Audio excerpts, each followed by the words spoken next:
color black without walking on eggshells.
I say hold up, got my glizzy, bang bang.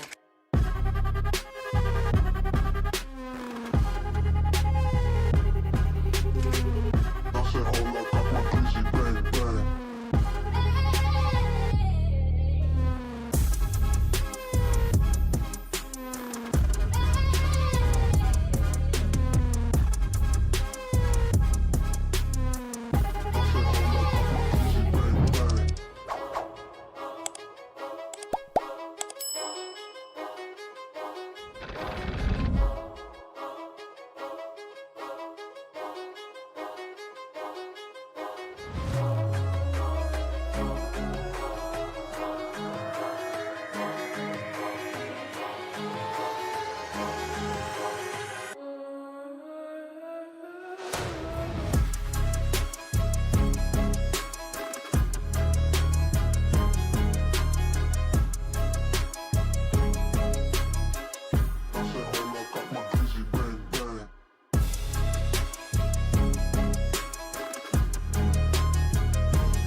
You're tuned into Foolery.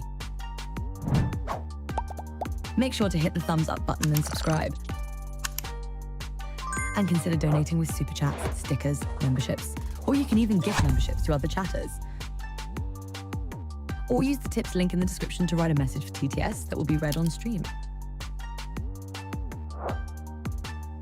Hit the like button, or you ain't black. And that's a fact. Jack. Enjoy the show.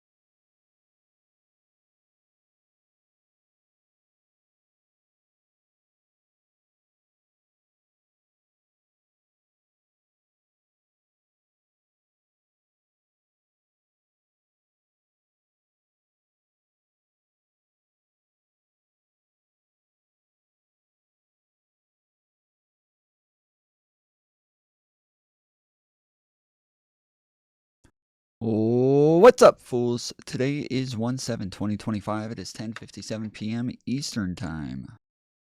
How's everybody doing today? What's up, Bucky, Mantis, Wally, MW in the house, Leader came for the intro, Based, yes. I there's lots of times when I go to my stream and I'm just getting ready to go make a short, so I'll think there's a certain spot on stream that I wanted to make a short out of. I want to go find that spot on stream real quick, and then as soon as I pull up the stream, I sit every single time and I watch the intro. Every fucking time. I can't help it.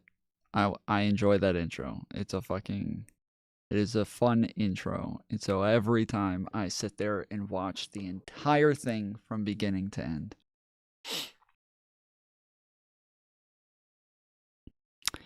Let's see. That press conference was fucked. Uh-oh. I haven't even gotten to it yet. Oh, man. Oh, man. Oh, boy.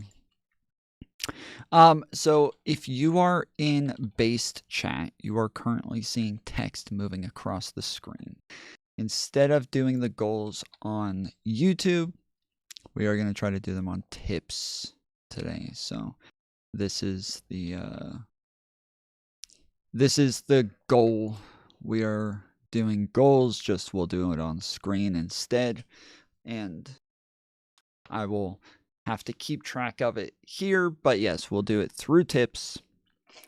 Of $5 or more, and then that will add 3 hours every time we fill it up. So that is the plan. Love the grunge look. It's cold here in the Northeast. You look like you're warm. I am warm, yes. Every day. I have actually, yes, at this point, I don't even give a fuck to shave my head or anything. I just want to just wear beanies all day, every day, because yeah, it's fucking cold. So I'm going to be wearing hoodies and big coats and all that crap. $25 for 3 hours? Yeah, I know, it's not much. It's not Mantis much. tipped $5 first. Well done, Mantis. Thank you. So we got 1 out of 5. Let's fucking go. Thank you, Mantis. So cheap, yeah. Well, we have other things, right? So we have memberships as well. And you know, there's other ways that I make money. So it, you know, for people who are already paying for memberships, it makes sense that they're already paying for content in some way. So we're gonna make sure that we at least get it on there. And that's $25 really for 6 hours, because it just adds 3 hours. So it means that I'm already doing 3 hours. Then it adds 3 hours to it. Which, yeah, really only makes it $25 for 6 hours, but yeah. Greetings from Slovakia. Oh, I bet you're... What, did your car break down? You need people to donate you money or something? Oh, no. Okay, cool. Appreciate it. Tommy, my ADHD addiction, number 52. You know what? My name's Tom as well, and I also have ADHD, and I'm an addict. So... let's go. Tom's got it rough out here, guys. The Toms have it rough. Yeah, I want to put an outline on this. Let's put a black outline. I can never do text very well on here, but yeah, I'm gonna see if I can make this just a little bit prettier. Am I able to make this outline thicker? No? Oh, wait, yes, I can.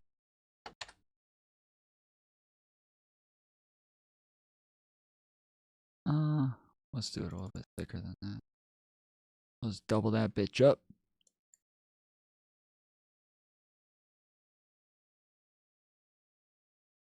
I guess it's okay. Not really what I was looking for, but there we go. That's what I'm talking about. That's a good fucking outline right there.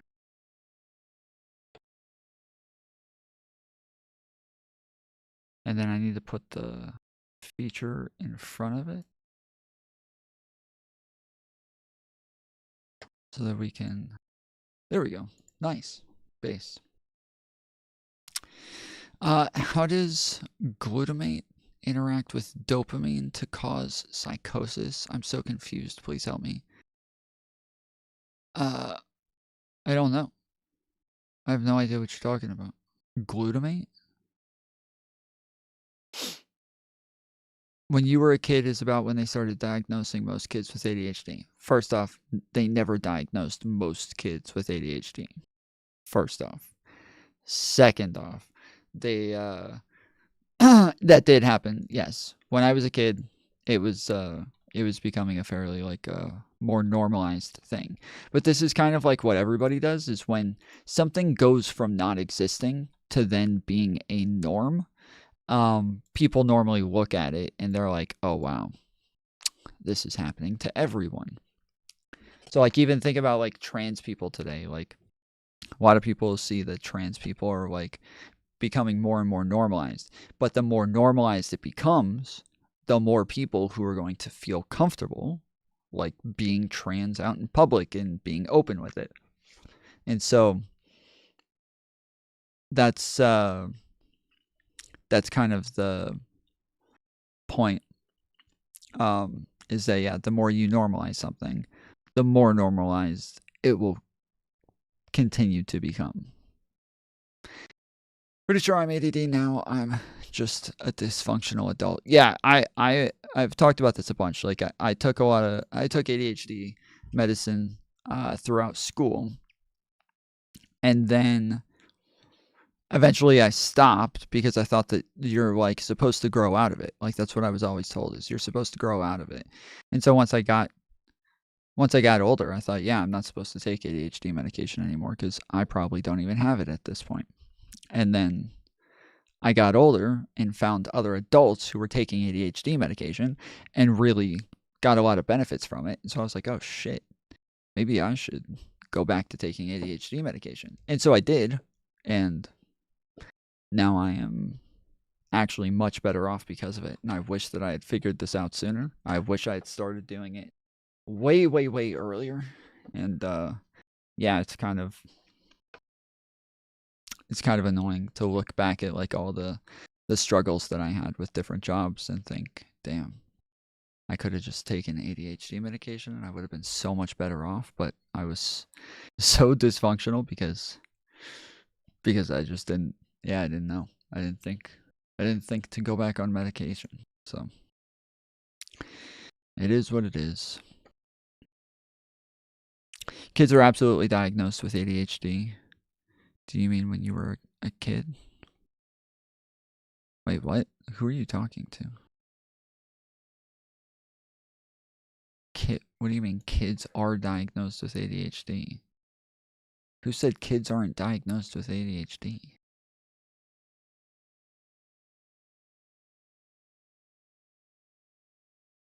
You're watching The Legal Breakdown. Glenn, as we head into the second Trump administration, some rare glimmer of silver lining here is that Rudy Giuliani himself, has yet to figure out how to keep himself out of trouble. Can you explain what just happened in court today and what it signals for Giuliani moving forward? Yeah, in the ongoing saga of Rudy Giuliani apparently trying to hide his assets from the two Georgia state election workers that he defamed, he savaged, whose lives he endangered, Shay Moss and Ruby Freeman. There was yet another court hearing to see whether Rudy should be held in contempt for continuing to evade court orders, for continuing to play games by apparently hiding his assets.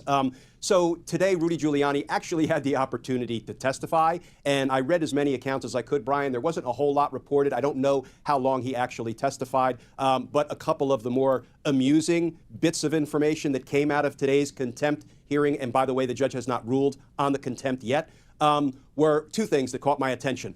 One is Rudy Giuliani, during his testimony, was apparently complaining that he doesn't feel like he's been given enough time by the judge to fully comply with the repeated court orders to turn over all his assets. And he actually said something along the lines of, Judge, in my other 15 to 20 cases, judges gave me much more time to comply with court orders. That doesn't sound like the strongest defense of your position. This from a guy who not That's insane, dude. Giuliani is actually a fucking crazy person, and it's so surprising because he used to be a well-respected guy. Like, he was so respected, and he just tarnished his entire reputation in the way that he went out. That's wild. DOJ 200 January 6 cases pending as Trump prepares to retake office. From Politico, DOJ 200 January 6 cases pending as Trump prepares to retake office. Ooh. Federal prosecutors are weighing charging as many as 200 more people for their involvement in January 6 attack on the Capitol. Let's make it 2,000. Let's make it 20,000, honestly. Let's make it 20,000. Minimum. At minimum, 20,000. How about that? Just bare minimum, let's throw 20 more million people, or sorry, 20,000 more people in fucking prison. Including 60 suspected of assaulting or impeding police officers during the riot that nearly derailed the transfer of power from Donald Trump to Joe Biden. The new figures, released by the Justice Department Monday, reveal for the first time how many cases prosecutors believe are pending as Trump prepares to take office and threatens to unravel the massive 4-year probe. About 1,583 people have faced federal charges for their role in the attack, including more than 600 facing felony charges for assaulting or resisting police during the chaos. This is actually going to be disgusting if he lets all of these people out. I say if he does, I say we all charge the fucking Capitol. I say if he does it, we all charge the fucking Capitol and we do the same exact thing. There's no way they can fucking hold us accountable. There's no way Trump can complain about it if we all do the same fucking thing. Same exact thing. What are they going to do about it? What are they going to do about it? Huh? If you're going to stop the process of justice from taking place, if you are going to make it to where people are allowed to just commit acts of terrorism against my fucking government, then yeah, I say we fucking commit acts of terrorism too, and you got to let us get away with it. We got to be all right. You got to let us get away with it. You can't do shit about it. You can't complain about it. You can't whine and cry because you think that it's not even that big of a deal. You know, we're not going to bring weapons. We're not going to have guns. So it's not even going to be a real insurrection, right? It's just going to be freaking peaceful because we didn't even bring guns, guys.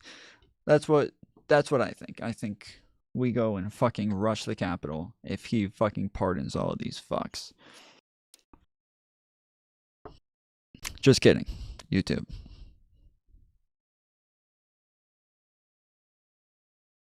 It is a joke. YouTube.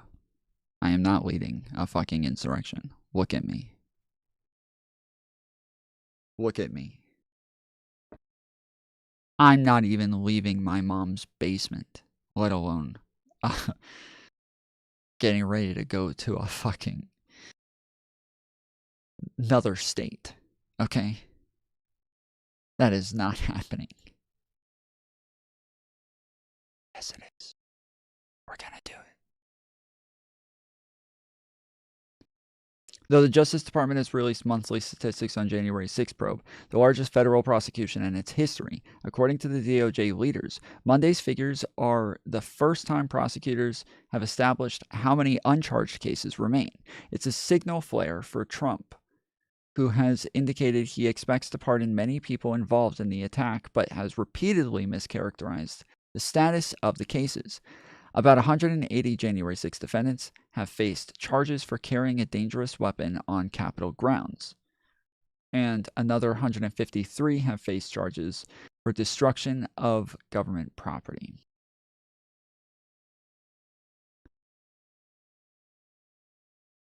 Discover your new Chevy right now at Carl Black Kennesaw Chevrolet.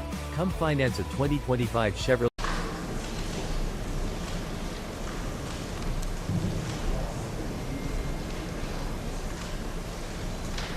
You're welcome. At 1:42 a.m. on December 19, 2020, Trump sent out the tweet with his explosive invitation. Trump repeated his big lie and claimed it was, quote, statistically impossible to have lost the 2020 election before calling for a big protest in D.C. on January 6th. Donald Trump's 1:42 a.m. tweet electrified and galvanized his supporters, especially the dangerous extremists in the Oath Keepers, the Proud Boys, and other racist and... Yeah, this look is called pedophile chic. Hot tuna. It is all the rage these days. White nationalist groups spoiling for a fight against the government. Now Donald Trump is calling on his supporters to descend on Washington, D.C., January 6th. He is now calling on we, the people, to take action and to show our numbers.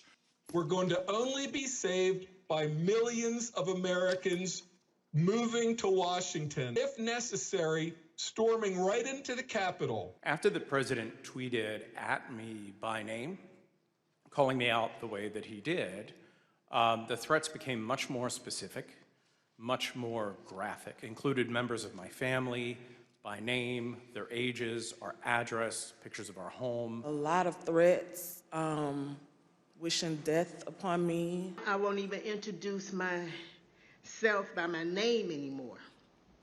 I get nervous when I bump into someone I know in the grocery store who says my name.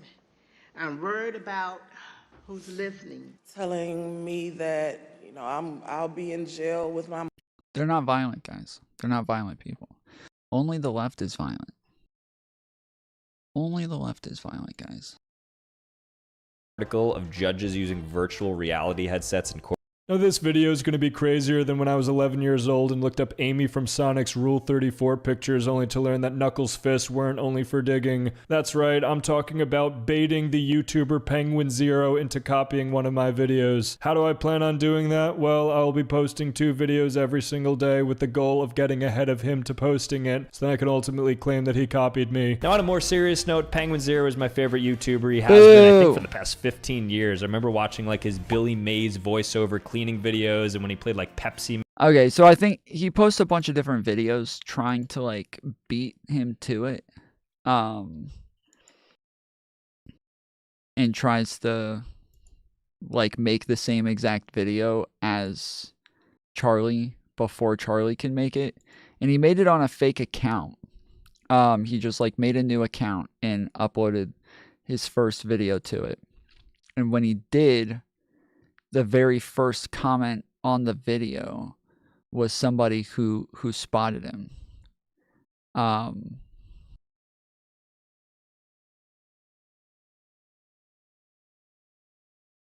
don't know. You copied my video. Look, here's the timestamp. And so I created a channel. Since he's paying, the description is I don't have any other socials, everything links. Then he says I don't have any other public accounts, so I'm just trying to make it as consistent as possible with him, so then there is like some true overlap. Outside of that, I mean, today's date is December 20th. Oh wait, maybe it's after his first video goes up.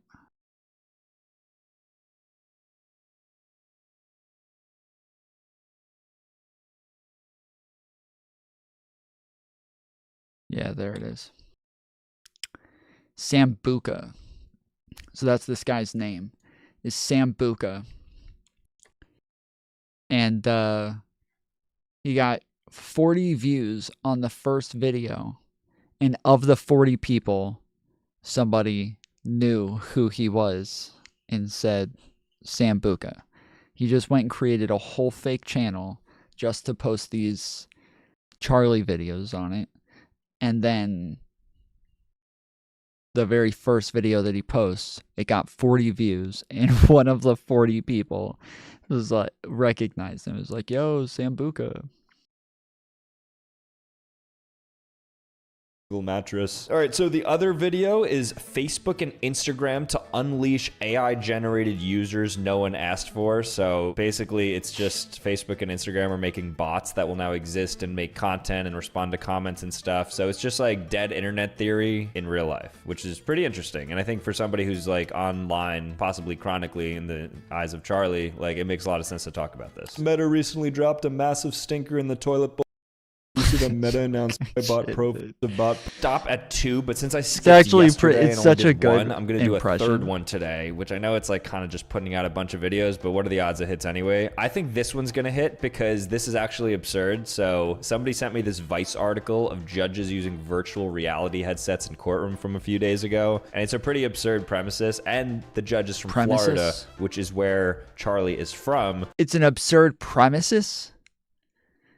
It's just a premise, guys. Calm down.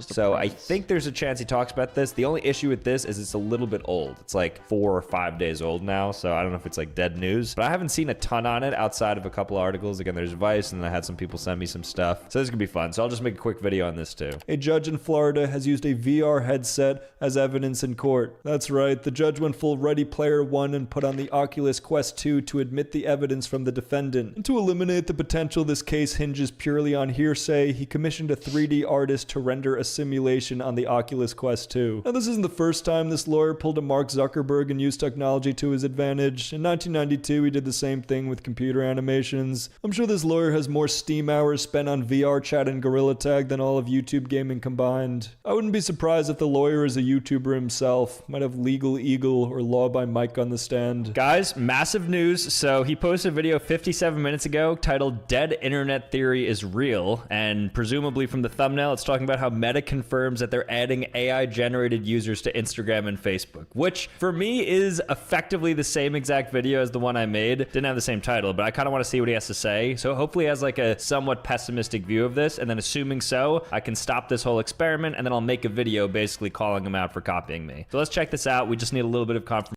So that was his whole thing, is he wanted to make the video before Charlie and then say, yeah, you copied me. You're copying my videos. What are you doing? But I'm hyped. I'm sure by now all of you have heard of dead internet theory. I don't think I need to really dive into what it means, but fundamentally it boils down to the idea that the things and the people that you see or interact with online aren't actually real. Maybe we made a similar joke. Let's see. Upcoming AI. Now, Meta has just publicly announced that they are doing their best to make dead internet theory not just a theory, but the reality. They proudly announced, like it's a Jeff Keighley world premiere, that they will be flooding, really, their platforms with AI-generated users that will share AI slop. That's right. The humans that are still left in those plagued wastelands. And what's your opinion? Some wacky conspiracy that some snot-nosed, paint-huffing weirdo cooked up randomly. This is an actual upcoming change that Meta themselves announced. We are getting this fart straight from the butt, the source. I talked about it for quite a while on stream last night. I'll show you some clips of that, but I've been thinking about it a lot ever since because... He did a stream on it? Wait, and tell me he's going to show clips. Didn't I do that in my video? I showed it. Why would Meta admit to using AI? It's good enough for me. I think this is effectively the same video I made. That's crazy. It's not that crazy, I guess, because it was a very popular topic yesterday. And I put out 3 videos instead of 2, so I was hedging a little bit against it. Hey, we'll take that. So now I'm going to make a call-out video, and we'll see how this goes. Yesterday, I posted a video talking about how Meta is introducing Facebook and Instagram bots onto their platform. And while this was a popular topic on Twitter over the last few days, I didn't expect it to be rug pulled from underneath me, just like Plankton stealing the Krabby Patty formula from Mr. Krabs. Of course, I'm talking about Penguin Zero, the YouTuber with over 16 million subscribers, as he made a video this morning titled Dead Internet Theory is Real, in which he effectively talks about the same exact things I talk about. And that's because Meta recently dropped a massive stinker. He should have just edited the title to be the same exact thing. That's what he should have done. He should have edited his title to say Dead Internet Theory is Real. It doesn't actually like keep track of what your titles were, what they are, what if you edited them, if they were something else, or like they never. It does. There's no keeping track of that. So you could just change the fucking title and just say it's the same fucking title too. In the toilet bowl of the internet by announcing on their platforms, Facebook and Instagram, they will be allowing AI profiles that can share, comment, and create their own content. Meta has just publicly announced that they are doing their best to make dead internet theory not just a theory, but the reality. But I think the worst part of this entire thing is that I used half the video to show stream highlights of me talking about the topic, and then he ends up doing the same exact thing, being unable to form any sort of original thought. Anyways, I talked about this more in my stream the other day, so I wanted to show you some clips to get more context. Thanks, Squirrel Lover, for the 5 gifted. Did you see the Meta announced AI bot profiles? Is that real? I talked about it for quite a while on stream last night. I'll show you some clips of that. Why would Meta admit to using AI? Well, because these companies view it as a really positive thing. This isn't like some kind of... Everything is fucking AI. I was just talking about this the other day. They call everything fucking AI these days. It's so obnoxious. It's so obnoxious, dude. Like, everything is AI. Like, that we used to have what was called, speech to text. Now, on all of my editing apps, it's now called AI text. That's what it's now. It's AI text now. Anything that's just like computer generated, it's AI now. That's it. Everything is AI now. It's so fucking annoying, dude, because it's not really AI. All of it's not AI. It wasn't fucking AI. It's not artificial intelligence. It's just computer generated, but they call it AI to like really up the branding and everything. It's so obnoxious, dude. Anything technology is now AI. Yeah. Cars are AI now, guys. Your car, it can drive when you push on the pedal, so now it's AI. Of dark secret to them. They're proud about it. No, I'm sure there was no ill intent with this, but I hadn't heard of this YouTuber prior to my audience letting me know, so I'm not sure if this is something he regularly does, but if it is, then I'm assuming he won't have a long career here on YouTube. I can't make this up at this point, but we guessed another video that Charlie ended up making, so the video you just watched was supposed to be the final video and would lead right into the outro of this video that you're watching right now, but it turns out that he only posted once yesterday, and I thought that was a bit weird, maybe because it was New Year's Eve, and then I woke up this morning, and then 1 hour ago, look at the video he posted. Judge Jackson to VR for this crazy case. He's literally using the same exact thumbnail I used, and then I didn't watch the video yet, but presumably he's talking about how wacky it is because he even called it a crazy case. So I'll click onto it really quickly, and then I guess I have to make one more video calling him out again. But then that will be the final video, even if I do guess another one right. I just think it's crazy it's 2 videos in a row, but let's check it out. Did you see the video of a Florida judge using a VR headset during an assault trial? The defense attorney made a goofy 3D animation. Literally reading out the chat message to guide his article. I knew it. What? A stand your ground case. The defense I didn't know there was a video on this. To give the judge a full experience of this is when he pulls the gun out when he's backed up.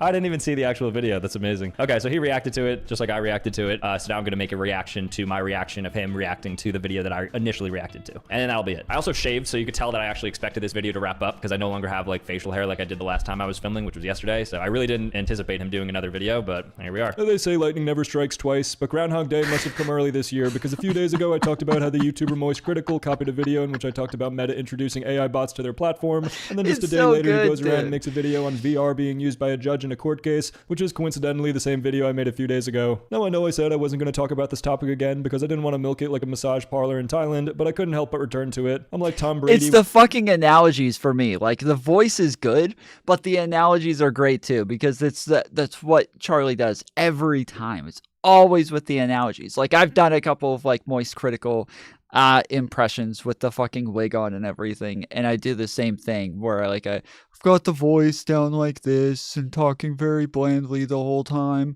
but then like, yeah, you have to have like, this is like a mud flap in a shoe shop on the Thursday trying to watch anime. Like, it's all, you always have to have like some analogy there that's like so like long and nonsensical. When he abandoned his family and went to Tampa, I still have the itch to play. I think the worst part about this entire thing isn't that he used the same video concept, but he actually used the same exact thumbnail that I found. I mean, it's one thing to pull a swiper from Dora and steal the video concept right out of my hands, but then to do it twice, and then on top of that to take the thumbnail with it. I mean, this can only be like... You can't make this shit up. A person predicted 2 videos that Moist Critical, the most original person on the internet, made.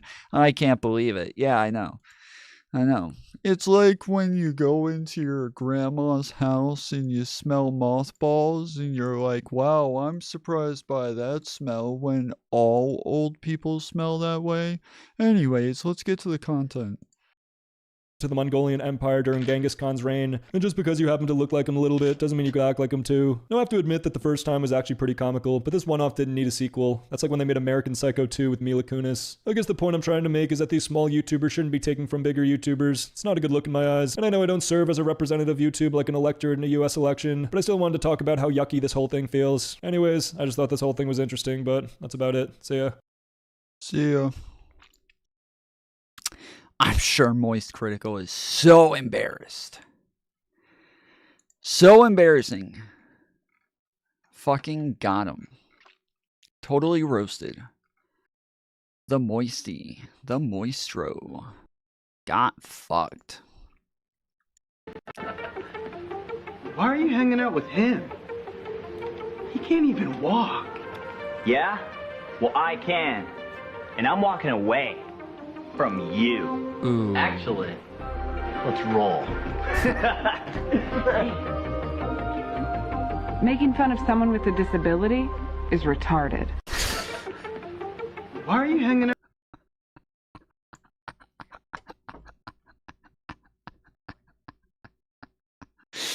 out? True, dude. So fucking true, bro.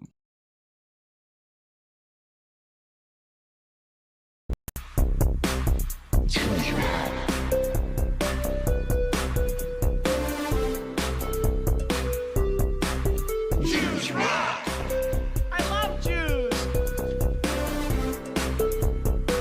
Jews rock! My fucking jam, dude. That's my fucking jam, bruh.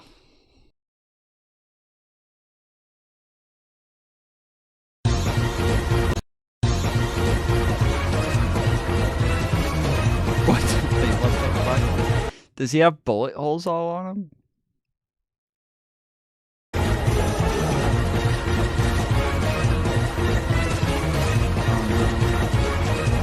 Oh no.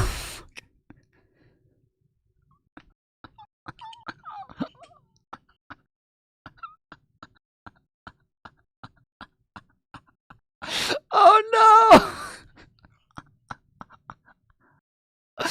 Oh no! Oh, the poor kid. He was close. You know what else is not in the Constitution? Real quick, she's a doctor. Continue. Do you know what else is not in the Constitution? Your right to vote. Your right. Voting, voting, and voting. Yes, it is. Yeah, there's a bunch of people who think like that. I've heard a bunch of people say this where they're like, you know, democracy isn't even in the Constitution.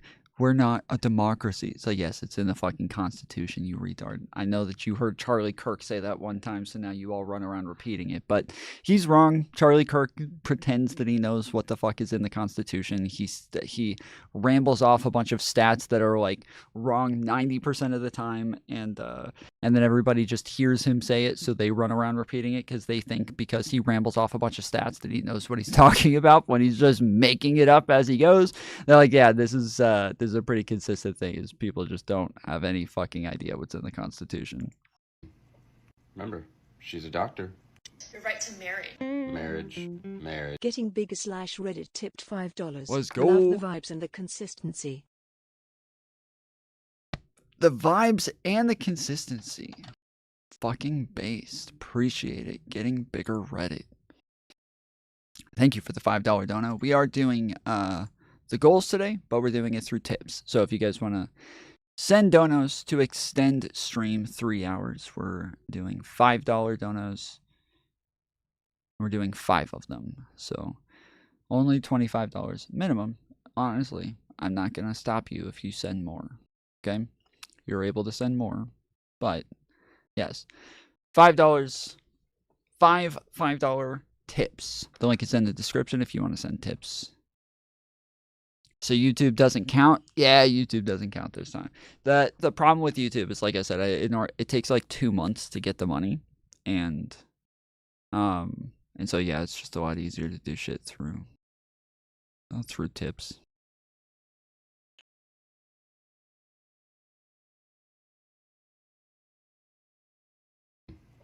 Remember, she's a doctor. Your right to marry. Marriage, marriage, marriage. She's a doctor. Right to privacy. Privacy, but she's a doctor. Your right to a fair trial by your peers. Fair trial, fair trial, fair trial, fair trial. This is a fucking doctor. This is shit that I heard from progressives for a while. These were like normal talking points that progressives were running around saying. They said all of this shit over and over and over. There is also no mention of women or any women's rights in the Constitution. Mm-hmm. Yeah, there's this is. Mm-hmm. I'm not saying that the Constitution is not important, but it is outdated. You have never read it, and you're a fucking doctor. Do you know what else is not in the Constitution? The audio lag on that was horrible.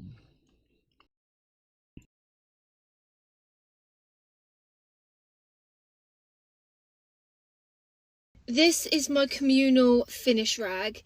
Yes, I know that's really disgusting, but any guy that comes into my car and we take part in any extra activities, they use that rag to clean up with after.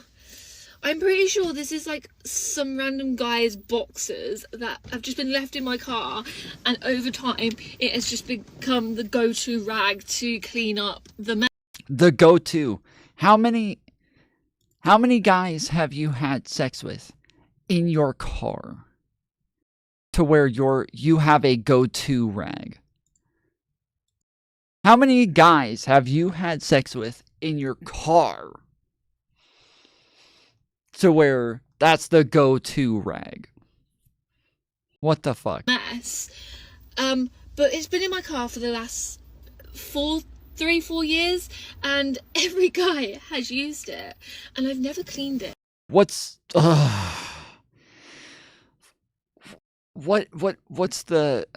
over under on this, guys? 3-4 years? What's the over under? What, or is that what she said? 3-4 years? Come the go-to rag to clean up the mess. But it's been in my car for the last 3-4 years. Okay, what's the over under? How many guys? How many guys in 3 or 4 years? What do you want to say? Like 5? 112? Shit. All right. You're not playing the prices right, homie. You need to bring it down once you go over. You're fucked. I'd say 15. All right, Jared's got 15. It would be stiff as a board if it was over 1,000. 10,000? Yeah, sure, probably. 33. I'm up to 0. Okay. 89.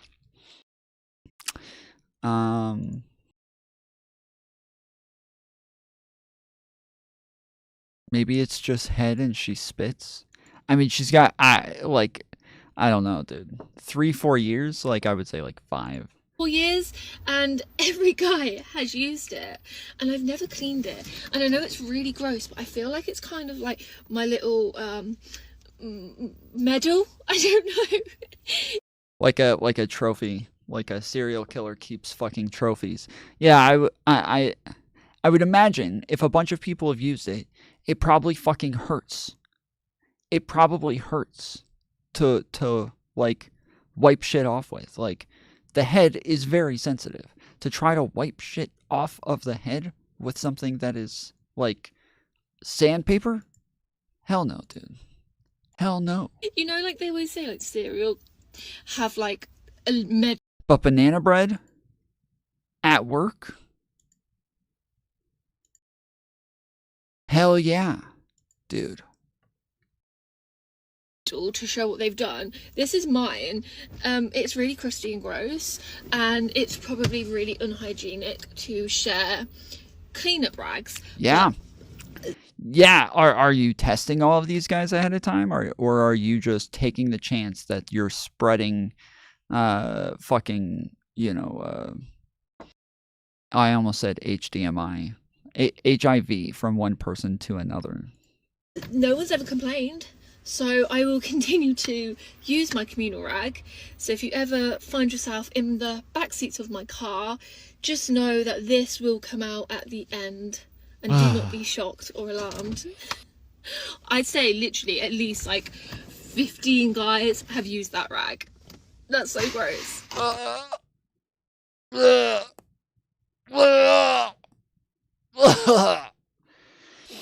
Well, Jared wins. Well done, Jared. Jared knows his hose. Jared knows his hose. So, oh, Smoke It said 15 as well. Okay. All right. Well, Smoke It and Jared. You guys win.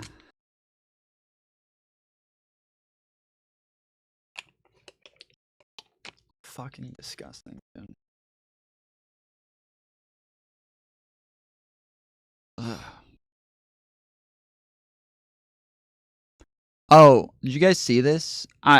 This popped up for me, and like a couple of people have sent it to me as well. This is insane. So this says absolutely crazy footage from the Fort Worth, Texas pileup, February 11th, 2021.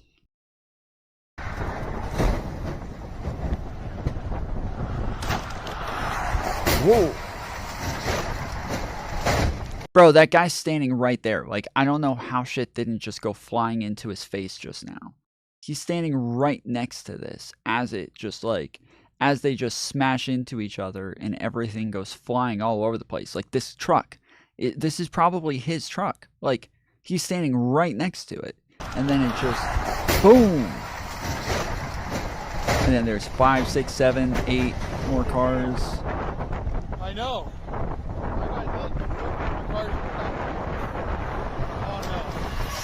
Oh no. There's the semi turning sideways.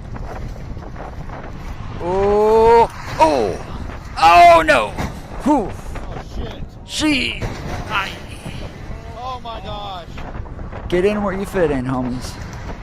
Oh! Oh, that's bad. Oh, that was bad. My car's gone. Oh no. Oh no. Oh no. Oh shit. Ah! That truck was already dragging fucking 3 cars with it, dude. It was already dragging 3 cars under the fucking truck as it goes sliding sideways into this.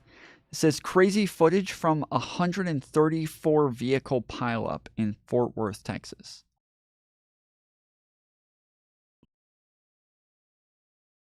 This was the freeze? Yeah, that's what I would assume. I would assume this is a freeze because, like, we've had this here in Georgia almost every year. When I was growing up, we did not ever have a flash freeze, ever. We never had a flash freeze. Never happened. But then, one year, it just did happen.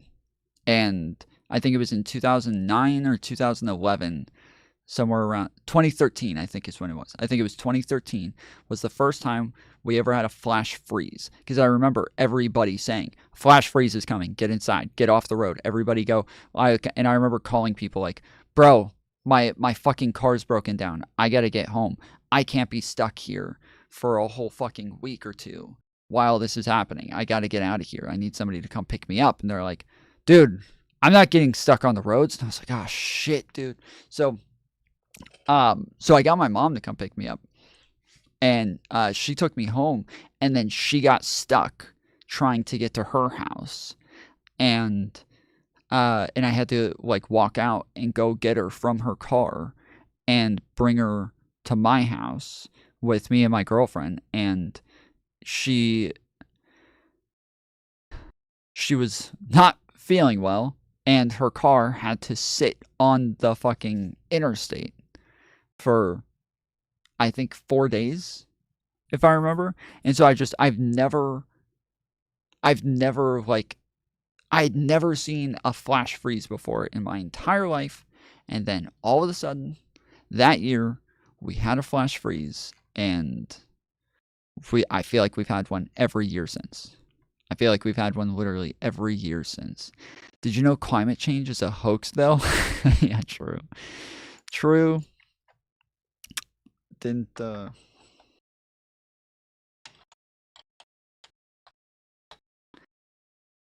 even realize. Thank you for reminding me. Climate change is a hoax, though. So yeah, it's like it's crazy when it happens, because like you can't drive anywhere, you can't go anywhere. Like trying to get anywhere, you slide forever and ever and ever. It's obnoxious. Have a good one, Isaac. Have a good day tomorrow. So yeah. We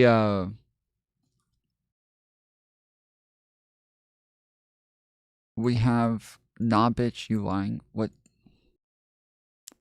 what do you think I'm lying about? What do you think I'm acting like we don't have? Wait. Hold on. Try living in Canada, you guys have different tires in Canada, you fucking retard. You guys have different tires, you dumb fuck. Do you not know? You guys have different tires. You guys don't have the same tires as us. We have different tires. We have tires that are not made for driving on the ice. You guys have tires that are made for driving on the ice. Yes, I know people in Canada. I have friends in Canada. They all say all the time, yep, gotta put the fucking chains on my tires now because we're getting ready to have snow again. Like, yes, I am well aware of people in Canada driving on ice because they have different tires that they use for driving on ice. I grew up in New York City. Yes, in New York City, it snowed all the time. We had different tires that we put on our cars for the winter. Yes, I'm aware. But in Georgia, we don't have those freaking tires because it doesn't normally do that here. That's not normal for us. But now, all of a sudden, flash freezes are normal. And everything here is up and down, up and down, up and down. Everything's hills and just up and down everywhere. And so we get to, like, you get to the smallest little hill and you literally, I've gone sliding into like the middle of like 4 lanes down a hill numerous times during these flash freezes. They just they start happening and you got to get where you're going, or else the cars, you just got to leave them. You just got to leave your cars. Because yeah, you're gonna, and normally everybody's trying to get where they're going as fast as possible. Everybody, when the flash freeze is coming, everyone's trying to get where they're going, and so then traffic piles up, and then everything freezes, and there's just cars lined up on the interstates everywhere you're trying to go. So yeah, it is it's obnoxious.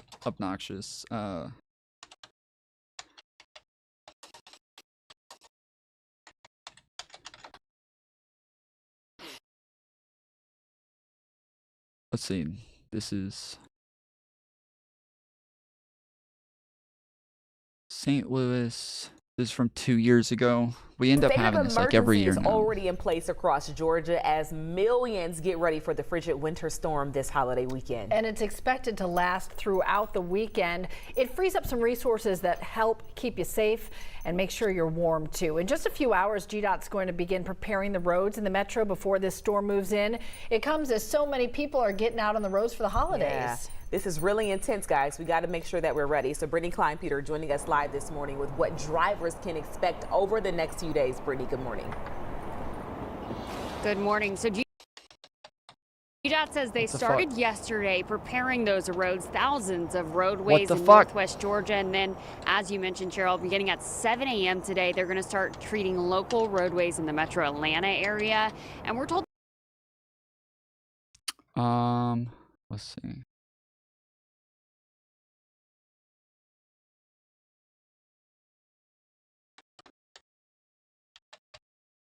Yeah, it's like once a year now. The interstate's just filled with cars that are all abandoned. What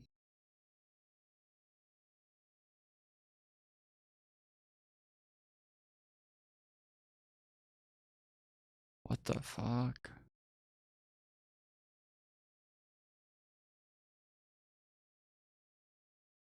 Oh, whoa.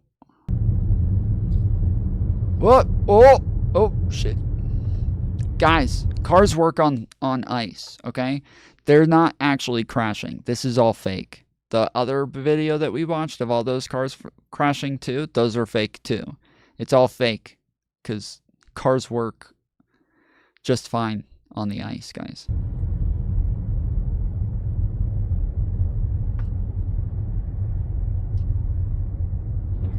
Oh!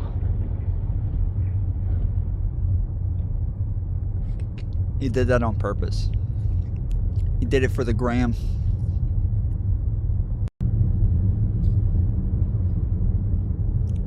Yeah, no. This is, there's only one person who's dumb enough to think that this isn't a thing. We begin again with the weather. The winter weather nightmares easing in Atlanta, but the surfaced overnight are the top 2 priorities of a city still trying to find its footing. Hundreds of cars still line the highways in Atlanta, most of them marked with yellow tape, a sign they've been abandoned. As late as Wednesday, drivers were still stuck in miles of frozen gridlock. Be safe. Good Samaritans like Jessica and Chris Hartzog handed out food and water. Lots of people have been able to get off and get what they need, but, you know, those that haven't have been very grateful. National Guard troops also fanned out. A military truck delivered critical supplies to this medical center. We went to their distribution center because it was iced in. There was no way for their delivery vehicles to get in or out. In Fulton County, students told us how they'd spent Tuesday night at school, more than 2,000 of them. Yeah, it's happened a couple of times where, yeah, like literally all the kids get frozen in at school and they're just stuck there.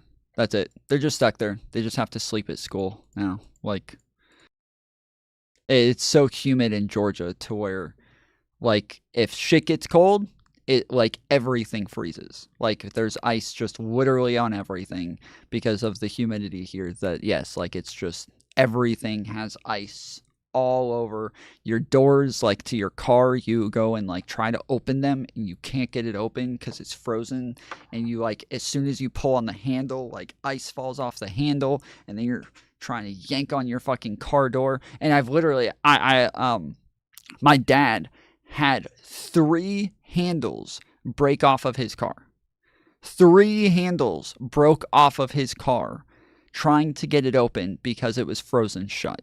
3 on one car. So he ended up with one door on the back that he couldn't open.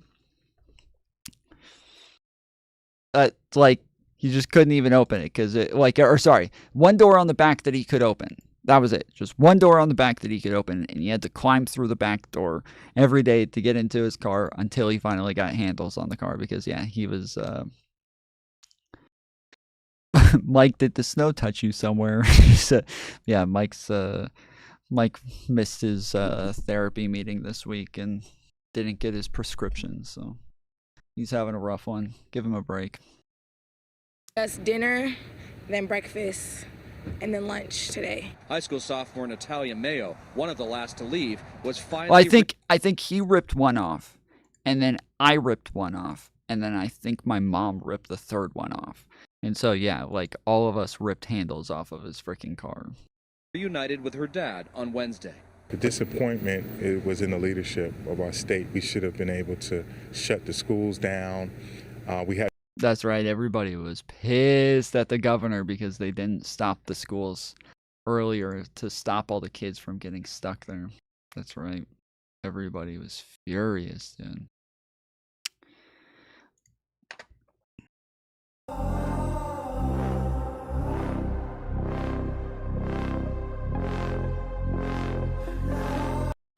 Okay, so this says, this art piece has gotten over 35 million views.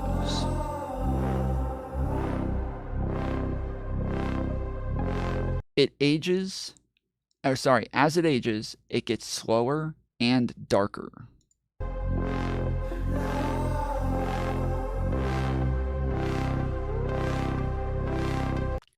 The description tells you the materials I used to make it. Please be warned, it might be triggering. That is so cool, dude. That is so fucking cool. Alright. Her name is Kim Rose. She cute. She said, "Hi, all. Artist here. I'd like to state there are no dumb questions and also explain a little more how I created this. I physically filmed this using a mixture of my blood and poison. Then it was turned into an NFT, and then I hired an engineer to connect it to the data timing I requested to die every 100 years. The art comes with a token frame to display it in your home. Hope this helps to clarify."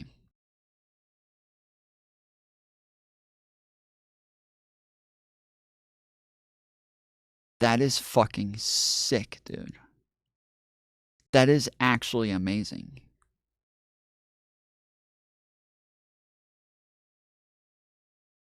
So is that like, wait, is that like the white blood cells moving the fucking blood then to like go and hit the poison? I'm gonna ask if she'll step on me. No dumb questions. True. That's a good question.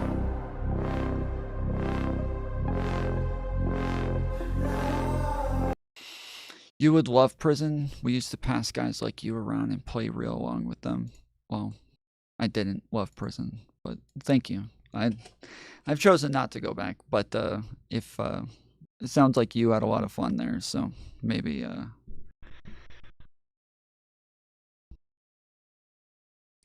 I will not be seeing you there. Thank you.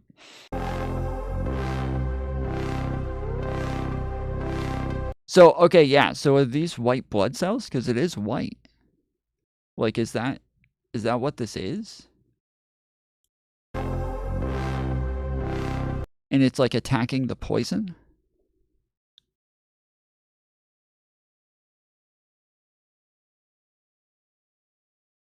No, oh, it'll be the poison hitting the blood, and then over time, it congeals, darkens it maybe, congeals. Wait, so why? How? Wait, so did she poison herself? I don't understand. I physically filmed this using a mixture. Oh, okay. So she put her blood on there and then squirted poison into it?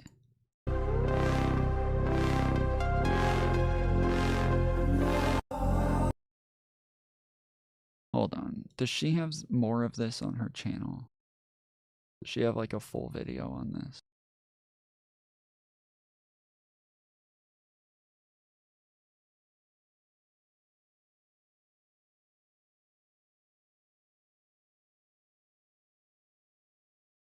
No.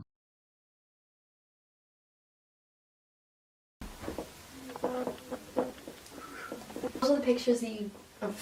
that. Wait, I thought she was Asian. Did she just change into a white person? Did somebody slap her hard enough? Did you guys know that that can happen? Did you guys know that you can be Asian or you can be white and that you can get slapped so hard that you become Asian? Women can, at least. I know this.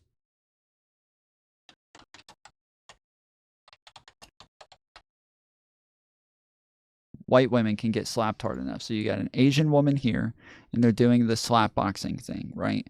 And so you got an Asian woman here getting ready to get smacked. And then she becomes a white person.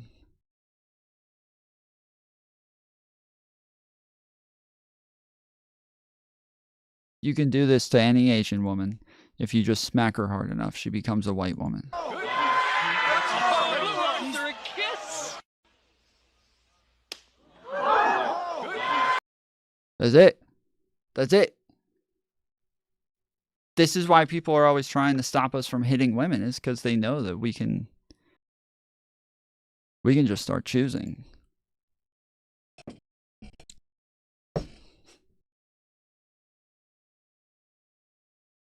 They're trying to keep this from us. This is the fucking deep state. They don't want us to know. And I am going to ration up a little bit. Yeah, this guy right here, he fucking slapped a hoe. This dude right here fucking slapped a hoe. Because this chick, that chick is Asian. That is an Asian chick. She's fucking Asian. Quit playing. That chick's Asian. And somebody smacked the hell out of her.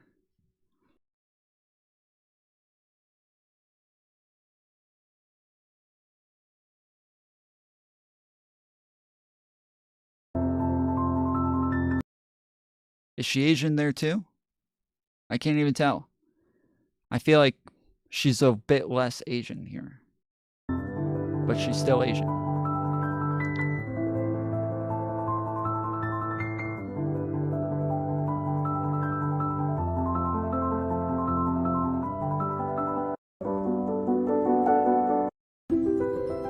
I'm obsessed with the color green. Oh, nah, it's Ian. She's white here. Shit, dude.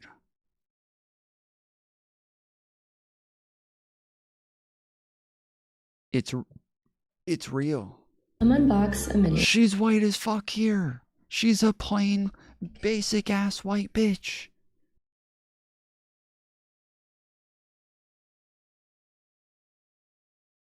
Captain Slap the Hoe came and found this one.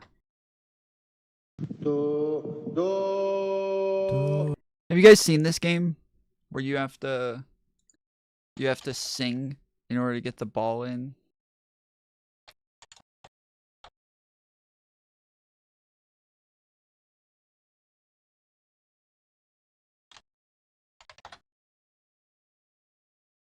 Do, re, mi, fa, sol, la, ti. Oh my gosh! I forgot it was me. Go,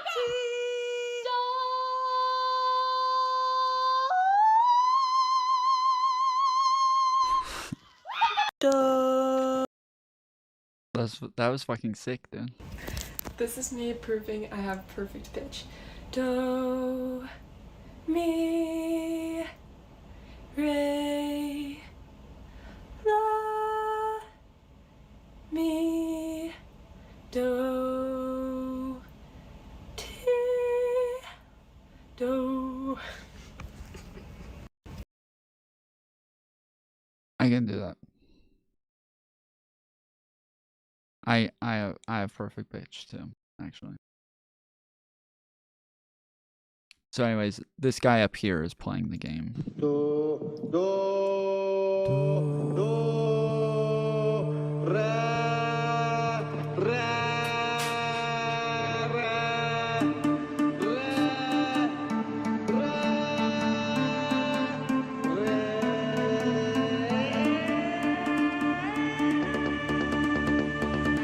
This is sick.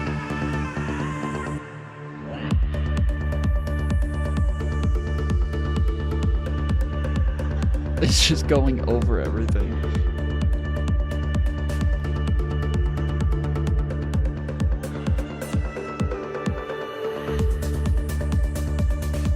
This is sick, dude. I like it.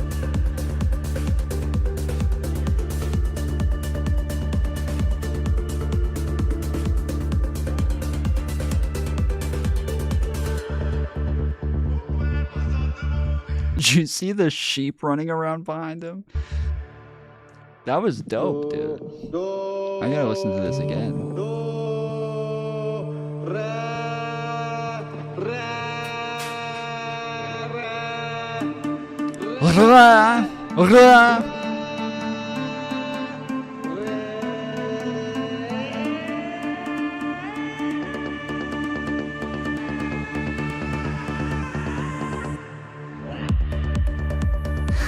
Fucking, I love this, dude.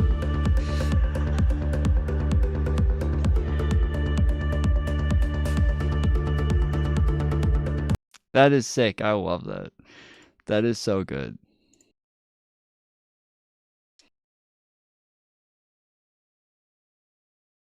Thank you very much. It's an honor to be with you. Many things are happening that are exciting, very exciting for our country. And we're honored to welcome one of the most respected business leaders in the Middle East, indeed the world. He's a founder and chairman of Damac Properties, Hussein Sajwani. Very respected gentleman. Yeah, very respected. After you add in the word Hussein in order to insult Barack Obama all the time, now here you are standing next to a man whose real name is Hussein, and you feel stupid. So you gotta make sure you add it. And he's very respected. I know that I make sure that I say Hussein all the time so that people don't respect Obama, but this one's name is Hussein, and this one I do want you to respect this time. So, And I'm thrilled to announce today that Damac will be investing at least $20 billion over a very short period of time into the United States, and they may go double or even somewhat more than double that amount of money. It's a great thing, and I believe he will say that he's doing it because of the fact that he was very inspired by the election. They wouldn't do it without that election. I can tell you a lot of people wouldn't. Yeah. You saw last week where we have somebody who's going to go from $100 to $200 billion. And we have many other people, and we'll be bringing some of them out. Some of them like to do it somewhat more quietly, and some don't. And they feel so strongly about the country that they want to let people know about it. But it's an honor to have such a great investor investing in our country. The investment will support massive new data centers across the Midwest, the Sun Belt area, and also to keep America on the cutting edge of technology and artificial intelligence. He's very big into the data centers, and that's going to be He's very big into the technologies. He's very much about technologies, and he couldn't do it without me winning the election. So I just want to say congratulations to him being able to do this because of me. I really think that it was a huge achievement that he was capable of getting this done because I made it possible for him. So really, really good job by him doing this because of me. very hot item in the coming years, as you know, with AI. In particular, the first phase of the project will be in Texas, Arizona, Oklahoma, Louisiana, Ohio, Illinois, Michigan, and Indiana, those places. And Hussein, I'd love you to come up and say a few words. Thank you very much. Thank you. Thank you. Thank you, Mr. President. It's been amazing. I think that was the closest I've heard him in a really long time come to speaking in a full sentence. That was wild. News for me and my family when he was elected in November. We've been waiting 4 years for him to increase deport our us. investments in U.S. To very large amount of money. We are a company operating in more than 20 countries around the world. We have delivered more than 45,000 luxury units and another 45,000 in the pipeline. In data center, we are in 10 countries around the world, in Asia, Europe, and Middle East.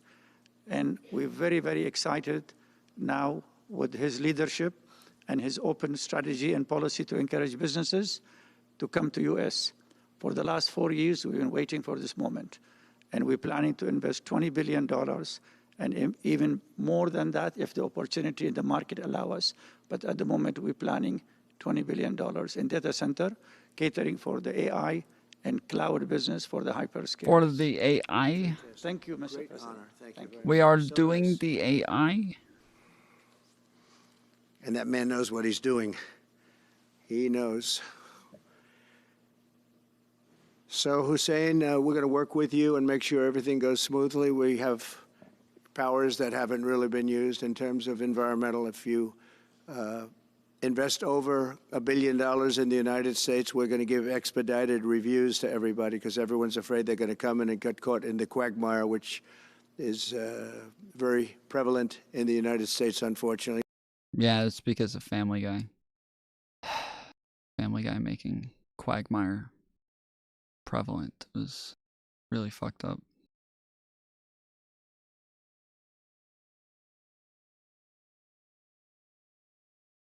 The quagmire of environmental and various other regulations and rules. And I made it a point of telling people if you invest $1 billion or more, and we'll do this for people with far less too, but we guarantee it. We're going to move them quickly through the environmental process. You can be poor. Sometimes people... You can be poor. Literally only have like $1 million. And we'll still give it to you.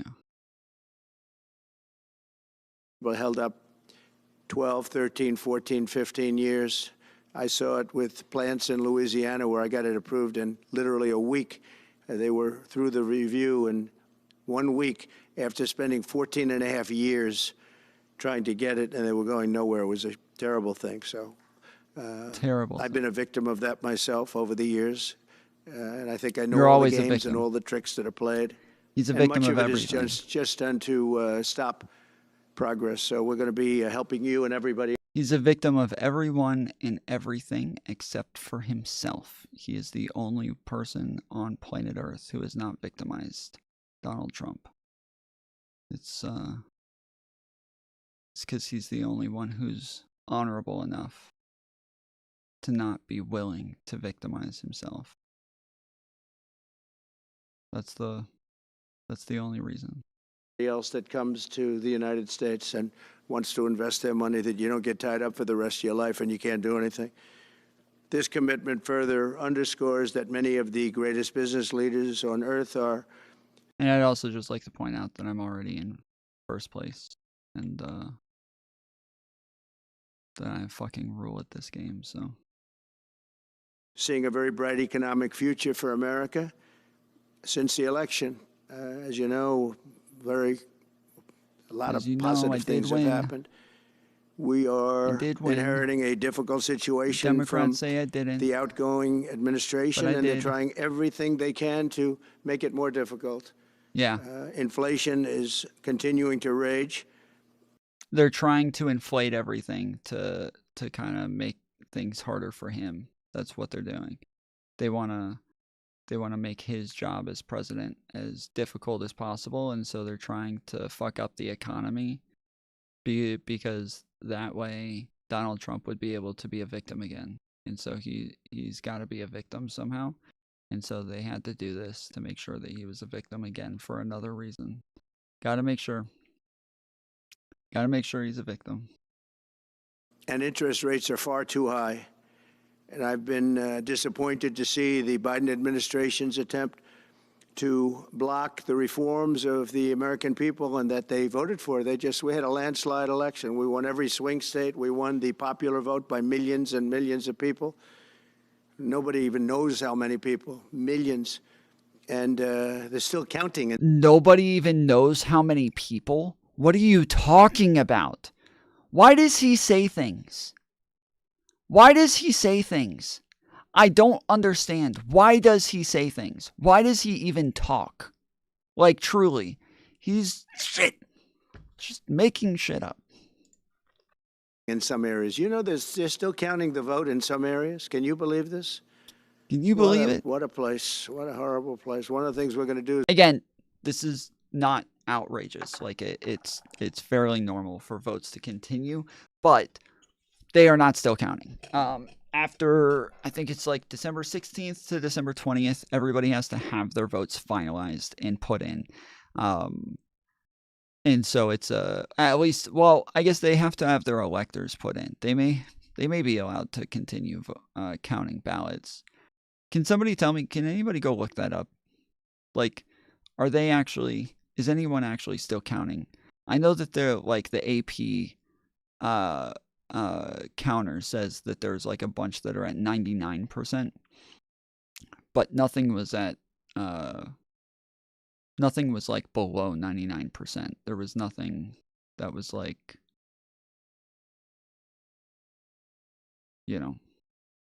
97% or anything like that. So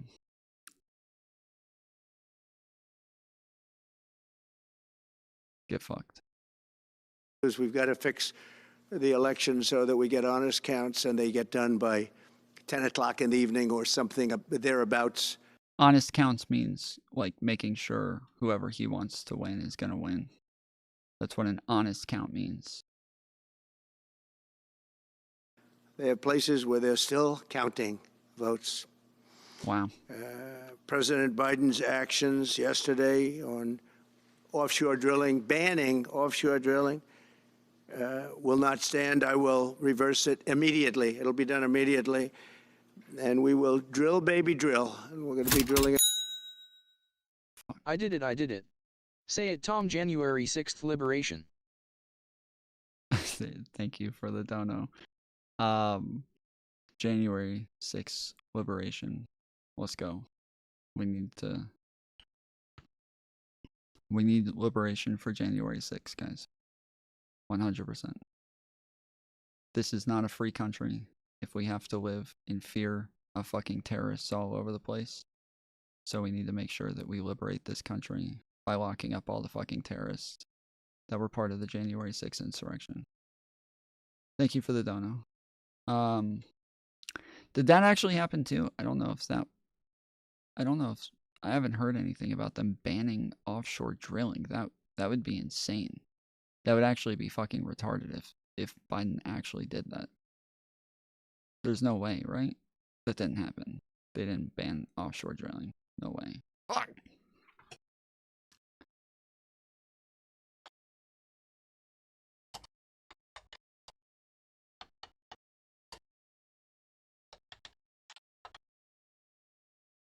Biden, new oil gas drilling along most U.S. coasts.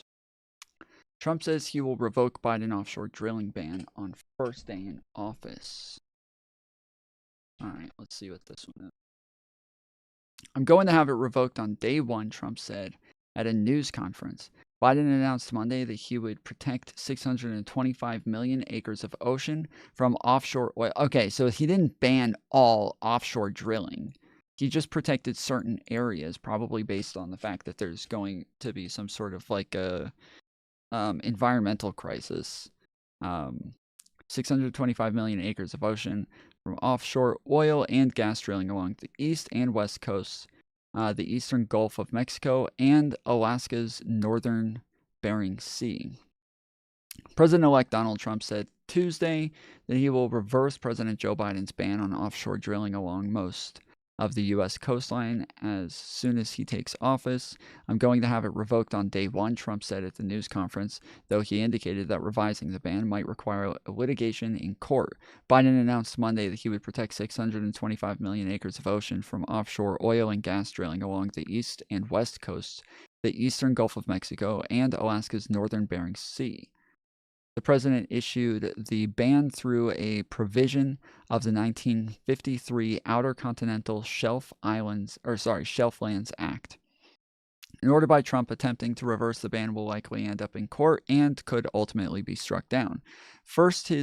During his first term, Trump tried to issue offshore drilling. A federal court immediately ruled that Trump's order was not lawful and reversing the ban would require an act of Congress.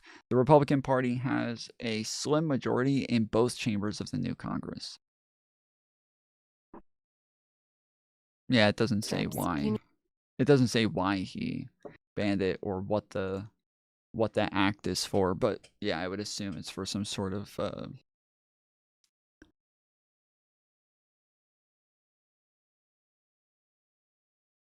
Tom, I had the best commute this morning when you were debating that hillbilly. I was worried he dropped the hard end.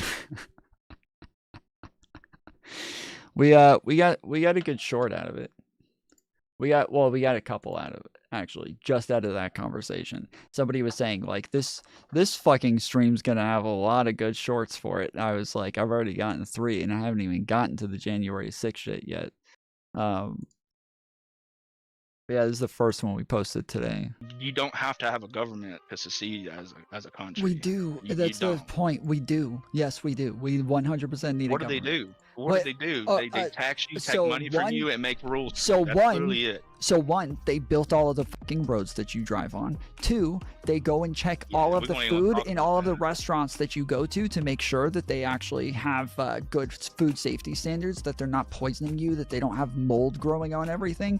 3, they give you currency to use so that you're able to go and use legal tender so that you don't have to go trade a fucking pig or a goat in order to get what it is that you want. Every single building that you go into has inspections to make sure that it's safe enough and that it's not going to just catch on fire or it's not just going to crumble to the ground. Sure. Like, every little thing that you do throughout every day of your life is all possible because of the fucking government. You need the police and the fire department and everybody to show up. Yeah, you don't have to have a government to succeed. So yeah. In a lot of other locations, and the energy costs are going to come way down. They'll be brought down to... Is it the same dude all night?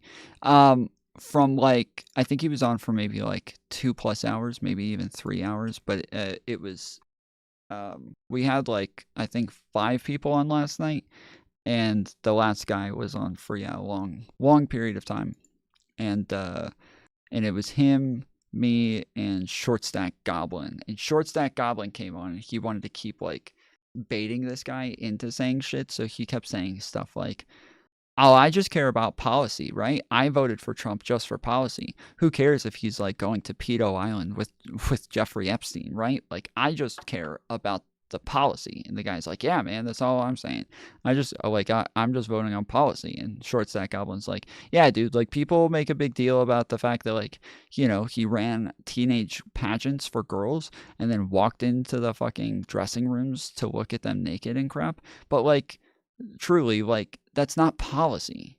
And the guy's like, yeah, I care about policy. Right, exactly, dude. Like, you, like, these days, you just, like, walk into a women's bathroom and they just, like, they're going to call you a pedophile, dude. And it's just, you know, there's nothing you can do about it. Like, it's today's kind of fucked up the way that they deal with things. So, like, it was just, you just kept baiting him into, like, the worst fucking statements, dude. A very low level, and that's going to bring everything else down. That's what caused it to go up, along with the ridiculous spending on the Green New scam, all this money, trillions of dollars. It's like throwing it right out the window, what they're doing.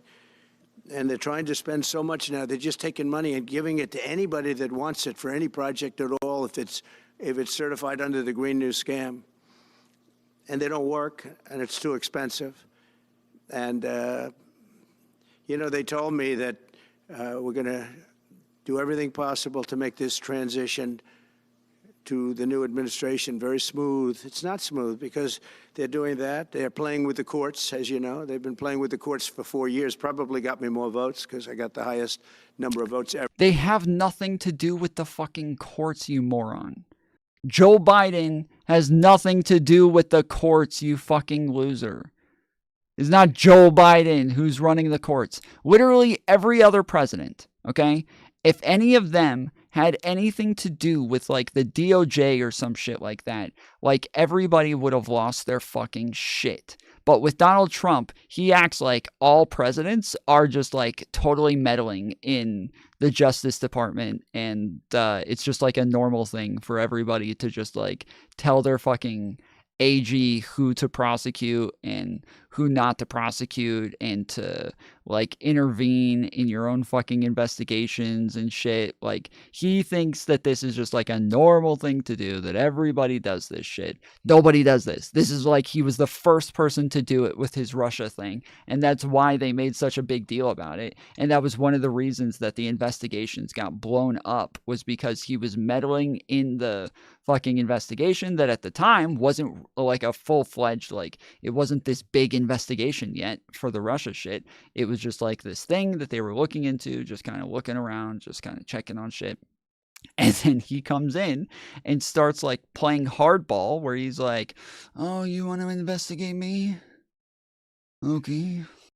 On the day of my daughter's wedding, you investigate me? Ever gotten by a Republican, by far, actually, by a lot. And, you know, we had a great election, so I guess it didn't work. But even to this day, they're playing with the courts. They have their friendly judges that like to try and make everybody happy on the Democrat side. It's called lawfare. It's called weaponization of justice, and it's happened at a level nobody's ever seen before. So yeah, many, it's happened at it's another record breaker, dude. It's another everything that's bad that happens to him, it's happening at a record that nobody has ever seen before. And then everything good is happening at a record that nobody's ever seen before. It's just you know, anything that he does, he's doing it the greatest. He's doing it greater than anybody's ever done it. And then anything that's bad that Joe Biden's doing it, he's doing it the worst. He's doing it so much worse than everybody else. And it's just so bad how bad he's doing it. He's doing it so badly. And it's just it's a horrible thing. You hate to see it. Defeated deranged Jack Smith. He's a deranged individual. I guess he's on his way back to The Hague. And we won those cases. He's those deranged? were the biggest ones. And the press made such a big deal out of him, but we did nothing wrong. We did nothing wrong on anything. And the people saw that. You know, when they vote... Yeah, we did nothing wrong, guys. Nothing. He did nothing wrong. He did absolutely nothing wrong. He also got convicted on 34 felonies. Did nothing wrong, though, guys. Did nothing wrong. Completely innocent. He is a convicted felon. That's what I'm gonna do. That's what I'm gonna do from now on. Damn, am I about to take like half this guy's fucking shit out on accident? Oh my goodness, I did. Oh shit. I cannot believe I just did that. Fuck. You dead, bitch. You're fucking dead. He's so mad. He's so mad. He's like Donald Trump, dude. He's so fucking triggered. Oh shit. Sorry. But yeah, it's not like like imagine me like talking every time I talk about my felonies and shit. I'm like, yeah, I was innocent. I was innocent of all of them, and they all came after me because they just didn't like me because I was so successful, and because I was I was an outsider. I was such a threat to them. When I was selling drugs, the cops wanted to sell drugs more than me, and so they all came after me because they're all confiscating drugs from all the drug dealers, and then they're selling them, and then they get mad when I do it, when they're all doing it too. They're doing it way worse than I am, and I did nothing wrong. I didn't even break the law. And so it's just it's called lawfare, and it's wrong, and it's just it was not my fault. I got convicted, and they convicted me. When a Republican, it's not easy for a Republican. When the Republican wins the popular vote by millions and wins all 7 of the swing states, people said, well, he could win 4. We won all 7, and we won them by a lot. I said he was going to win all 7, just to be clear. That's why you guys tune into the Tom Foolery show, because I did say he was going to win all 7. So take that. For all of you losers who say Tom Foolery show is TDS, well, actually, Tom Foolery show said Donald Trump was going to win the election, so suck it. A lot. That tells you we won. That tells, and they've been watching this injustice. I call it the Injustice Department. What they've done is so bad. The whole world has watched that. And it took work. Even though he's going to get no punishment, he'll get punishment for the felonies he's already been convicted on. They're sentencing soon. He's been playing victim about the fact that he has to get sentenced on charges he's already been convicted of. He doesn't think that he should have to. He doesn't think he should have to face sentencing on felonies that he got convicted of. He thinks that that's also lawfare.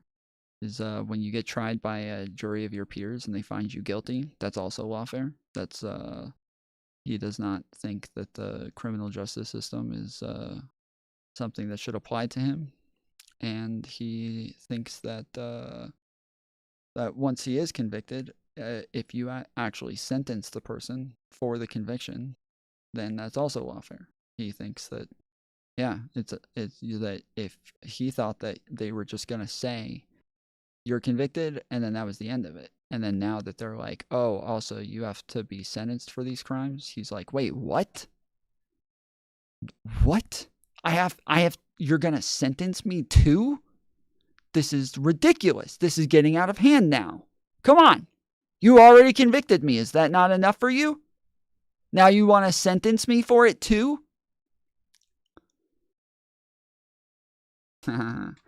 Suck it, Pinky. But it got me a lot of votes because when explained, I mean, we have a judge in New York who's a very crooked judge. I'm under a gag order. I can't even talk about aspects of the case that are... Your fucking case is over. You were not under a gag order even at the end of the case, bro. The gag order was lifted before the fucking case was over, dude. And now the case is over. You are not under a gag order when there is no fucking case. You were already convicted. It's over. Shut the fuck up. Shut up, dude. You gotta be kidding me, dude. Fucking crazy guy, dude. He's delusional. He doesn't even know his case is already over. They're just waiting to fucking sentence his dumbass. He doesn't even know. the most vital aspects. I'm going to, do you know that I'm the president-elect of the United States of America? I'm a former very successful president. We had the greatest economy in the history of our country. We had borders that were sealed and beautiful. We had, everything was good. We had no wars. We defeated ISIS.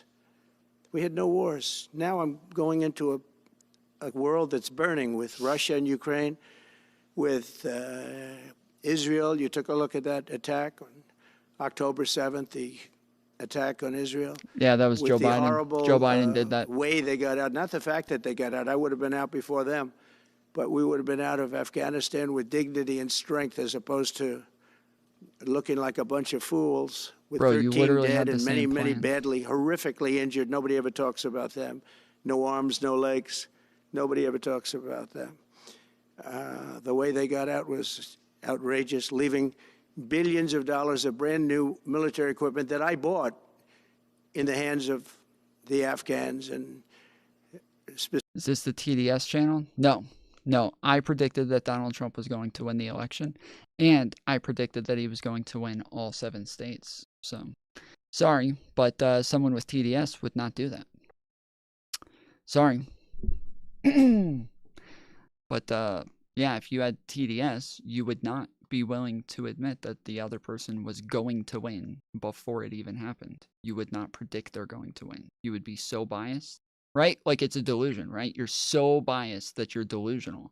And so, yeah, if you're that, like, if you're literally biased to the point of delusion, then yeah, I would have been out here saying Kamala Harris was going to win the whole time. But nope. I said, well before the election, Donald Trump was going to win all 7 swing states. That was me. So I can't possibly have a delusion about this guy. It's not possible. Right? This guy is mad geeked. It's fucking crazy. It's some people say that I sound like I'm on like downers and that I'm too monotone and that I'm just like, I sound like I'm about to fall asleep all the time. And then other people are like, bro, you're on too much crack. You smoke too much meth. You're on too many uppers. You're just so geeked. I don't know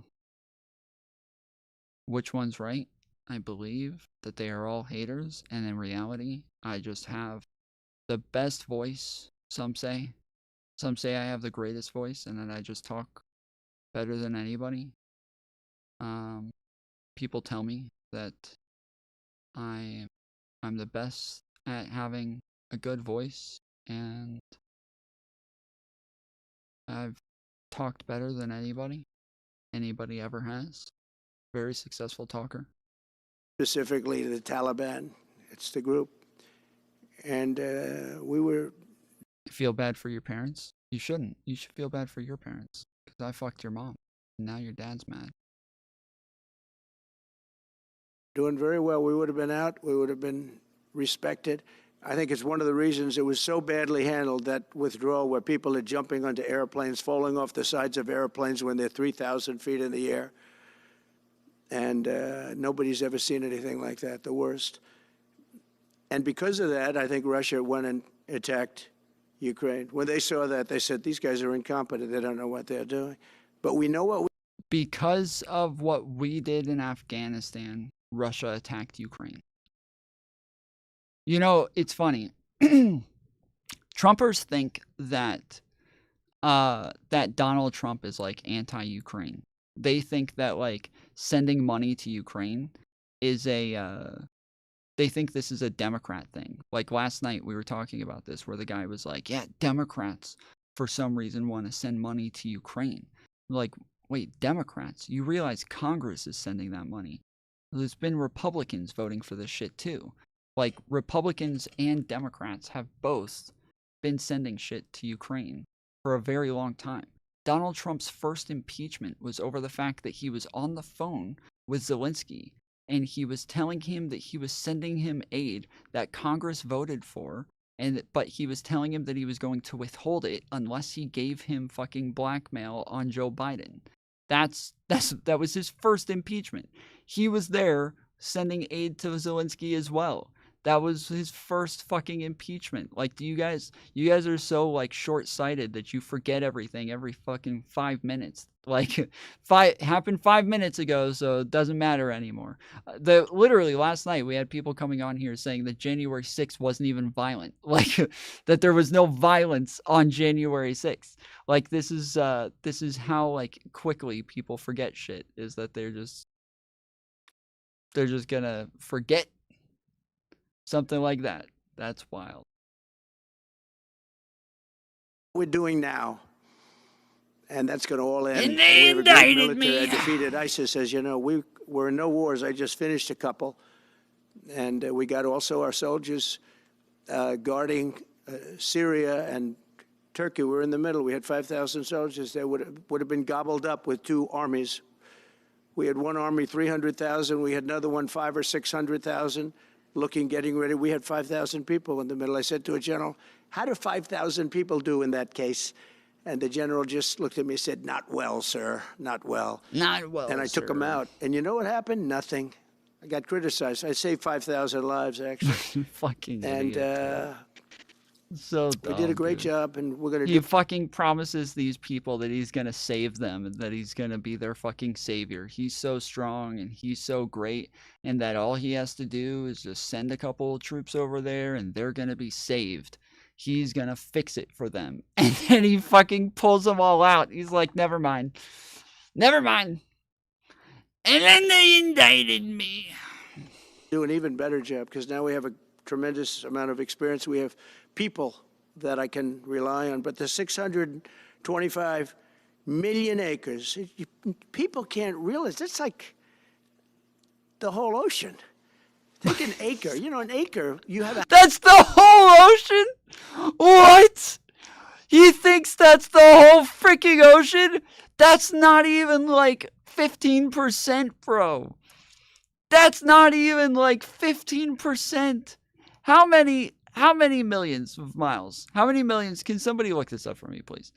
How many millions of miles is the fucking... Okay, Google. How many square miles are in the ocean? 139 million square miles. 139 million? Wait, what? NOAA.gov. They say, consider the size of the ocean. Its I'll surface consider area it. is about 360 million square kilometers. 360 million. Miles, and its average depth is 3,682 meters. Throughout these depths, there is life. Ay. No, don't use Google. Yeah, Google's gonna lie. Google just wants to make Trump sound wrong.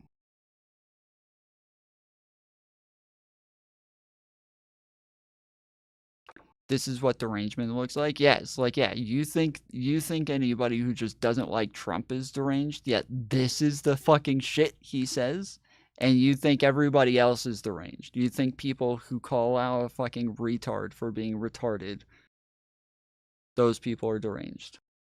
a house on a half an acre, on a quarter of an acre, or an acre. If you have an acre, you have a big deal. Now you multiply that by 600. Oh, I have 16 kills. Nice. I got an achievement just now for getting 16 kills in a game. Let's fucking go, dude. I got 37% of the map. And I'm way in first place. Second place is only 5% because they can't keep up with me. They said that I was gonna lose. Some said that I ended up being the greatest. I did this better, is what some people say. I was talking to a friend last week, and he was like, wow, you're actually the best that I've ever seen at this game. And everybody wants to eat your pizza, but you don't let them eat your pizza because you're so strong. You're so strong and so good at this game. I'm like, yeah, I know. 125 million acres. It's like, feels like the whole ocean. Okay, Google. How many acres is the entire ocean? Sorry, I didn't understand. Okay, Google. How many acres is the ocean? I'm not sure about the answer to your specific question, but according to origin-east-02-888-noaa.noaa.gov, consider the size of the ocean. Its surface area is about 360 million square kilometers, and its average depth is 3,682 kilometers. meters. I'm a fucking human. Okay. I'm a fucking human. Why would I care about kilometers? Shit.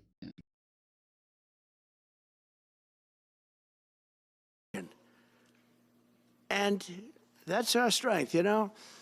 People can say we manufacture, we don't manufacture. The thing we have oil and gas more than anybody in the world. We're going to have more of it, too. But they took away 625 million acres of offshore drilling. Nobody else does that. And they think they have it, but we'll put it back. I'm going to put it back on day one. I'm going to have it revoked on day one. We'll go immediately if we need to. I don't think we should. You just said that you have to go to court for this. Now you're... How... You just said you're going to have to go to court for this, motherfucker. Why are you saying day one now? You know that you cannot have it revoked on day one. You know this. You just said it yourself. You have to go to court for this. Why are you lying? You know you're fucking lying right now. Like, we know you know you're lying. Because you just said it. You just said it yourself. What the fuck? Why does he do this? Why does everybody let this guy do this? Like, why does he get to just fucking non-stop, incessantly lie like this?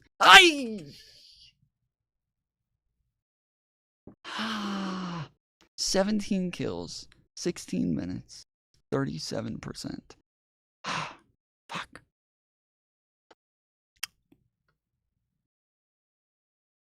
It ain't right. It ain't right. Would have to go to the courts, but if we do have to go to the courts, you know, they try to be sneaky. They go in and they sign. Remember, this is a man that said he wants the transition to be smooth. Because that's what winners do, yes. Winners are all pieces of shit. They all have to lie, guys. When you win, you have to become a horrible person. That's just what you do. And this is why everybody, they all look at Donald Trump like a fucking genius and a god. And they're like, well, he's a liar, so I should be a liar too. And this is why all the Trumpers lie about everything now. They all lie about what happened on January 6th. They all lie about his criminal indictments. They all lie about the fucking porn stars and the sexual assaults and all that shit. Because, yeah, they look at Trump and they're like, what a successful fucking guy, dude. Everybody respects this guy. Everybody loves that guy. He's just so well respected. And like, if you look at his reputation before he became president, nobody ever made fun of him and nobody was talking shit about him all the time. And he wasn't just like this big laughing stock that was used as a fucking caricature on reality TV shows. So now I want to be like that guy too, because he's just so well respected and he's just such a cool dude. Well, you don't do the kind of things. You don't have a judge working real hard to try and embarrass you. Because I did nothing wrong. By the way, I did nothing, absolutely nothing wrong. Oh, I did nothing wrong. And, by the way, I did nothing wrong. I think I forgot to mention that I did nothing wrong. Oh, and, by the way, I did nothing wrong. Just, thought I'd throw that in there.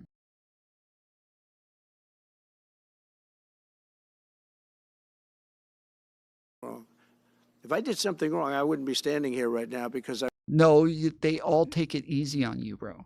You play victim like everybody's treating you unfairly, when the only unfair thing is that everybody else who gets these types of fucking charges gets put away for a long time. You got 30 fucking 4 felony convictions with a maximum of 4 years each. You could have been put away for hundreds of years.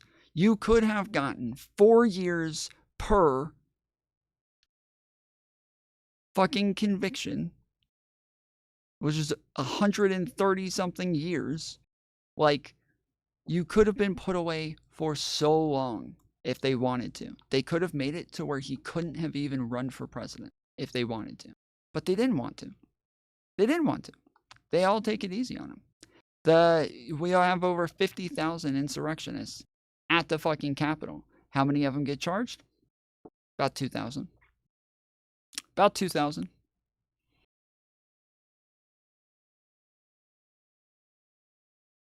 Less than 2,000 so far. So I think it's coming up to about 1,500 at this point. So yeah, very, very, very small percentage of people. Because yeah, everybody takes it easy on these guys. They're all retarded children, and we treat them like retarded children. We're like, oh, you know what? They don't know any better. They're Trump voters. They don't understand. They don't understand things that adults understand. I've won all these cases. Nobody's ever won so many cases as I have against the Justice Department. I mean, Jack Smith had cases all over the place. People were being subpoenaed, lives were being ruined. They were spending everything they had, money. We were helping them out. We had to. They were subpoenaing people that had no idea what they were even talking about. That's a sick group of people. And it was all to influence the election. It was all a fight against a political opponent. We've never had that in this country. We have had that in certain countries. We've had that in... He literally got impeached for it. He literally got impeached for it. He got fucking impeached for it, dude. Before this ever happened, he already got impeached for it. So when it really happened, in reality, he got impeached for it. When he did it with Zelensky in Ukraine, when he was trying to get them to give him dirt on Joe Biden, he got impeached for it, right? That's when it actually happened. This other shit is just stuff that he's making up.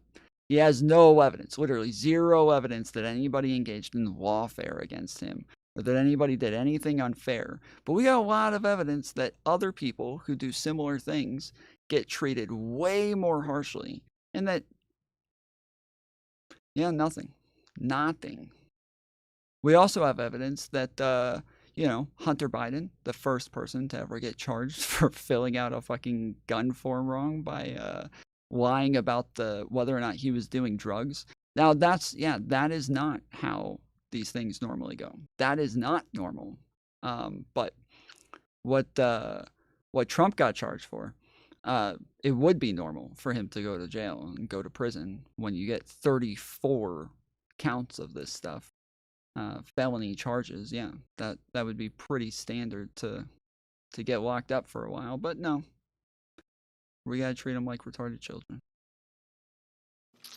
Third tier countries, we've had that in banana republics, but we've never had that in a place like the United States. I don't even know if it's been on a small level. I'm sure it has been on a small level, but this was the largest level ever.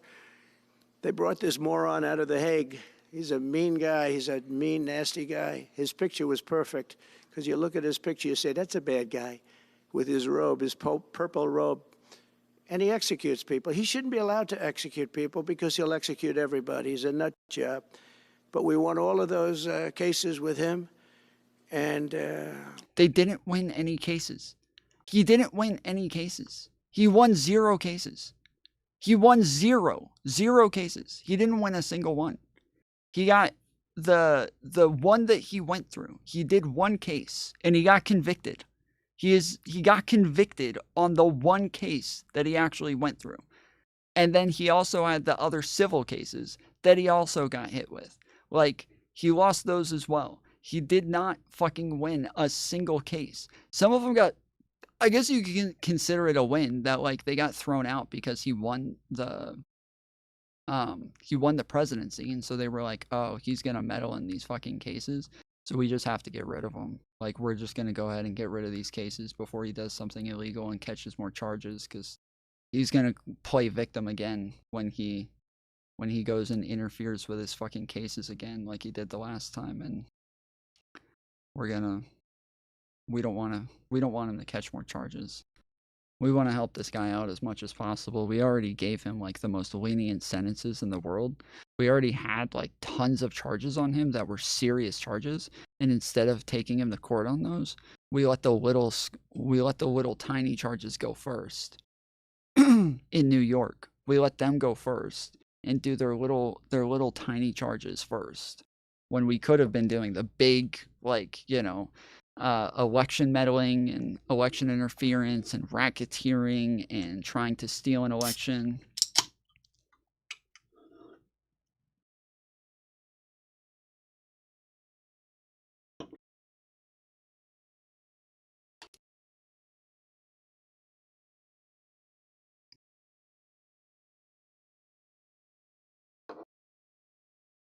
Okay, sorry. What was the answer?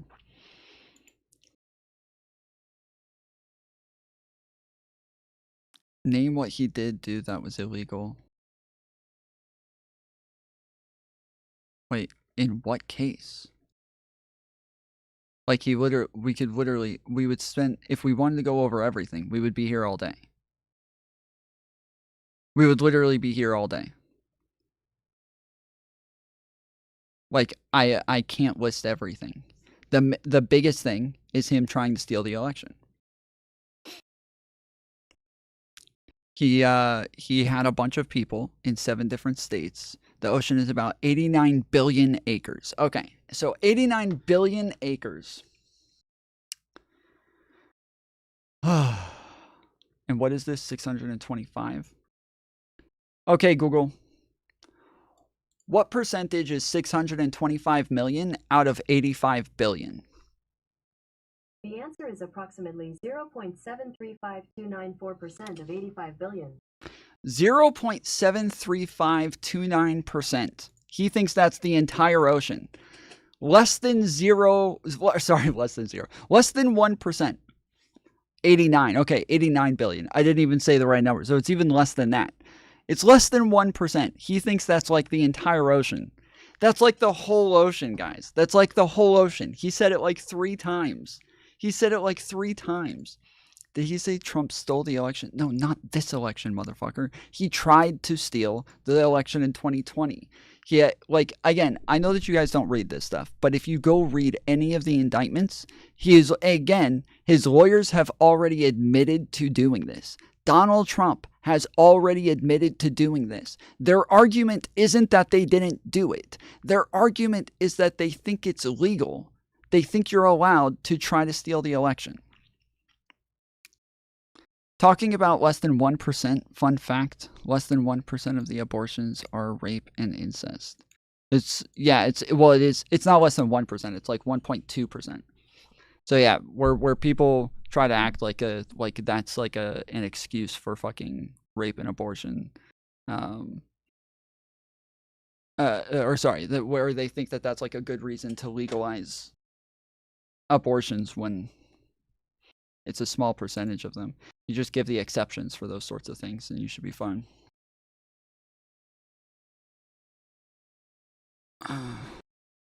But yeah, you guys have never looked at the indictments because you don't actually care if he's done anything illegal. You don't care. Like, I don't know why you even ask what he did. You don't care. I can go over the fucking facts with you. None of you will fucking care. We literally don't care. I know, that's what I'm saying. You guys don't care. You know that you're immoral. You know that you're doing something wrong. And you like it. You are happy to be an immoral person. Tom Foolery Show, we can't know for sure he didn't steal this election. All the evidence we would cite is from our corrupt government. So if Trump really did win, how would we know? So true, dude. So true. We can't know. Yeah, how would we ever even know if he stole the election? We're just gonna have to assume he did it. Yeah, we'll just assume he stole this election. Yep, because it's corrupt.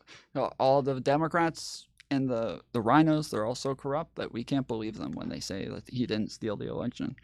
They're all trying to help him win because they're all fucking corrupt. He probably, him and Elon Musk paid everybody off, and now our corrupt government has helped him steal the election.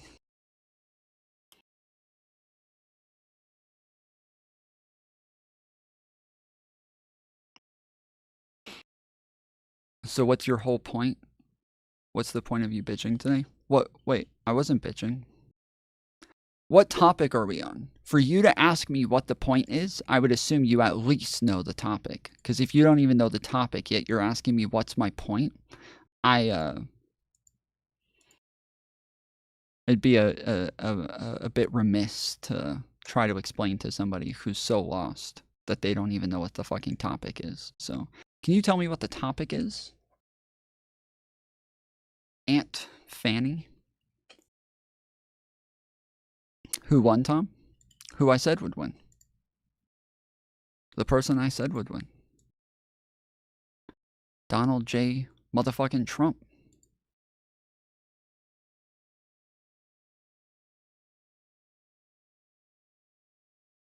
Of course. You're all over the place? I'm not all over the place. I'm not all over the place. I'm just responding to things that Trump is saying. So if you think I'm all over the place, you think Trump is all over the place, which he is.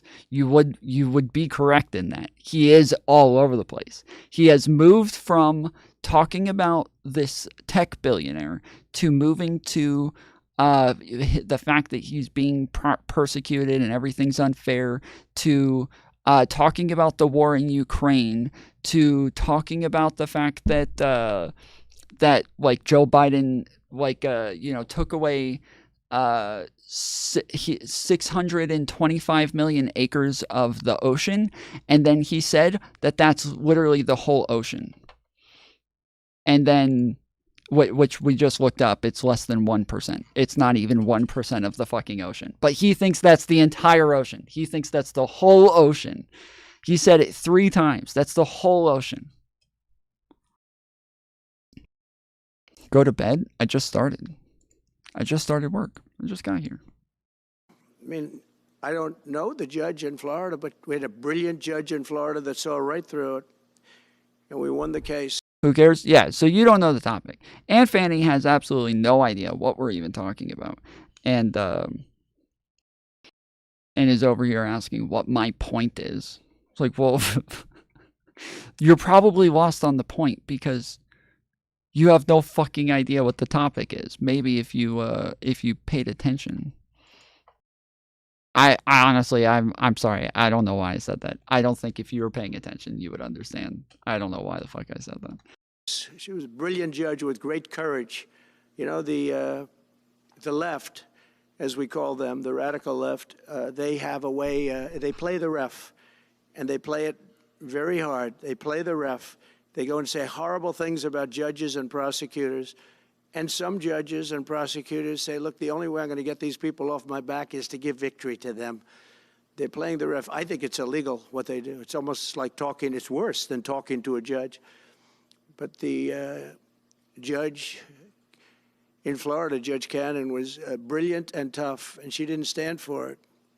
And I don't know her.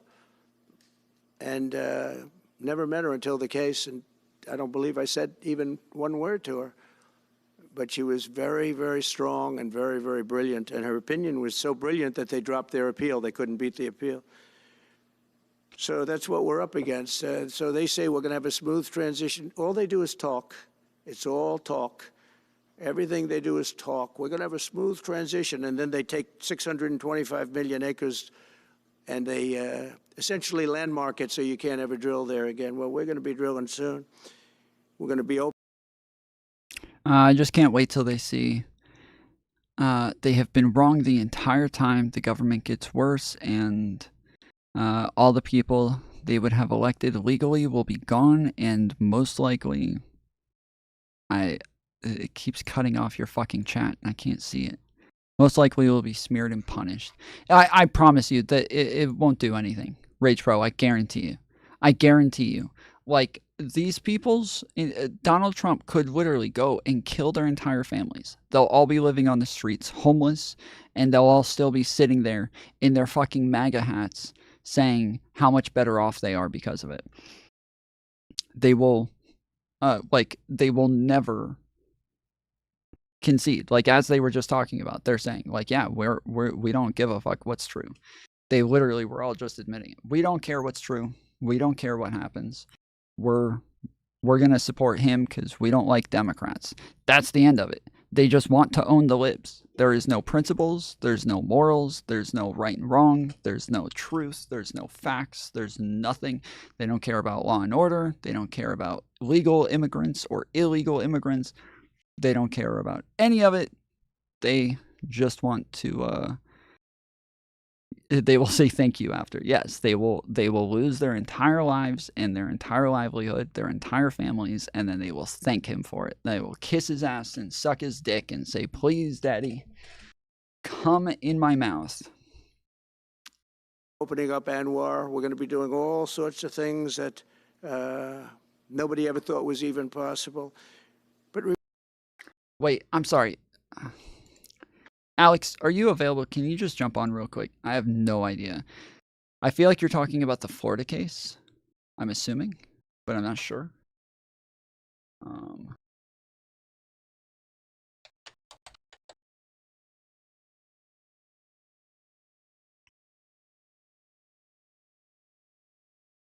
I want to bring in CNN senior crime and justice correspondent Caitlin Polance. What is Judge Cannon's argument here, Caitlin? Well, Judge Cannon is not actually doing much other than saying nobody's sharing this report for at least 3 days outside of the Justice Department. So we were awaiting the release of Jack Smith's final report, the summation of all of his work, his charging decisions in both the classified documents case before Judge Cannon and the January 6th case, which is against Trump in Washington, D.C., or was. It's been dismissed now. The Justice Department said they could release it publicly as early as Friday at the Attorney General's decision if he wants to do that. And so Trump's team, the co-defendants in the classified documents case, he has 2 of them who work for him, also accused of obstruction of... Joe was a kid sniffer and Kamala was for the Diddy parties. Yeah, sure. That's what, like, again, like, those are y'all's priorities. Joe Biden smells a kid, which literally means nothing. Like, that literally means nothing. I don't know where the fuck smelling someone is a sexual thing. I don't know where the fuck y'all come from. But where I come from, that is not a sexual thing. It's not in anything. It's like we all smell things. But okay, so he smells a kid. But then Donald Trump is literally best friends with Epstein for like 15 years. He says he's a great guy. He says he loves beautiful women, especially the young ones. Epstein does a bunch of interviews talking about how him and Trump went around partying all the time and how they were best friends. A ton of like other women come forward saying that they met with Epstein numerous times and Donald Trump was next standing at his side every time, that they were in hotel rooms together partying and shit like that. Donald Trump was best friends with fucking P. Diddy, hung out with P. Diddy all the time, has tons and tons of pictures with P. Diddy, says he was a great guy, says that they were best friends. Now, me personally, I want to be clear, I don't think that means anything. I don't think that says anything about Trump. I don't think it says that he's a bad guy. I don't think it means that he's a pedophile. I don't think it means that he did anything with kids. I don't think it means anything. I think that rich people are going to hang out with rich people and that that's a normal thing. But you guys do think it means something. You do.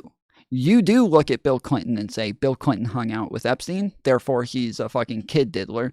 But Donald Trump, who hung out with Epstein way more than Clinton, not that guy.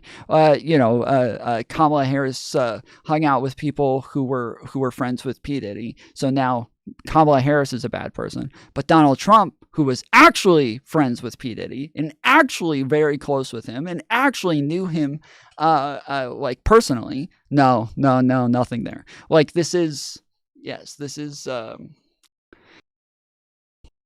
way that you guys think. We had proof on Bill. Did you see the ledgers of the Black Book? Sure, that doesn't mean anything. That literally means nothing. That literally means nothing. So what? So you saw his name on a fucking flight log. You understand that island, they had tons of things there. That had nothing to do. By far, the majority of the island was filled with like offices and resorts and shit like that. And then they have like one small tiny part that probably had some like kids trafficked over there and shit like that. You guys have never looked into the fucking island. You don't know anything about it. So, just the typical daddy behavior from Trump tards. It's fatherless behavior is what it is, bro. It is fatherless behavior. It is a bunch of people who never had a father. And so Donald Trump has become their father figure. I had a father. I grew up with a dad. So my parents are still married. My parents love each other. So I'm sorry for you guys when that's not the case, because your moms are all fucking me instead. Of justice, they also are facing the dismissal of this case, but ongoing appeals. they are going to court and saying, we don't want any of this to become public because it could hurt us. And so Judge Cannon said, yeah, let's look at the appeals court. You talk like you've been there. I talk like I know what I'm talking about, actually. I talk like I've actually looked into this shit. I didn't just go look up one black book and then come to a bunch of random conclusions based on that. Just as I didn't go listen to Epstein talk about how close him and Trump were and then jump to a bunch of conclusions. Because you know what? I actually don't have Trump derangement syndrome. That's why. It's because, yes, I would not run around saying that Trump is a pedophile because of this. Again, I did predict that Donald Trump was going to win this election long before the election because I don't have Trump derangement syndrome. I don't make a big deal about the grab him by the pussy quote because I don't think that that's a big deal. Don't think it really matters. Don't think it was all that horrible of a quote. But I'm capable of admitting things that are beneficial to Trump. You guys, none of you are capable of admitting shit that's not beneficial to him. And all of you, if you ever come on here and you come on and try, like, you ever most, like, 90% of you, like, don't even know what you're talking about, okay? Most of you literally have never looked into any of this. You know you haven't. You just want to defend daddy. So you would never come on here to try to, like, argue with me on any of this. But if any of you do, every single time you start off by saying, I'm not a huge Trump fan, okay? I'm not a huge Trump defender. I'm not MAGA, okay? I'm not part of MAGA. I'm not one of them. But I'm also totally incapable of admitting anything bad about the guy. I'm incapable of, like, admitting when you show me, like, hard proof that he did something. I still will not admit it. When you show me, like, you know, that he when you show me him saying something, I'll say, man, yeah, he says some crazy stuff sometimes, or wow, yeah, he misspoke there, or wow, the mainstream media really loves to take him out of context with no evidence that he was taken out of context. You'll just make up all these excuses out of nowhere while also being like, yeah, no, me? No, not a big Trump guy. No, yeah, no, I'm not one of those. No, not one of those. Every single one of you, you all do the same thing every time. No, not one of those guys. One of those crazy MAGA guys? No, yeah, no. Like, okay, do you think FEMA was trying to take people's homes? I mean, Trump said they were, so of course that's what they were doing. Do you have any evidence that they were doing that? How would I get evidence? Professional yapper. That's you can just say a talk show host. Just say that. That works. That's the same thing. Yeah. Here, you've asked them as well to block the release of this. I'm going to say now, today, no one who gets this report in the Department of Indoctrination shows in this one. Brandon Steele, if you would like to hop on, I would happily show which one of us is indoctrinated. I would happily show which one of us is indoctrinated. If you think anything that I've said is incorrect, I am happy. I can prove everything that I've said. Discord link, the link is in the description. If you just go to the description, there should be 3 dots in the top corner of your screen. If you click the 3 dots, it'll drop down like a thing. Scroll down on that, and then if you click description, it should pull up like a list of links for me. If that's hard, or like some people's phones have problems with that, you can go to my channel, and on my main channel, all of my links are right on the front page. So yeah, if you guys want to hop on, you can join the Discord. So here's the Discord link right there. And if you don't see that on your phone, you can just click more links and it'll show all of the links. So you click the Discord link, you join the server. Once you join the server, it'll ask you to accept the rules. And then once you've accepted the rules, you go right over here to where it says waiting room. And once you join the waiting room, I am able to pull you into here, Tom Live, and we can get into it. But I do want to be clear. If you guys jump on, 1, I'm going to assume there's a disagreement. And 2, please do not start off with the, oh, I'm not a real Trump guy. I'm not one of those guys. I did vote for him after he was convicted of tons of felonies and found to be guilty of attempting to steal an election. I did vote for him after that, but I'm not a real Trump guy. No. Please spare me.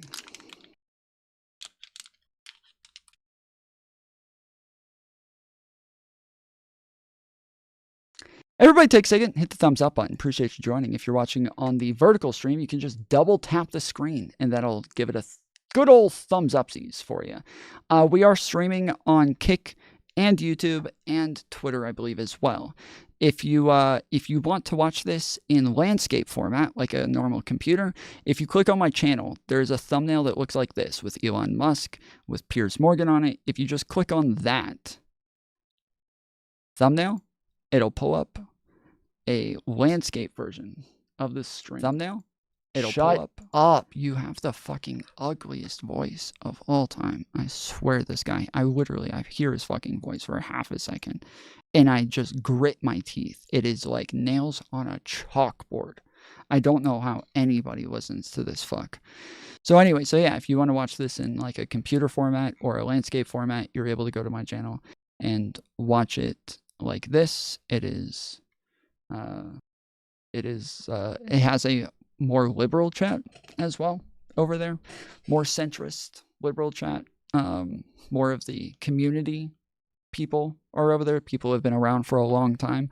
That's where the majority of them are going to be. But the most of the Trumpers are going to be in vertical chat, because the vertical chat is where you have shorts on your screen and then vertical streams pop up in the shorts chat.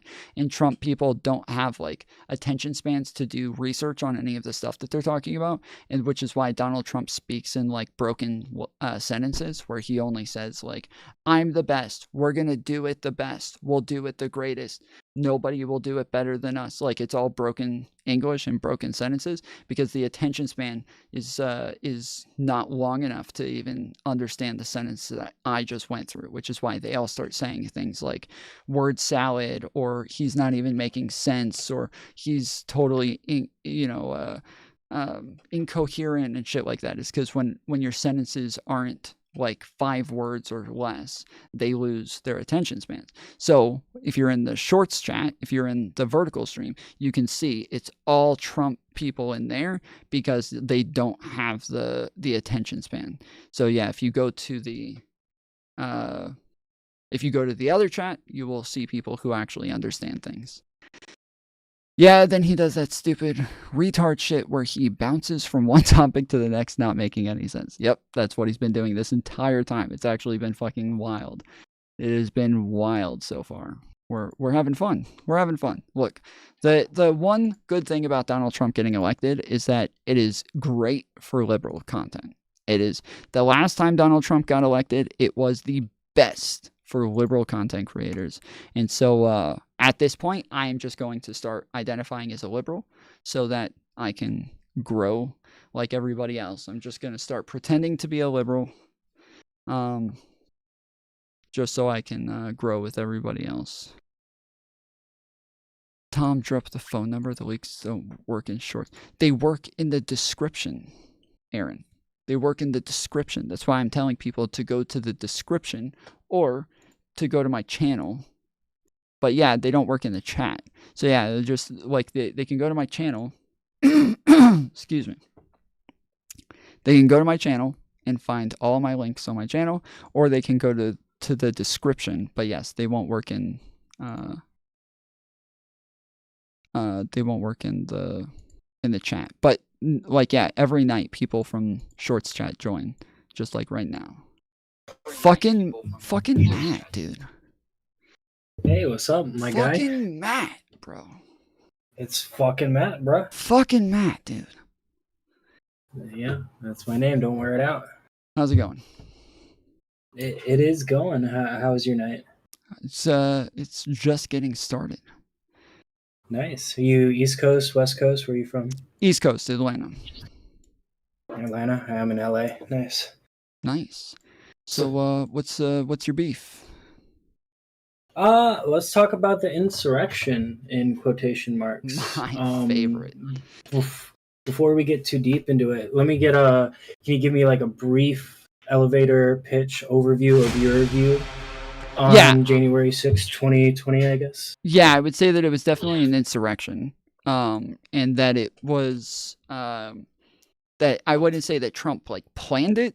Like it wasn't necessarily his intent for that to happen. It may have been. I don't have any reason to believe that. But I do believe that he incited it by saying that the election was stolen.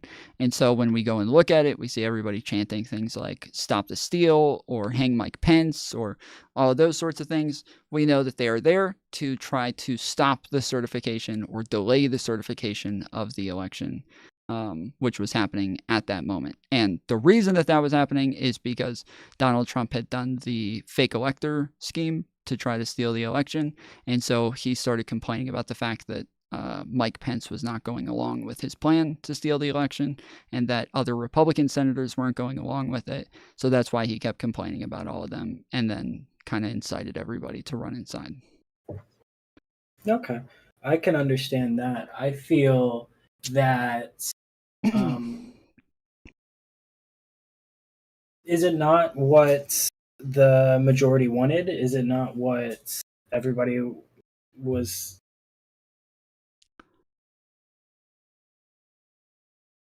Hello? Hello? Did I? Oh, he left. Damn. I got destroyed on that one, dude. Good job. W's in chat for fucking... What was his name? Fucking Matt. He just destroyed me.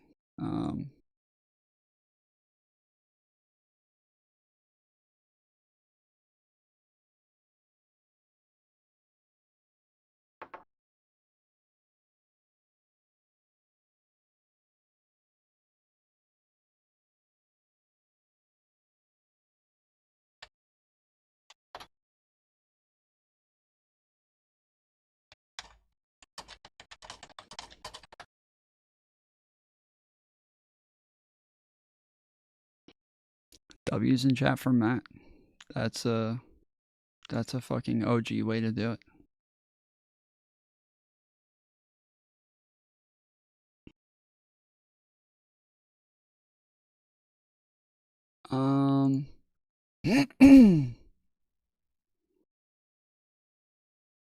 Okay.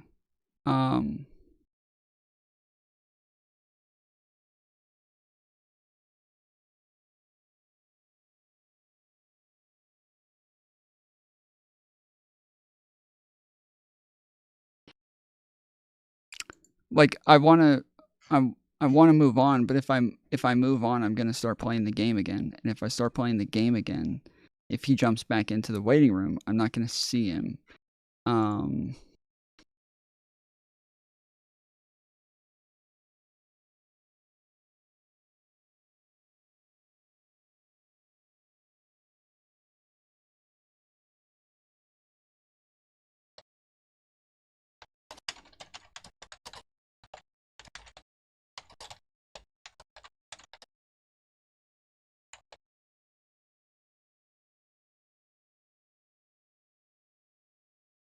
So I just gave Aaron access. So if Aaron or any of the mods are around, if you guys see somebody hop in the waiting room, you can just move them into the live chat. And I didn't realize until Aaron said the other day that you guys lost access to the live stream. I didn't know that you guys lost access to it. So yeah, I put it back on there. And then, yeah, you guys should be able to, if somebody's in the waiting room, not always, just to be clear. By far the majority of time, if somebody's in the waiting room, I don't want them moved in.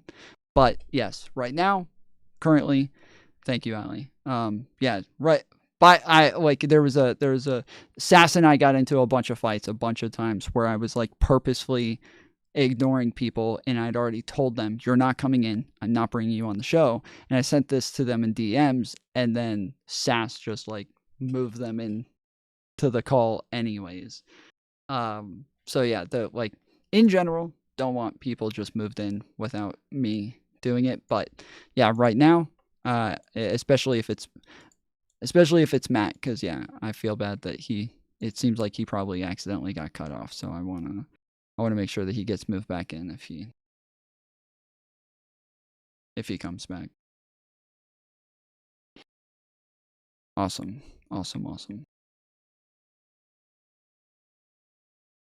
Prosecutors say, look, the only way I'm going to get these people off my back is to give victory to them. They're playing the ref. I think it's illegal what they do. It's almost like talking. It's worse than talking to a judge.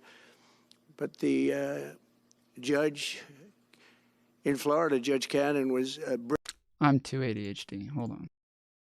Justice who has it with Special Counsel Smith's office, their officers, agents, employees. No one can share it outside of the Justice Department. And once the 11th Circuit Court of Appeals makes a decision here on what to do, if they too want to block the release of it, there's going to be a 3-day window where nothing can be done. And so we're in this moment where things are running out of time.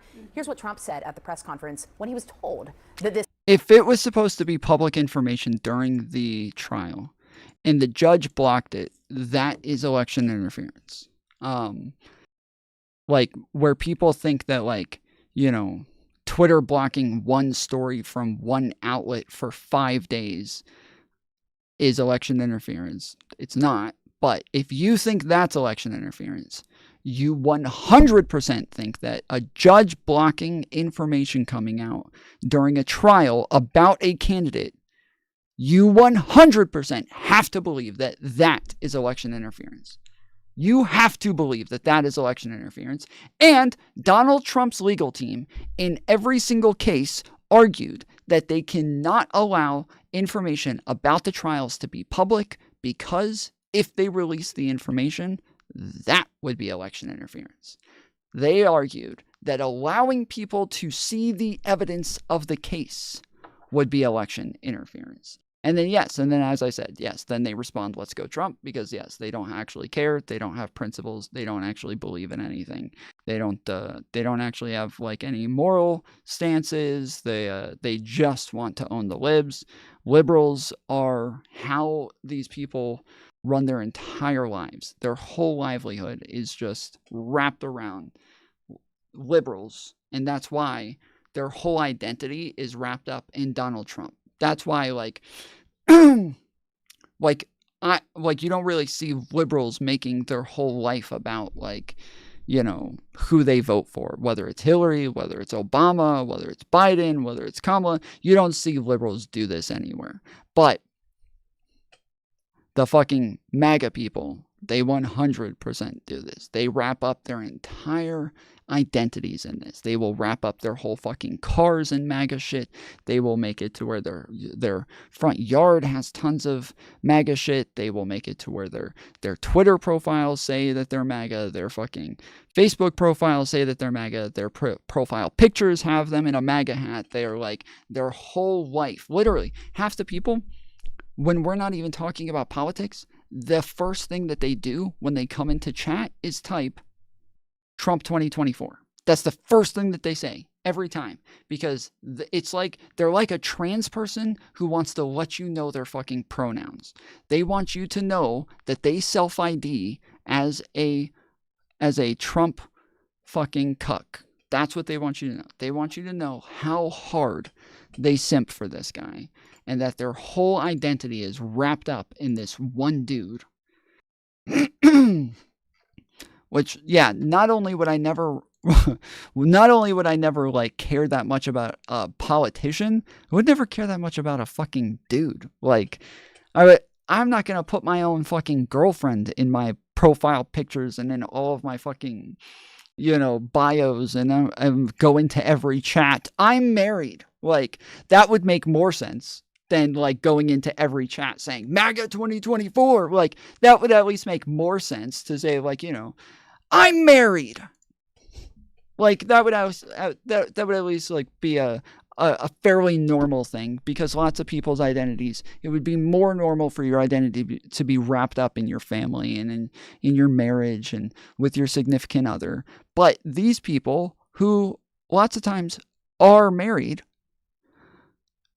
care more about telling you that they voted for Donald Trump than they do to care than they care to tell you that they are married. They are way more excited to tell you that they voted for Donald Trump than they are to tell you about their fucking wife or their kids or their kids' baseball game or whatever.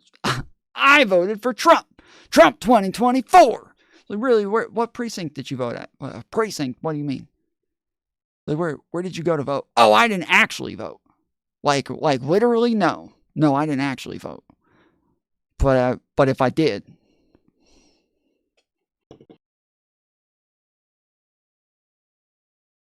Because liberals have no morals whatsoever. They have Satan as their moral standard. And you're a cuck, bro. Stop it with the self-projection. Well, you and you liberals, yeah.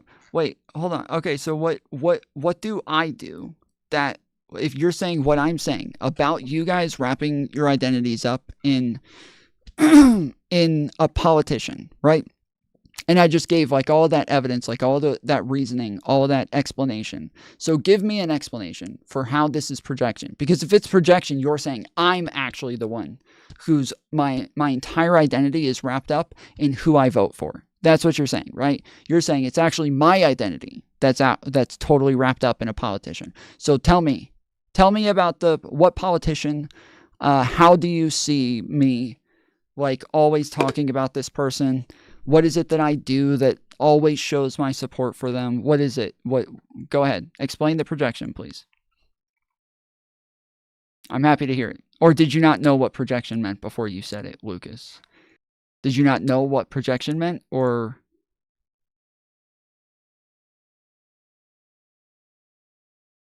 Damn, where is he? Where'd he go? You're a cuck, bro. That's the projection. Wait. Okay, so what's the evidence that I'm a cuck then? Or are you gonna lie again? While telling me that I have no morals. Are you about to lie again? Cuck ass boy. Yeah. So yeah, see, this is what I'm talking about. Yes, this is what somebody with no morals would act like. Yes, this is exactly what somebody with no morals would act like. Is when you ask them to explain something, you ask them for evidence, they would just fucking go off on insults immediately with no reasoning behind it, no logic, nothing. Just immediately going off, just saying random shit because they realize they just got caught in another fucking lie, just making up shit. So it's time to just ramble as much as possible. And then all of the other people, they know that it's all team sports. That's all it is. For MAGA people, it's just team sports. So as long as you're in favor of MAGA and as long as you're against the fucking liberals, they're all going to defend.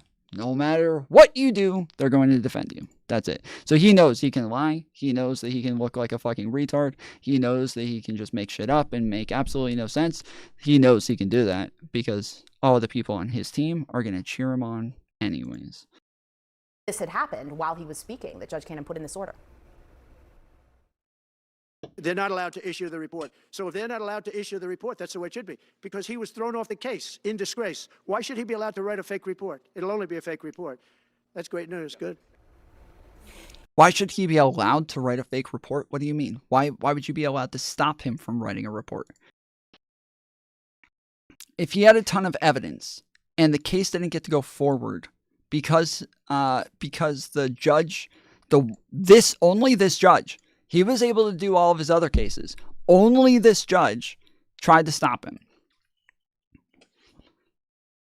True, Tom, the right never critiques themselves, the left does. I mean, I wouldn't say the left does overall. I would not say that as like a generalization. Because I do think that the left can be insanely biased as well. I think that they can play team sports. I think that they can go a little bit too far. But I would say when it comes to like Donald Trump doing something wrong, like giving his family members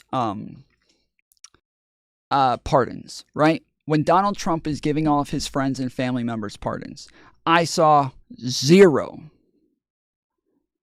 Trumpers criticize him for this. I saw 0 complain about this. I saw 0 say that this was bad. I saw 0 say anything about this whatsoever. None of them even mentioned it. They didn't care. They didn't give a fuck. Trump he literally tried to steal an election and they still voted for him. So there is nothing he can do.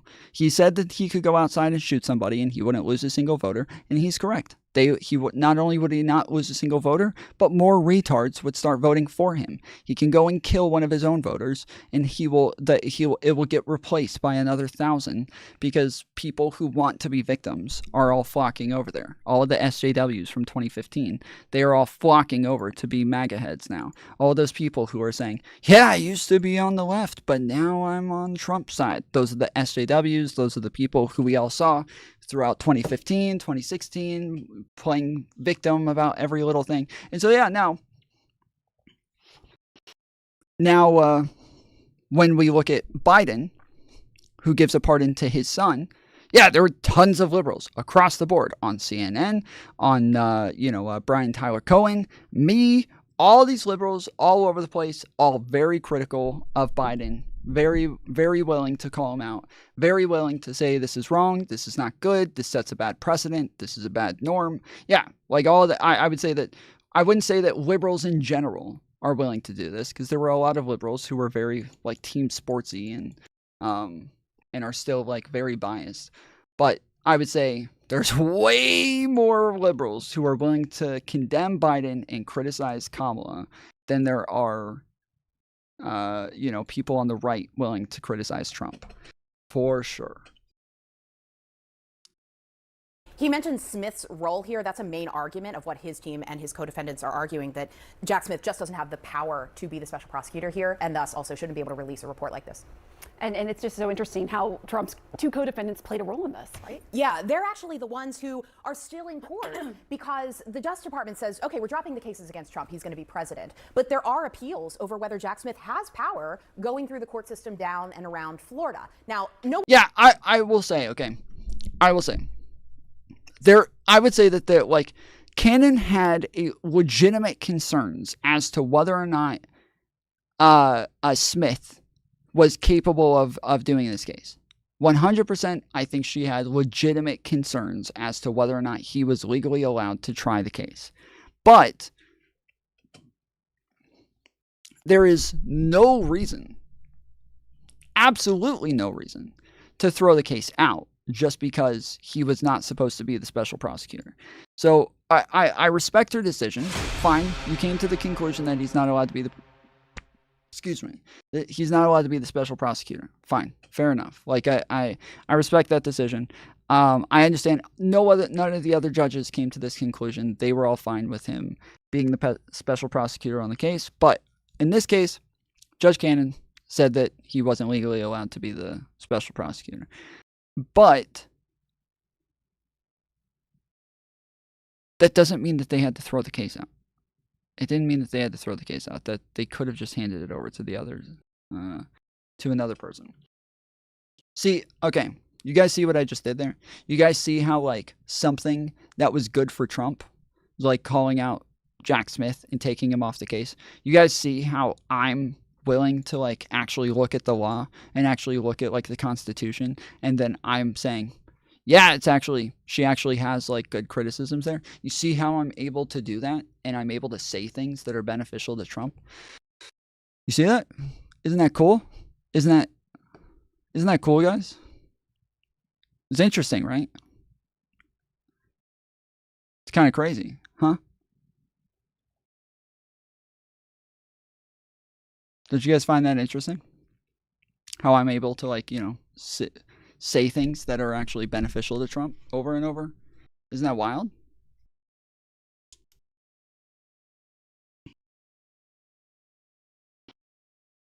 It's crazy.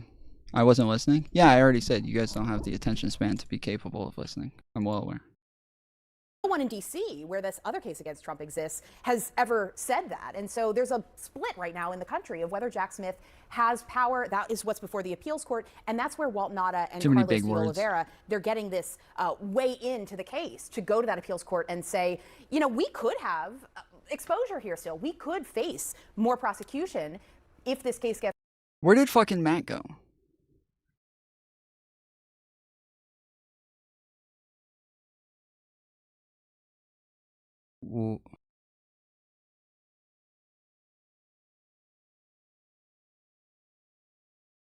Wait, that was just a troll? Okay. Alright, so that was just a troll. Fucking Matt left the server. Damn. I thought we found somebody with a fucking backbone. And I was wrong. Sheesh.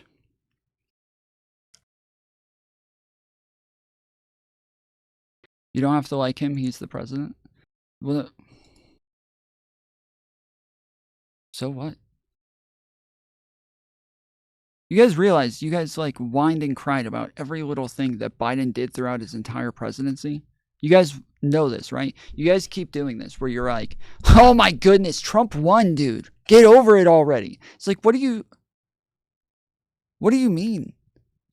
Do you think that like people stop talking about politics after the election? Do you think we just talk about it for one day, the election, and then we just stop and move on?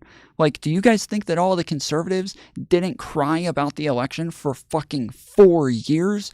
Do you guys realize that Kamala Harris and Hillary Clinton both conceded their elections to Donald Trump the very next day, whereas Donald Trump 4 years later, still has not conceded the election. You understand this, right? Like, you guys cannot be the ones sitting here being like, dude, you don't have to like him. He's the president. Like, you know, that's you guys are not the ones, okay? You are not the ones, I promise you.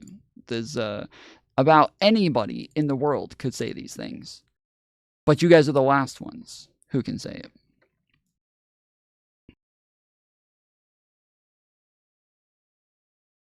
Gets revived. Can you please shut this down? All right, Caitlin Polance, thank you so much. I want to bring in CNN senior legal analyst Ellie Honig. I mean, what do you think about Cannon's ruling? Surprise? Not a surprise? Well, it's important to understand, first of all, Pam, we just saw Donald Trump sort of trumpeting this ruling as some sort of substantive victory. He was criticizing Jack Smith.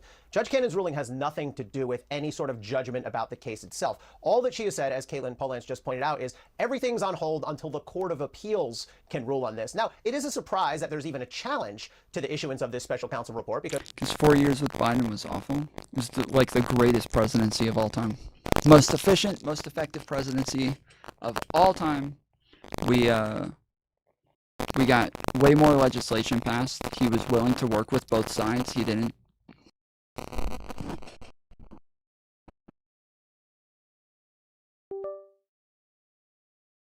Did that work? I didn't hear it unplug. Did that work?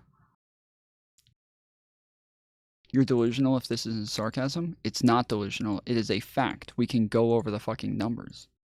You have no idea what happened throughout his entire presidency. You sat in your echo chamber that never went over any of the news. You guys just watched people make shit up and take everything out of context. You have no idea what happened throughout the entire presidency. You guys sat around just chanting, "Let's go Brandon," the entire time and fucking posting memes on Facebook. That's it. That's all you did. You guys sat around crying about the fact that he lost the election, saying that it was all stolen and fake. That's all you did. You have no idea what happened. Crime rates have been up the entire time. Oh my goodness.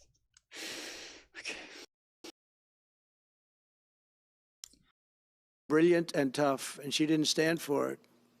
And I don't know her, and never met her until the case, and I don't believe I said even one word to her. But she was very, very strong and very, very brilliant. And her opinion. Okay, I'm sorry. That last fucking comment. Okay, so just so you know, the peak in crime rates over the last decade was during Donald Trump's administration. You have to know this. You have to know COVID and BLM were the two biggest, were the two eras of the two things that coincided that caused the biggest fucking crime spike in America in the last decade. And that was under Trump. Biden's crime rate was not worse than Trump's. Biden's crime rate continuously went down from 2019. So false, LMAO cracking down on crime versus letting criminals run free. I'll say, if we're talking about New York, there's some states that are doing some gay shit where where they're like letting people out like too easily. I 100% agree. But I'm consistent on that, right? I'm consistent on the fact that I want criminals to be locked up, which is why we talk about the fact that all the January 6ers and everybody there should be locked up. It's because, yes, across the board, I am just against treason. I'm against crime. I'm against terrorists. I'm consistent on this. Whereas you don't actually care about crime. You don't actually give a fuck about crime. So hit me with a skateboard. I'm pro fucking Rittenhouse, bitch. Again, you are assuming that I am as delusional as you. You are assuming that I am the person who you are. I am not a fucking partisan hack, okay? I don't give a fuck about partisanship. I'm not a Democrat. I like Rittenhouse. I supported Rittenhouse from the beginning. The fucking week that this happened, I came out with 3 fucking videos on the fact that everybody talking about Rittenhouse was lying about him. I came out with probably over 100 to 200 videos on Rittenhouse over the last couple of years. I literally just posted another video on Rittenhouse the other day talking about the fact that everybody who supports Luigi is a fucking terrorist sympathizer and that they need to stop comparing him to Rittenhouse because Rittenhouse is a victim and Luigi is a perpetrator. Luigi is somebody who went out and hunted a fucking human down to murder him. Kyle Rittenhouse is somebody who was being chased and hunted and ran away trying to get away from these people and eventually just had to protect himself. Okay, so you talking about hitting people over the head with a fucking skateboard. I am not you. Don't think that I'm as fucking partisan as you. Don't think I'm as fucking delusional as you. I am not a fucking partisan hack, okay? Was so brilliant that they dropped their appeal. They couldn't beat the appeal. So that's what we're up against. So they say we're going to have a smooth transition. All they do is talk. It's all talk. Everything they do is talk. We're going to have a smooth transition. And then they take 625 million acres and they essentially...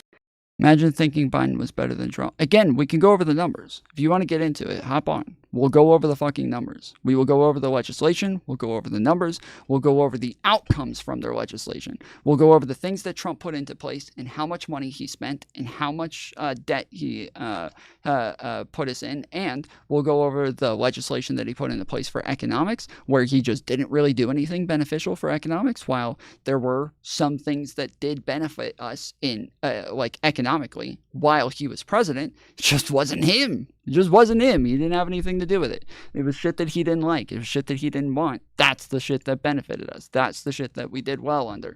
But yeah, proof again. Yes, if you guys want to hop on, we can go over this stuff. I'm happy to get into it.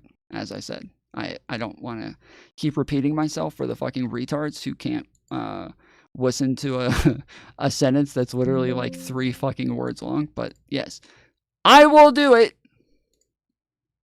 when you hop on.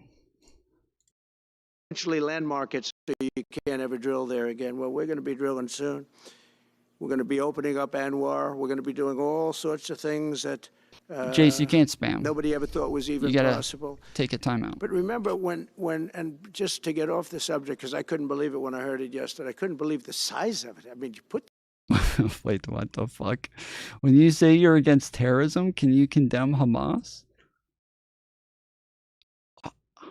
Are you guys actually so fucking stuck in an echo chamber that you think that centrists are out here fucking like backing Hamas, let alone like regular Democrats? Like regular Democrats don't even support Hamas. You know this, right? Regular even Democrats will condemn Hamas. You gotta be kidding me. You actually think that yes, of course I condemn Hamas. Yes, of course they're fucking terrorists. What do you mean? Piers Morgan has entered the chat. What do you mean? EC Vader. You actually are like in an echo chamber, bro. I promise you. If you think that like centrists are not going to condemn Hamas, you're very far gone, homie, because yes, regular fucking progressives and Democrats are condemning Hamas. It is literally like the far, far left Like, we got to go all the way to, like, Hassan Piker in order to get that far to where you're going to start being, like, pro-Hamas and shit. And, it, like, can you please elaborate your views? I still don't know your views. I'm fairly centrist. So, I like, for most of my life, I've been a Republican. But initially, when Donald Trump started running in the primaries, I liked him. He was my number one candidate. I wanted him to win.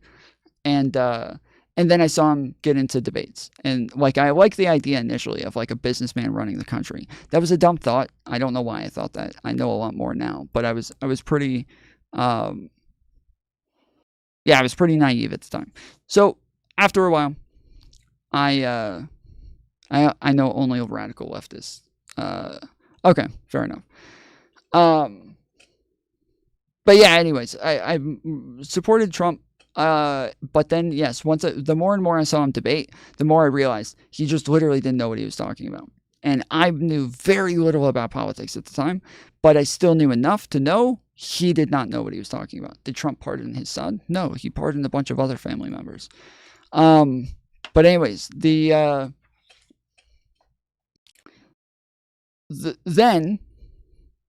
I started to not like Trump. And then the more that Republicans started to support him, he only won like 30% of the vote. Only like 30% of Republicans supported Trump. It was like 33% in the primaries. And it kind of annoyed me that we had like 16 candidates on stage. And of all of these candidates, Donald Trump only had to get 33% and ended up being the fucking front runner and being the guy who went into the generals. That really annoyed me. And I thought, okay, well, that's it. Like, Republicans lost this. There's no fucking way anybody's voting for this nutcase. Like, there's no way anybody's voting for this retard. And then they did. And then after they did, the people that I watched, the Republicans that I watched, the conservatives that I enjoyed, the Christians that I, like, thought highly of, they all condemned Trump and said, we don't like this guy.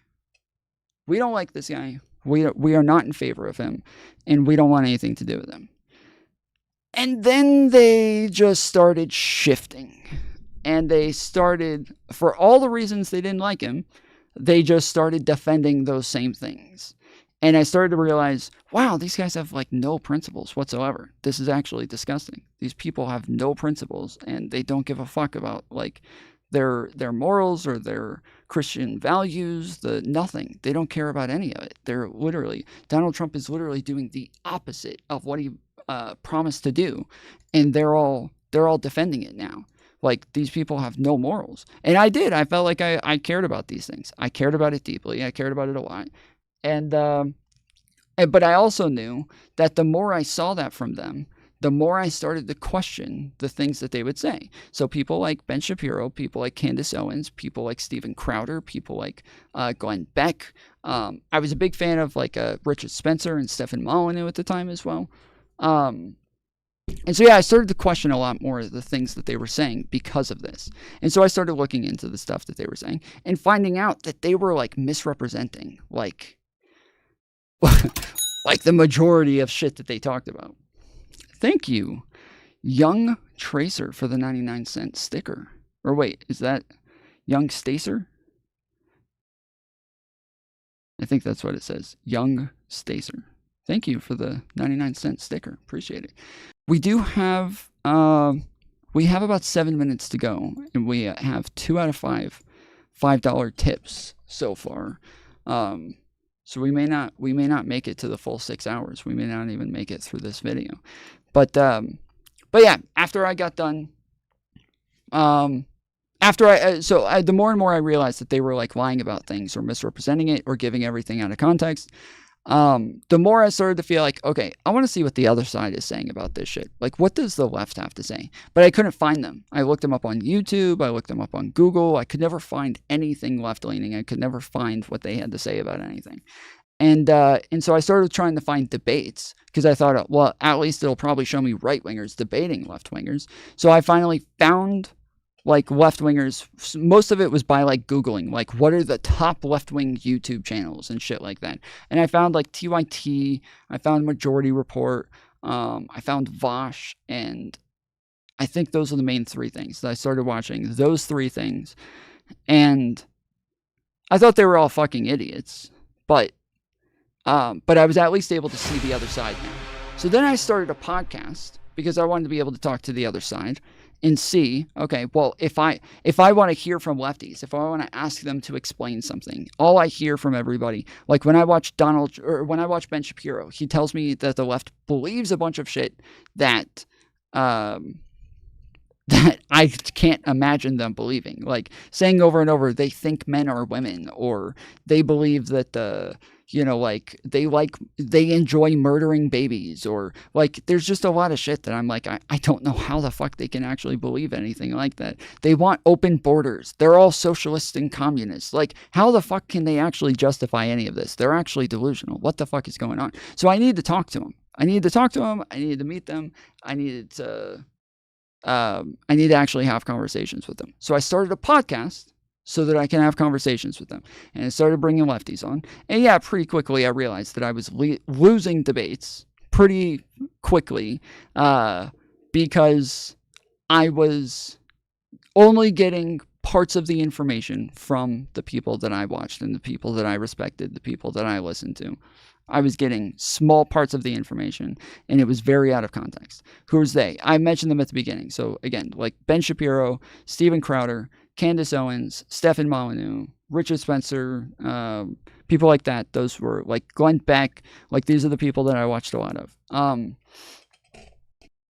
And so then, yeah, after that, I started to do more and more research and started to like look into things more and more, and started to realize that like we were horribly lied to about a lot of shit. And at the time, I was the guy who like hated Donald Trump. I would never vote for him. I would never bring myself low enough to like support the guy.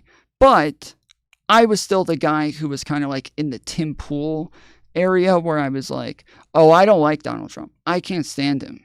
Hate that guy. But then I also defended like everything that he did and acted like the left was always like lying about him, or that the left was always misrepresenting him, that the like CNN was always misrepresenting him. And then, yeah, and then more and more I found out that they weren't misrepresenting him, that I was getting misrepresentations of what he was doing, that everybody that I listened to and everybody that I read, they were the ones misrepresenting what was happening. And they not only misrepresented what Trump said, but they misrepresented the arguments from the left 100% of the time, which is why like a steel man to me is a very important thing now. Like steel manning the other side, saying what they actually believe, saying things in a way that they would agree with, what they actually what they actually believe, and say it better than they can. I want to present their arguments better than they can present their arguments, and I'll argue against that. But the right just didn't do that. None of the people that I watched, they did not represent people's arguments. Not only did they not represent it fairly, but it wasn't even an argument. 90% of the shit that they said is just shit that they never said. Like the fucking popular arguments that they all argue against is just shit that nobody fucking says. But they just run around repeating straw men all day, every day. So yeah, today, I would say that I'm a centrist. I don't agree with like Democrats on most like policy positions. If I could get somebody like Mitt Romney or George Bush or real Republican conservative type people, there's a lot of people that I would have voted for over Kamala Harris. I didn't really like Kamala as an option, but I did like Joe Biden. I thought that Joe Biden, did a great fucking job. He ended up being one of the best presidents of all time. Had one of the best presidencies. It may not be him, right? Like truly, it may not have been him that did any of it. He seemed to have some cognitive issues, so it's possible that he didn't do any of it. That it was just his advisors who took care of everything and made sure that it all happened. But yeah, he ended up like when you look at the numbers, when you look at the stats, when you look at the legislation passed, he ended up being one of the most efficient and effective presidents ever. And yeah, I would have liked to have had him again, just not as old as he is today. So, but no, you see, I'm not a Christian. No, I left Christianity at the end of 2022. So yeah, about 2 years ago.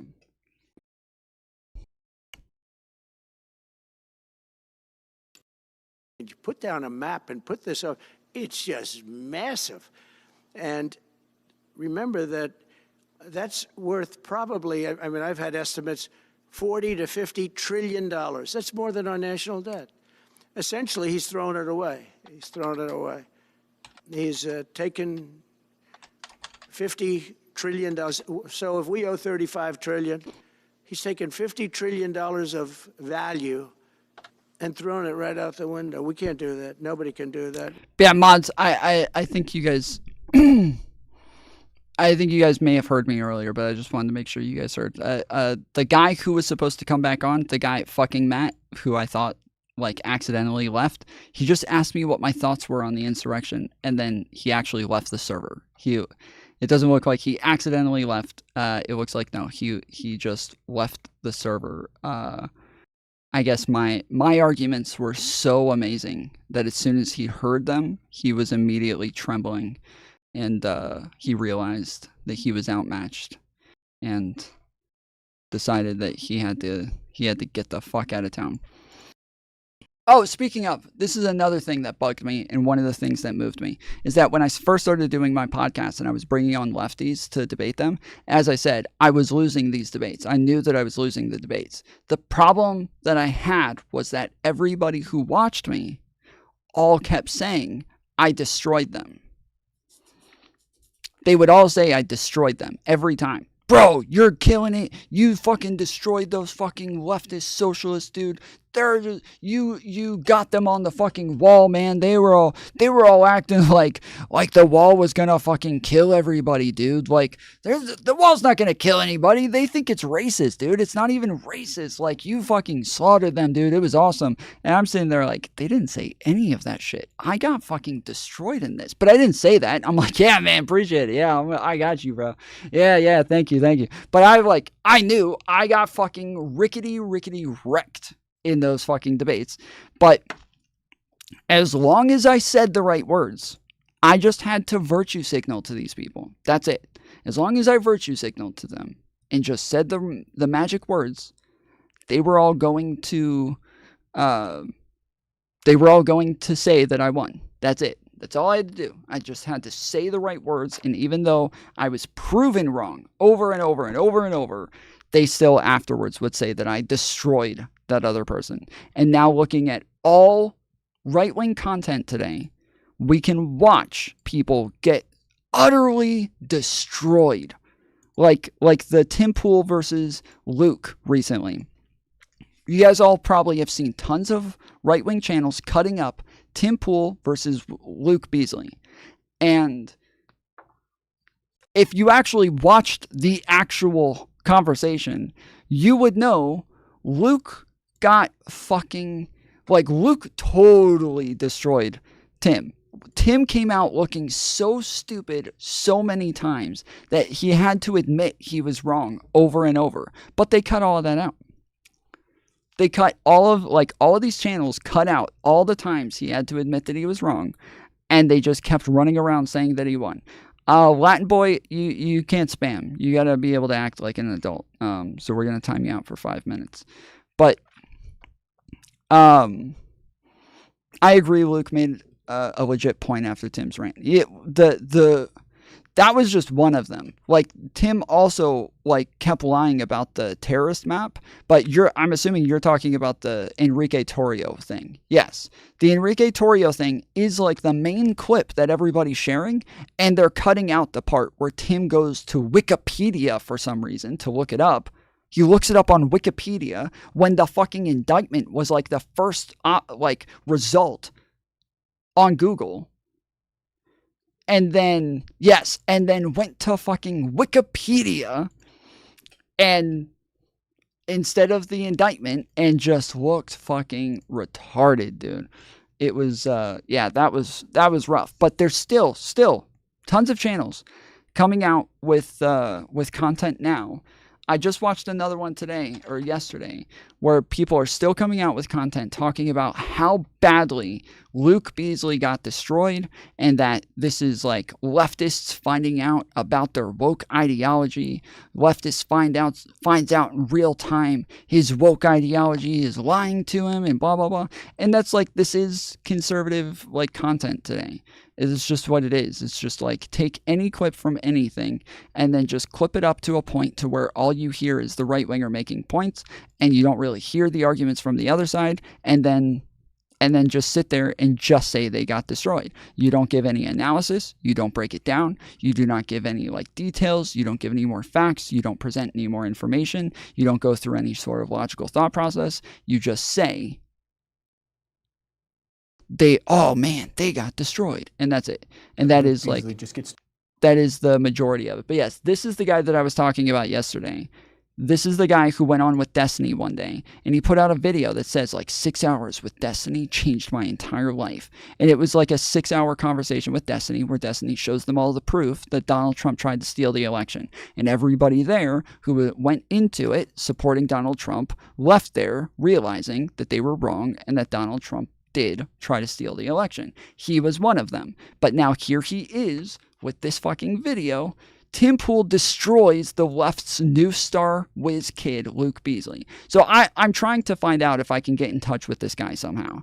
I'm trying so hard to get in touch with him. I left a comment here. You have to be kidding me. If you think Tim did well at all, I'd like to speak to you. You can come on my stream because you're objectively wrong. Tim was objectively wrong over and over and lied on every topic. Luke was being nice about how badly he was destroying Tim.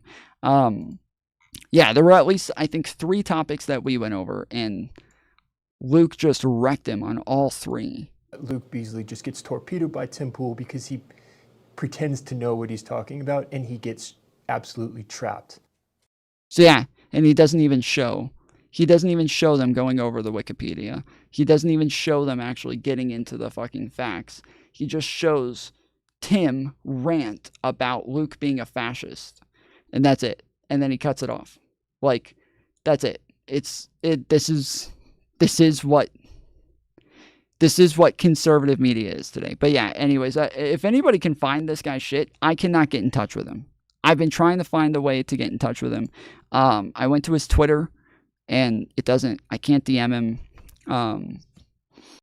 I can't message him. I can't find a way to get in touch with him, and it's kind of annoying. But I need to talk to him about this. I need to talk to him about this. Like, I'm considering like joining his Patreon just so I can get a fucking DM to him. Oh, email. Oh shit. Email address. Okay, fuck. I'm gonna do that now. One other thing he did yesterday, which Tom Foolery Show, consider myself a conservative. Where do you think you fall in between conservative and liberals, or something different? I would say I'm in the center, probably just to like the. I would probably say I'm like leaning on like the left of center, so somewhere around like classical liberal centrist right there. Still pro-life, still believe in like traditions and traditionalism and norms and things like that. But I like most of like my beliefs about America and about law come from the Constitution, our institutions, like what we were set up to be, what we are. What we ought to be. And so yes, this is that like you could probably call me like a classical liberal or something like that. Yeah.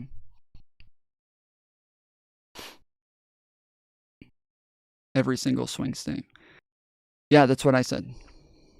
I said he was gonna win every single swing state. Yeah. Correct. That's what I said.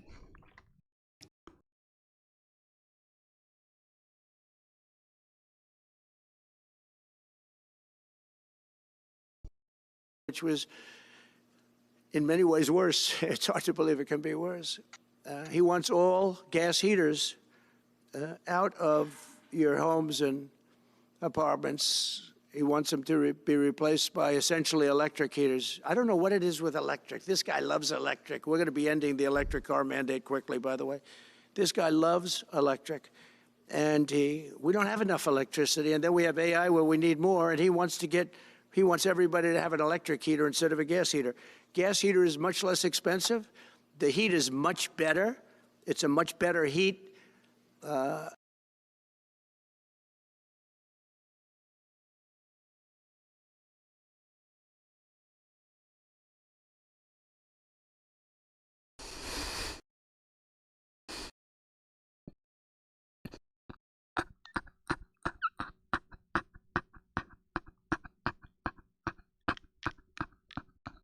This guy is the fucking president, dude! This guy is the fucking president, dude! Oh, we're done. Oh, we're so screwed, bro. We are so screwed, dude. Oh, it hurts. Oh, we're so fucking screwed, dude. Oh, no. This guy. Why? Oh.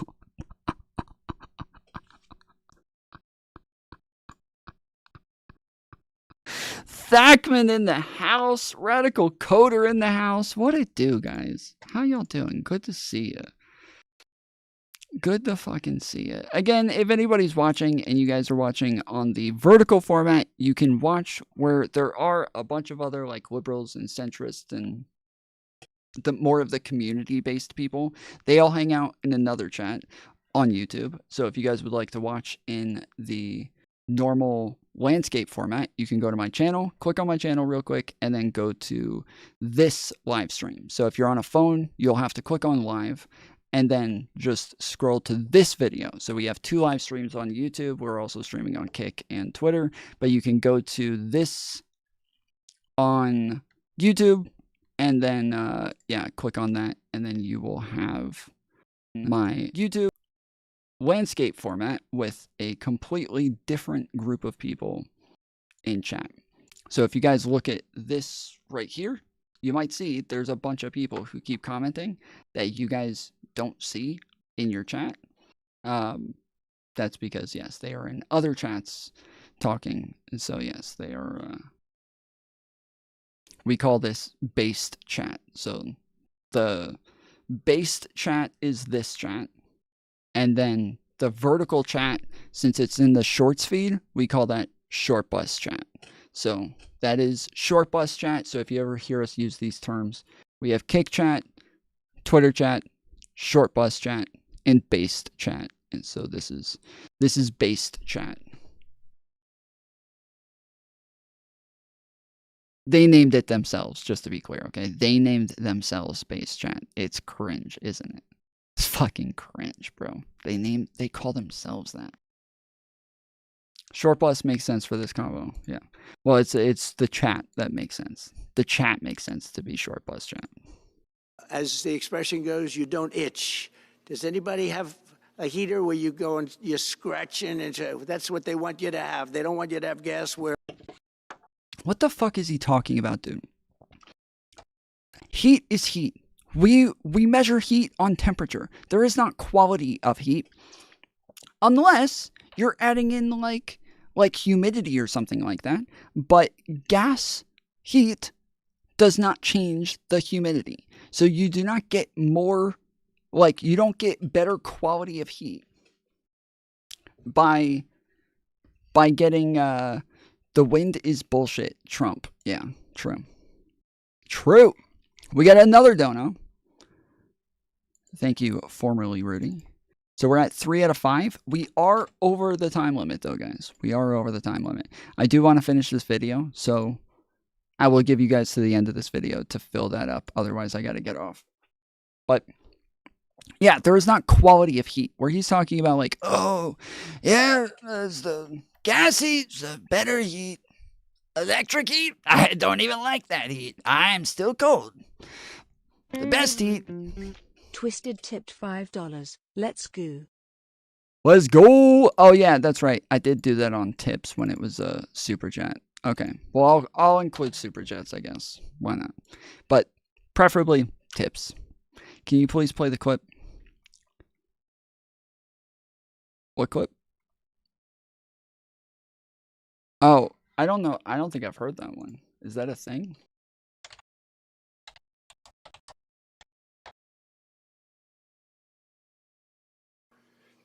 Oh, wait, it's in this? Talk about windmills. They litter our country. We haven't even gotten all here over yet. our country, like dropping paper, like dropping garbage in a field, and that's what happens to them because in a period of time they turn to garbage. Most expensive energy ever. They only work if you get subsidy. The only people that want them are the people that are getting rich off windmills, getting massive subsidies from the U.S. government, and it's the most expensive energy there is. It's many, many times more expensive than clean natural gas. So we're going to try and have a policy. Clean natural gas. Let's see, where no windmills are being built. You know, off the coast of New Jersey, they want to build like 200 windmills. The people are going crazy. Nobody wants them, and they're very expensive. They don't work without subsidy. You don't want energy that needs subsidy. Energy is a good business. You don't need subsidy. But when you build these massive towers, and they're 25 stories tall, 40 stories, they have 170 stories tall. The blades, they take 3 ships to ship them. It's crazy. They're dangerous. You see what's happening up in the Massachusetts area with the whales, where they had 2 whales wash ashore in, I think, a 17-year period, and now they had 14 this season. He thinks windmills are killing whales. Thank you, MW. So's Tom. You only do YouTube tips. This speech, though, it gets worse. Thank you. All right, we got 5 out of 5, everybody. 5 out of 5. W's in chat. W's in chat. Let's fucking go. We got 5 out of 5. All right, we're gonna make it to 6 hours, and I will go ahead and add another goal on here. So we'll start it over, and I will go up to 8 or 9 hours. But yes, we will start it over. So once we get to 6 hours, if we do get up to 5 out of 5, I probably won't extend that one. So, but yes, I will include the super chats and tips, just preferably tips, guys, because it's just, yeah, I could use the money quickly this time. So yeah. Not waiting 2 months. Speaking of New Jersey, what do you think of the drones? Where did they go? Where are they? I don't think that they were. From what I can tell, it was like one drone. From everything that I could see, there was one drone that was big. That's one guy was probably flying around. The rest of them were little toy drones. They were planes. They were helicopters. They were all sorts of random shit that people were taking pictures of and videos of. And then there's one big one that people kept seeing, and it was never seen in numerous places at the same time, meaning there's not tons of drones all over the place, meaning there's not tons of this one scattered all over the place. It looks like there's just one of them. There's just one big one that people keep seeing, and it's in one place on one day, and another place on another day, and another place on another day. And so it's just, yeah, it just seems like it was literally nothing. The windmills are driving the whales crazy. Obviously. Yeah, he thinks the windmills are killing whales. And they had actually over, I think, 125 or something over a number of years, and we don't want that to happen. It's a disaster. It's amazing the way a true environmentalist would say, "Oh, we love wind." It sounds good, but that's about where it ends. You know, after 10 years, you have to redo them. And what happens is they don't do that. They let them stand and they rust, and they say, because of the environment, I'm not a believer in this, but they say you can't, because it's a certain fiberglass, that the blades cannot be buried in earth, that's an environment. So what do you do with them? What do you do with them? And I don't know if you've ever gone to Palm Springs, California, the or any of mothership. these places where we have long-term windmills standing. They're a disaster. They're rusting, rotting, closed, falling down. This is as you enter Palm Springs. And they put new ones next to them because nobody wants to take them down, because why should they take them down? It's very expensive to take them down. And you can't do anything with them because the blades, you can't bury them because of the environmental protection. We'll look at that. Doesn't make sense, but that's what they say. Did he say it? I don't know what you're talking. I'm sorry. I don't know what you're asking me to play. I have no idea what you're asking me to play. That's what came up when I looked it up. If you want to send me the link, I'll pull it up, but I don't think he said the wind is bullshit there. Or he wants unless I missed it. He wants everybody to have an electric heater instead of a gas heater. Gas heater is much less expensive. Yeah, you can't bury them, dude. He's going to change that. He's going to make it to where you can bury them now. Tom Foolery Show, they do hurt whales, you fucking retard. They vibrate in pain when they hear the wind touch one, bro. What the fuck is your bullshitting ass talking about? Alright, hold on.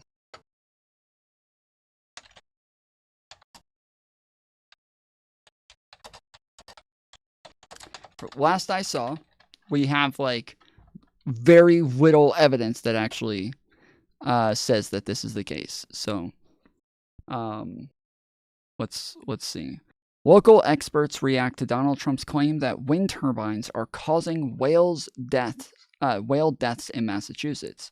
From Boston, President-elect Donald Trump made various claims in a news conference at Mar-a-Lago Tuesday, including one aimed at Massachusetts. Trump blasted renewable energy and said he wants to ban wind turbines, claiming they are garbage and leading to the deaths of whales.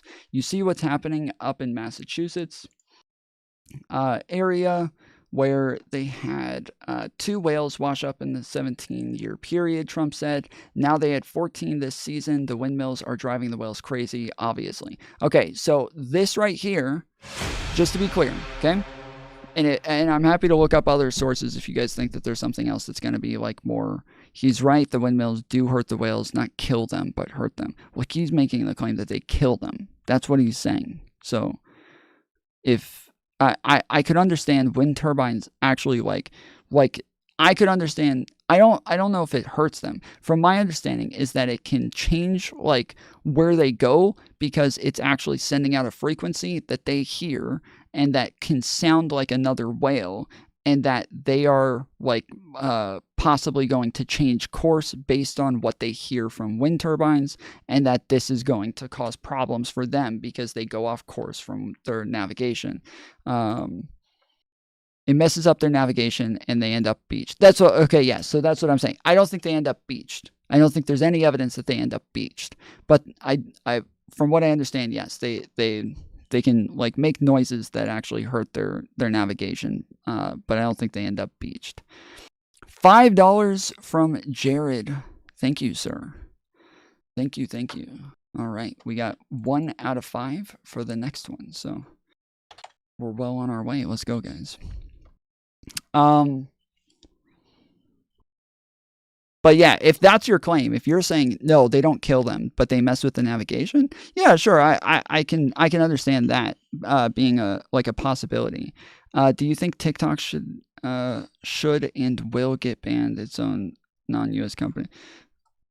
I don't know. I don't know enough about it. I don't think I have enough information. I posted in general chat. I'm sorry, EC. I'm happy to like have our own like private conversation, but at this point, like if you want to talk and you want to ask a bunch of questions, it would just be a lot easier if you jumped on instead of me like going back to the topic and then back to whatever you're asking and then back to the topic and then back to whatever you're asking. If you want to just hop on and just ask a bunch of questions, I'm happy to get into it. But it's hard for me to go back and forth. I flew over some of those beautiful windmills. They're falling down, by the way. They're all over the place. They're all over. He always says this, like they're falling down. By the way, they horrible construction. Like once he has like one small little problem with something, he acts like everything about it is totally fucked up, right? So he'll start saying that like the people who manufacture windmills are all corrupt and they're working with the cartels and they're actually filled, they're hollow inside. Did you know that? They're hollow inside. The poles that are holding the windmills, they're hollow, and they actually have tons of cocaine and heroin inside of them and fentanyl, and they're putting it in there. The windmill people, they're putting drugs in the windmills because they're working with the cartels, and this is how they're getting it over the border. And Biden's letting them. Biden and the Democrats are trying to support the Green New Scam so that they can get all of their fentanyl over here and kill as many people as possible. And they are like, he just starts making shit up. Once he has one small little problem with something, he just starts making stuff up. Just anything, everything. He'll just say anything about it. And so, yeah, now they're falling down all over the place. Yep, just falling down. Yeah, they can't even stand up. It's like, why? Why do you say this? Like, even if that was true, who cares? Like, that doesn't mean anything. You're just saying random shit.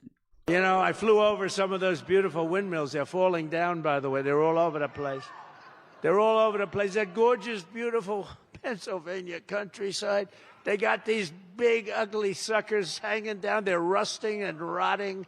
Half of them. Dude, you're always just rambling about bullshit. Yes, that's what my fucking channel is. That's what a talk show is. Good job. Good job, Stones. Steve Jones. So let's get some W's in chat for Stones. W Stones, everybody.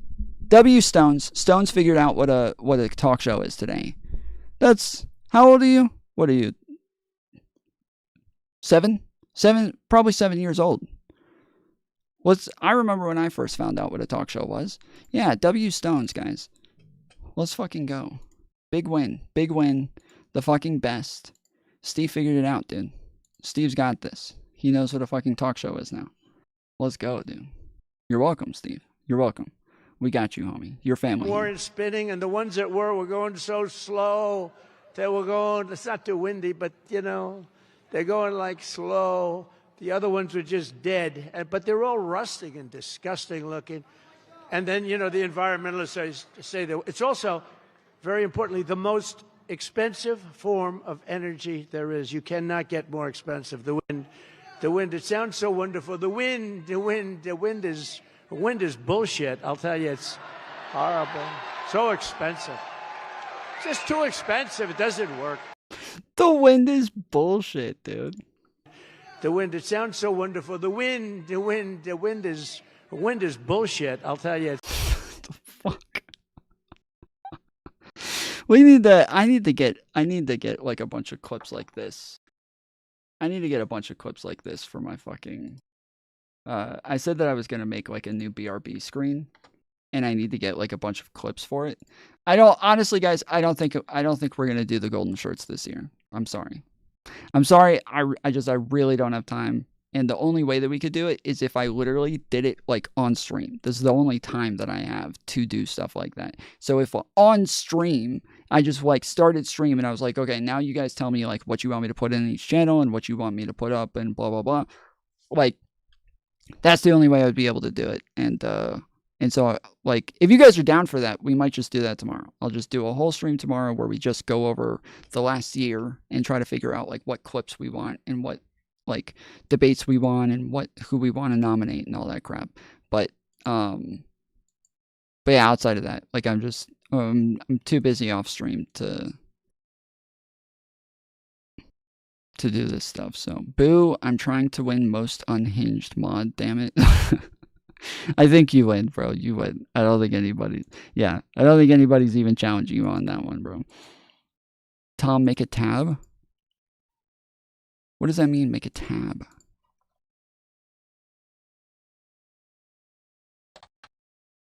I'm sorry, I don't know what that means. Wonderful. The wind is bullshit. The wind is bullshit. He sounds like a kid. Like, this sounds like something you would hear like a 5-year-old say, right? Like, you would hear like a 5-year-old say something like that. The wind is bullshit. You're like, hey, language. What? That was funny, but don't say that. Like, this is bullshit. And we don't have enough electricity, and then we have AI where we need more, and he wants everybody to have an electric heater instead of a gas heater. Gas heater is much less expensive. The heat is much better. It's a much better heat. As the expression goes, you don't itch. Does anybody? What the fuck is he talking about? Why is he doing this? That's not a better heat. The only way that you can change like a good heat or a bad heat is just the fucking humidity. That's it. That's all you can do. TDS, yeah, that's what it is. You're right. TDS, that's what it is. It's a normal thing to say. The wind is bullshit. Gas is the only thing that gives you a good heat. Electric heaters make you itch. Of course, you're right. That's TDS. That's totally on me. Sorry. I let it get away from me that time. It was my bad. I don't know why I was acting like that was weird. That's a totally normal thing to say. That was on me. I got a little carried away with my hatred for this guy, and I was stopped being logical, and I apologize for that. That is a very normal thing to say. W Trump's in chat, guys. W Trump in chat. That is a brilliant thing. You know, why aren't the Democrats talking about this? You know, the fucking deep state, they don't want you to talk about the good heat and the bad heat. They won't let you talk about the heat. And props to Trump for being willing to come out against big heat. You know? Props to Trump to actually being willing to stand up to big heat and not allowing them to brainwash everybody about the electric type of heat. You know? We don't want that fucking Marxist bullshit. All right. Do you know Marx actually, like, he was very much in favor of like electric heat. So was Hitler. Hitler literally used electric ovens to kill the Jews. So if you're going to use electric heat, you're pretty much a Nazi. You're pretty much a Nazi if you're going to use electric heat like a fucking oven that Jews died in. I hope you feel good while you're sitting there scratching yourself in your electric heat, knowing that you're doing exactly what killed the Jews. All right? Bro, what the fuck? What? It's true. Trump is right on this. Yeah, exactly. Big Heat is trying to gaslight you, but they can't. They can't gaslight you because they're using electric heat instead of gas heat. If they were using gas heat, maybe then they could gaslight you, but they can't even do that because it's fucking electric. They're trying to electric light you instead of gaslight you. It's disgusting. And it's because of the Democrats and the Marxists and the Nazis. Anybody have a heater where you go and you're scratching, and that's what they want you to have. They don't want you to And yes, and LGBTQ as well. Thank you. Thank you for reminding me by mentioning trans people every 2 seconds in chat. I appreciate you guys being totally obsessed with trans people so that you can remind me to also blame the trans people who use electric heat to burn off their penises.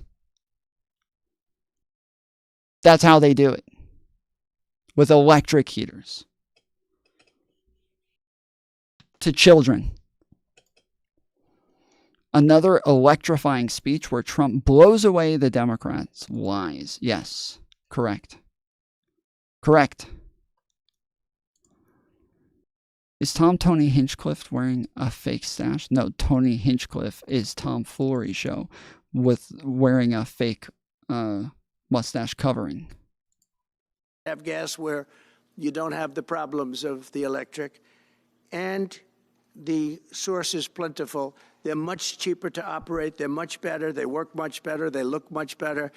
60% of homes and apartments have gas heaters. He wants them all removed quickly. Wow. These people are crazy. Nazis. There's something wrong with them. Nazis. They want to kill the Jews. They also want to go back, and they have already started that, to when you buy a faucet, no water comes out because they want to preserve. Even in areas that have so much water, you don't know what to do. It's called rain. It comes down from heaven. And they want to do... in schools, they're burning off the wieners in schools. Yes, they're using electric heaters to burn off your wieners. And it's weird. You know, they literally have you sitting there with, like, history revisionism, right? Where they're lying to you about what happened in history, where they don't even mention the fact that they threw Jews into wind in order to kill them. They don't even mention that in the books. They don't teach you that in schools. So while they are lying to you about how they killed the Jews, how fucking the Marxists killed the Jews,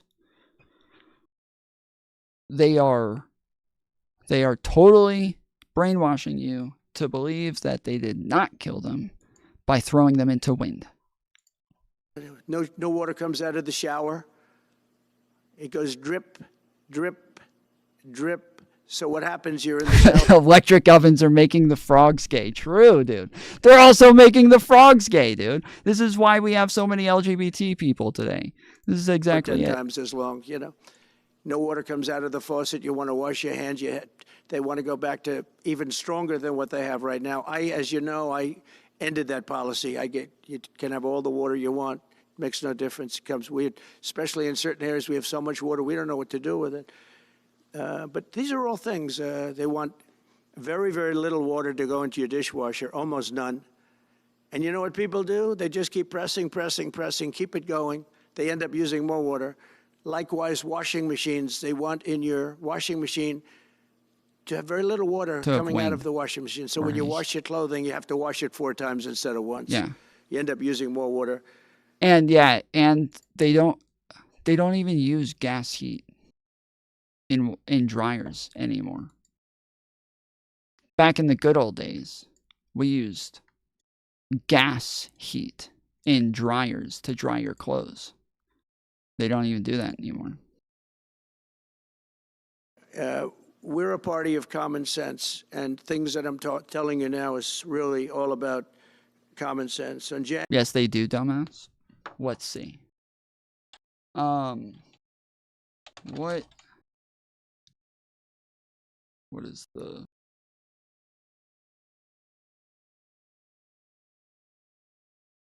clothes dryers made today have gas heat?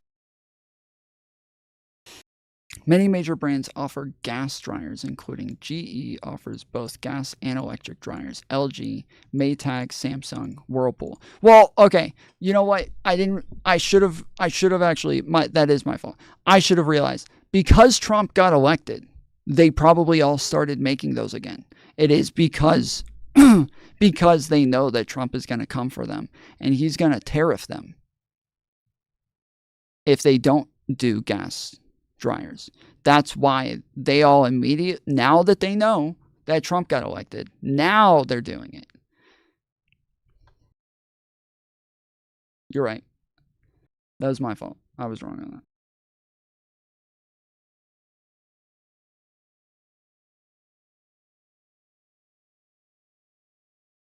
Dude, I got a stomach ache. I am fucking farting up a storm over here. Some of y'all keep saying in chat that I look like I smell. I do smell, dude. I smell fucking like farts right now. It's disgusting. It is rough. January 20th will turn the economy around very quickly, because right now when I think of our economy, I think about inflation. That's what we have. We have inflation, I believe, at a level that we never had before. There's never been anything like it. And over the next 4 years... Wait, it's spelled clothes, not clothes? Wait, I didn't say clothes. Hold on. It says clothes right there. Why are you fucking lying? That's the fucking history right there. Why? Wait, or were you saying that to somebody else? If you were saying that to somebody else in chat, my bad. But I'm like, wait a second. Why are you lying, saying that I misspelled this? Kathy, I'm a fucking linguist. I'm an expert linguist. I don't know why you would act like I don't know how to spell any word. I know all words. I have all the best words. So that's why I'm confused here. Years, the United States is going to take Not off me. like Okay, a my rocket bad. ship. But really, it's already doing it. If you take a look, just last month, SoftBank announced the $200 billion. I think it'll be 200. He said between 100, and I said, how about making it 200? And he sort of said yes, but let's say it's 100, but it might be 200, right, Brian? Dollars, United States, creating more than 100,000 jobs. Hussein just announced tremendous. I don't know if there is a God, but if there is, I know he hates fucking people. I don't know. If you've ever read some of like the Norse gods, those guys were fucking people all the time. Those gods loved fucking people. They were raping people. Investment that he's going to make, and that's money that's in the bank. He's going to come and do it, and he'll do a great job, and he'll build the best centers in the country, I guarantee, because I know the way he builds. Since my election, the stock market has set records. The S&P 500 index has broken above 6,000 points for the first time ever, never even close. In a single month, small business optimism soared 41 points. It's not a 41. Who's lying? You don't sound very smart. You need a shower with a real water and soap. If you don't think I'm smart, why don't you come on and educate me? Hop on. Suswalk. There's a link in the description for Discord. And if you can't get it there, if you have any issues there, just go to my channel. And there's a link right at the top with all of my links there. So you can just click on it here. Hop on. And you can tell me what I'm wrong about. I'm all about being educated. I'm all about learning. I'm all about listening to others. I want to know I want to know everything. And so yes, if you're the one who knows that you're uninteresting. That's a that's a good pivot. But you started off by saying that I'm not smart, as though like I'm wrong about so many things that you know. And so I'm happy to have you explain it to me if you're the one who's willing to make the claim that I don't know what I'm talking about. If you're educated, take a shower and stop talking about farts. I am not educated. I am not educated. I am a 10th grade dropout. I have been very clear. I am not educated. I am very uneducated. And I am not pretending otherwise. Very, very honest about this, very consistently. Not educated. Definitely not me. So I will continue talking about farts. Thank you. Went up 41 points, and that's the largest in the 39-year history of Sissy Bonko. The group that does it. According to Gallup, the American people's confidence in... Then what are you doing sitting in a position where you're giving advice or something of that nature? I have not given advice to anybody. I don't know where you got that from. The economy has just surged to the highest level in history. That's why I have a news conference like that. I take the greatest business leaders in the world. I say, hey, do you want to say you're going to invest the money? They're not looking for news conferences. They're saying, what am I doing here? They go in and they invest money, but it's good to know where the smartest business people in the world are investing, and they're investing in the United States. So we've done this all in 2 months of not being there. You know, we haven't been there. Wait, I just thought of something. Hold on. This is totally off topic. This is my ADHD, so go ahead and cope about it, because yes, I am going to go way off topic for just a second here. But I just thought of this. This guy posted this video about Tim Pool and Luke Beasley, right? Yeah, see here, this is what 6 Hours with Destiny did to me. And this is the one where I said he's like, you know, where you learned that Trump actually did try to steal the election. He thought everybody told him. He blamed the media at the end, I believe. I believe he ended up blaming the media at the end. He's like, it's the media's fault because they didn't tell us any of the facts. They didn't go over the indictment. They didn't say any of this stuff to us. So how would we know? How would we have known that he tried to steal the election? We didn't know. Like, wow, bro. You're literally a fucking content creator. Like, you can just look it up. You are the media. I literally just followed that dumb fuck like 5 minutes ago. So I was talking about earlier that I want to get him on. Like, I need to get him on. He just posted this video. Tim Pool destroys the left's new star whiz kid, Luke Beasley. Okay? I could be wrong. Can you guys tell me? That's not Luke Beasley, is it? This picture here. That's not Luke Beasley, is it? That's the other kid from TikTok, right? The one who debated Nick Fuentes a while ago? Isn't that him? Or is it Luke?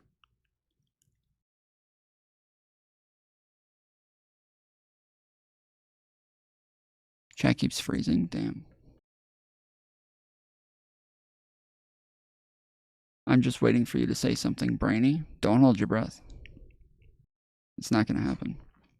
It's not Luke. I didn't think it was. I'm pretty sure that that's the kid from TikTok that debated Nick Fuentes a little while ago. I can't remember his name.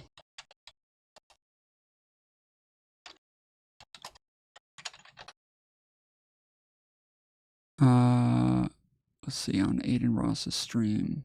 Dean Withers. Okay. Dean Withers, long hair, suit.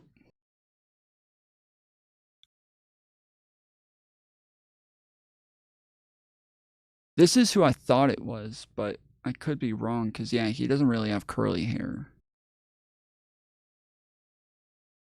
Yeah, maybe that's not him. Maybe that's what Luke looked like. Oh, no, wait, he has curly hair here. I don't know. It is Luke? Okay. All right. Yeah. And it's pretty amazing, and we think we're going to do some really great things Really great things. We're being respected again all over the world. The Panama Canal is a disgrace, what took place at the Panama Canal. Oh, my goodness. Jimmy Carter gave it to them for $1, and they were supposed to treat us well. I thought it was a terrible thing to do. It was the most expensive structure ever built in the history of our country, relatively. It would be the equivalent of substantially over $1 trillion today. We lost 38,000 people. Think of it, 38,000 people, they died from malaria. I'm going to speed this up. They were unable to stop the mosquitoes. They paid What people. is this? I don't actually know what this is. Full speech, Trump holds pre-inauguration press conference at Mar-a-Lago. Why didn't he do it in front of the Capitol? That's a little weird. I think he probably should have just done it in front of the Capitol, for old time's sake. Oh, shit. Well, 5 times more to take the job. Many of those people died. We gave it away for $1. But the deal was that, they have to treat us fairly. They don't. And then they charge more for our indicted me. ships than they charge for ships of other countries. They charge more for our Navy than they charge for navies of other countries. They laugh at us because they think we're stupid, but we're not stupid anymore. So the Panama... Well, they do think we're stupid, but they think we're stupid because a bunch of fucking hillbillies voted for Donald Trump, a fucking reality TV star that the fucking Wall Street has made into a laughing stock over the last couple decades, and all of these hillbillies see him pretending to be rich on television, so they think he's fucking a smart guy. And then he comes out saying wind is bullshit, and if you think that's weird, they all say that you're deranged. You're the fucking delusional one. You're the weird one. He said that the wind turbines are killing all the fucking whales. Well, you're a fucking liar, and you're working for the deep state. Because everybody knows that the wind turbines are killing the whales. That's literally why they invented them. They literally invented them to kill the whales. Why don't you like Trump? I would say, there's lots of reasons. Like a lot of what I just mentioned. I think he's just dumb. I was talking about earlier the fact that initially when he first started running for president, I was voting for him. In the primaries, he is the person who I wanted to win. He was my guy. And then I heard him talk. And then I realized, oh, he's retarded. Shit. And then the main reason is because he tried to steal an election. He committed treason on his own country while being the president of that country. And committed he's already been convicted of over 36 felonies that they're taking it easy on him on. They're giving him a fucking easy pass on those. You can go to prison for each one of those felonies for a maximum of 4 years. And he got over 36 of them and isn't going to see a single day in jail because they always give him the easiest breaks on every little thing. And so now he just continues to get away with literally everything. And the right wing is continuing to glorify criminals and continuing to be against the rule of law, continuing to be against law and order, and continuing to not care about the Constitution, continuing to break down our social norms, continuing to, they have trouble really integrating with American values and really just respecting the Constitution, respecting what America is and what it always has been up until now. And so I would say that he is one of the most destructive forces within the history of our country. And that fact that we know that for a fact. We know that he tried to steal the last election, not this one, but the one in 2020. That it was already proven that he tried to steal it, and he doesn't even deny it. He's admitted to doing it. He just says that he thinks that he was allowed to do it. His lawyers, numerous times now, have argued that he's not denying that he did it. It's just legal to try to steal an election to try to persuade a bunch of other people to impersonate officers of the law. He thinks that they all thought that that was legal. They thought that that was perfectly allowed. They were totally surprised to find out that that is illegal. And now 4 of Trump's lawyers have already been convicted on these crimes. And while all of the federal charges from Jack Smith have been dropped, you know, he gets away with more crimes. They continue to take it easy on him and just give him a free pass on that shit. And more people vote him in after knowing that he is a criminal and a traitor. And so, yes, I think that he has become the most destructive thing to ever touch our beautiful land. So, that's just one small reason why I don't like him. If I thought about it for a while, I could probably think of a couple more. I would have to take a little bit to think of it. That's just one, you know, just off the top of my head. Panama Canal is under discussion with them right now. They violated every aspect of the agreement, and they morally violated it also.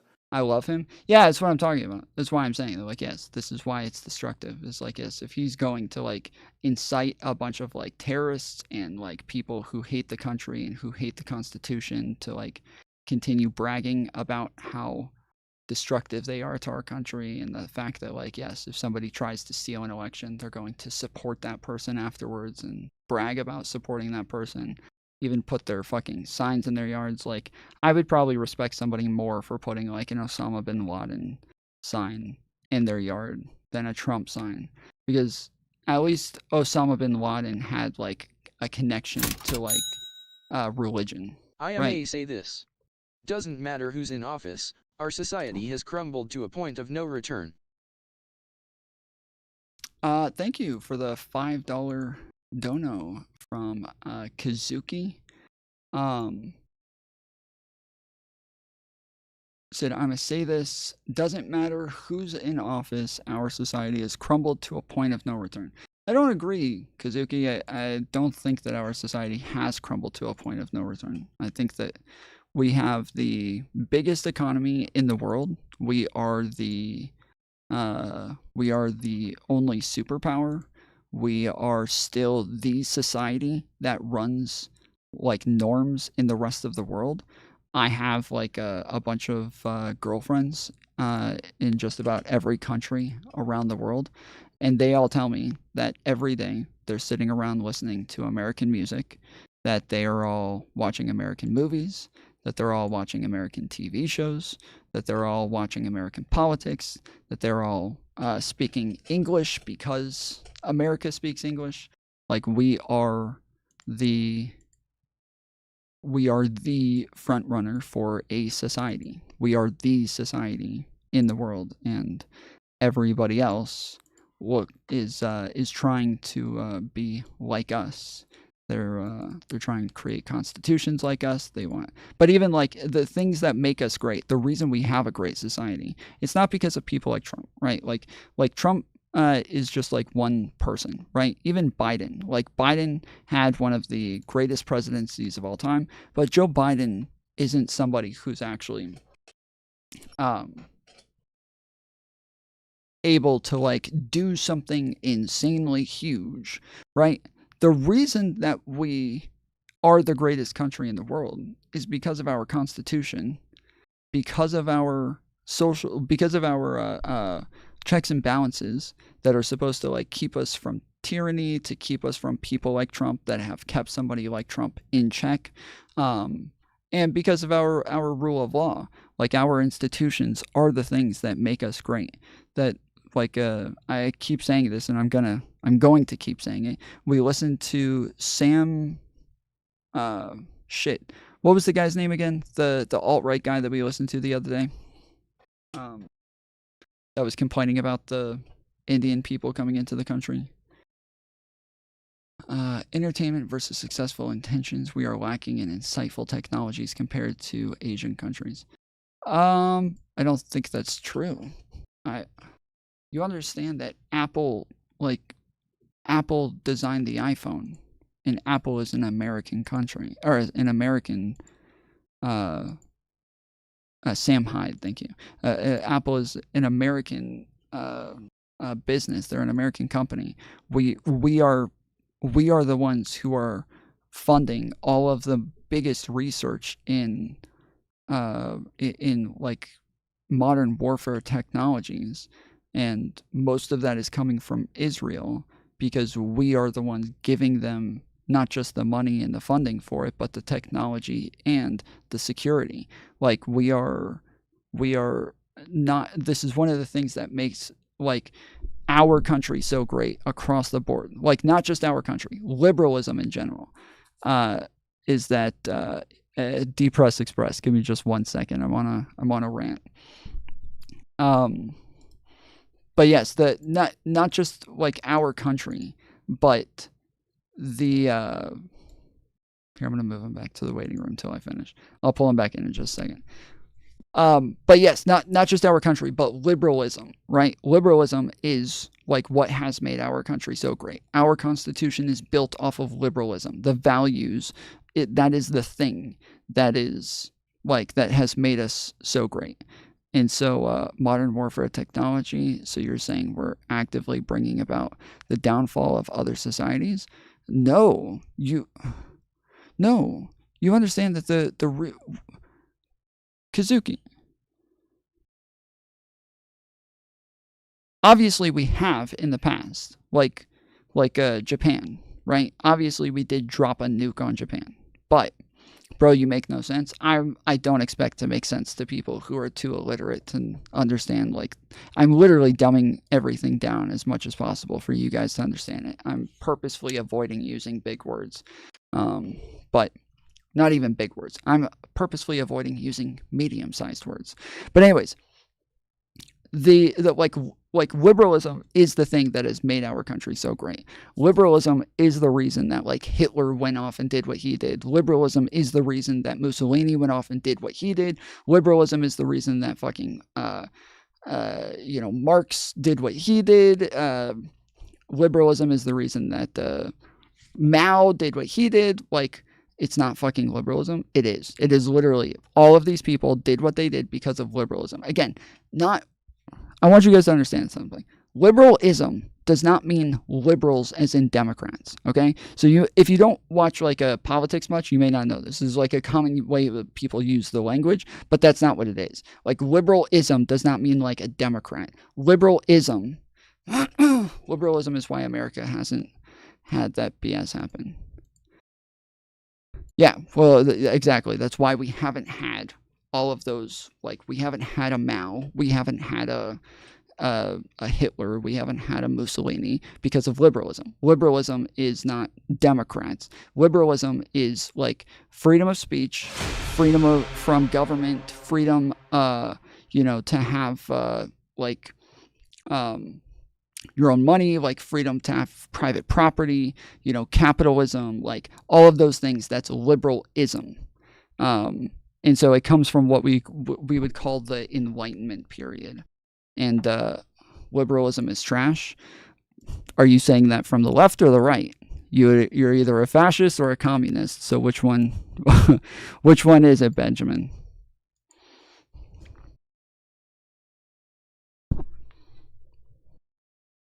Neither? Then what are you? What do you mean neither?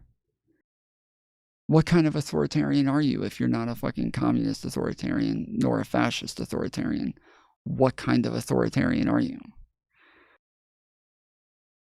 ANCAP? What do you...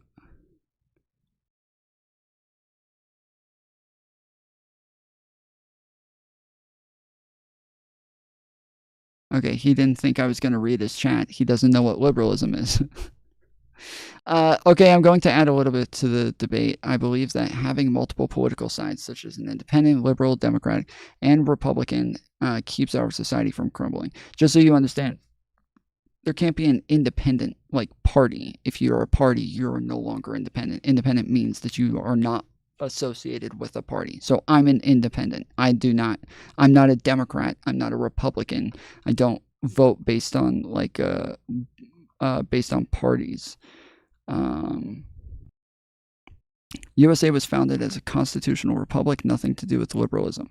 That constitutional republic is fucking liberalism, bro. What are you talking about? Why do you guys talk about things? Why do you guys talk about things? Don't talk. You don't know what you're talking about. Ask questions, okay? I'm happy to explain, but just ask, okay? Somebody asked, what is the definition of liberalism? I'm happy to explain the definition of liberalism. But yes, a constitutional republic is a type of democracy. That is what that is. A constitutional republic is a design of a type of democracy. And democracy is liberalism. But anyways, so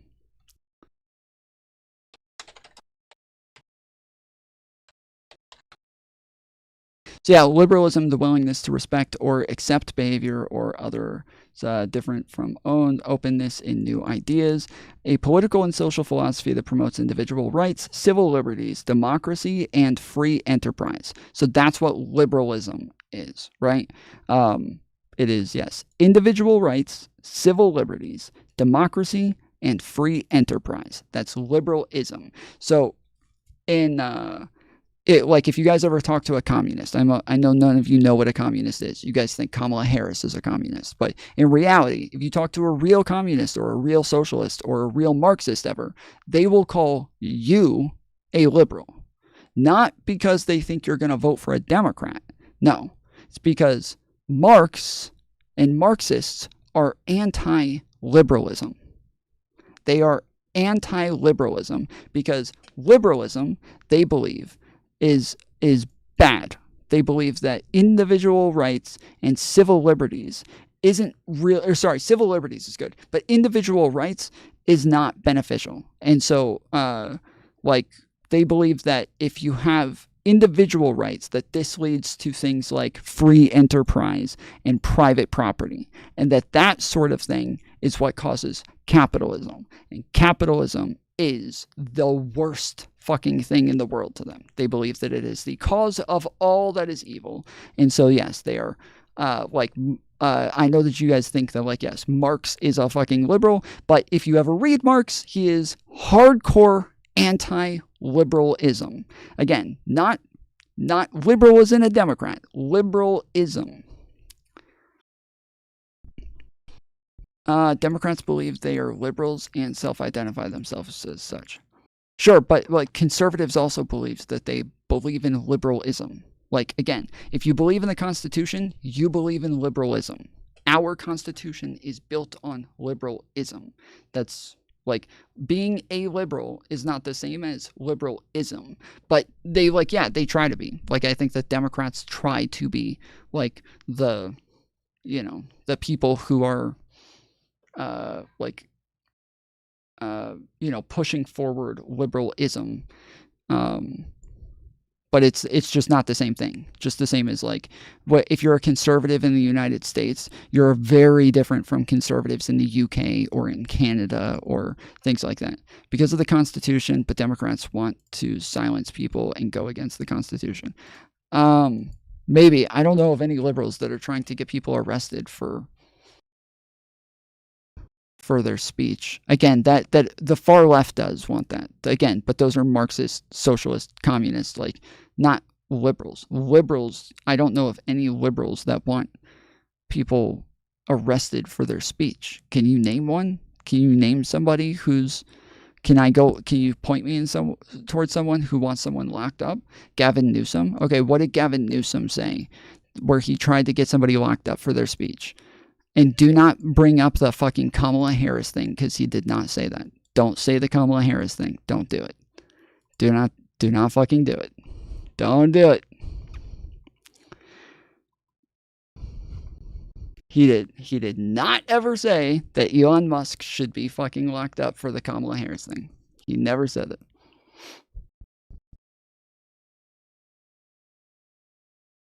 The Kamala Harris thing, yeah. Bullshit, he did, and you're a sympathizer of Camel Toe. All right, here you go. I got you, homie.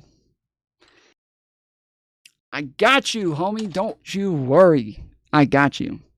But Shane, let me ask you real quick, Shane, because Newsom should be locked up. All right, Shane, Shane Landingham, I understand that you don't believe this happened, okay?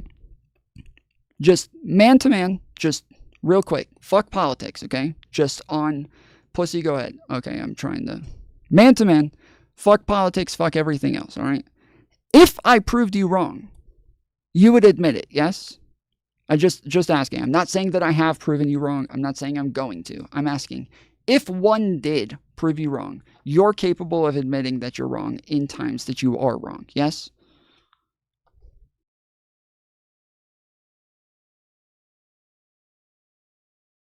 Yes? Okay. Alright, so this is a video that I did about this recently. I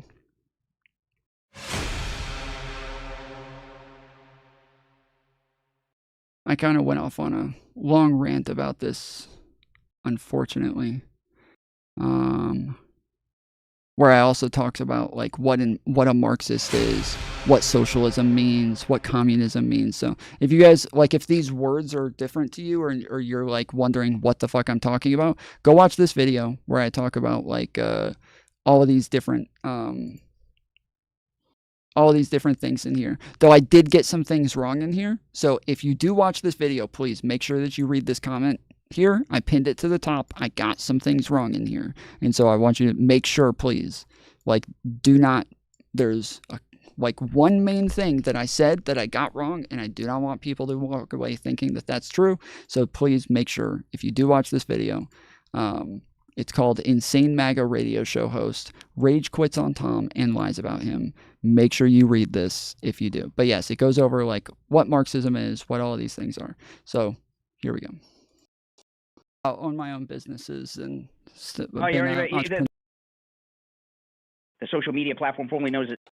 The left believe that if you disagree with them, you should be canceled, you should be imprisoned, you should be killed. I mean, look, Gavin Newsom was talking about putting Elon Musk in prison a couple of months ago simply because X, the social media platform formerly known as Twitter, has free speech on it. Never happened. That's how the left operate. When he said this, I had literally no idea what he's talking about. I don't want to stop and pause every single time he says any little thing, but at the time, I literally had no idea what he was talking about, and so I had to go look it up. And it turns out he is just way off. He said that Gavin Newsom wanted to lock up... Oh my gosh, your hair sucks.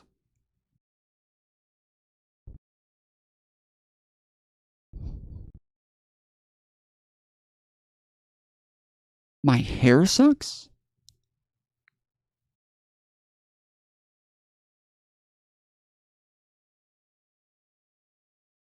What, do you have a fucking, like, 4K computer with a magnifying glass? Where the fuck do you see hair? Elon Musk, because he had a platform that had freedom of speech. And that is just not true at all. Gavin Newsom and Elon Musk have had a bunch of spats back and forth, a bunch of fights over stupid things. Elon Musk has threatened to move his businesses out of California over laws that Gavin Newsom made, where he's like strengthening gay and LGBTQ protections for schools and students and stuff like that. But the specific one that the radio show host is referencing is this one, where Elon Musk shared a video on Twitter that made it sound like Kamala Harris was saying that she was a diversity hire, that like Joe Biden dropped out of the race because he was senile, and California had just come out with new laws against using AI-generated videos to make it look like somebody is saying something that they're not. And so you can't misrepresent somebody using AI. And so Elon Musk had posted a video of Kamala Harris making it sound like she was saying a bunch of things that she never said. And so Elon Musk just posted an AI video. It's a funny video. It's like a parody of Kamala Harris just kind of saying a bunch of shit about her being a DEI hire, that, you know, Joe Biden was so senile that she got to jump into the election, like shit like that. It's a funny video. It's a good thing if you're a deep state puppet. I had 4 years under the tutelage of the ultimate deep state puppet, a wonderful mentor, Joe Biden. Joe taught me rule number 1, carefully hide your total incompetence. I take insignificant things and I discuss them as if they're significant. And I believe that exploring the... So anyway, so this is kind of the video. It's a funny video. This is what actually happened, okay? So that guy says that that Gavin Newsom said that he was going to lock up Elon Musk, because he's the one who posted this on Twitter. Gavin Newsom says that they said Gavin's going to lock up Elon Musk for posting this on Twitter. Okay. Shane, you're still here, yes? So this is pretty funny. It's obviously a meme. And when it's obviously parody, you can't get in trouble for it. It's not the same as if it's like you're actually pretending somebody said something that they didn't. But reporters, when asking Gavin Newsom about the new law about AI generated images that are misrepresenting somebody, they were asking him if it was going to affect Elon Musk. And so Gavin Newsom just responded by saying no. So do you intend to seek legal action, whether on Elon Musk or any of the proliferating deepfakes?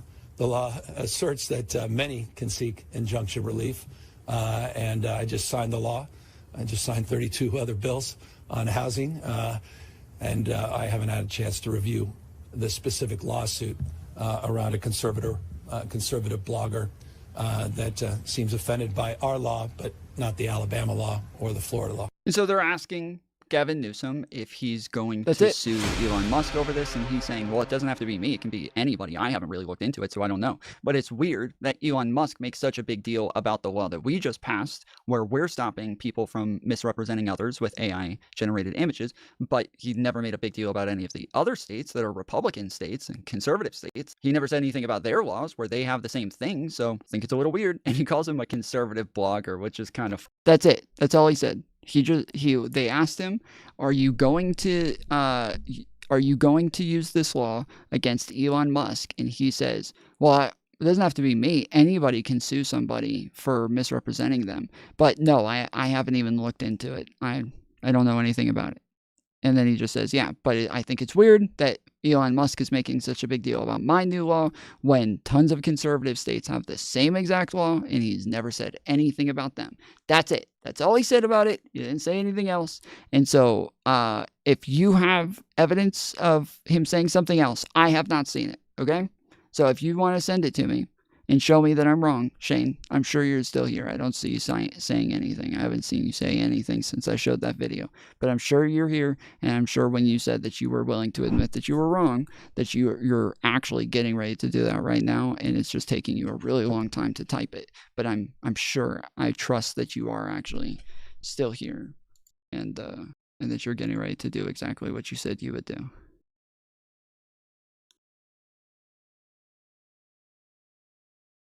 Okay, depress fascism, none of that. Oh, sorry. Oh, how's it going, You're bud? on the show now. What's up? Well, I was having a conversation. Dude, that's gonna throw me way off. I was having a conversation with another guy. He was talking about. I'm sorry. One second. Thank you, Dwight, for the $4.99. He said, "Will you open up a Pizza Hut in Greenland when the U.S. owns it?" Yes, of course, of course, of course. Wait, I don't even have to wait, bro. I am literally spreading pizza all over the world right now with this new Paper.io game. But all right, what's up, man? So are you ready to have the conversation today? Oh, dude. I mean, yeah. I mean, we could, but I would rather talk about how I agreed with you when you were defining liberalism, like the idea of liberalism. Yeah. And I agreed with you. I didn't even want to argue. I was like, yeah, no, that's right. Our country was founded on liberalism. It was the open-mindedness and bringing in new ideas was the definition of liberalism. That's what we did. It was a completely new idea. Fuck. We can start our own country?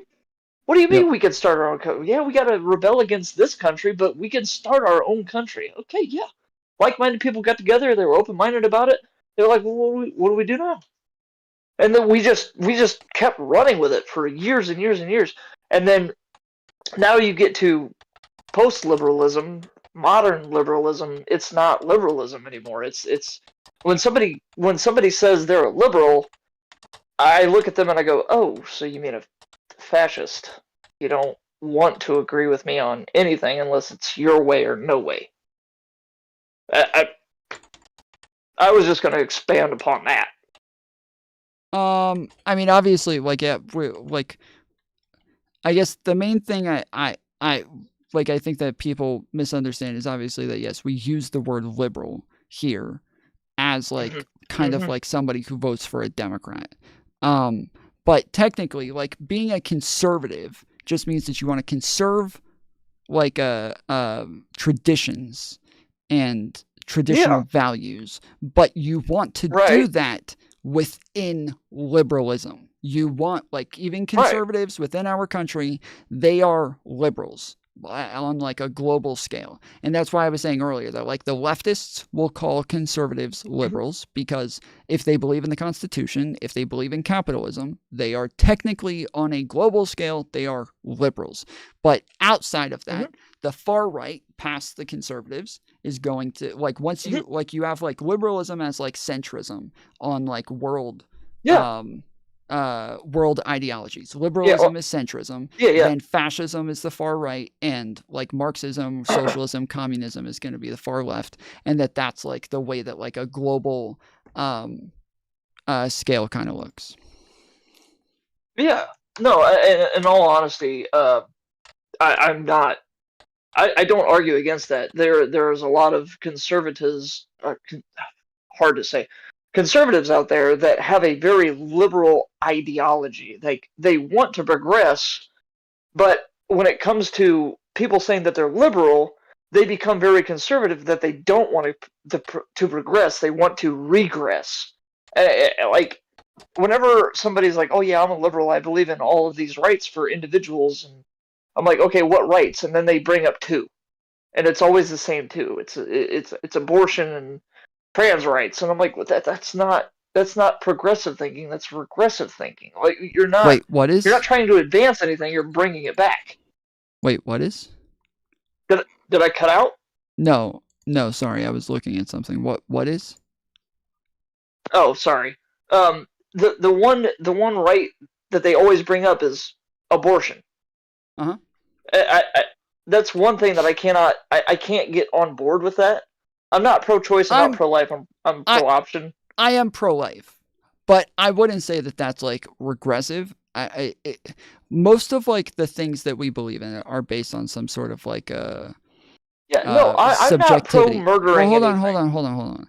I am pro-life. But I'm saying that I don't think that it's like regressive because I do think that like most of these like terms are going to be subjective to some extent. And so when we talk about like personhood, what it means to be like what it means to have like, you know, rights, what it means to have like when you become eligible for like constitutional rights, like when you lose them, like we would think that like, yes, once you die, you're not somebody who we're gonna like, you know, make sure nobody like you know, there's it's just so you lose rights at some point, so obviously you gain them at some point, and when you gain them is going to be like it's gonna have some subjectivity within it. But I am pro-life, and I do believe that abortion is wrong. I'm just not you're saying that it's necessarily regressive, and I don't think that that's true. I think that it's just more subjective. No. The people that agree that just murdering a potential wife is progressive. It's not. It's I'm sorry, regressive. What does that mean though? You're just saying having an abortion, right? No. If you're having an abortion just out of, I don't know, just because you can. That's very regressive. Yes, but I'm saying like as an option, not like a necessary like medical treatment. Having an abortion, I'm saying I do not think this is regressive. I'm saying that the language is more subjective than that. Why are you saying no? You have said this 3 times now, and I keep trying to like repeat it back to you. I'm agreeing with you. But you're not. No, I'm agreeing with you. I'm agreeing with you, Tom. I'm agreeing with you. When I said no, I think that there was it may have gotten. I'm sorry. I'm saying that what I'm saying is like in direct contradiction and the exact opposite of what you stated before this.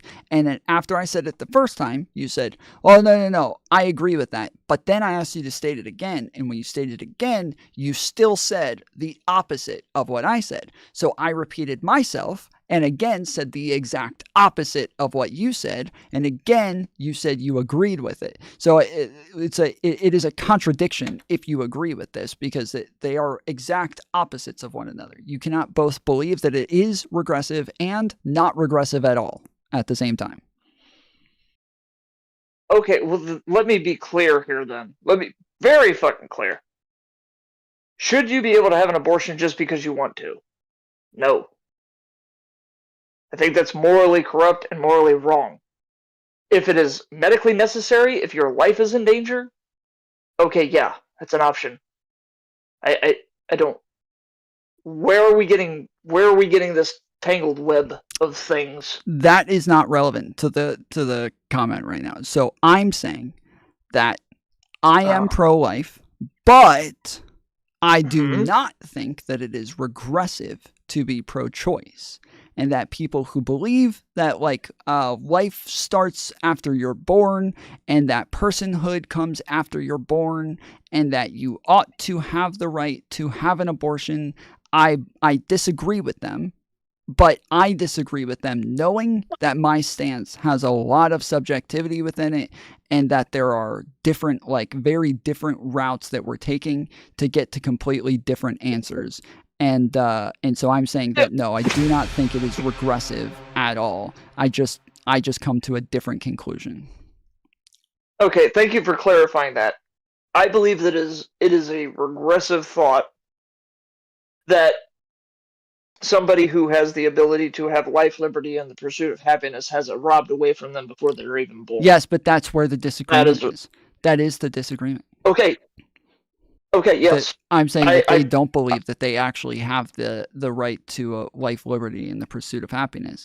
You're saying they do. Well, obviously, they're saying they don't. And so when you believe that one gains rights is going to be the major disagreement here. And I think that a lot of it, so a lot of people are going to make this decision based on not even just values that they're starting with. It's not even going to be core values a lot of times. Sometimes it will just be utility from front to back, that they are just looking at this and saying, look, it's just more beneficial to say someone doesn't have these rights until after they're born, because the people who are already alive are going to have an easier time with things if we just say that they don't have that the fetus doesn't have a right to life. If we just say that, then it is more beneficial, right? Okay, so if I'm going to give you there's so many different examples that I could give. If you're having an abortion out of, I can't afford it right now, how could you afford to go out and do that? That's my question. Well, and when somebody says, well, that's I what think Planned that Parenthood is. I should have that right. It's like a government subsidized thing. That's why people make a big deal about Planned Parenthood, is that it is subsidized by the government to where it is. It is. Yes, and so it where you're making it sound like this an incredibly expensive thing. First off, paying for one thing one time, and then comparing that to paying for diapers for and somebody's entire life for fucking 18 years, kind of fucking wild to even make that argument in the first place. But I wasn't making that argument. I'm saying Wait, you did make that argument. You said if you think that you're not capable of affording to have a baby, yet you're capable of affording to have an abortion, that doesn't make sense to you. And I'm saying I didn't say capable or affording an abortion. I'm saying if you are capable of going out and having sex unprotected, being an idiot, and then all of a sudden now accountability comes into play. Yes, you're talking about you have to face the reality that you went out, you did that thing, and now you want to get away from your own accountability. No, you chose to go out there, spread your legs, let somebody blow their load inside of you, and now you just want to get away from it. No, I'm sorry, but do you believe in financial abortions? Do you know what that is? Yes, I know what that is, and no, I don't. Okay. I get that there are poor people in the world, but there are many ways that you can actually not get away from accountability, but there is a way to take care of that child. Sure. There are multiple ways. I want to be clear. There are baby drop boxes. Yes, I want to be clear. I am pro-life, but the problem is that you're the consequences for this is one-sided. It is very one-sided. And that, like, this is the one part where I do think that, like, when Roe versus Wade was written, it was written based on privacy, that they ruled in favor of Roe because of privacy. And that was a fucking retarded decision. Across the board, it just was a dumb decision, and it was incorrect, and it was unconstitutional, just across the board. But if they instead ruled based on equal opportunities and said that this requiring a woman to have a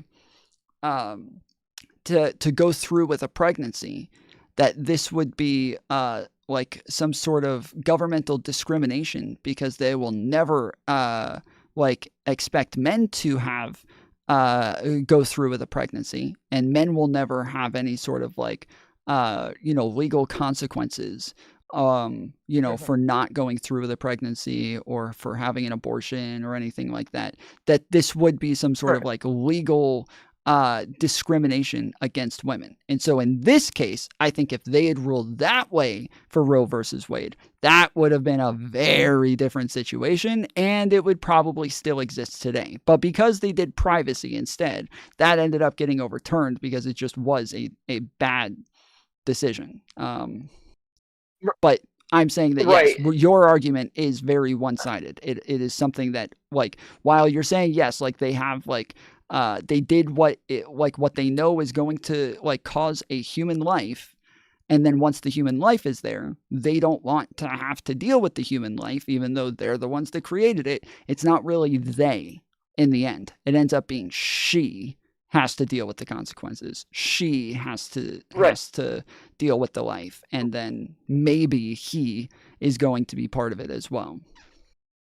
Well, see, that's where a part of our social lives and our actual, our social fabric kind of fell apart there for a little bit when, sorry, there's an ad playing on your YouTube channel right now. I don't know why. The frequency of the ads in YouTube is pissing me off. But when it comes to the social fabric and when it comes to the abortion thing, there's a very simple solution to it. Don't go out and have sex. You won't have that problem. There is no reason to go out and have sex you won't have frivolously. that problem. I know if I do premium, but I don't feel like paying $11 to avoid an ad for 20 seconds. It's not even 20 seconds, it's like 5. It's just a minor inconvenience. All right. But yes, when you go out...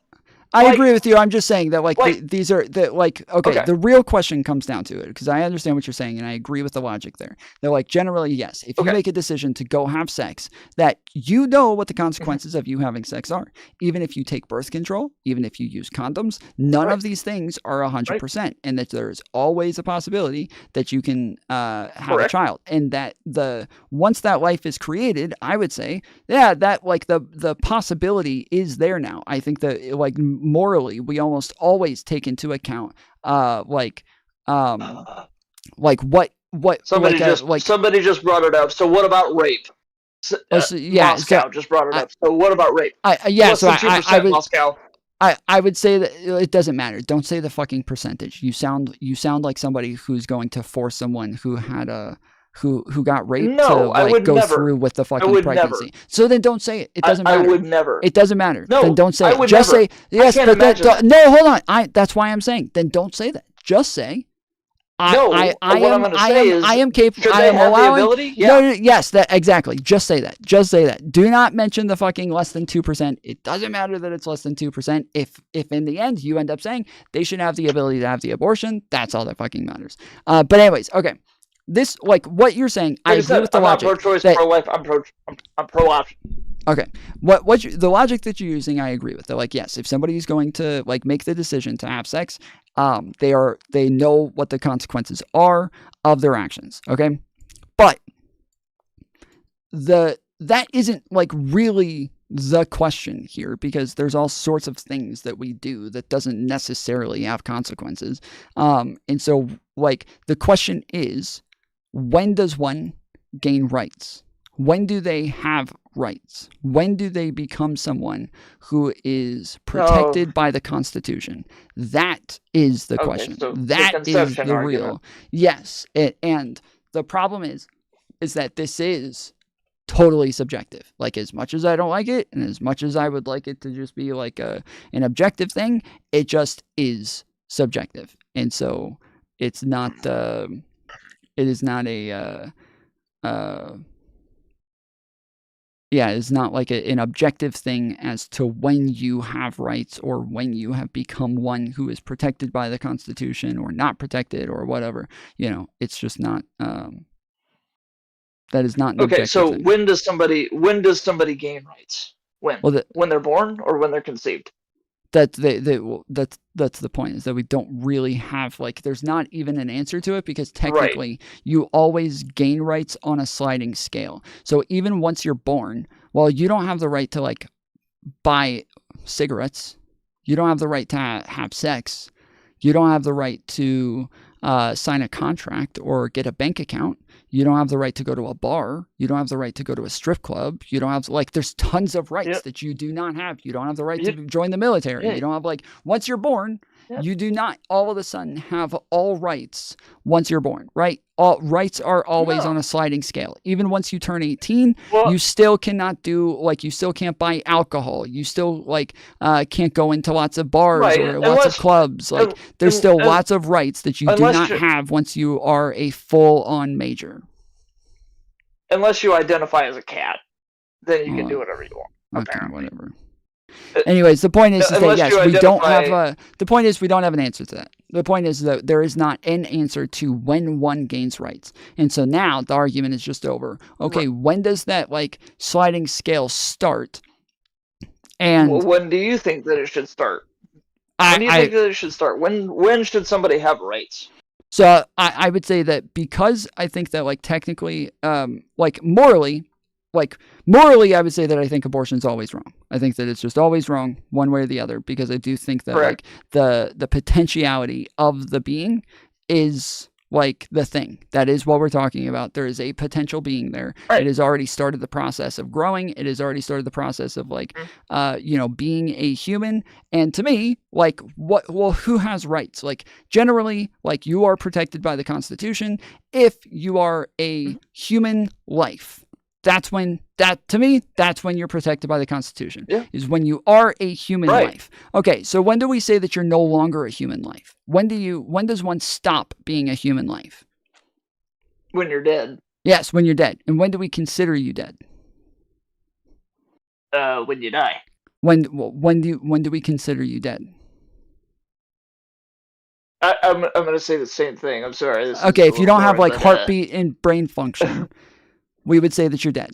Okay? Oh, you don't mean have a heartbeat vegetable? And brain function. You mean a vegetable? No, I mean dead. You do not have a heartbeat or brain function. You're dead. You're not a vegetable. You are dead. A vegetable is still alive. Yeah, you're dead.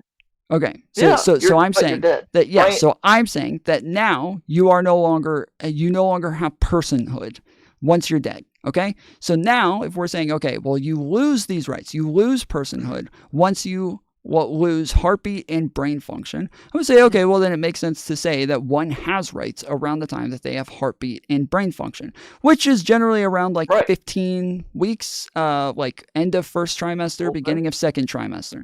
So, yeah, I think that, like, to me, rights would probably come around, beginning of second trimester.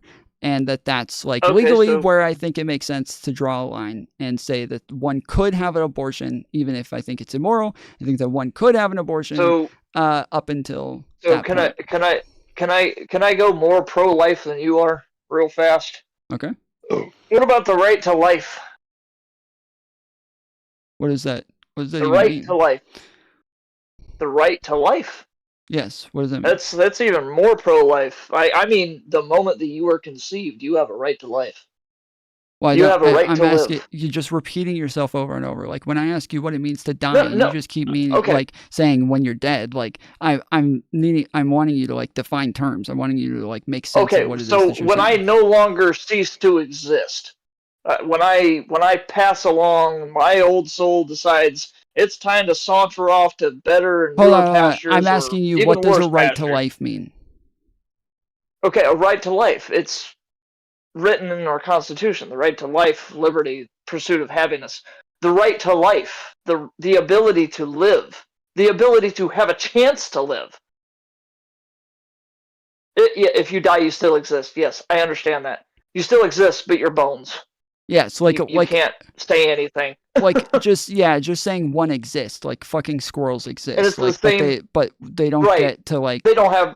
Yeah, they don't get rights. Yes, they don't have rights like we do. Like there's lots of things They have that a right exist. to nut, though. Yeah, but anyways, they have a right to nuts. Well done. I'm not gonna argue with them on that point. But anyways, okay, so saying so that's what I'm saying though, is that if I'm saying that like you are human, okay, so like what, like I say that like yes, if you are a human and you have life, that is when you become a person. That is when you have personhood. Is when you are a human. Okay, so you're trying to define when that starts. No, well, I'm telling you that I'm saying that my argument is that is when that starts, and I'm saying that if you have a right to life, that means that if you have human DNA, like you were born from two humans, then I would say that you're human. But then when you have life is, yes, going to be kind of the opposite of when you're dead. If that's like, if we're going to be consistent on this, we're going to say like, okay, well, you lose these rights when you're dead, then you gain them when you're alive, and that you're alive when you have heartbeat and brain function, beginning of the second trimester. Sperm holds DNA. Me, sorry. Well done. Great job. You got it, buddy. Apologies, excuse me. I said excuse me. Protect the fucking sperm. I said excuse no, sorry, me. not you. I'm talking to the chat. Oh, sorry. He just said sperm has DNA. It's like, okay, good job. You win. Like, yeah, an egg protect also the has DNA. Yeah, there. protect the fucking sperms then. Yes, every time a woman has her period and she drops an egg, like and every time a guy jacks off into the fucking girl's cum rag in the back of her car. Yes, in the back. Yes, you are a fucking murderer every time you come into the girl's billions of fucking people. boxers in their backseat.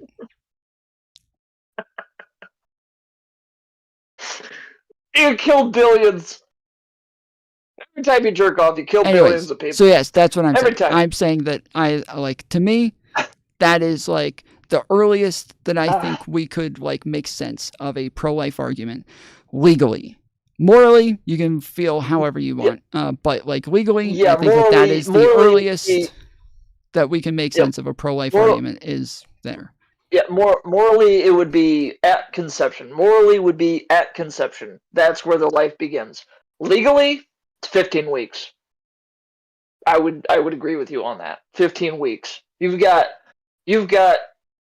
damn near 3 months to figure this out. 3 months. I think that's more than enough time. Even for the somebody at to make a conception decision. part has like a lot more nuance to it and is a lot more complicated because like I haven't looked into this much in a long time, so I don't even remember like my answers to this, but there's like things like the Plan B pill, right? And these are things that or like the morning after pill, right? This is something that you take after somebody has like come inside of you.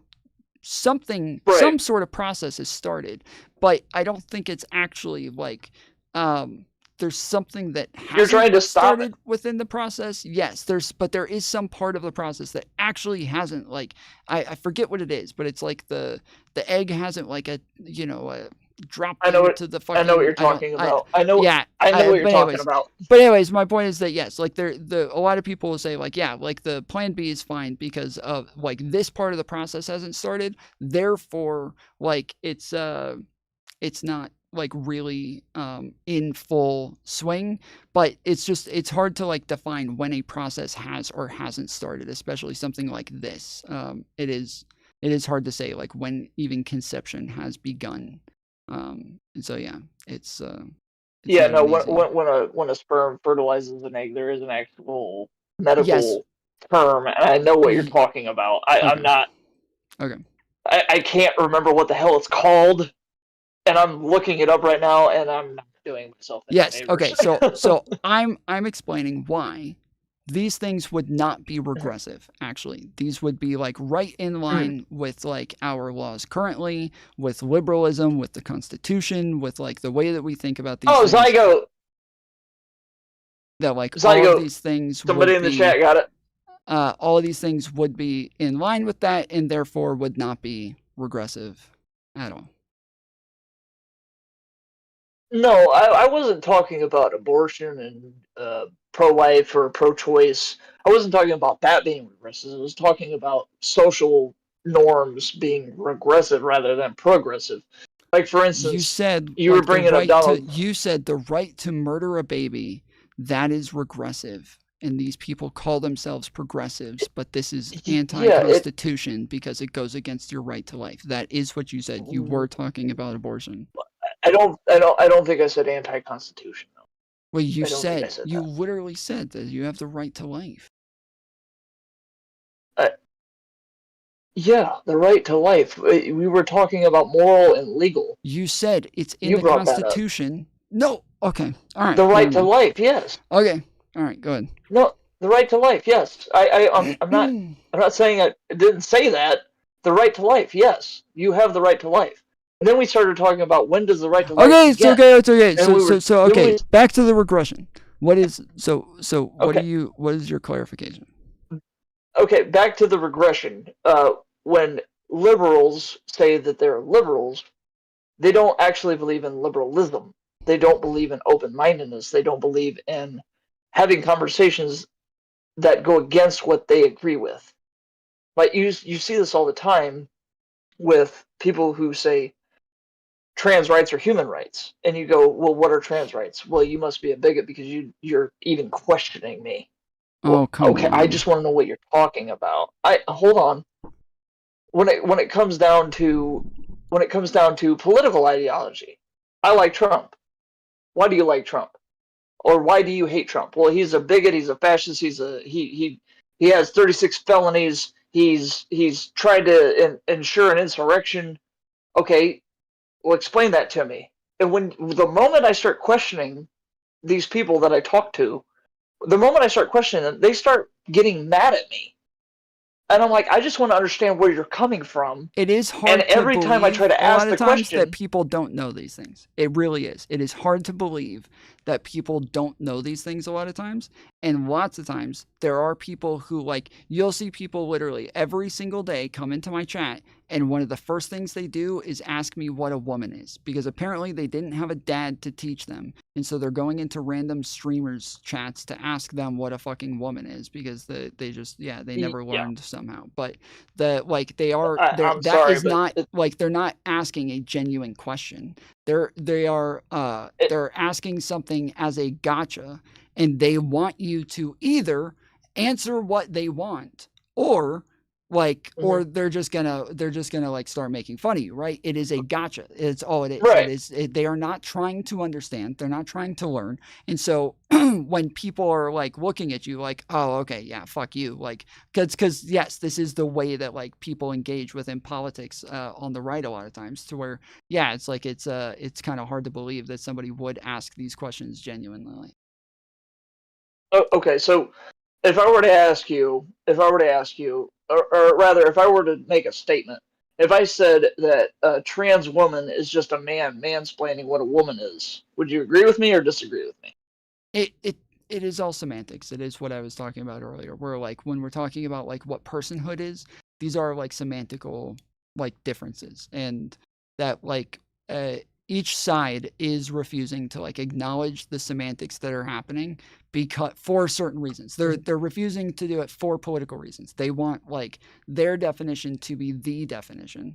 And if their definition isn't the definition, then they're just going to like refuse any sort of engagement outside of that. But like in reality, I think that a woman is somebody who has the ability to produce ovum. Sure. So pretty simple. I would say that your definition is one that I have not seen literally anywhere. That like the definition generally is like an adult human female, okay?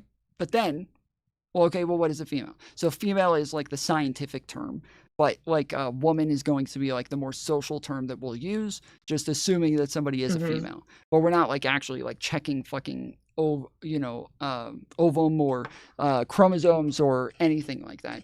So, but generally, yes, we would base it on chromosomes, or we would base it on the ability to make ovum.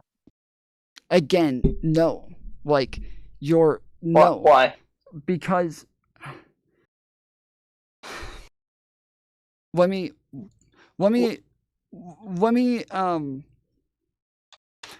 finish my explanation. All right, go ahead. I'll wait. I'm listening to you, Bubba. Okay, so I enjoy our conversations. I really do. I wasn't bullshitting you last night when I said I enjoy our conversation.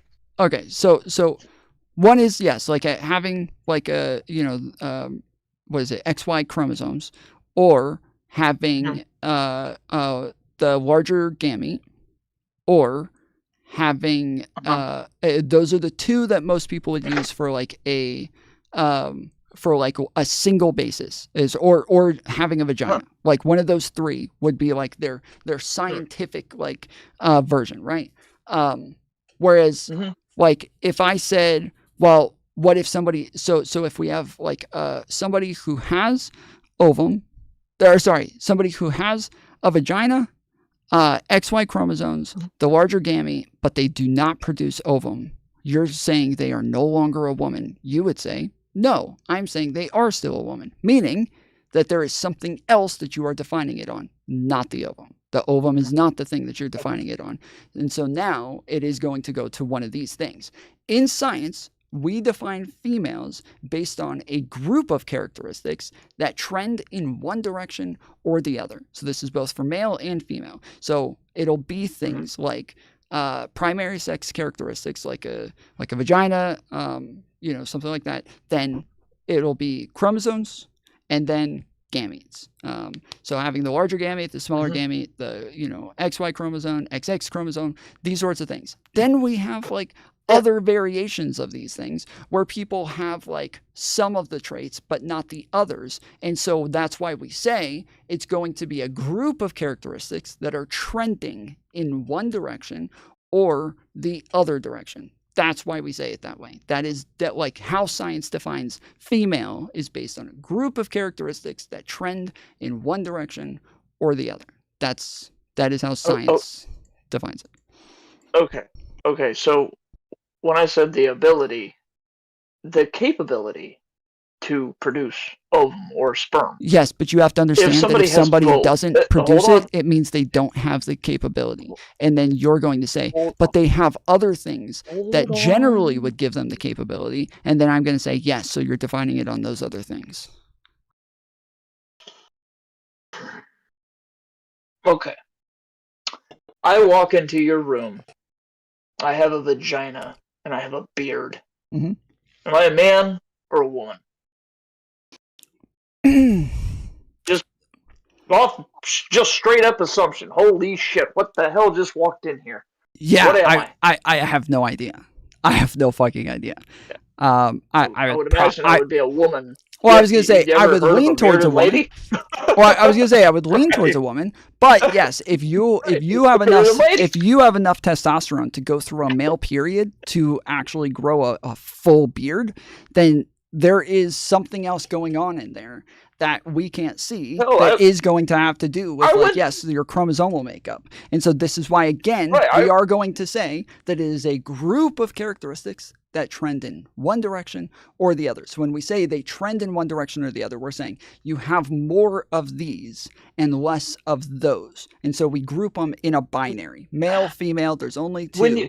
And then even though we have other variations of like, XY, XY, XYX, like all these different things, even though we have variations of those, we still put this in a binary and say male, female, which one do you have more characteristics of? And whichever one you have more of, generally we will say you're trending in that direction, therefore we're calling you that thing. That's how science. All right, I have a question game for you. I have 3 questions. I want you to answer them, and I want you to define not define, but rather I want you to point which more is biologically male or biologically female.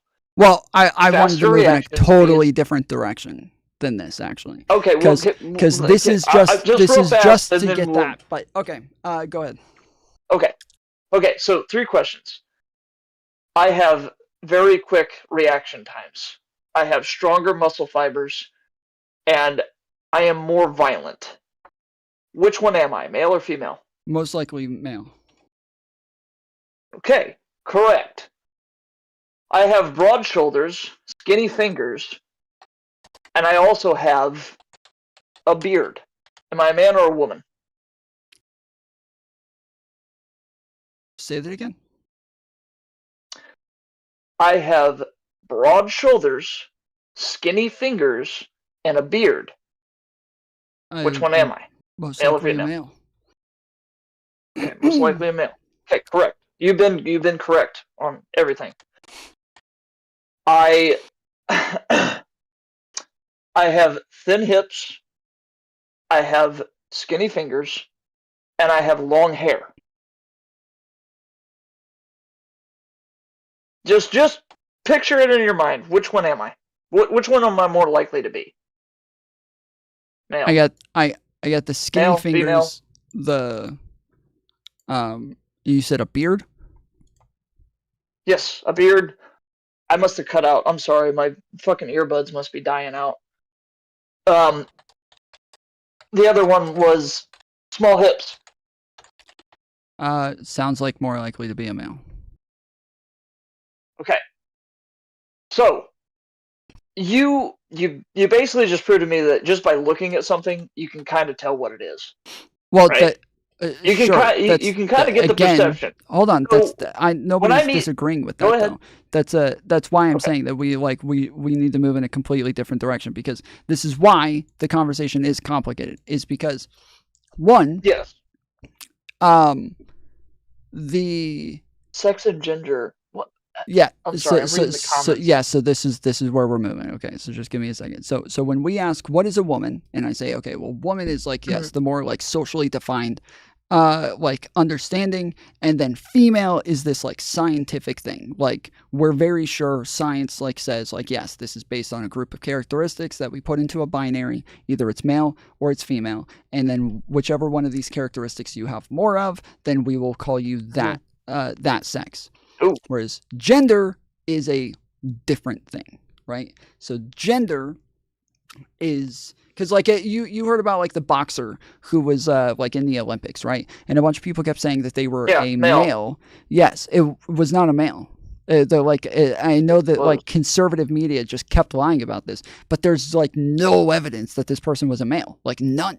Absolutely none. The only evidence that we have is the Russian Federation, the Russian Boxing Federation, saying that they tested highly on like testosterone, and that they did a that they did like chromosomal tests and stuff like that, but they never gave the results to those tests. And according to everybody else, they don't even do those tests. According to like everybody else around the fucking federation, they don't do those tests. They're not even like capable, and it would probably even be illegal for them to do that type of test. So they never did the fucking tests for the chromosomes, and then they never released anything for chromosomes nor testosterone, and so like it just doesn't it didn't mean anything. From the best understanding from what we've heard, it seems as though they are intersex, which means they were born with both male and female primary sex characteristics.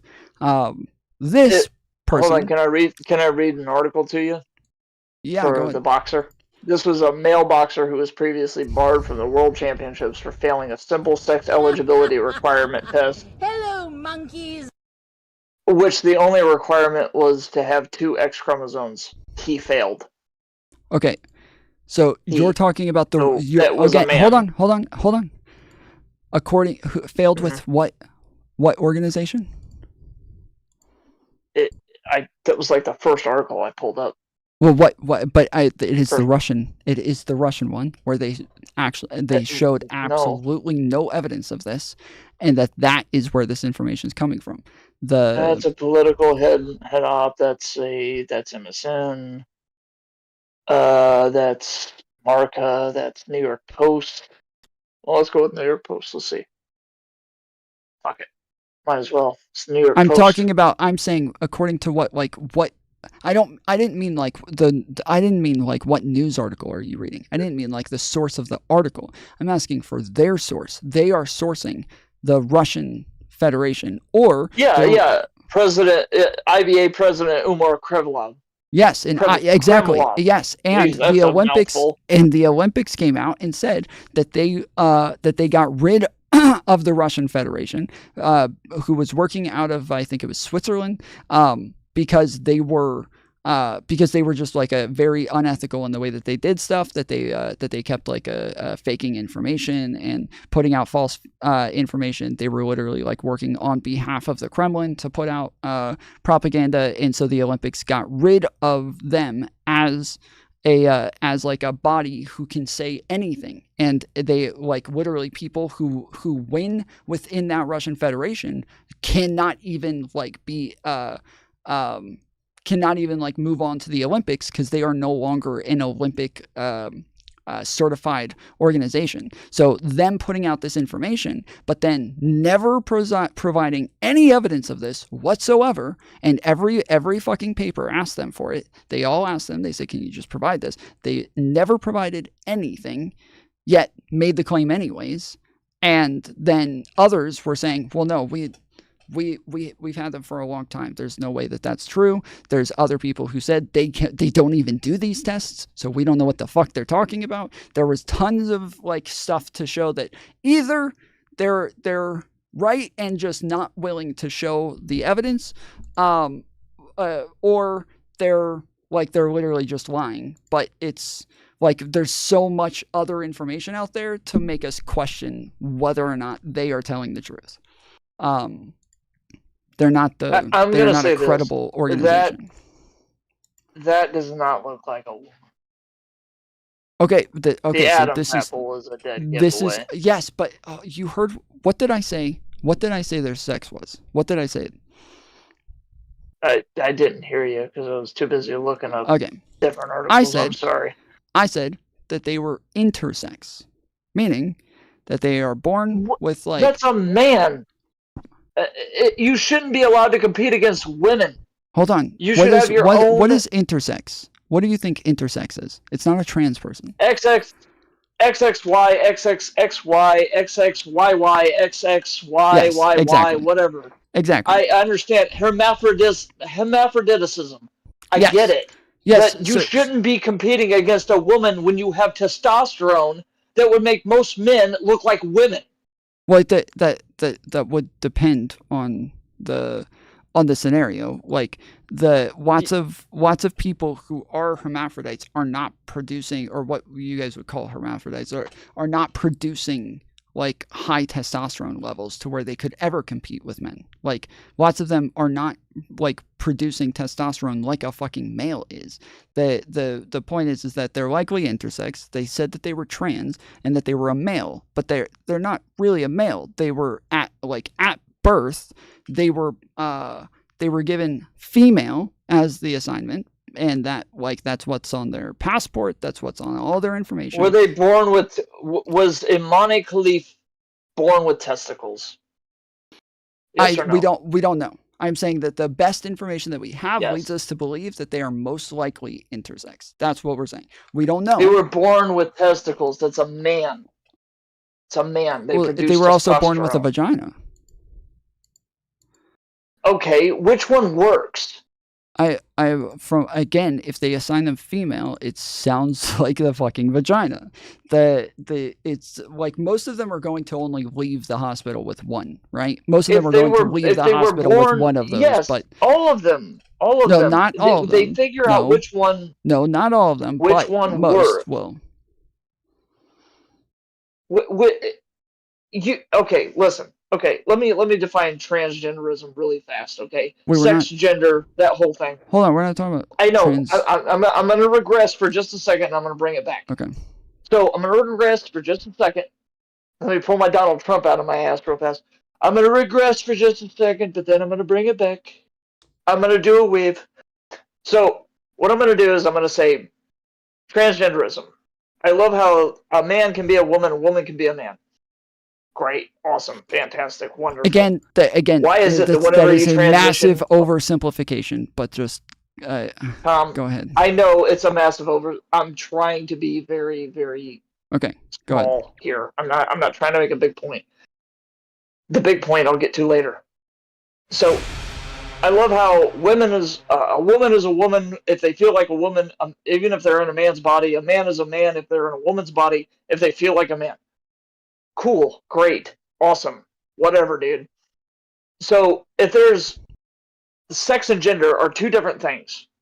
There's how many genders? Can't define it, right? You can't define it. There's like 98 of them. No, 90, there's 2. 200. There's 2. There's 2 genders. What about sex? Sex is different, right? Two sexes. I just said what Okay, that's why I said we categorize them in a binary based on if they trend in one direction or another. It's going to be on a binary, man or woman, male or female. There's always these people out there that say sex and gender are different. Okay, so what's gender? Well, it's how you feel. No. Okay. It's not how you feel. Okay, so did I mix up gender and sex?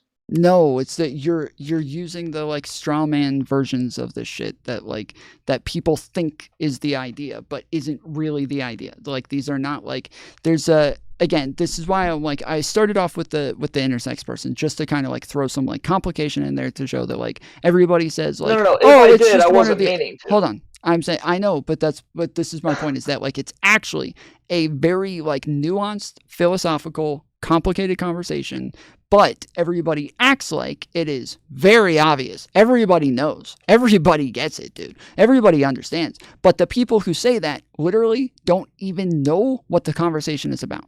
They don't even know. There's literally a whole documentary out there called What is a Woman from a conservative. He never even starts to engage in the conversation. It is a linguistic and philosophical conversation. And he goes and talks to gender affirming care units and shit like that. Not a linguist, not a fucking philosopher, not even a biologist. None of those people are in his entire documentary. And so it is just like a nonstop straw man where people never actually engage in the conversation. So as I was saying, hold on.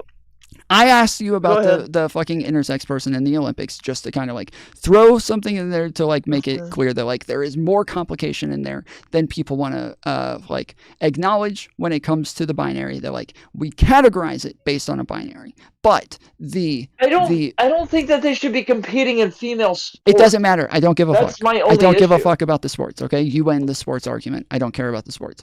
I'm saying that there is more complication to it, and that when people act like it's very simple, it's one or the other. It's a scientific fact. No, it's not. You guys don't even know how we define male and female. It is based on groups of characteristics. It is not just like penis, vagina. Like, that's not it. It is a group of characteristics that trends in one direction or the other, and most of them have no idea that that's even the case. They don't even know how to define female or know how to define male, but they think it's super simple. Everybody knows, but they don't know. They don't know anything about it. So when it comes to tell me what I should be looking for. Okay, so what should I be looking for? How do I define a male? How do I define a female? Okay, so when it comes to man or woman, okay?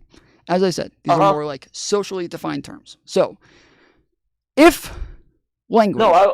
Hold on. Go ahead. If language, like definitions, these words come from the way that we use them, right? It's based on like what is the utility within the communication. So if everybody tomorrow starts calling blue green and green blue, those words just switch, right? That's all that happens. There is no like objective truth as to what blue is, and there's no objective truth as to what green is, right? We agree? No. I think that if that happened, it would be a mass hallucination.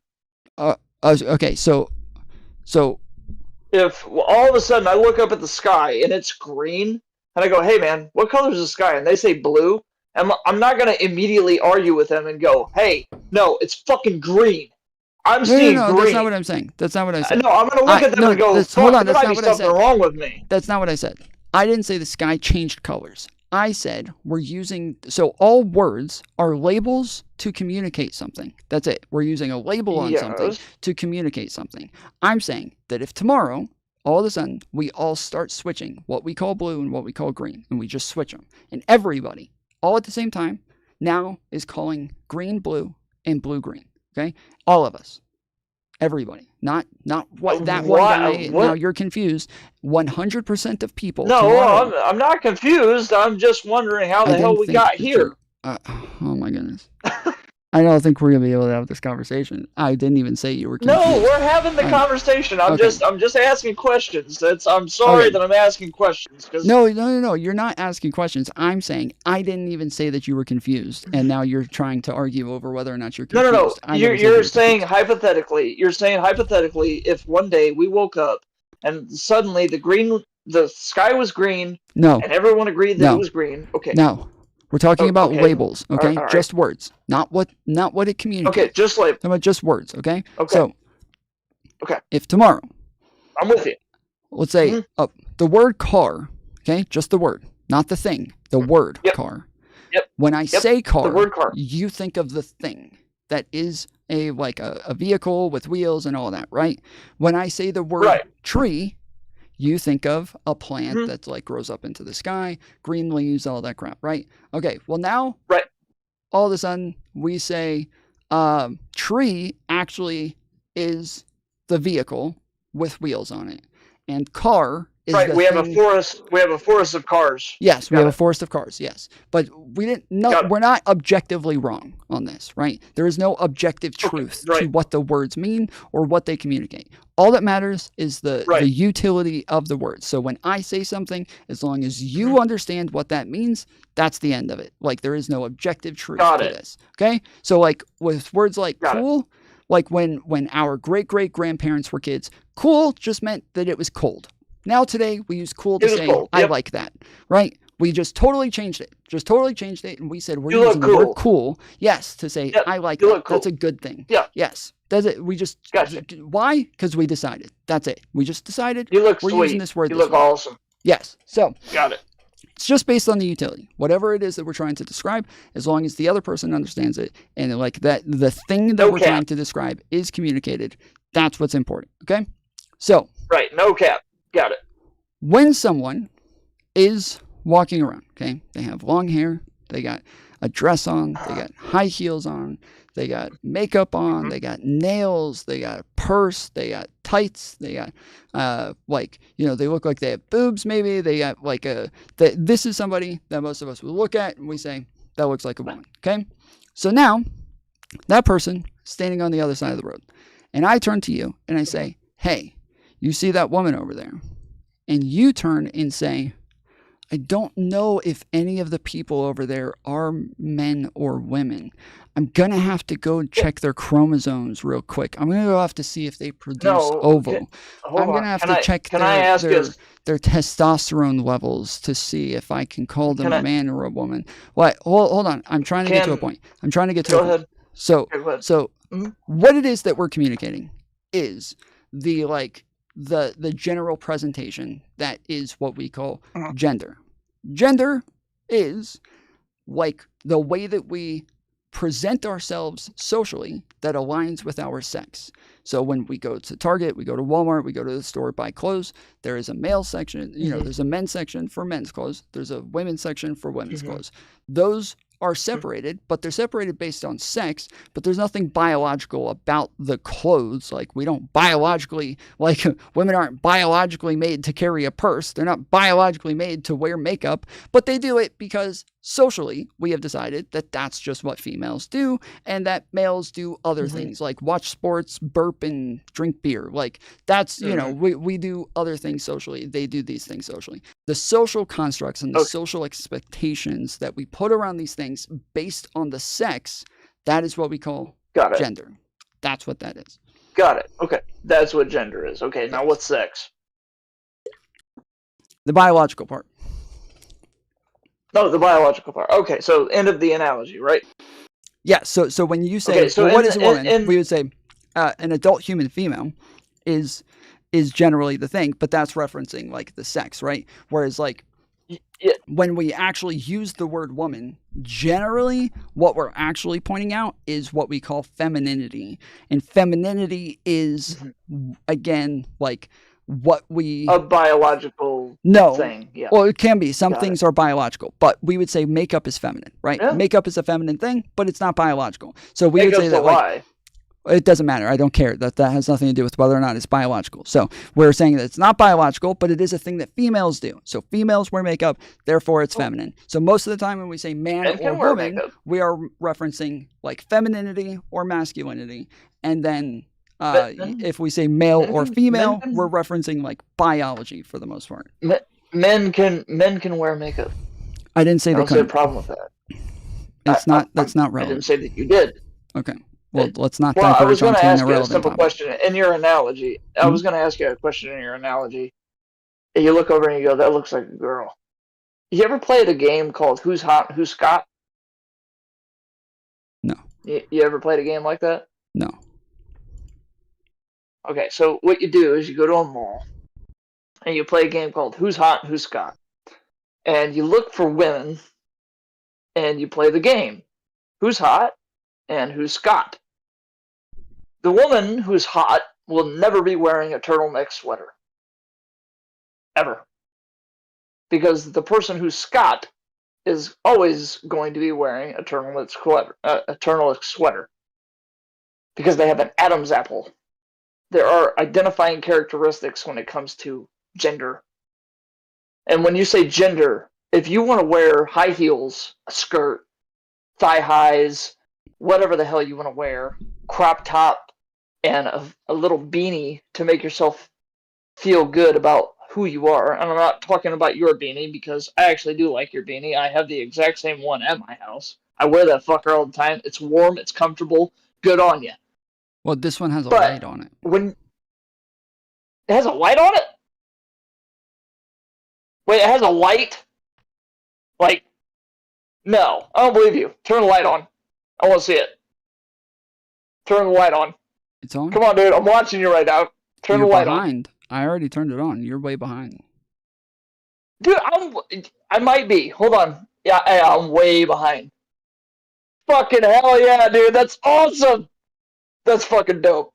That's an awesome fucking beanie. That is a very utilitous beanie right there. But when it comes down to sex and gender, I think it comes down to this. I think somebody who goes out, dresses up, has their skirt on, is a man, has a skirt, panties, wearing high heels, wearing all that good fun stuff. I think perversion has gotten into their brain, and I think that they're not okay. Again, hold on, we're not even talking about problem. Hold on, so far we're not even talking about trans people right now. Like you're asking what the terms mean, and I'm describing what the terms mean. No, you want to talk about trans people, you talk about trans people, but that's a different conversation as to what gender is and what sex is. That trans people are a totally different conversation. When we're talking about sex and gender, they're not two separate things. I think that was created as an illusion to make it okay. Well, to make it societally the problem is that when you're saying they are not two different things, you are doing the thing where you're acting like blue objectively means blue and car objectively means car. No. Yes, you are. No. You're saying that it's a delusion as though they're in another fucking world, and I'm saying that that's not what it is, though. That's not even close. That they're just using a word differently than you are. You're trying to say it's delusion. Have you ever... Tom, let me ask you a question. You're a logical guy. You're a logical human being. I respect your logic. I listen to you. I actually really do enjoy our conversations. I don't know how many times I have to tell you this. But if I woke up one day and I came on your show and I said, Tom, I don't think I should have my left finger anymore. I want to cut it off. Mm-hmm. Would you tell me that's okay? No. Would you tell me to do that? Nope. You wouldn't. Again, you would go, no, you're getting don't, into a totally hey, different hey, conversation.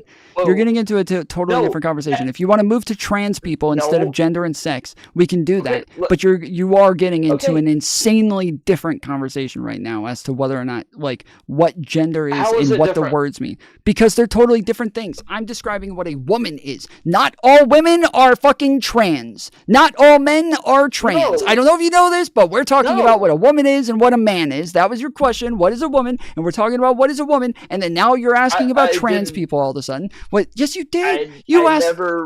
I never asked. I said, I never did the what is a woman thing. I didn't do what. How did the hell we is his start this name? Matt conversation? Walsh. Yes. How did we start this I conversation? never did the Matt Walsh thing. I never did. I never went, what is a woman? I never said that. I didn't do that. I wouldn't Matt Walsh you. I'm not going to do that. How did we get into this It's conversation? cheap.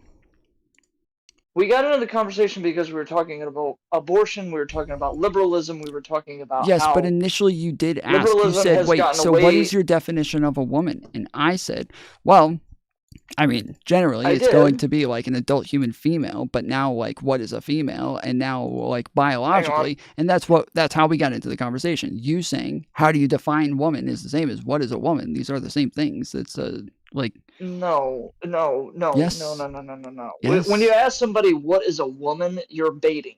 Yes, you're saying that this. literally Yes, trying you're to saying that provoke you're an just not argument. doing the gotcha. I agree, you're not doing the gotcha. But if in the Thank you. end, when you ask, how do I define a woman, and then you end up like just totally pivoting to trans people out of nowhere, you kind of are doing the thing. You really are. Like in the end, you're just moving to trans when that's not what you asked about. You asked about a woman. Now, No, I was somehow, asking about sex and gender. I was asking about sex and gender, and for you to define it for me, and you did. And then I brought up a follow-up question, and suddenly now we're talking about trans people. yes. I Okay. don't see. I don't. Okay. I don't see So how yes, but the I problem is, steered that okay. Hold on. conversation towards that. Hold on. I just Hold on. followed Hold on. I do have to move this I'm waiting. along a little faster. So okay, the point is that like sex and gender are two different things. Gender is like the thing that we align with sex. Okay, so like we're just saying that like we build things on top of us to project our sex. That's what we call masculinity and femininity. Masculinity and femininity. That's gender. Okay, that's what we call gender. They are separate things. So when you want to say, oh no, well they're pretty much the same thing. They're not. Like they're literally separate things.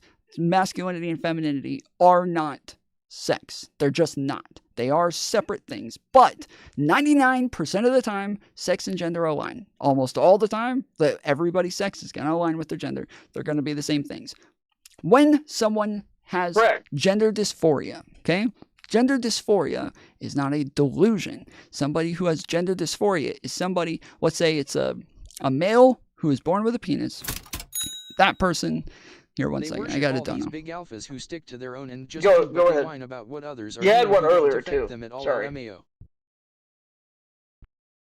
Yeah, we may get to that later, but okay. So I'm saying that hold on, I'm talking to you now. So I'm saying that those are the differences. Somebody who has gender dysphoria. This is not somebody who has a delusion. This is somebody who is born a male. Okay, let's say they're born a male. They have a penis. The way that somebody gets diagnosed with gender dysphoria is if they have a strong dissatisfaction with their current primary and secondary sex characteristics. So things like a penis is a primary sex characteristic, but things like, wider hips or smaller hips is going to be like a secondary sex characteristic.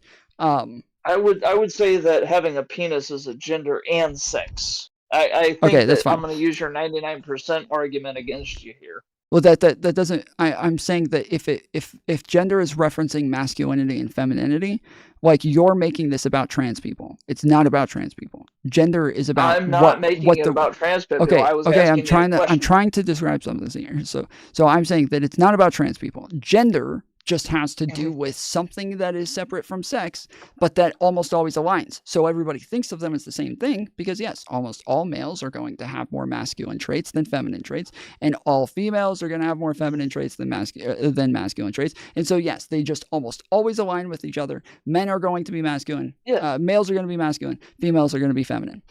But if somebody has gender dysphoria, they just have a strong dissatisfaction with their penis, like they have a strong dissatisfaction with their primary and secondary sex characteristics. And not only that, but they have a strong want or like this need for the opposite sex characteristics. And so that person is not delusional. They do not think that they are a woman. That person is not, they do not believe they have a vagina. That person is very, very aware that they have a penis, and it's kind of ruining their fucking life. It is like making it to where they are, it's like all they think about, because if everybody, you, sir, and me, we probably have some biological things within our brains that make us masculine. The things that are male, the maleness about us, that probably makes us masculine. Imagine for a second. Hold on. I'm trying to get to the point.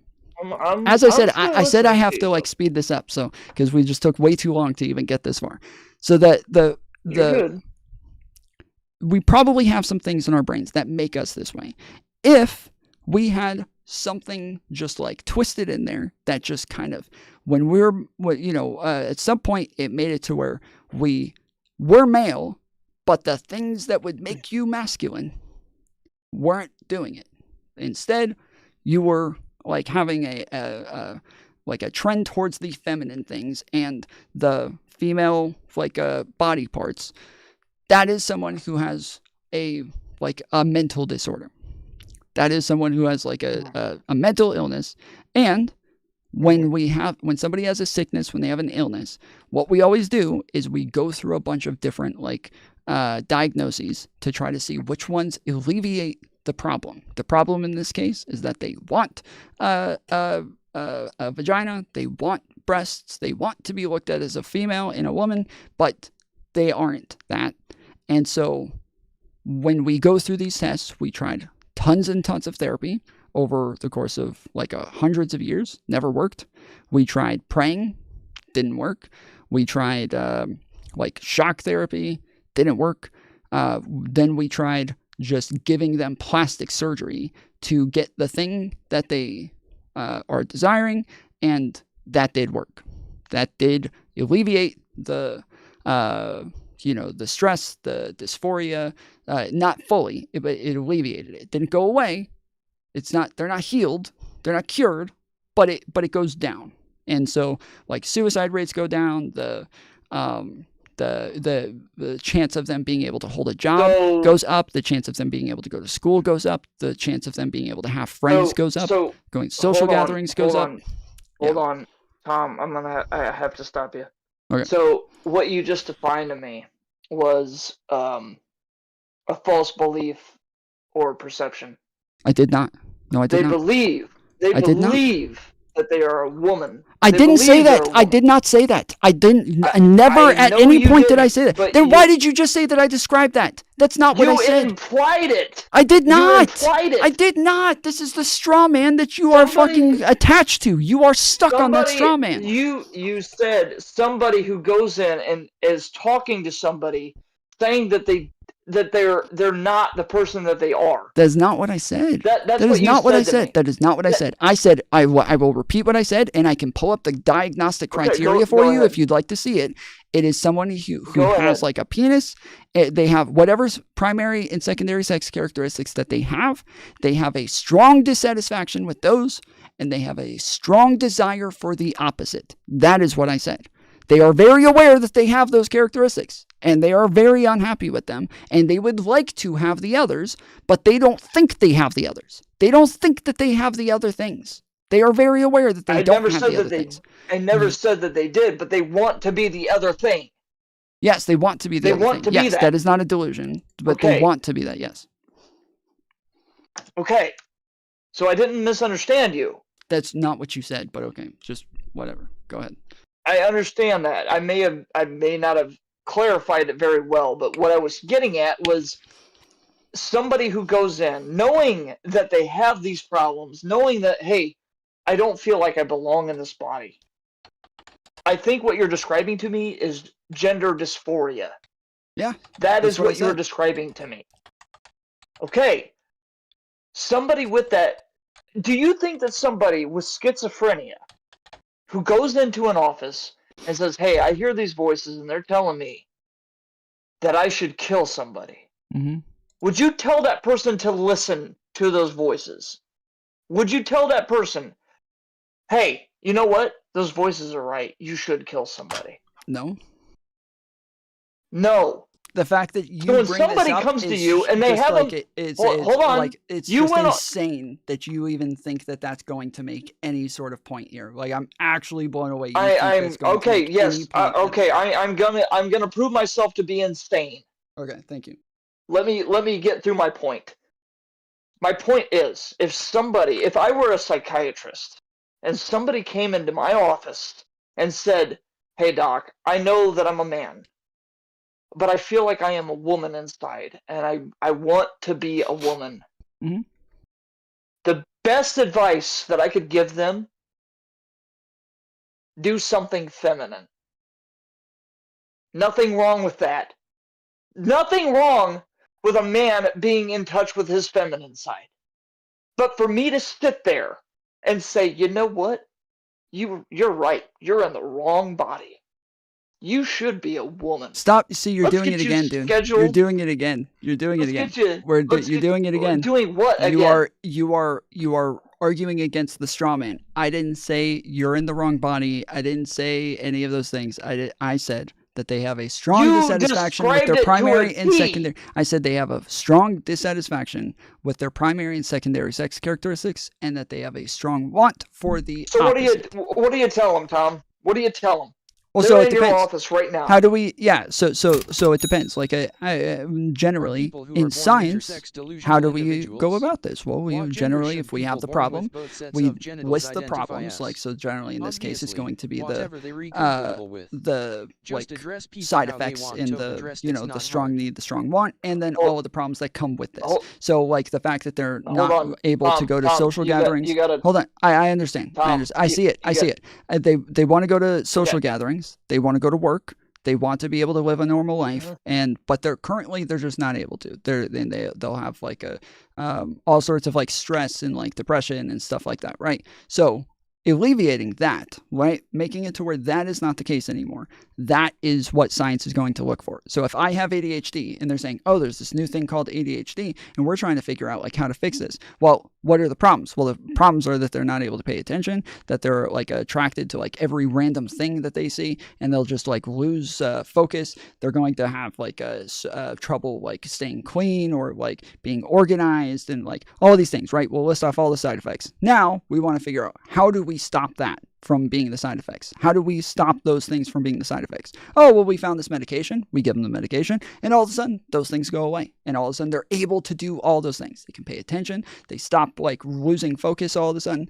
They're able to be more organized. They're able to be cleaner. Like all of those things go away. That's what we know. And so now that we know that this medication does that, now we have achieved like alleviating the problem. Now that is what we're going to do. Okay, so in this case, surgeries are would prescribe an commonly 8-year-old. the things. So you would hold on. So you would prescribe an 8-year-old methamphetamines because it makes them focus. Well, yeah, I took them when I was 8. Of course. Yeah. So you're saying methamphetamine to try to like put this like stigma on it, like it's a street drug, but it's not. No, it's an amphetamine. It's a poor man's meth. Yes, I'm saying, hold on. I'm saying you're calling it methamphetamine to put a stigma on it as though it is like a street drug. You just repeating yourself is not. You're just. No, it's not. Yes, it is. That is what you're doing. You are calling it methamphetamine as though that's a bad thing. It is not a bad thing. I don't know why you're saying it like that. I didn't say that it wasn't a street name. It is a street name. I'm not going to sit here and be like, oh yeah, no. I didn't say you did. I said that you gave it a street name to put the stigma on it as though it is a bad thing. I said, that's what I said. Okay, so is Ritalin a poor man's meth?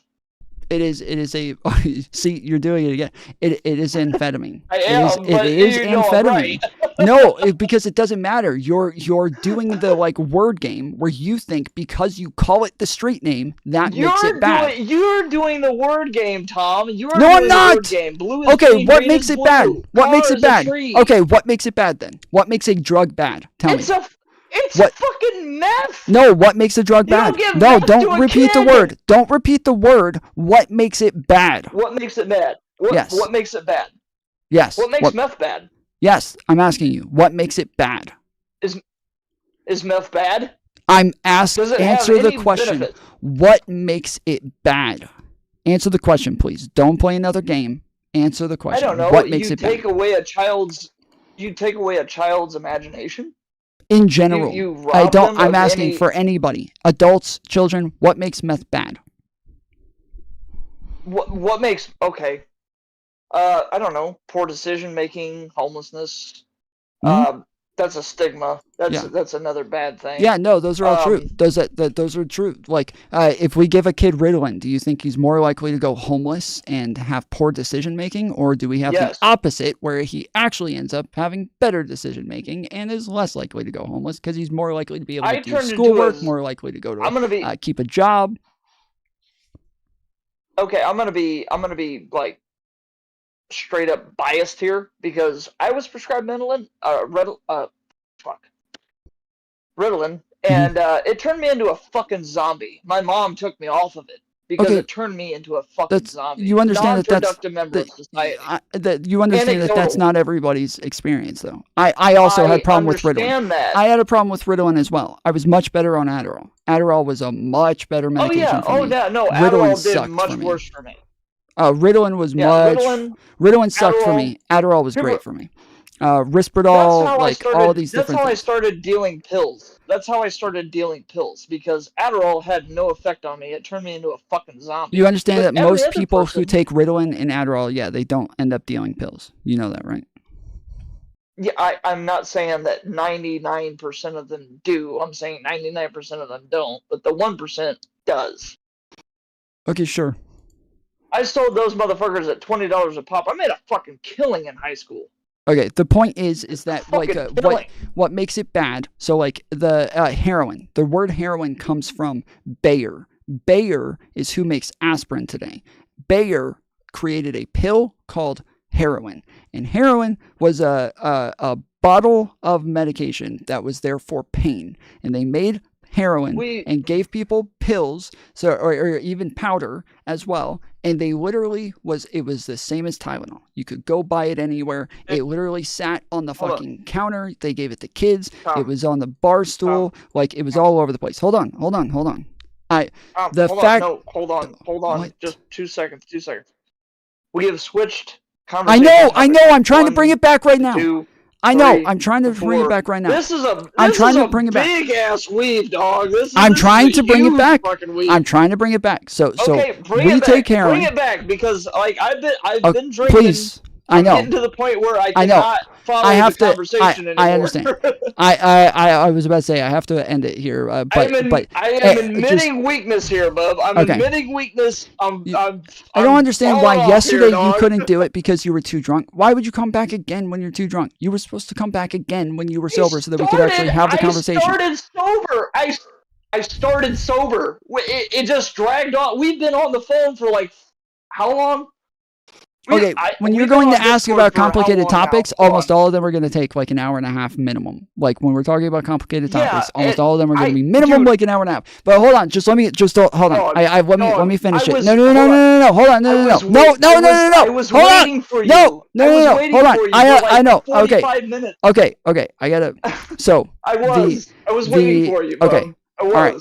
Okay. So heroin is something that they gave to people over the counter, right? It was just something that they gave to them for any sort of pain, just like Tylenol. But because people got addicted to it, they ended up having a dependency. Because of their dependency on it wasn't worth just getting rid of a headache for them to have a dependency. So now we take the same type of medication, but we make it for more extreme things. So now, like only when you have like major pain do we allow you to have what we call now Oxycontin or something like that. Whereas now, like it is the same as heroin, but We do not give it to you for just little headaches to where you gain a dependency over something small. Now you'll gain a dependency, but you have to take it anyways, because you got to take it for your pain every single day, maybe for the rest of your life. And so we know that you're going to be taking it whether you have a dependency on it or not. So we don't have to worry about the dependency part because you got to take it one way or the other. So the downside to this is normally the addiction, to where you start like robbing people, you don't have enough money, you got to pay you got to go through the black market, you have unregulated drugs that could be laced with fentanyl or anything else, you could OD. These are regulated, these are clean. We know that this is okay. So it's not a problem for you to take what is technically heroin for pain, because it is regulated and it is necessary in this case. Just the same as Adderall is going to be necessary, it is regulated, and you're not going to get a dependency to where you're going to start robbing your fucking grandma and trying to go get shit to go smoke meth afterwards just because you took Adderall. This is technically how we do science, is we're looking for the outcome, some way to help the person alleviate their problems. This is just what they do when they give somebody surgery. Is when they give them surgery for gender dysphoria, they are just alleviating the side effects that are causing them issues, and they are better able to exist within society. That's it. Okay, so if genitals don't define gender, how does taking them off affirm it? What? If genitals don't define sex or gender, how does taking them off affirm it? Taking them off what? I don't understand. Oh, taking off the genitals? Right. If you're going to give somebody surgery, if genitals don't matter, they don't define your sex or your gender, how does removing them affirm it? These are different conversations. Like whether or not, so if somebody transitions and they go and get vaginoplasty and they get breast implants, that person, whether or not you call them a woman, is a different conversation as to whether or not that helps them alleviate their problems. Those are totally different conversations, which is why we were starting off on the linguistic problem. Now we've moved over to the medical problem, but we didn't even finish the linguistic problem. So I can't describe to you how the linguistic would overlap with the medical, because we just didn't get to that. But I wanted to go back to the linguistic problem, because there I kind of understood what you were saying, and then you lost me with the heroin and... Well, no, I kept saying you're pivoting to trans people when we haven't even I said over and over, we were pivoting to trans people when we haven't even finished the fucking conversation about women. And I kept trying to go back to the conversation about what a woman is. And you said, no, I want to talk about trans people. And so we moved to trans people. But now I do got to move on, because we did I just told you I wanted to go back to it. I understand, but I'm saying that you said you were going to bring it back. No, hold on. No. You said that you were asking about that because of trans people, and so we ended up talking about trans people instead. Normally, we would finish the conversation about what a woman is before we would go to trans people, but you moved before we could finish that. Now I do have to move on to another caller, so I agree with it. We can get I into agree it with what you another said time. there. You need to go. Yes, absolutely. Again, I still enjoy our conversations, Tom. I do. I don't hold a grudge. You don't have to keep repeating that to me. I don't have any reason to doubt that. I appreciate you calling. Okay, well, I appreciate you taking my call. Thank you. All right, I hope you have a good night. You too. Have a good one. Bud. Let's see. Are people who are born intersex delusional individuals? From Jay, for $20. He said, what gender should people born with both sides of genitals identify as? Obviously, whatever they are comfortable with. Just address people how they want to be addressed. Not hard. I think that is an oversimplification. I think that obviously saying oh, just be kind and just say things. Affirm people however they want to be affirmed. But we don't do that in all cases, right? We don't say I don't want you to call me a neo-Nazi. So I would appreciate it if you just don't call me a neo-Nazi anymore. And if I actually identify as a conservative. So if you just call me a conservative, you're not going to be like, oh, you know what? I call people whatever they want to be called. Whatever you identify as, I'm going to call you that. Like, no, generally, if you think somebody's a neo-Nazi, if you think somebody's a fascist, if you think somebody's like, whatever you label them as based on the definitions that you understand, you don't care what they identify as. You're identifying them yourself, and you're putting that label on them. And so we don't do this in all cases. So now the question is, okay, well, when would we do that? Like, when would we change this standard? When would we say, okay, I'm not going to call you how I identify you, I'm going to identify you how you want to be identified? Generally, yes. If there is some sort of medical condition that says this person is going to have some sort of like negative outcome if you do not refer to them this way, they could possibly have some like problems from that, then I would think that like, yeah, it would make sense to be cordial in doing that and say, yes, I am willing to like identify you in this way because it's it's going to be helpful to you. But even that, we draw a line somewhere, right? He brought up a person earlier where if they have like long hair but a beard and like the big bulky shoulders and shit like that, like if Hulk Hogan walks up to me and says, hey, I identify as a woman, like, I'm probably gonna be like, yeah, dude, I don't know about that, bro. Like, you're gonna have to make some sort of fucking effort here, because this is not gonna be easy for me to kind of like change the way that I use these words and the way that I like talk to somebody to now just like address you as something that is the polar opposite of the way that I see you. Like, it's kind of, yeah, it'd have to be within reason. And so I'm thinking, like, while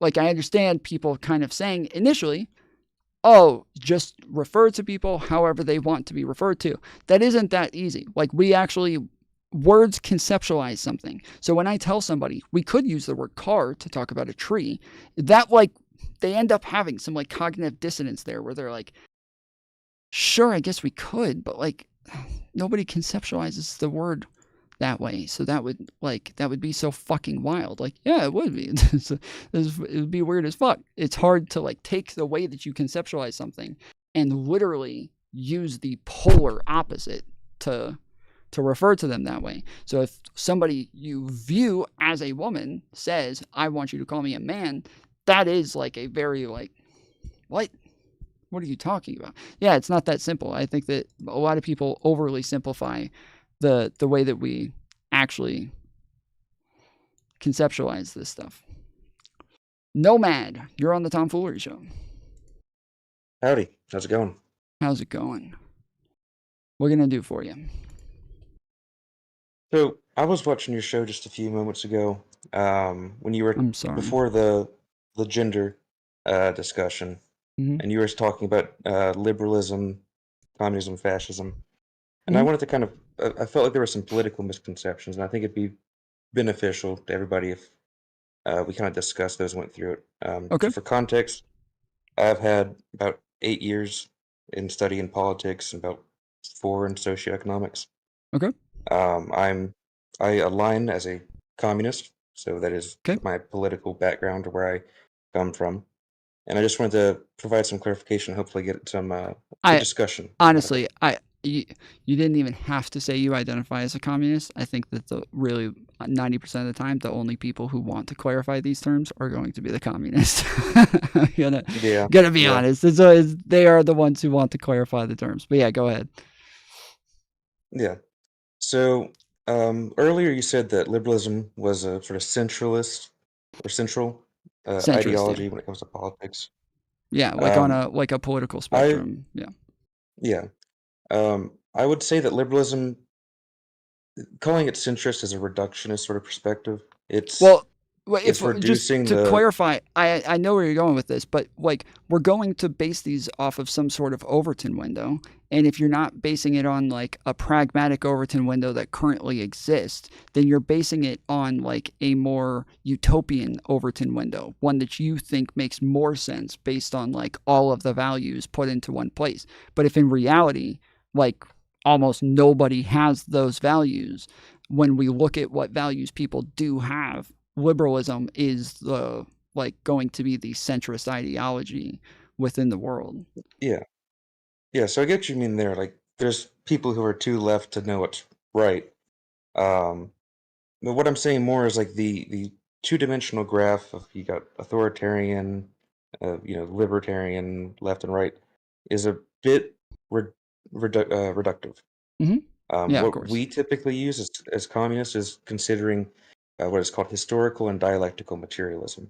Yeah, you guys would So, call any liberal right wing, like across the board, right? Like all liberals are right wing and not centrist. yeah, but yes, but there's a specific reason for it. The reason for that is that we're looking at the material conditions. So we're looking at the historic material conditions that led up to the point that we're currently in and what may occur in the future. Yeah. And then we're also analyzing the current material conditions. So when we're describing liberalism, it's a political philosophy which serves as the basis for capitalism. So it's the idea that we should have the right to produce our own goods. We should have the right to own our own businesses and choose and carve our own path. Private property, yeah. Yeah. The material condition, that being capitalism, which is its acting physical embodiment, has material conditions that we would describe as rightist because it's sort of outdated in our view. We view history sort of like as a straight line, right? You start out with hunter-gatherer society, it develops into like primitive chiefdoms, and then they develop to slave societies, and then feudalism, higher stages of feudalism, and then socialism, and then capitalism. communism, and yeah. So the key thing there is that we would define it as a right-wing ideology on the basis that it is supporting something that is a couple hundred years old and is, in that sense, a sort of antiquated and reactionary idea. And I know the most common response to that would be, well, isn't communism also outdated? In terms of like when it hasn't been done, so it's not really like outdated. Yeah, it's obviously came after capitalism because it's in a response. It's in response to capitalism. Yeah, because you got to think of it like a sort of a stairway, right? You can't skip the steps on it though. So we just haven't gotten to that point yet to where we can proceed to that. Yeah. You were also mentioning fascism. Now, I wouldn't call anybody on the right fascist. I don't use that term liberally. But I wanted to define fascism to kind of help out with misconceptions that people have with it. Because I feel like the contemporary left in U.S. politics has diluted the term to such a degree that it's lost its meaning.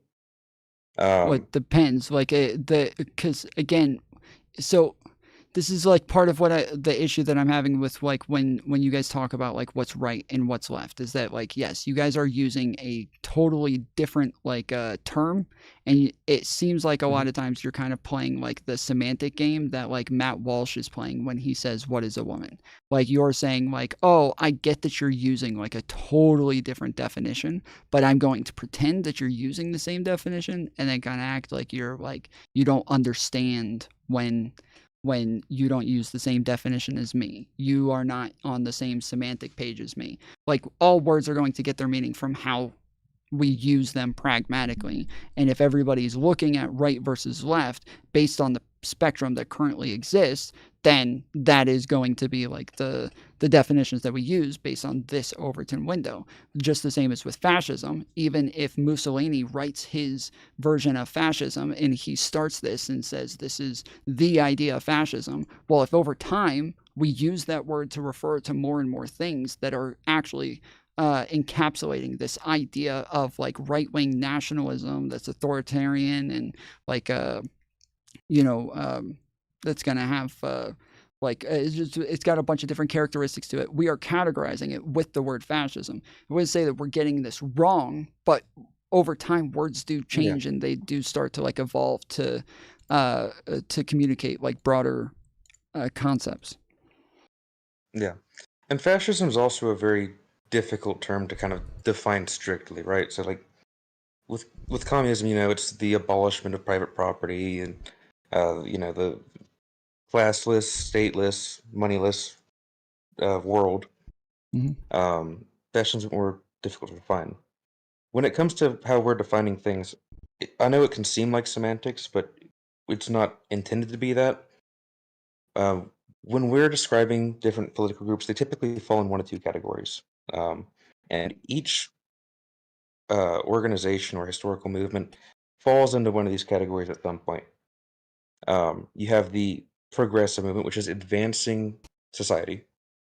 That is just the society is evolving, adapting, it is changing, and morphing into something new, right? Yeah. And then you have the reactionary, which is Mhm. the old order trying to hold itself back. Yeah. So, But when even we the say way that, that like, you say that, like that it's what you're actually like what sounds like you're actually categorizing here is moving towards like individual rights and like more equality, more like more rights for people, and then in like less authoritarian structures that are telling you what you can or can't do and limiting you on your abilities. Like anything that's going to limit you on some sort of ability, you're likely going to categorize that in a right wing sort of way and say that that is the reactionary thing, and then anything that is moving towards more equality and more freedom is going to be the progressive thing. Yeah. Well, it depends on the context. Because there's examples where individual rights had been given up to some degree in progressive movements. Robespierre was one of the first Giving up people who could be private defined as a property is socialist. something that's that Yeah. would be an Yeah. individual right that you'd be That giving up. But you would yeah. consider that to be So moving towards more freedom and equality. yes. So the context here is in what, because those are actions. The context is what's important. When fascism is going into play, it just to clarify the definition of fascism, as best I've been able to put it, is it's a loose definition to describe the posture, demeanor, and actions of a state which is typically hostile, with the base objective of resolving an internal class antagonism or struggle in favor of the ruling class. Mm. With those obstructions to personal rights, the question of the matter of whether it's reactionary or not, because you've had fascist coup attempts and communist coup attempts in different countries, the delineation between them is the objective. Right. When a fascist coup occurs, it's to try and hold on to what exists. Fascism is typically the state and the ruling class putting together all their resources to try and keep things as they are. In Or some way, revert them to because something that I was a bit would easier to like manage. I would say that Donald Trump is a fascist, but I don't think he's trying to keep things the way that they are. I think that like his anti-constitutionalism is like him trying to move in a different direction that is going in like the opposite direction. And so in that case, I guess it's not trying to keep things the way that they are, but it is like it is moving, I guess, in a backwards direction, or you would consider it a backwards direction that is regressive and therefore reactionary.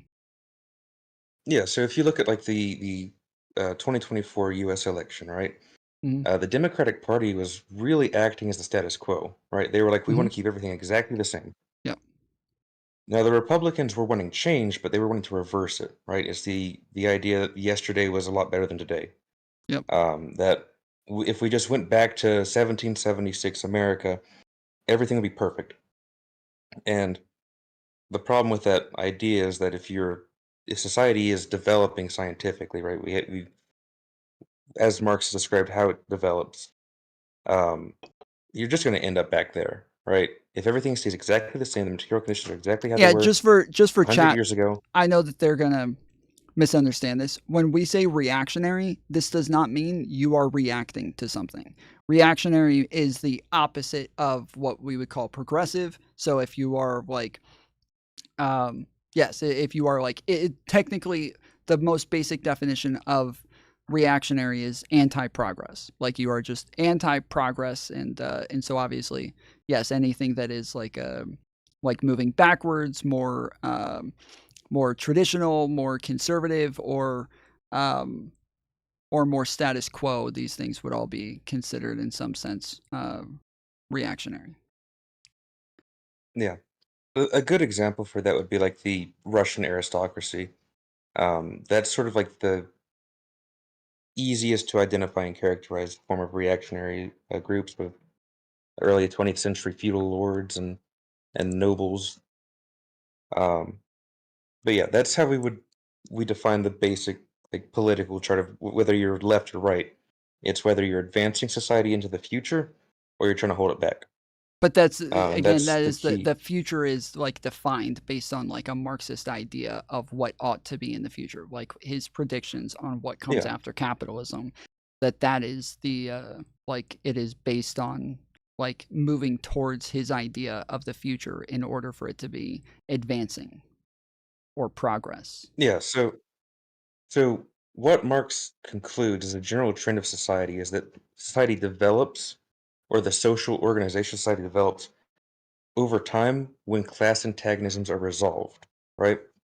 So if we look at, say, feudal societies, at some point the class antagonism between the king, feudal lords, and the artisans, all those different sects of feudal society became too intense, and at some point the feudal lords lost power, and regime change occurred.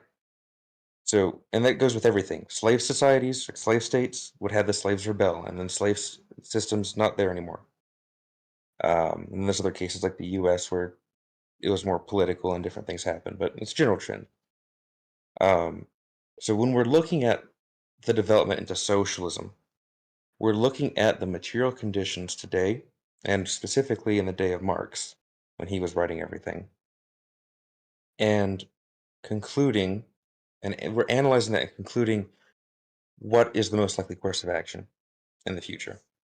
I would say Marx did for politics what Darwin did for science, because once we discovered the gene and evolution, we were able to kind of modify animals. We were able to get we could breed species into what we wanted. And the same idea is kind of with Marx, right?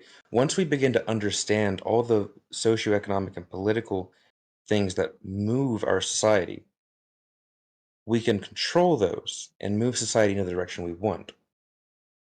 And that's a really important part of Marxism, is that we are able to see and identify these problems from a scientific standpoint and remedy them at a scientific standpoint.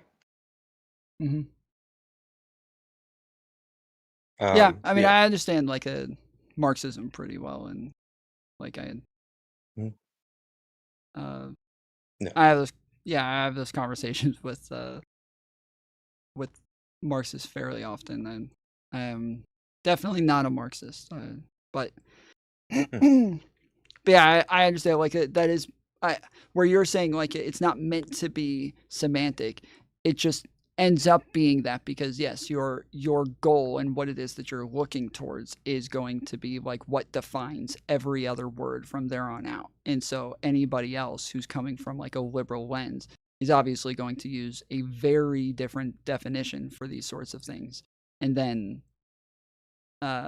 yes, you guys are going to have like a disagreement. Like even when people say like, yes, that liberals are right wing, right? Like they are just doing a like semantic thing based on like it can be the etymology of it, and it can be like, yes, the goal of the like goal of Marxists, to where they're looking at this and saying, well, this is antithetical to what it is that I want, and so because it's not what it is that I want to move towards, now this is this is fascist, or this is right wing, or this is regressive, this is reactionary, and that yes, it just ends up being like technically we're all of these spectrums are always existing based on whatever like spectrum we are on pragmatically. Like the UK has a very different spectrum as to like what's right and what's left and what's conservative and what's pro-labor versus our country, and they all have to use these terms based on like what's colloquial at the time. Yeah, but we could also use the semantics for that, because if we're comparing the two, the Marxist view of what's left and right is pretty universal worldwide. I haven't seen anyone really challenge it. No. Yeah, I'm not in saying terms that of, like, it's the different from divergent. Marxists. Yeah, Marxists are going to be Yeah. the same across the board. But what I'm trying to say with that is it seems kind of like the inverse if you think about it, because we have the Marxist organizations that are creating a clear set of defined definitions on what is reactionary and what is progressive, right? What wants to help you as a worker and what wants to hold you back. And then you have other organizations, specifically existing governments, that want to maintain the world order, in turn being a reactionary group. Well, but they are based on different values. Like even when you use terms that are like loaded, like moving forward or holding you back, like somebody who's a Christian nationalist is going to look at a lot of this shit as very regressive. If it's going to give people more freedom to do more fucked up shit that they consider to be like degenerate and shouldn't even exist within societies, like that is very regressive to them. And so yeah, even like even the terms that we use end up being very loaded based on the goal that we're already ideologically motivated to use. Yeah, I just feel I feel like with it being different with each state, and it's completely fine that politics is different in each state, the material conditions are different. But it's like the metric system almost. We've got different political stances in each country, but the Marxist definition universally applies. So what I, as an American, consider to be, left and right in the U.S. is also the left and right in Britain or in India or Iraq. Yeah, but that's why I was using like because when I say that there's a global spectrum, that obviously is universal. It is a global spectrum. Yeah. Like liberalism is going to be in the center, fascism is going to be off to the right, and then like Marxism is generally going to be like off to the left. Yeah. All right. So just to make sure that I'm not taking too much time here, I'm just going to go through what I still have in terms of definitions to just present to the audience here. And I have a few more things before we can go to the next person. So we've already discussed fascism, communism, and liberalism as a philosophy. We haven't discussed communism in detail, but we'll go to that in a second. The important thing with capitalism, as we've mentioned, was that it's based on material conditions. So when someone's like giving a different term, like we're anarcho-communist, we're libertarian, we're oligarchs, we're paleo-conservatives, those are all ideological deviations, but they all still fall under the material conditions of capitalism. And so just they're all in for this sort of chat, umbrella this term. is something that they all misunderstand. So earlier he was saying that like communism is like a classless, stateless society. The communism does not have a government. There's like not in the way that we would think of it today, like especially not like a national government or anything like that. They are, when we say like classless, stateless, there is not a state that like is like over the people. There's not like a border for a country in the way that we would consider it today. And so when lots of times you guys think of like Marxism, you guys are told that this is like authoritarian, that this is like a, that it's this, very like authoritarian sort of government. Technically, all of the like communist countries that we would think of today weren't really Marxist. Like they were what technically we would call Marxist-Leninist, but even Marxist-Leninism isn't really Marxism. And so it's kind of off in its own world. And once you have like, you're saying, oh, we're the communist country, but also we're an authoritarian state, you're not within like any range of Marxism whatsoever. They are anybody who is a Marxist, when they talk about communism, they are all anarchists. They are all of that is anarchists. So, yeah. Yeah, I'd like to elaborate on that real quick because there is a lot of confusion when it comes to that.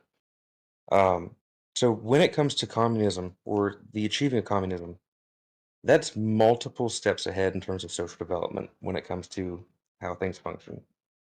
When it comes to pre-existing societies that were attempting to achieve socialism and communism, such as the Soviet Union, um, Vietnam, China, North Korea, all of those, they have to go through a very specific stage before they even get to the idea of socialism. So, of course, they start out as a capitalist or imperialist occupied territory, right? They're the old world orders in place. And then a revolution happens. Now, in the time of that revolution and the period after it, you have what is called the dictatorship of the proletariat. And that, though it sounds authoritarian, that's not what the definition means. The dictatorship of the proletariat is based off of this sort of terminology that Marx came up with. But he claimed that democracy bourgeois democracy, or what we have in the West right now, is a dictatorship of the bourgeoisie, because it is a dictatorship of where the political power is in the country over those without. So it can be the dictatorship of the majority over the minority, or minority over the majority, as it is in the U.S. Yeah, so just again for the chat, the proletariat is the workers or the working class, and the bourgeoisie, this is the owners or the owning class, the people who are like owning businesses, rich people, people who are like upper class people. Yeah.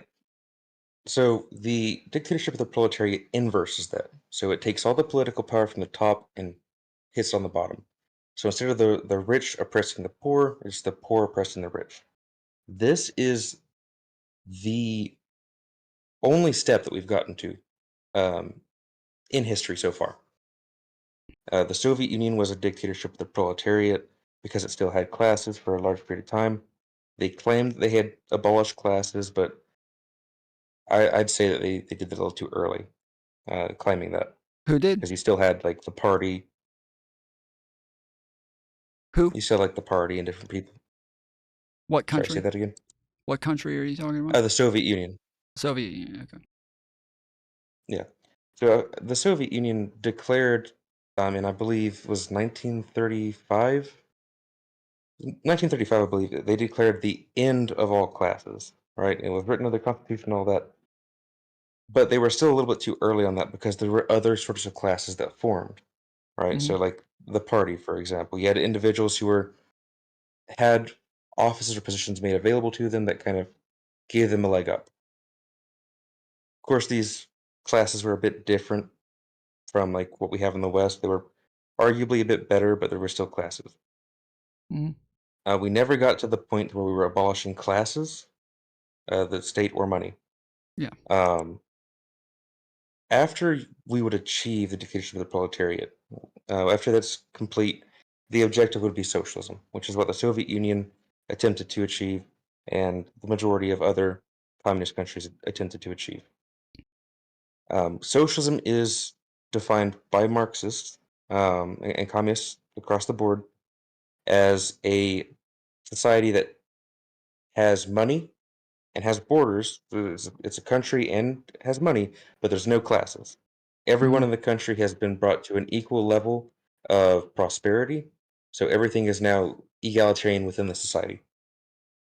But there's still money, there's still jobs, there's still borders, there's still a military that they need. I don't think that's true. I think that that's part of the process, but that's only like right before you would move to communism, because you're like, the main thing is that the workers are going to own the means of production, and then even within the workers owning the means of production, that in and of itself ought to level out the playing fields to where you're going to end up having a classless society because the workers own the means of production. That is the thing that over time like evens the balance within socialism to where you can eventually move on to the next stage. Yeah, so when it comes to the workers owning the means of production, that develops within the dictatorship of the proletariat. Socialism is when it's not just that the material conditions have equalized where everyone has the same prosperity, but also these ideas have died out of the aristocrats that surrendered, right? Because you still have people who were upper class that lived in the Soviet Union once the communists took over, and they still dream of, being at the top, right? Having their own business and stuff like that. Mm-hmm. Socialism is the period where the classes have completely dissipated because the organization of society changes, right? In the dictatorship of the proletariat, the state exists to oppress the rich. In socialism, there is no rich. And this is a bit of a tricky thing, too, because Joseph Stalin wrote about this, that even after the revolution, it's going to be a while before the rich don't bother us. But because they're going to move out of the country. Like, would you say that you're like a Marxist-Leninist, or like, do you? Yeah. Okay. Yeah. Because so that's where a lot of these differences are going to come in, is because yes, within Marxism, the difference between where you're in socialism and where you're in communism are going to change. You're definitely describing a more Marxist-Leninist lens versus like, Marxism is supposed to be like the proletariat is supposed to over time even the playing field just by owning the means of production. Yeah.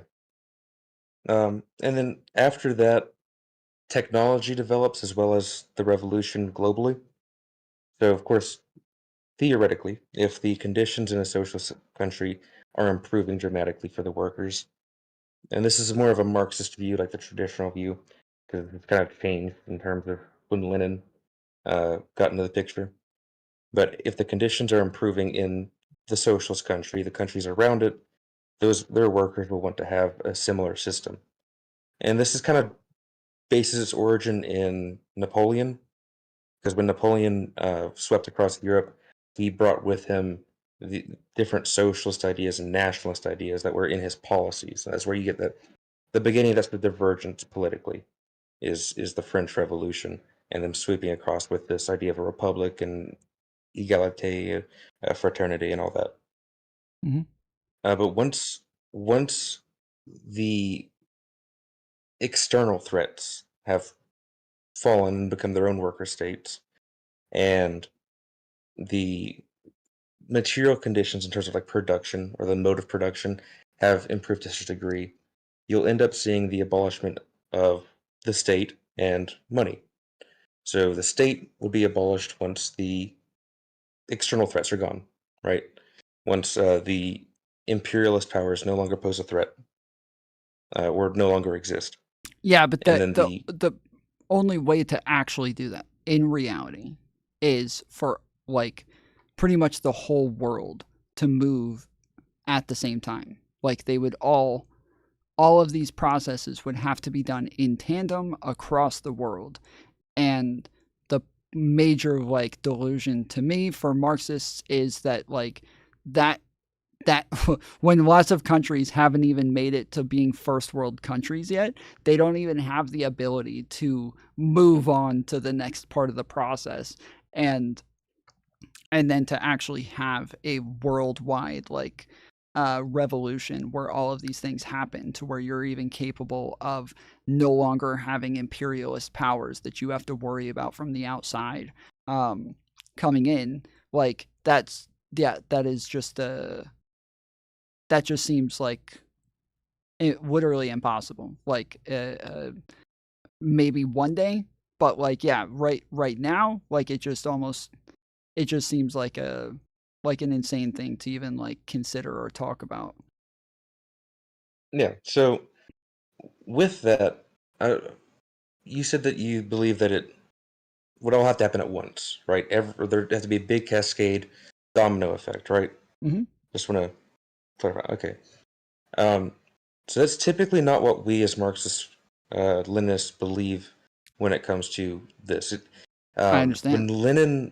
When the revolution took hold in Russia, Lenin said that it was the crowning of an epoch, right? So that's the crowning of millions of years.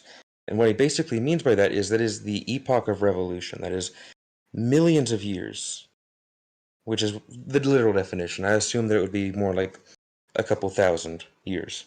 But that was his idea. It's the crowning of an era where we will have victories and defeats, where there will be worker states that rise and fall, but then eventually it will be achieved. The brilliant thing about communism is that it's very resilient. Because if you look at history, the first worker state and the strongest one that gave the US a run for its money collapsed, but the communist movement is still alive and well. In fact, I believe Joseph Stalin's still the most popular person in Russia today. And my personal belief kind of diverges from like the main theory with Marxism-Leninism. And my personal belief is that if a country like the US or Russia or China really adopt Marxism-Leninism or a dictatorship of the proletariat, they can make that process go a lot quicker. The reason this delineates is because of Lenin was stating that it was the weakest link in the chain of imperialism that breaks. So like a third world country is typically where revolution happens. But if you look at how the Soviet Union was organized, they basically wanted to function in terms of foreign affairs as the arsenal of the working class. So if you had a revolution but you don't have the means, like you were mentioning earlier, where you just don't have the ability to prop yourself up afterwards, like if you're a former colonial state, the Soviet Union would send you what you need. It would send you humanitarian aid as well as weapons and stuff like that. And they did that numerous times while they were still around. But, okay, so not only would they have to send you what you need, but they would likely have to, like, help defend you guys in some way.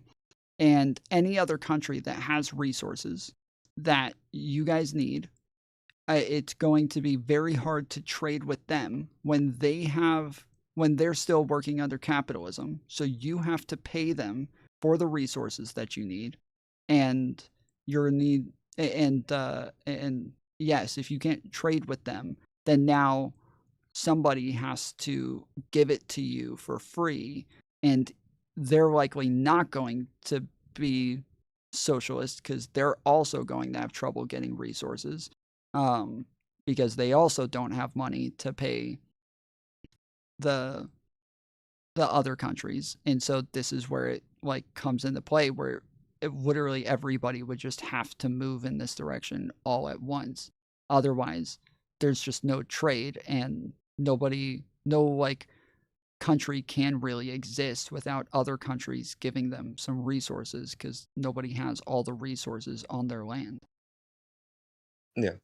And keep in mind too that trade was still very active when it comes to like the Soviet Union was first around, and other socialist attempts or attempts at socialism. I know,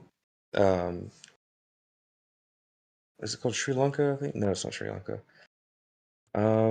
There's an African country that is a socialist that got like 400 different tractors and achieved self-sufficiency in about 4 years. Ibrahim Traore is the leader's name. But there was a lot of trade going on before. It's Burkina Faso.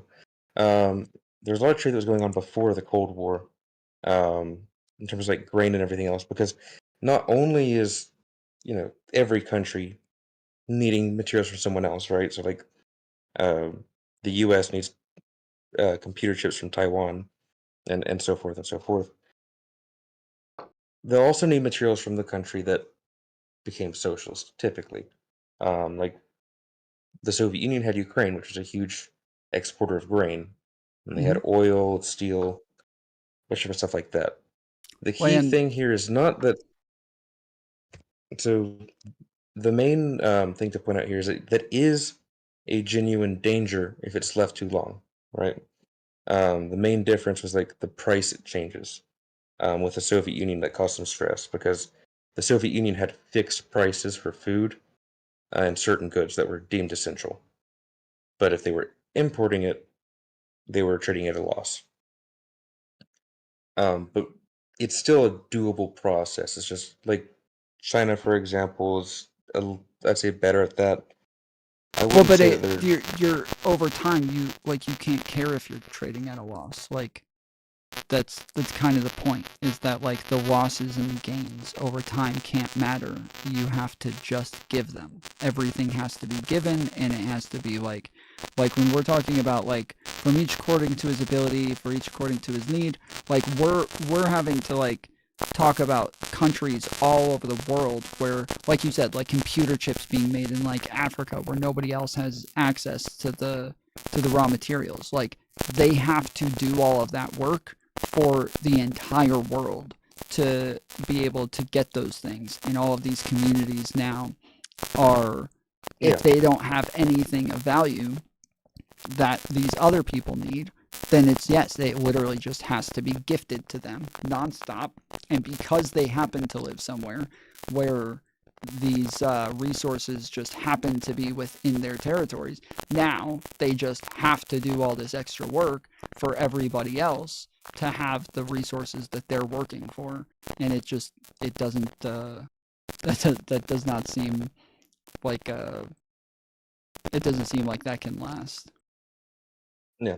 So an important thing to keep note of here is that we're also need to factor in the development of technology, right? Mm-hmm. When it comes to manufacturing these goods, there's a lot of things that exist now that allow areas that were originally, uninhabitable to be places that people can go. We have, what's it called? The farming with water, hydroponics. We have hydroponics that can be done indoors and grow food there. We have 3D printing, which allows you to create some basic structures.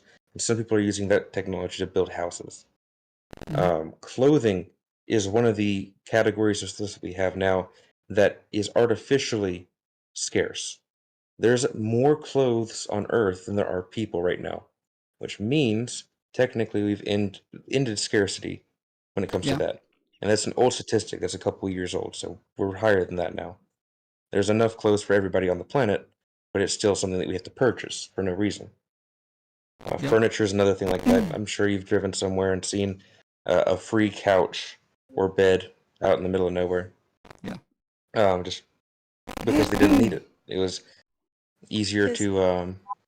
Your mic, Tom. Oh, my mic's messing up. Okay, thank you. But this is the thing is that it's not a deal breaker when it comes to those difficulties, because there are a lot of difficulties that have to be surmounted with socialism. That is also why it's a scientific method. We're not discouraged, or a scientific ideology. We're not discouraged with failures like the Soviet Union, because we learn from that and we change our policies, just like how you...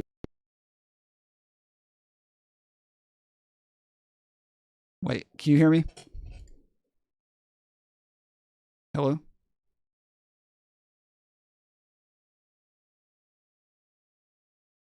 Hello? Did I cut out? Am I? Hello? Hello? Shit. I think my my earbuds aren't working. Hold on.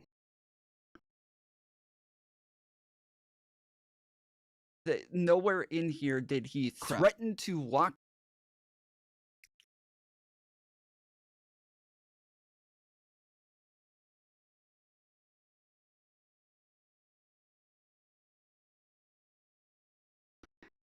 Hello? Can you say something?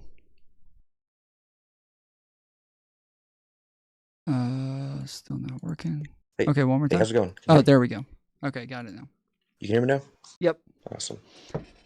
Thank you, Mantis. So I just wanted to...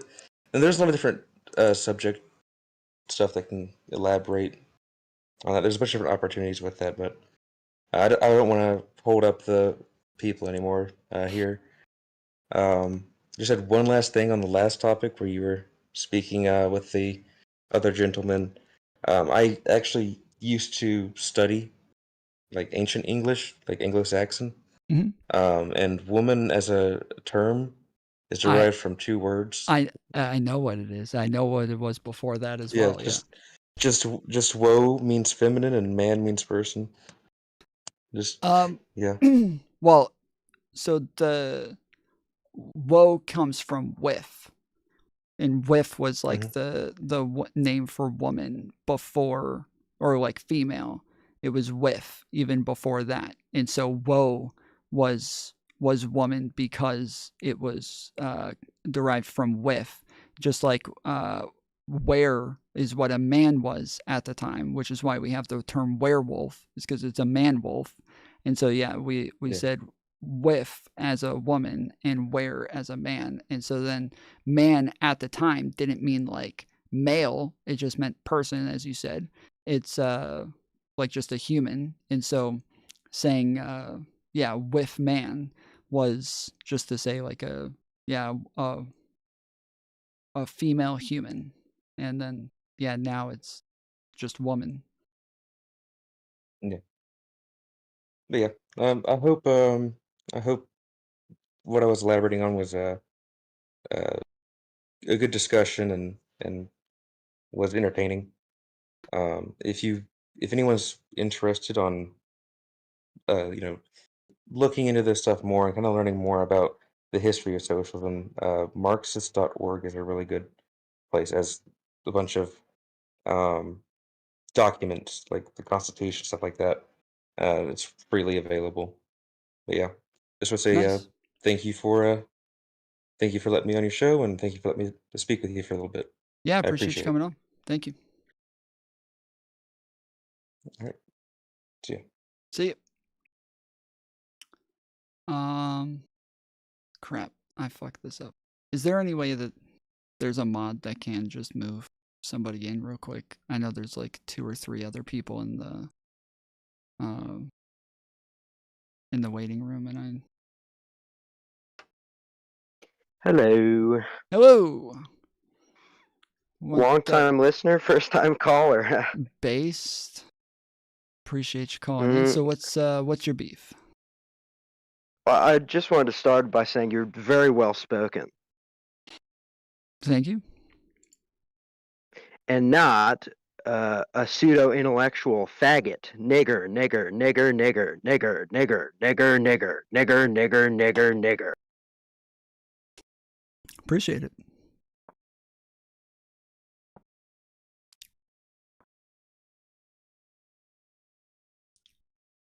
Is that it?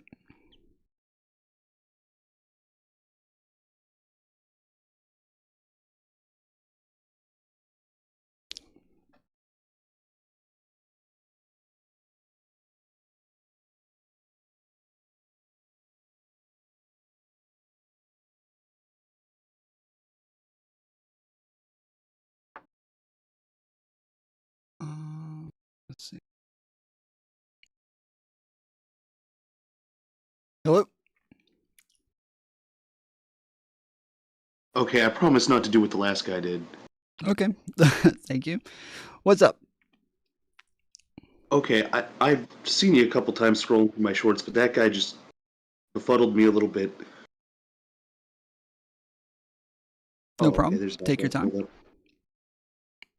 Okay, so first off, there was a whole lot more than just good things under communism. I know capitalism isn't a great system, but just with Mao's Great Leap Forward, all right?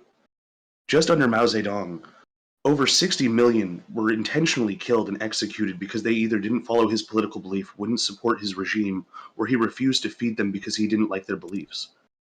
Just to be clear, I do think that capitalism is a great system, and I think that it is the best system that we could possibly have. And yes, the Great Leap Forward was obviously so the Great Leap Forward, like in and of itself, the system isn't like the problem. The problem was their like ability to adjust. And the reason that they didn't adjust is because they wanted to compete with capitalism.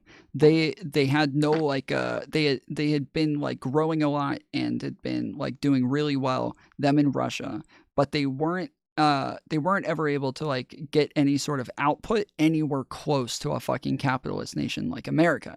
So Russia came out and said, hey, we're gonna we're gonna fucking produce 3 times as much this year, and we're gonna double everything that America does. We're gonna double their fucking GDP, and we'll have way more output than them. And so then Mao looked at that and was like, okay, well then we're gonna do fucking quadruple what they do. And then like it became a competition. So then once it started failing and people are dying by the fucking millions, they didn't adjust because the competition of it was too important. They had to prove that communism was going to be successful. And if they stopped at any point and adjusted, this was a failure on communism. And so they couldn't stop, because if they did, then communism failed and capitalism wins, and they didn't want that. So they just allowed people to continue dying and didn't make an adjustment. They filled a lot of production gaps with forced labor. They would force people to work for days sometimes, and they would punish them severely if they stopped. A lot of these people think they're going to be artists or painters or great philosophers when communism comes about.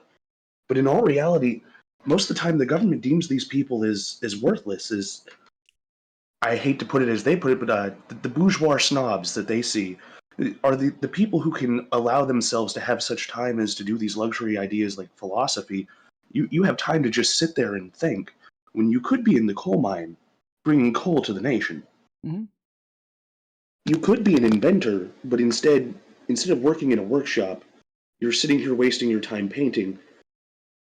A lot of their art was only simply achieved by the common folk, and just random people who happen to have created a lot of really beautiful artwork. But if you notice, there wasn't really a whole lot of great philosophers. A lot of their philosophers were executed just because, or were forced into labor, and their work was after they were in their labor camps. Like, what is it?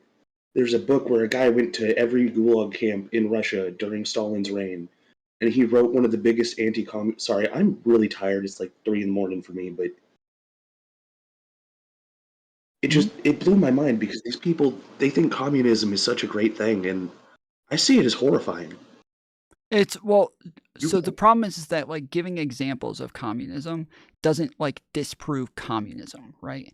The problem is within the philosophy. So it doesn't matter how many like people Mao killed. Mao made bad decisions. Mao could have succeeded. He just chose to like be prideful. And so Mao failed. Sorry?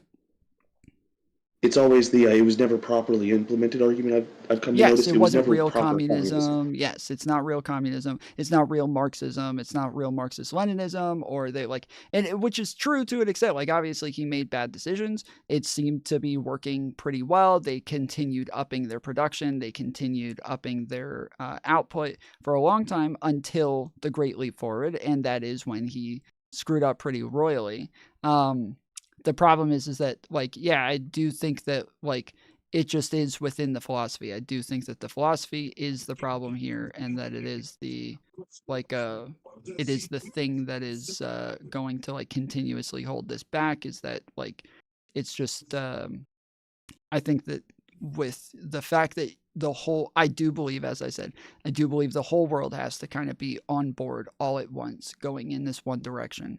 And that I think any one country who says, okay, yeah, we're going to do the thing that you guys are doing. We're all going to do a revolution and whatever. Like, if they end up with fucking capitalism and they have fucking resources over there and they're able to do well, they're a superpower already. It's like, you know, the United States is the one country where the revolution doesn't work and they get to hold on to everything. I feel like they are going to just take over everybody else, and everyone else is fucked. Also, if you've noticed, capitalism has allowed us to fast track a lot of our research. Because a lot of our research is privatized, we've been pumping out Sorry, I'm really tired and a little stoned. I'm not gonna lie. Yeah, like R&D, like the actual research is done through.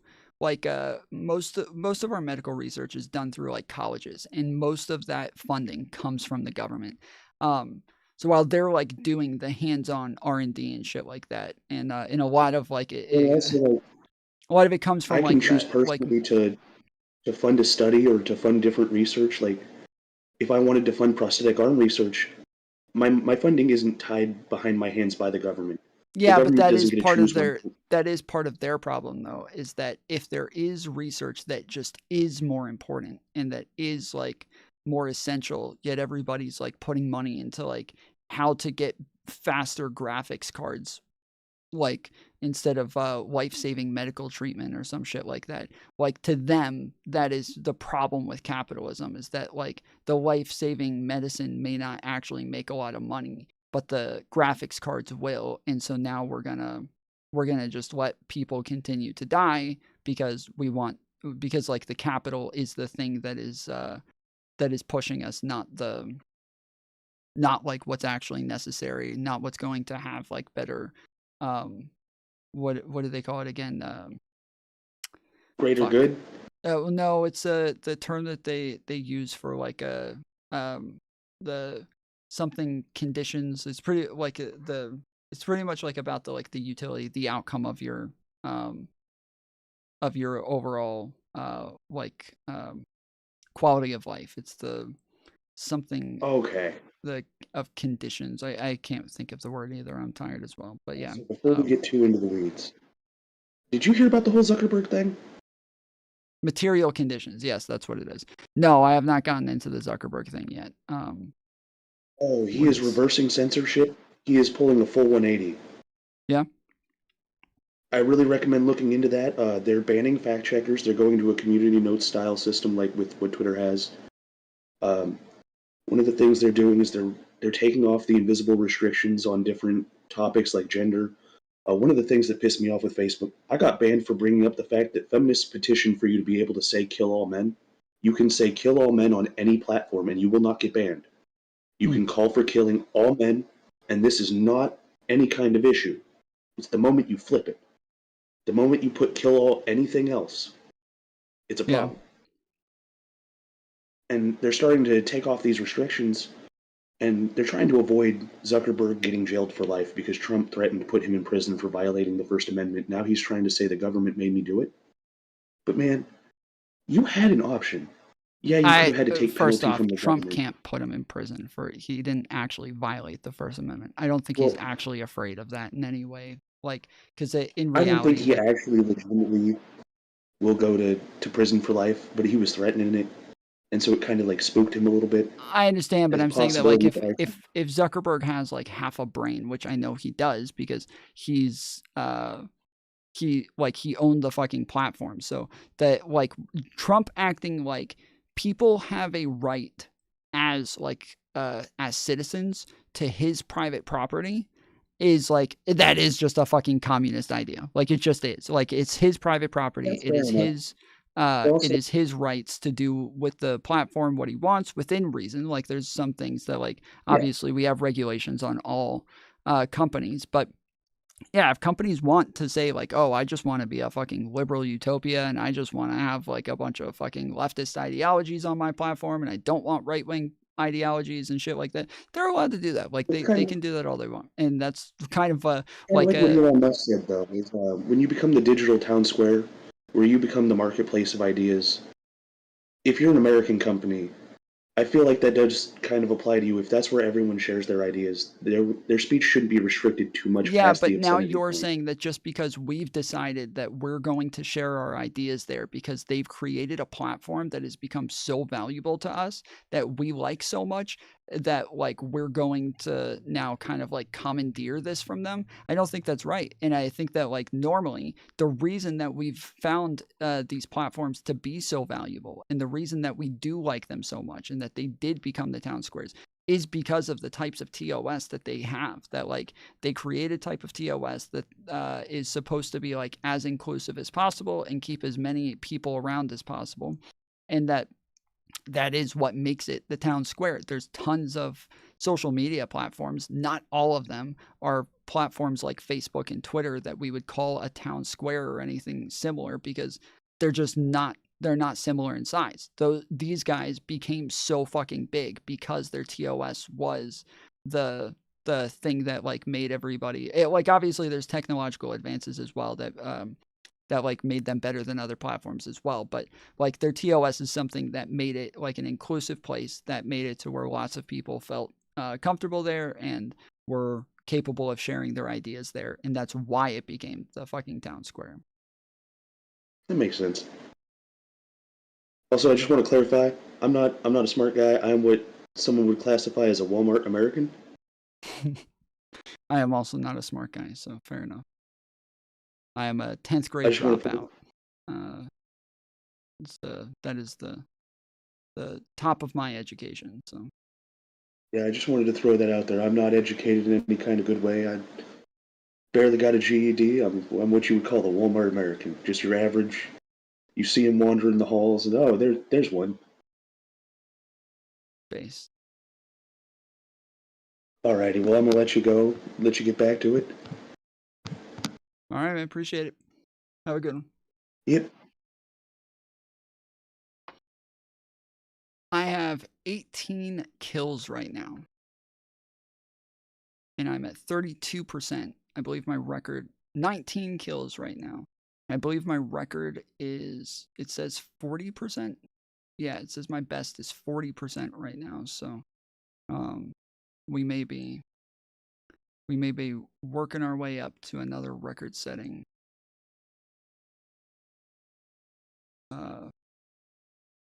Pizza. And they want our help because it's leaking and not in good repair. And they want us to give $3 billion to help fix it. I said, well, why don't you get the money from China? Because China's basically taken it over. China's at both ends of the Panama Canal. Kills. China's running the Panama Canal. And they come to see this Biden, this guy who should... That is my record in kills. 20 kills is definitely my record. Though I set like the record just a couple of games ago at 16 and got like an achievement for it. So yeah, 20 kills that is a lot. Never have been allowed even to run for president. Of course, she shouldn't have either, because that never happened. It had to be two people, not one. But they want $3 billion to fix the Panama Canal that's run by China and makes a lot of money, China. One of the most profitable structures ever built, because you have ships lined up back to Florida, frankly, and they just keep going through, and the numbers are staggering, $500,000 to $1 million a ship. And they took it away from us, meaning we gave it to them for $1. But not going to happen. What they've done to us, they've charged us, they've overcharged our ships, overcharged our Navy. And then when they need repair money, they come to the United States to put it up. We get nothing. Those days are over. Working with the Republican majorities in Congress, we'll cut taxes, slash regulations, raise wages, and boost incomes at a pace the world has not seen before, and certainly not from our country. We had a big chunk of it for the first 3 years prior to COVID coming in my administration. We had the greatest economy in history. We cut the most regulations in the history of our country, and I did that all in 4 years. By 4 times more than any other president cut. We did that in 4 years, and we were just getting started. We'll impose new tariffs so that the products on our stores will once again be stamped with those beautiful words, made in the USA, and we are not treated well, as you know. Unlike his hats, I did buy a MAGA hat, and it was made in China, so just wanted to be clear on that.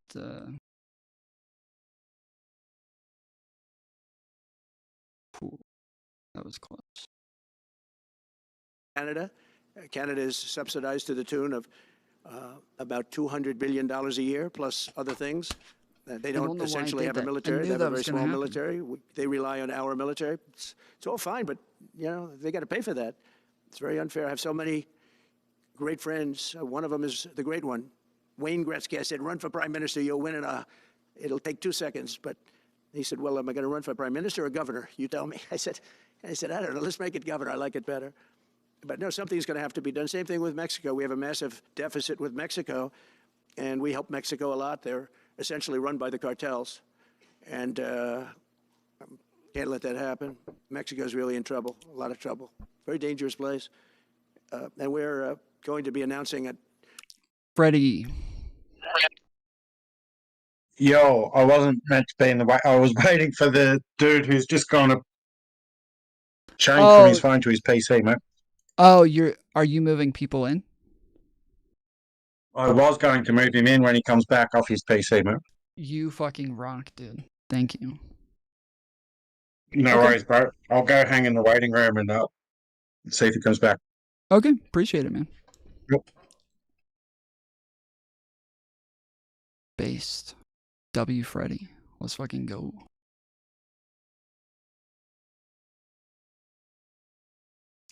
Apparently his PC wasn't working when he got dragged in, I guess. A future date pretty soon, we're going to change because we do most of the work there and it's ours. We're going to be changing sort of the opposite of Biden, where he's. Oh, by the way, we did hit 5 out of 5. I started to change it earlier and I didn't, but somebody donated like 2 $10 donos. Somebody donated a couple 10s and a 20. Somebody else, a couple more people donated 5s.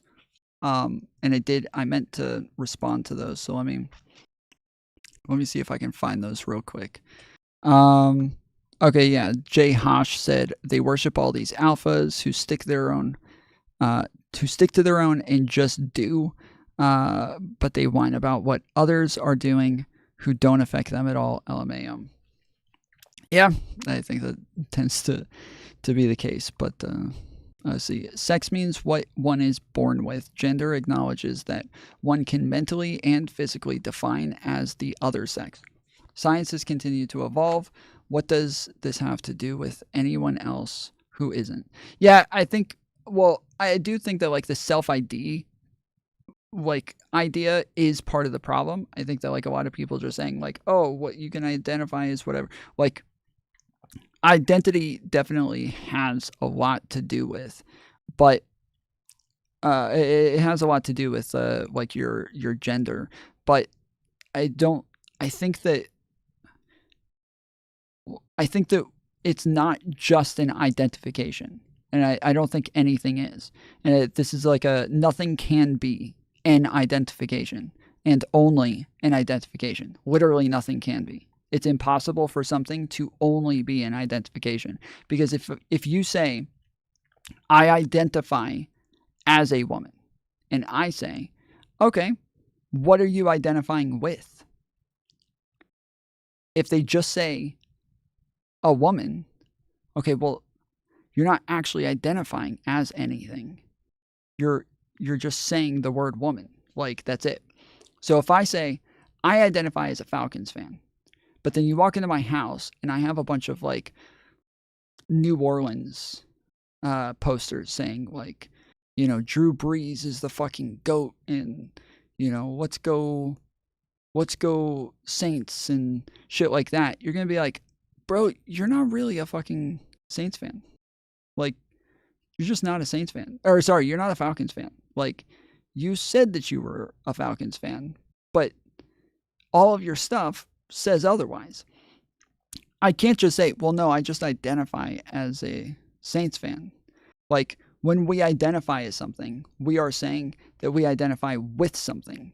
There is something that we are identifying with. There is an identification that we are like attaching ourselves to. So that means that there's a concept that already exists, and we see ourselves like in relation to that. We see ourselves that like we have an attachment to that thing. So when other people call themselves Falcons fans, and I look at them and I say, oh, they cheer for the Falcons. They're happy when the Falcons win. They're sad when they lose. Okay, well, if I also fit that description, if I also cheer for the Falcons, I'm also happy when they win. I'm also sad when they lose. I fit this description now. So now when I identify as a Falcons fan, I am identifying as a thing that actually exists in the world.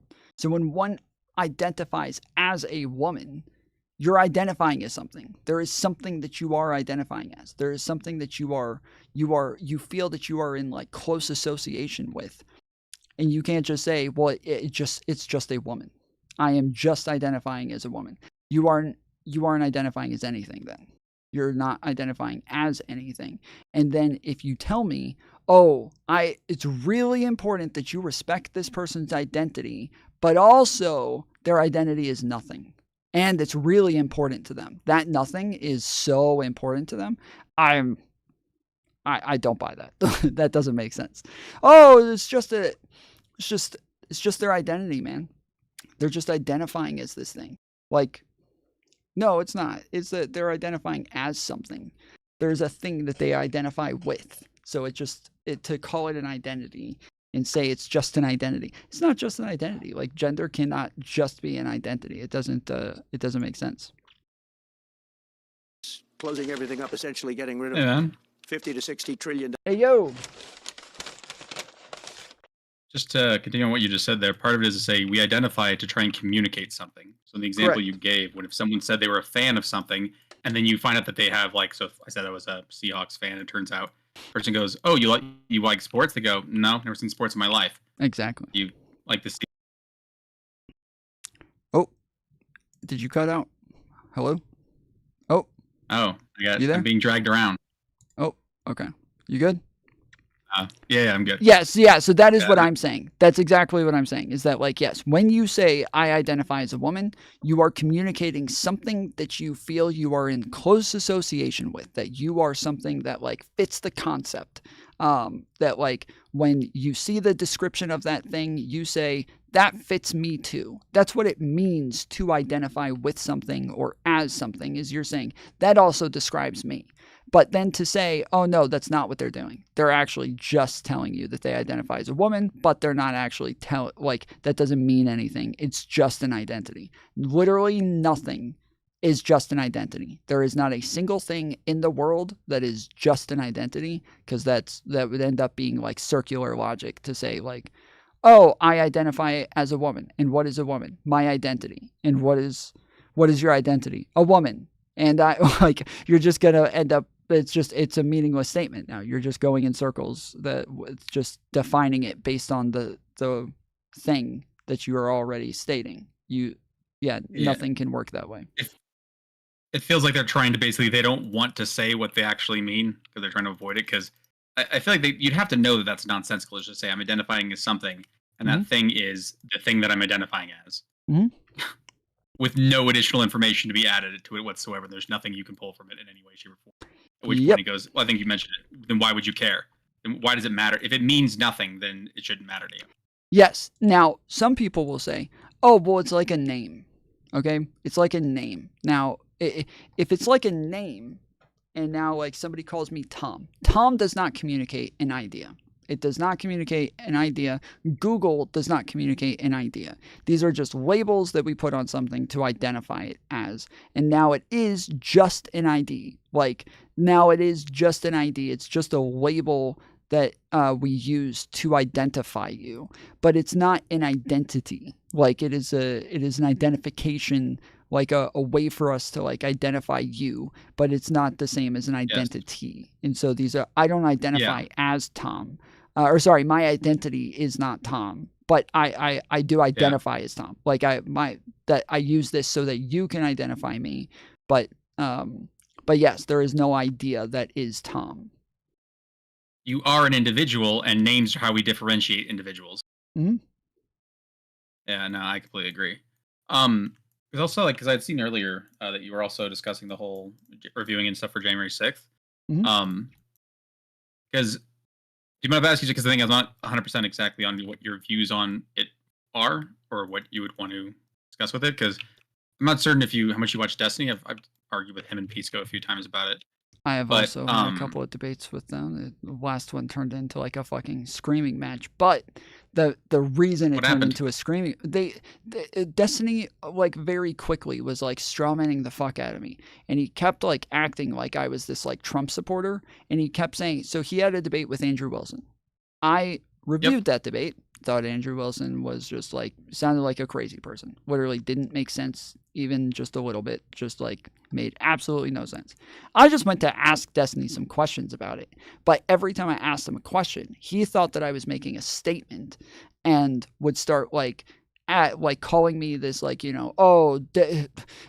brainwashed him to think that this makes sense about Trump and blah blah blah. I kept saying, bro, I'm not defending Andrew. I'm not defending him. I think that he's wrong. I agree with you. Stop doing this. And he didn't stop doing it. So then I start fighting him so that I can prove my my like logic aligns with him, but then he kept fighting things that I wasn't saying then. And so then it was like, yeah, so then Pisco came on and also thought that I was saying things that I wasn't saying because Destiny was presenting me in this way that like was very different from what I was actually saying. So yes, it was very fucking obnoxious. It's on my channel. Were you basically trying to watch it, but yeah. I do recall that. I don't remember the specifics of it. I did watch that because I did watch the one with Andrew as well. Because if I recall correctly, it was like basically I think you were trying to communicate understanding him, and they were like I feel like you were trying to understand Andrew's position, and they were taking that as you're agreeing with his position. Kind of not. So Destiny had said that Andrew took this like a Destiny. The definitional thing. Yes, it was. Destiny said he gave his definition of insurrection. And Andrew said, okay, so if in this state, this thing happened, what would you call that an insurrection? And Destiny says, oh, I don't know, because that's on a state level. And we're talking about January 6th. Therefore, it's on a federal level. And I was like, bro, your definition wasn't a law.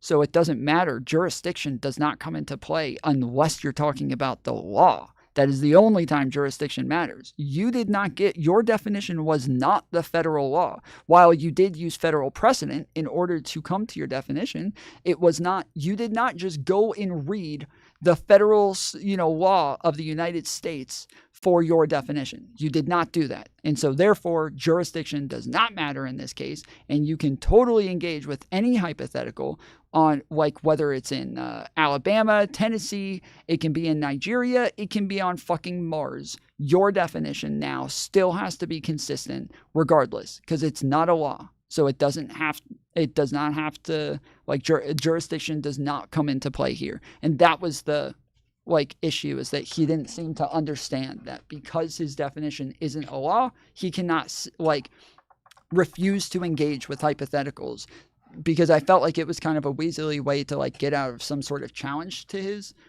definition, even though I agree with his definition and I thought it was right. I thought within the debate he was trying to like weasel his way out of answering the question.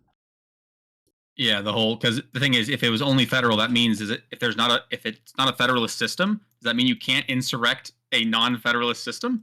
That is part of what he was saying. Is he was saying like, I don't know if one can even have an insurrection against a state. I've only ever heard of it happening against the federal government. So I don't even know if it's possible. And I never responded to that because it doesn't matter whether or not he does think it's possible to insurrect a state, because again, his definition is his definition for insurrection. It is not the federal law, so it just doesn't matter. It does not matter. Like, none of that matters. He can say, I've never heard of anybody insurrecting a state before. Doesn't matter. It doesn't matter. You gave your definition. Your definition has to be consistent no matter what. Obviously, there is the Insurrection Act of, I think it's like 1862 or 1806, where it is about the fact that the president has powers to go into states with the military and in order to stop an insurrection from happening there. So if there's an uprising against the state, then the president has the power to bring the military in to stop the revolt from happening. Obviously, insurrections against states have happened historically. Even just like a year and a half ago, there was an insurrection against Tennessee. There's been insurrections from like Native Americans when they were like earlier in American history. There's been many Native American insurrections against the U.S. government. So like it's just not.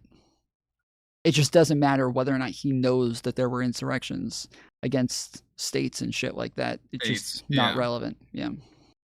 That it seemed like he was frustrated with Andrew at one point and therefore kind of like shut off, but then was like, no, I didn't shut off. I was right. And you're like, well, no, it's fine if you wanted to shut off, but don't act like you didn't shut down. Because I agree that, because I think they were going across like the Chaz and the Chop, which technically might fall within the definition. Like, I mean, because it might actually have fallen within his definition. I say it would. Like, yeah, if you're going to restrict them from being able to govern themselves, their own, like, parts of their own state and shit, like, yes, I would say that definitely falls within the definition of an insurrection, for sure. Yeah, they took control of an area. We're trying to levy taxes against people. They were like had armed people. Someone got killed.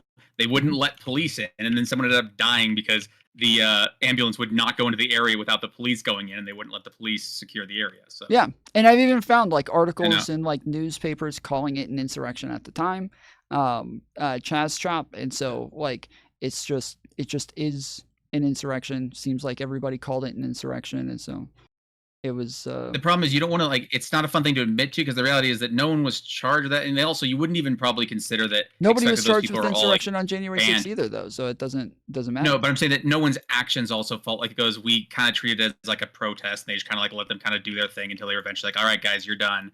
And that's not really what you consider. Tons of people got like arrested, got federal charges. Like there were massive charges brought against people, especially because people died while they were there, and then they still wouldn't allow like ambulances and police in. Like that was there were massive charges there. Oh, there was a guy. You did not see that video of the guy screaming at the ambulance to go like you should go in, and the problem is the ambulance would not go in because you don't. If someone gets shot, you don't just send in a medic to go get shot too. The police have to secure the area first. And so they're just sitting there watching. There's this guy like begging for them to go in, and they just couldn't do it because they couldn't let the police in. Yep. And I'm curious. I want to look up those charges, see what actually happened. So I guess because I've thought of the same thing because I've watched so many of his debates on the whole January 6th stuff. An insurrection. I guess I would view it as a violent overthrow of a government, or like consider like levying war against the government. But it has to be like sufficient that you can actually convince people because there's times where something might technically fit a definition, but you wouldn't. But no one's going to treat it that way. So where you get to the whole like where it goes, is a hot dog a sandwich? You go. I mean, you could technically argue it, but it's not like it's. I don't think so. I think that is like an insurrection is generally part of overthrowing a government. Like if you overthrew a government, you also did an insurrection, like for sure. But it's like if you did an insurrection, you definitely rioted. Like whatever you did is going to qualify as a riot. If it already qualifies as an insurrection, you definitely like engaged in a riot then. Just the same as if you're going to overthrow a government, then you definitely engaged in an insurrection at some point. But you don't have to insurrect, or sorry, you don't have to overthrow a government in order to insurrect it. You can the process of like trying to stop this government from being able to engage in its normal like official processes is generally going to be sorry. Wouldn't that just be make it an attempted insurrection? So if you don't act, so it's like if you're trying and you don't succeed, then it's just an again. So it is again. Would it still fall within it? No, again. So it is like it's not. It does not have to be a full-on like revolution in order for it to be an insurrection. It's just the process of like trying to stop a government from being able to do its like official duties by trying to. By like through some sort of like violent means with a large group of people, like it is more about like Chaz Chop isn't like a full revolution of Seattle, right? They didn't, or is it Seattle or is it or was it DC? It was Seattle. I think it might have been Seattle. I think it was Seattle. But anyways, Capitol Hill Autonomous Zone. Yeah. So, they didn't overthrow the entire government. They just took over one small section of the city. But once they do that, and they're not willing to allow the government to govern that part of the city, like they didn't overthrow the fucking government. They're still there. The like Seattle government still exists. They're still in power. They're just not able to. And they were giving them leeway. They were giving them quite a bit of leeway. Sure, but the point is that they're not able to do their jobs within that area. That makes it an insurrection. They are stopping them from engaging in their like official processes as the government, and so they are like that is what makes it an insurrection. And so it's the same with like January 6th, is that because they were going to stop them from certifying the election, that this makes it an insurrection. That is the thing that makes it an insurrection. I think I agree. Like I think as I could see it being, I have no issue with it being called an insurrection. The only issue is I feel like it's more about, it's not just about being correct. It's about being able to convince other people that you are correct. And I'm not. Well, literally certain I any could definition you look at, it's going to talk about the fact that it's just a resistance, right? It's not going to say an overthrowing. It's going to call it a resistance. So that is what it is. You are resisting their power. You are resisting an authority. That's what every definition of an insurrection will say. It is like, yes, it's about a violent resistance of the authority. So yeah, like that's why I'm saying like it's about stopping them from engaging in some sort of official duties, is because stopping them from engaging in the official duties, that is the resistance. Yeah, I mean, like I said, I can understand. I'm just saying like that. I wasn't. It's not surprising to me that it's difficult to convince, because like I have family who are pretty conservative, and I can't convince them that it is one. But also, at the same, like it's not particularly upsetting to me that they don't think it is one. But it seems like for some people, it's extremely upsetting if someone doesn't agree that it was an insurrection. Where I'm of the mind actually says like because of, hey, or actually, can I ask you? Are you upset by people who don't like? Or would you say like you're genuinely upset at people who don't agree? I don't care as much about the word insurrection as much as like what happened that day. Like, if you're going to say, yes, these are all like treasonous traitors that should be like thrown away in prison, like, yeah, sure. Okay. If you don't call it a fucking insurrection, like, I don't really care. But the insurrection, if you like this country, if you were an actual patriot, you would be against an insurrection against your own fucking country. And so that is the point, is that, yes, if you're like, if I say you're a fucking treasonous piece of shit, and that person's like, yeah, fuck America, I like Osama bin Laden, then like, yeah, they don't give a fuck that I call them treasonous. But for anybody who pretends to be a patriot, for all of these J6ers or like terrorist sympathizers who like, try to defend this stuff, I would say that, yes, they pretend that they are still patriots. They pretend that they are still in favor of the Constitution or the government or, American ideals and crap like that. And so for those people, yes, saying that they engaged in an insurrection is the same as, yes, saying that you're treasonous, saying that you're a traitor, saying that you're like somebody who is anti-American. Because from what I experienced, what I basically can get from them is like it was a riot and they hate rioters already. So it's like, yes, I hate rioters and those were rioters, so therefore I hate them. Mm-hmm. But like they don't distinguish them beyond rioters. Yeah. And so they go, because my view is to go like, I'm shocked that I'm surprised you guys didn't kill them. Like you're letting people, I don't know. Yeah, but I wouldn't say that like anybody who engages in a riot is like anti-American values, right? Like I wouldn't say anybody who robs somebody is anti-American values. I wouldn't say that like anybody who like commits some sort of crime is now automatically anti-American values. You can be a fucking murderer and still be pro-American values. But once you start to like attack our like institutions and attack like and yes, become like a traitor to like the Constitution and democracy and things like that. Now, yes, I would say you do not have American values. Would you apply that as well to like the grandma in the lobby, like the one where it's like after everyone already been in, and so like there was some people that were sitting in the lobby talking with the security guard, but she still has entered the building and all that stuff, so she still would be counted among them. Would you still go like she's a traitor, or would you say like, well, no, there were people afterwards that like didn't have any intention, like their thought wasn't to do anything. Yeah, 100%. We were going over this yesterday, that like the initial fences, the initial like guardrails are over like 100 yards from the actual building. Okay, so they were stopping people from getting there from way back there. If you even if you even got anywhere close to the building, you had to literally like climb over fucking fences or walk over like fences and like barricades and shit that are on the ground.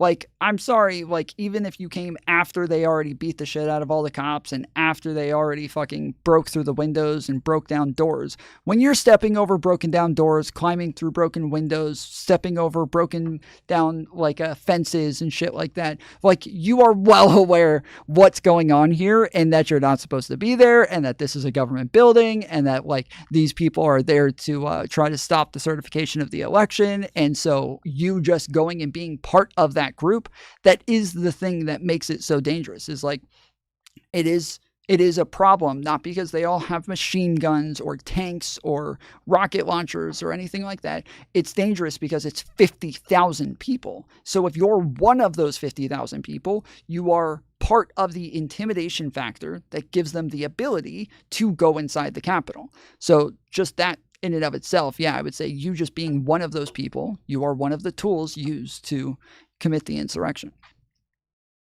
Well, 50,000 people didn't go in the building. No, like 2,000 went inside the building, but like 50,000 people were crowded. It was 50,000 past the initial fence and crowding the building, pushing back against cops and like pushing their line of defense farther and farther back until they're finally able to break into the building. You being one of those 50,000 people is, yes, making it easier for all the other people to get inside the building.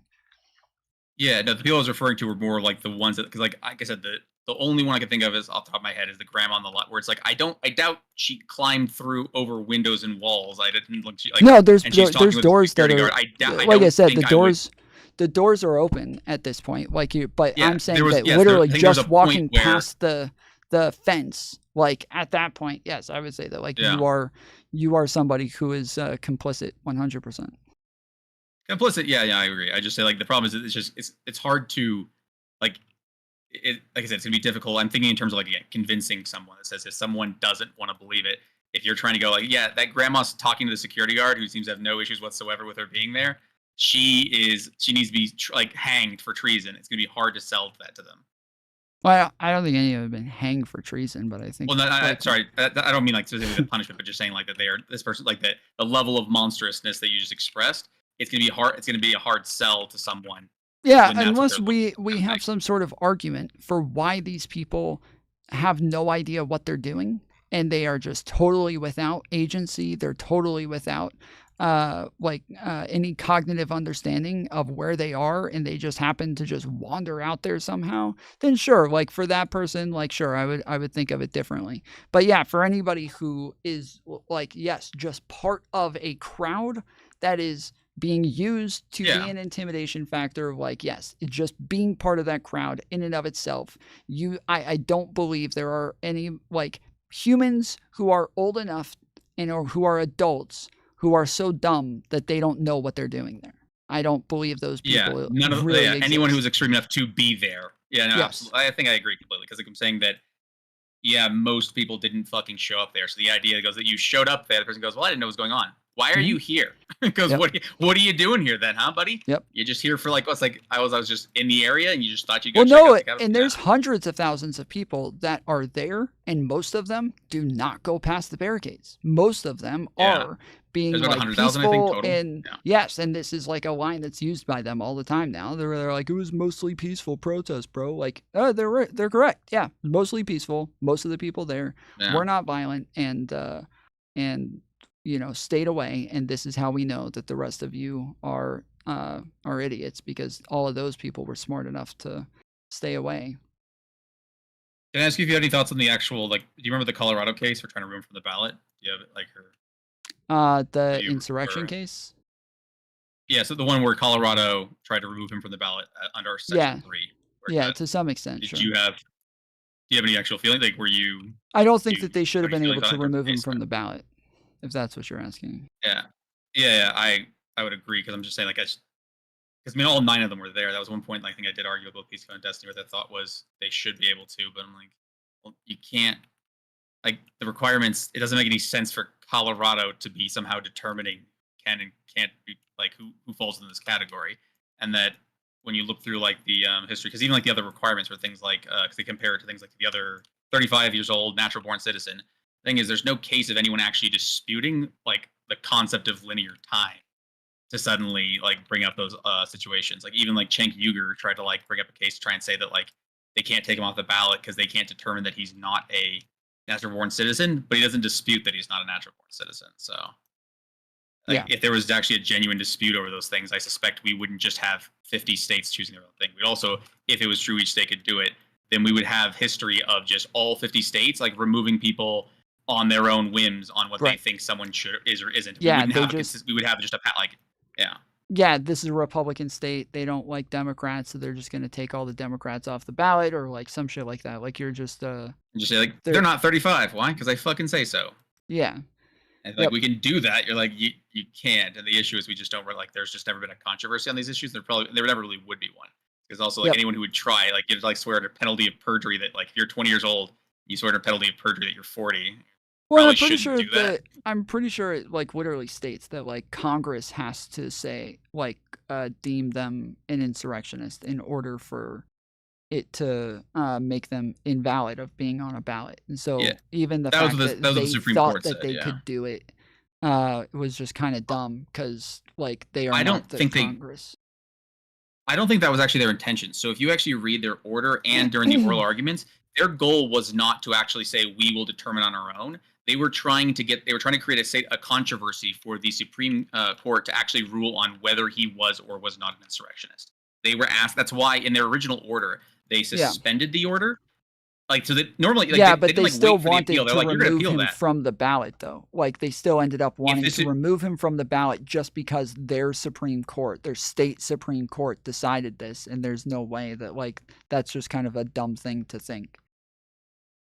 Like I said, that I don't think that was their actual. Like I said, the goal I think was to actually. Again, I'm not talking about the goal. I'm talking about the fact that they did try to remove him from the ballot because the Supreme Court. The actual people, like the ones who let it move up, I think weren't trying to do it, but the people actually did try and apply for it probably did think that. So yeah, no, I can see. But it was.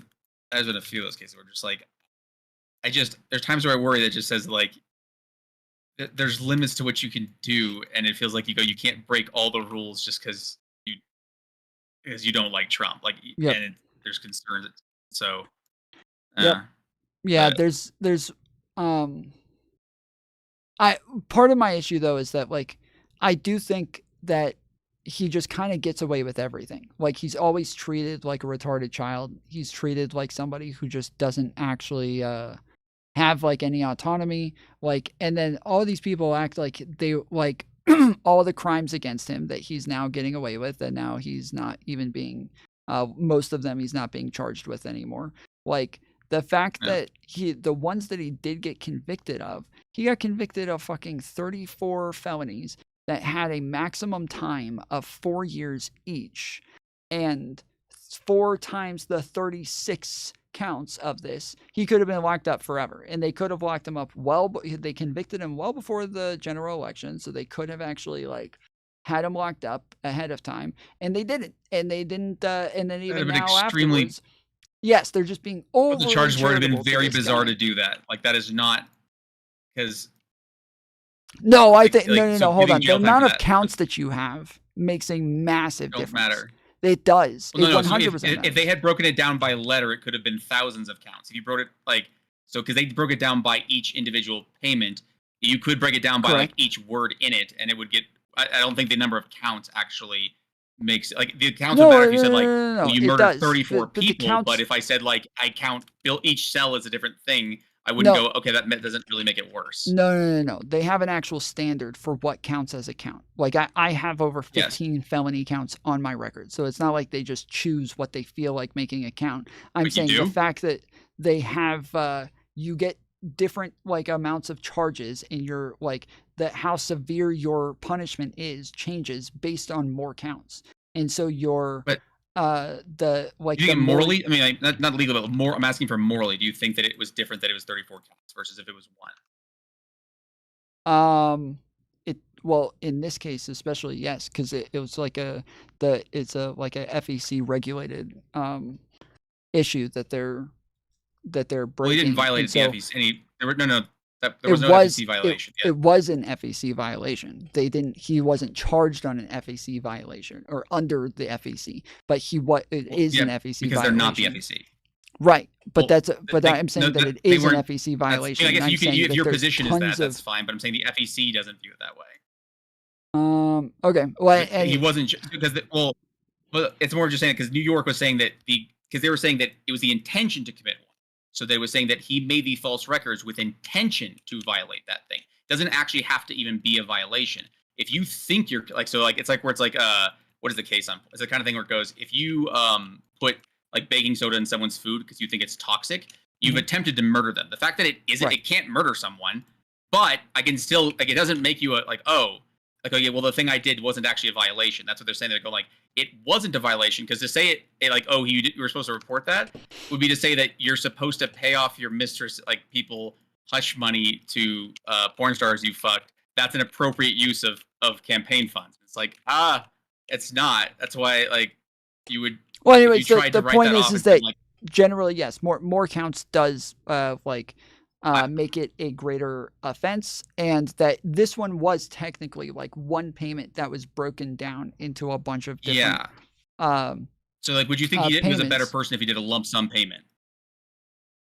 I'm sorry? If he did a lump sum payment, so if he did it in one payment, would you think? No. Hold on. I'm not saying. Okay. I'm not saying that they morally, would give him. Morally. Sorry, I'm not saying they would give him over 100 years. I'm not saying that that's like a normal thing to do. I'm saying to give somebody like jail time over a charge like this, especially when there's that many counts. Yeah, I don't think having somebody locked up. Like when these are like charges that, as I said, like each one carries like a maximum of 4 years, and then you have that many counts, that generally, yes, you would get somewhere close to the maximum, but to not even get like a day, and instead you end up with just like nothing but just payments. I'm saying that if they wanted to be like, if they were trying to stop him from running, and if they were trying to stop him from like being able to be part of the election, they could have had him locked up, and they didn't, because like they are just like being fair and being charitable and trying to do things the right way. Even the fact that he didn't get found in contempt by the court after continuously violating his gag orders, like he could have been locked up just for that shit, and he didn't. And then even now afterwards, they keep telling him, we're not going to give you any jail time, dude. Like, and he's still complaining, saying that they're being unfair by giving him a sentence for the crimes that he's already been convicted of. Like, it's just my point is just about the fact that like everybody acting like he's a victim here, and like everything's unfair towards him, when they're actually being like extremely charitable and extremely fair, and he's just still playing victim the whole time. If someone doesn't view the charges as like, they're not going to see it as like, oh, they're being fair. If like, well, you know, I know they charged him. If they don't agree with the actual charges against him, then they're not going to think it's fair no matter what you do. As long as the charges remain, then they're not going to view it as fair. Sure, but if you're just like basing everything on your feelings, then I guess. But like if you actually use like precedent for like the law and for like crimes in general, and like look at like whether or not he broke the law, and that's the evidence and crap like that, then like I think that you're going to be a more rational person. But the fact that people are going to say like, oh, well, my vibes say that I don't think this is fair. Like, yeah, I don't really care about this. Well, I mean, the thing is that's pretty, think about like every single case. Think about like, I mean, just go with like murder trials, go with the Kyle Rittenhouse, the George Zimmerman. None of them actually, few people probably read the actual statute to say, does this apply or not? They generally are going to be vibes based on what the situation is. So if like if you explain a situation to someone, so if I told you jaywalking was a felony, you probably wouldn't like think less of a person even if they were charged with that, because you don't think the jaywalking was that bad. So no matter how many times if you broke it down by step and goes, he was charged with 30 felonies of jaywalking. If you don't believe crossing the road outside of a crosswalk is that big of a deal, you're never going to convince that person that it's like some travesty kind of thing. Does that make sense? I think this is just more saying like in terms of like convincing others kind of thing. I guess I don't find those like valid in any way. Like the fact that like people can do the vibes based thing, like sure they can, but I don't find their like vibes valid whatsoever. So I don't really care. Yeah, well, no, in terms of like I said, I'm not trying to say like they're right or anything. I'm just saying that, it's more of I have family members who are just very frustrated with like a lot of who gets very black-pilled and very doomered on these things because they're so just like going, how could anyone possibly think this way? And it's not that difficult to understand why they think that way. It doesn't mean they're right. It's just like, there's just, I don't know. It felt like there's. But I think that this is like part of the flaw especially within like MAGA, is that like everything is vibes based for them. Nothing is fact based. Like, and I live in Georgia, so I've like paid a lot of like special attention to the Fulton County case and the racketeering charges there. And the fact that like every time I bring this up, everybody starts talking about how unfair this is. This is a witch hunt, blah, blah, blah. When if you ever looked at just a little bit of this, even just the tiniest little bit, like you would know this is like the most rock solid case you have ever seen in your fucking life. And which was the racketeering one? Sorry? Which one is the racketeering? I'm not certain which one is referring to racketeering. Was that the which state is that in? Georgia. Oh, the That's what I'm saying. I live in Georgia, Georgia, and so it's the Fulton County. Well, so yes, him calling the governor is part of it. if I was from Georgia, I'd be fucking livid. I can't believe I am so fucking shocked that people from Georgia voted for him. Like, yes, it's actually insane. Like he literally tried to steal our votes from us the last election, and nobody gives a fuck. It's like it is disgusting. But the problem is that like everybody talks about how the media is so unfair to him. They won't leave him alone. Blah blah blah. The media won't even talk about this fucking shit. They won't even talk about his charges. They barely mention them. They talked a lot about the hush money case, but like the hush money case was like the most bullshit out of all of the cases. Like the hush money case was the dumbest one out of all of them. And again, the fact that they think this is all like lawfare to stop him from getting elected. If that was the case, the hush money case never would have even been filed. They just would have done like the federal charges, maybe the Fulton County one. Like if they were and they would have done the Fulton County one first. They would have said, okay, we're going to get this one done like as quickly as possible so that we can actually make it to where he's going to be in prison by the time that the election rolls around. Like, but they didn't do any of these things. They went with the weakest one and the dumbest one first. And even that one, he still got convicted of. Like, so it's just, I don't know, like the whole, like, he's being unfairly treated. Yes. If they look at just a slight little bit of this fucking case, like they know he is fucking guilty of stealing, or attempting to steal the election from Georgians and from tons of other states as well.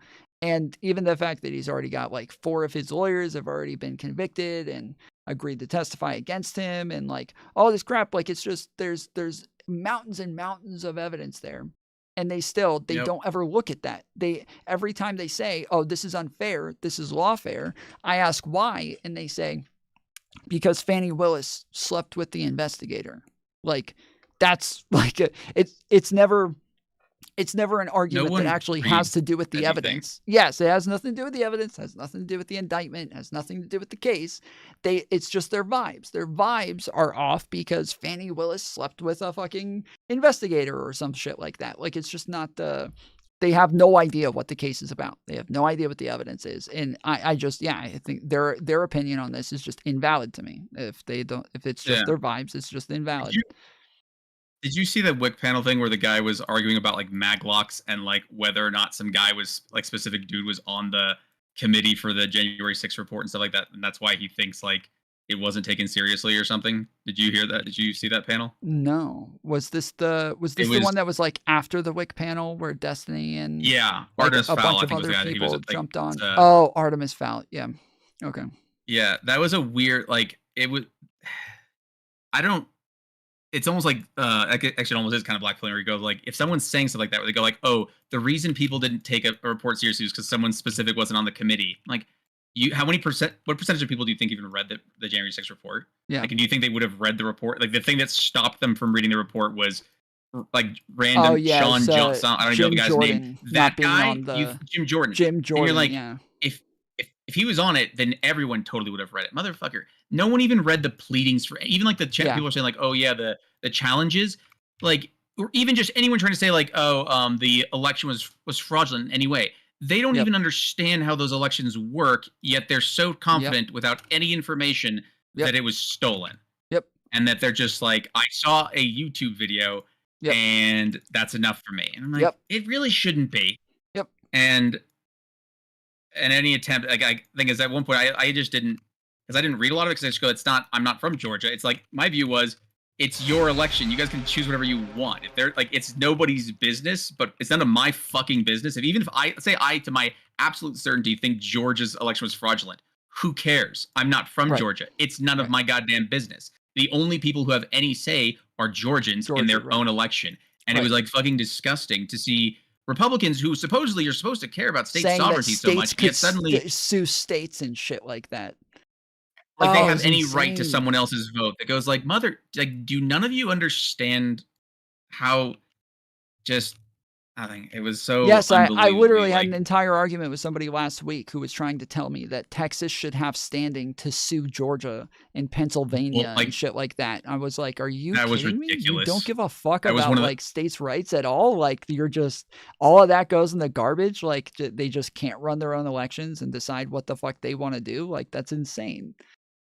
There's a lot of people that the same reason. So wait, well, what do you think about the Electoral College? Do you have an issue with it, or? I like the Electoral College. I would say Yeah, that I would there's say some me issues too, that I have with actually. it. I think that I would like to split up the electors based on proportionality. So if I have 16 electors in Georgia and Donald Trump wins 50% of the vote and Joe Biden wins 50% of the vote, then we would send 8 electors to each one and do it that way. I think Each state, that like there are makes states more that do sense. that. It's just up to them to decide. The problem I is that think there's less power. one or two, but yeah, there's only a couple. Like it is Because the states have to, they can vote for it. It's just up to them. Because that's why it says that really what you're voting on is not like, how is it their vote has more power? It doesn't. You're just deciding how your state will vote. Your state is the one who will decide who sends the electors, and your state will determine how they will choose their electors. Right. And so they might choose it by saying it's all or nothing. They might choose it otherwise. They could technically say, you know what, whoever's the governor just gets to decide it, and that would be like it's not unconstitutional that you're allowed to do that because the state just gets to decide how they want to divvy up their electors. Yeah. Yeah, no, and I like the Electoral College. I think that like the minority ought to have like representation, and I think that like is the idea from the founding fathers, is that like you don't want tyranny of the majority, and so the minority ought to have like some ability to win sometimes and have some control, and that like over I think throughout my lifetime Republicans, this is the first popular vote they've ever won. So that would mean that throughout my entire lifetime, Republicans never would have had won an election for president. And that like, yeah, it seems wrong to do things based on popular vote in that way. My view is more of just saying that the reality is that the president isn't the one, when it comes to like the rules, your potholes, the road, all those things are generally done by your state, not the government, not the federal government. The federal government rules over the states, and that's why the states decide who will be making the rules over them, and that's why that's the reason that's why. True, but like especially when we have things in parties the way that we do, like the Senate is going to vote with their like party leader, and if you win the presidency, your party is the one that's in the Oval Office, and you have the executive branch, then the Senate is going to like follow that person to get a lot more legislation passed and to actually like get plans like in place and taken care of. And there's just like a lot more that gets done based on like the people that you're voting for to represent your state there as well. So like it is. But I'm also in favor of making the U.S. I think Puerto Rico, if they want to, I guess, be a state, and then also like things like America Samoa and stuff. Those are all things that are U.S. territories. That it's like, do they? I mean, I'm not sure if they're not allowed to, because I think Puerto Rico, they vote not to become a state, but like if they want to, I think they should be allowed to. And it's always weird to me that we have U.S. territories. Did they? Still. I mean, they're U.S. citizens, Puerto but Ricans still. coming on like complaining about the fact that they're like not allowed to be a state or some shit. And they have to. I think they're allowed to. I think they hold votes. But they have to decide to. We can't force so the government can't force them into statehood. They have to request it, I think. I need to review it, but my understanding is they hold votes on like whether they want to become a state or not. And I think they've so far voted no. But I that's not I do not have a strong. That's not my like. Oh yeah, I've researched this. I could totally be wrong. Yeah, same. But nah, and I don't know. I was like, this election, I was so just not. I just wanted it to be over, honestly. Like, I was surprisingly just so happy. Like, actually, no, I wasn't happy when it was over. I just wanted it to be over. It was just ruining it. I want 4 years to pass by really quickly here. That's what I want. Yeah. Yeah. I don't know. Yeah, it was a rough election cycle, but and then though at least my problem is the biggest reason I wanted Trump not to win was just because I don't want to fucking Destiny's channel to be completely consumed by it for the next 4 years. God damn it. yeah, like, I was about to say, I the one thing that like I don't mind about it is that obviously my channel is gonna do well because of it. Like anytime Trump is in power, he's just nonstop content. He is the easiest person to just sit and make fun of. And now that we've added Elon to that pair, now I get like double the fucking content, double the retards, and just get to just sit and make fun of people all day every day. Like it is always good for content, but not good for my country and not what I would want. Do you want me like you don't have to answer obviously. I mean I'm happy to leave if you're done, but I was just curious just because we're other issues that have been recent. Do you have thoughts on the whole Luigi thing, the health insurance guy CEO? Yeah, I don't like any him. views on like I don't like it, and I think that like the leftists that are like defending him are fucking garbage. I think it's gross. Yeah.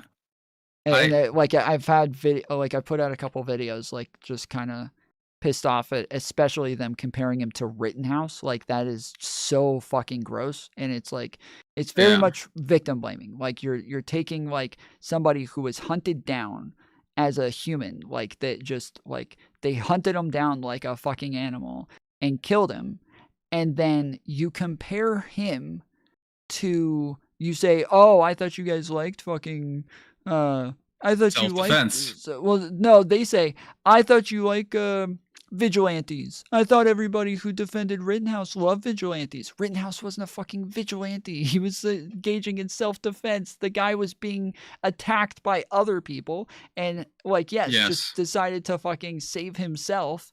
And this guy had no gripes with these people, had no like hadn't been attacked by them in any way, had no family members that were like associated with the insurance company, and even more so, his like entire family's wealth was made off of like nursing homes and doctors' offices and shit like that. So their wealth all comes from fucking insurance companies, and he is well off and has his education and is a spoiled brat because of insurance companies.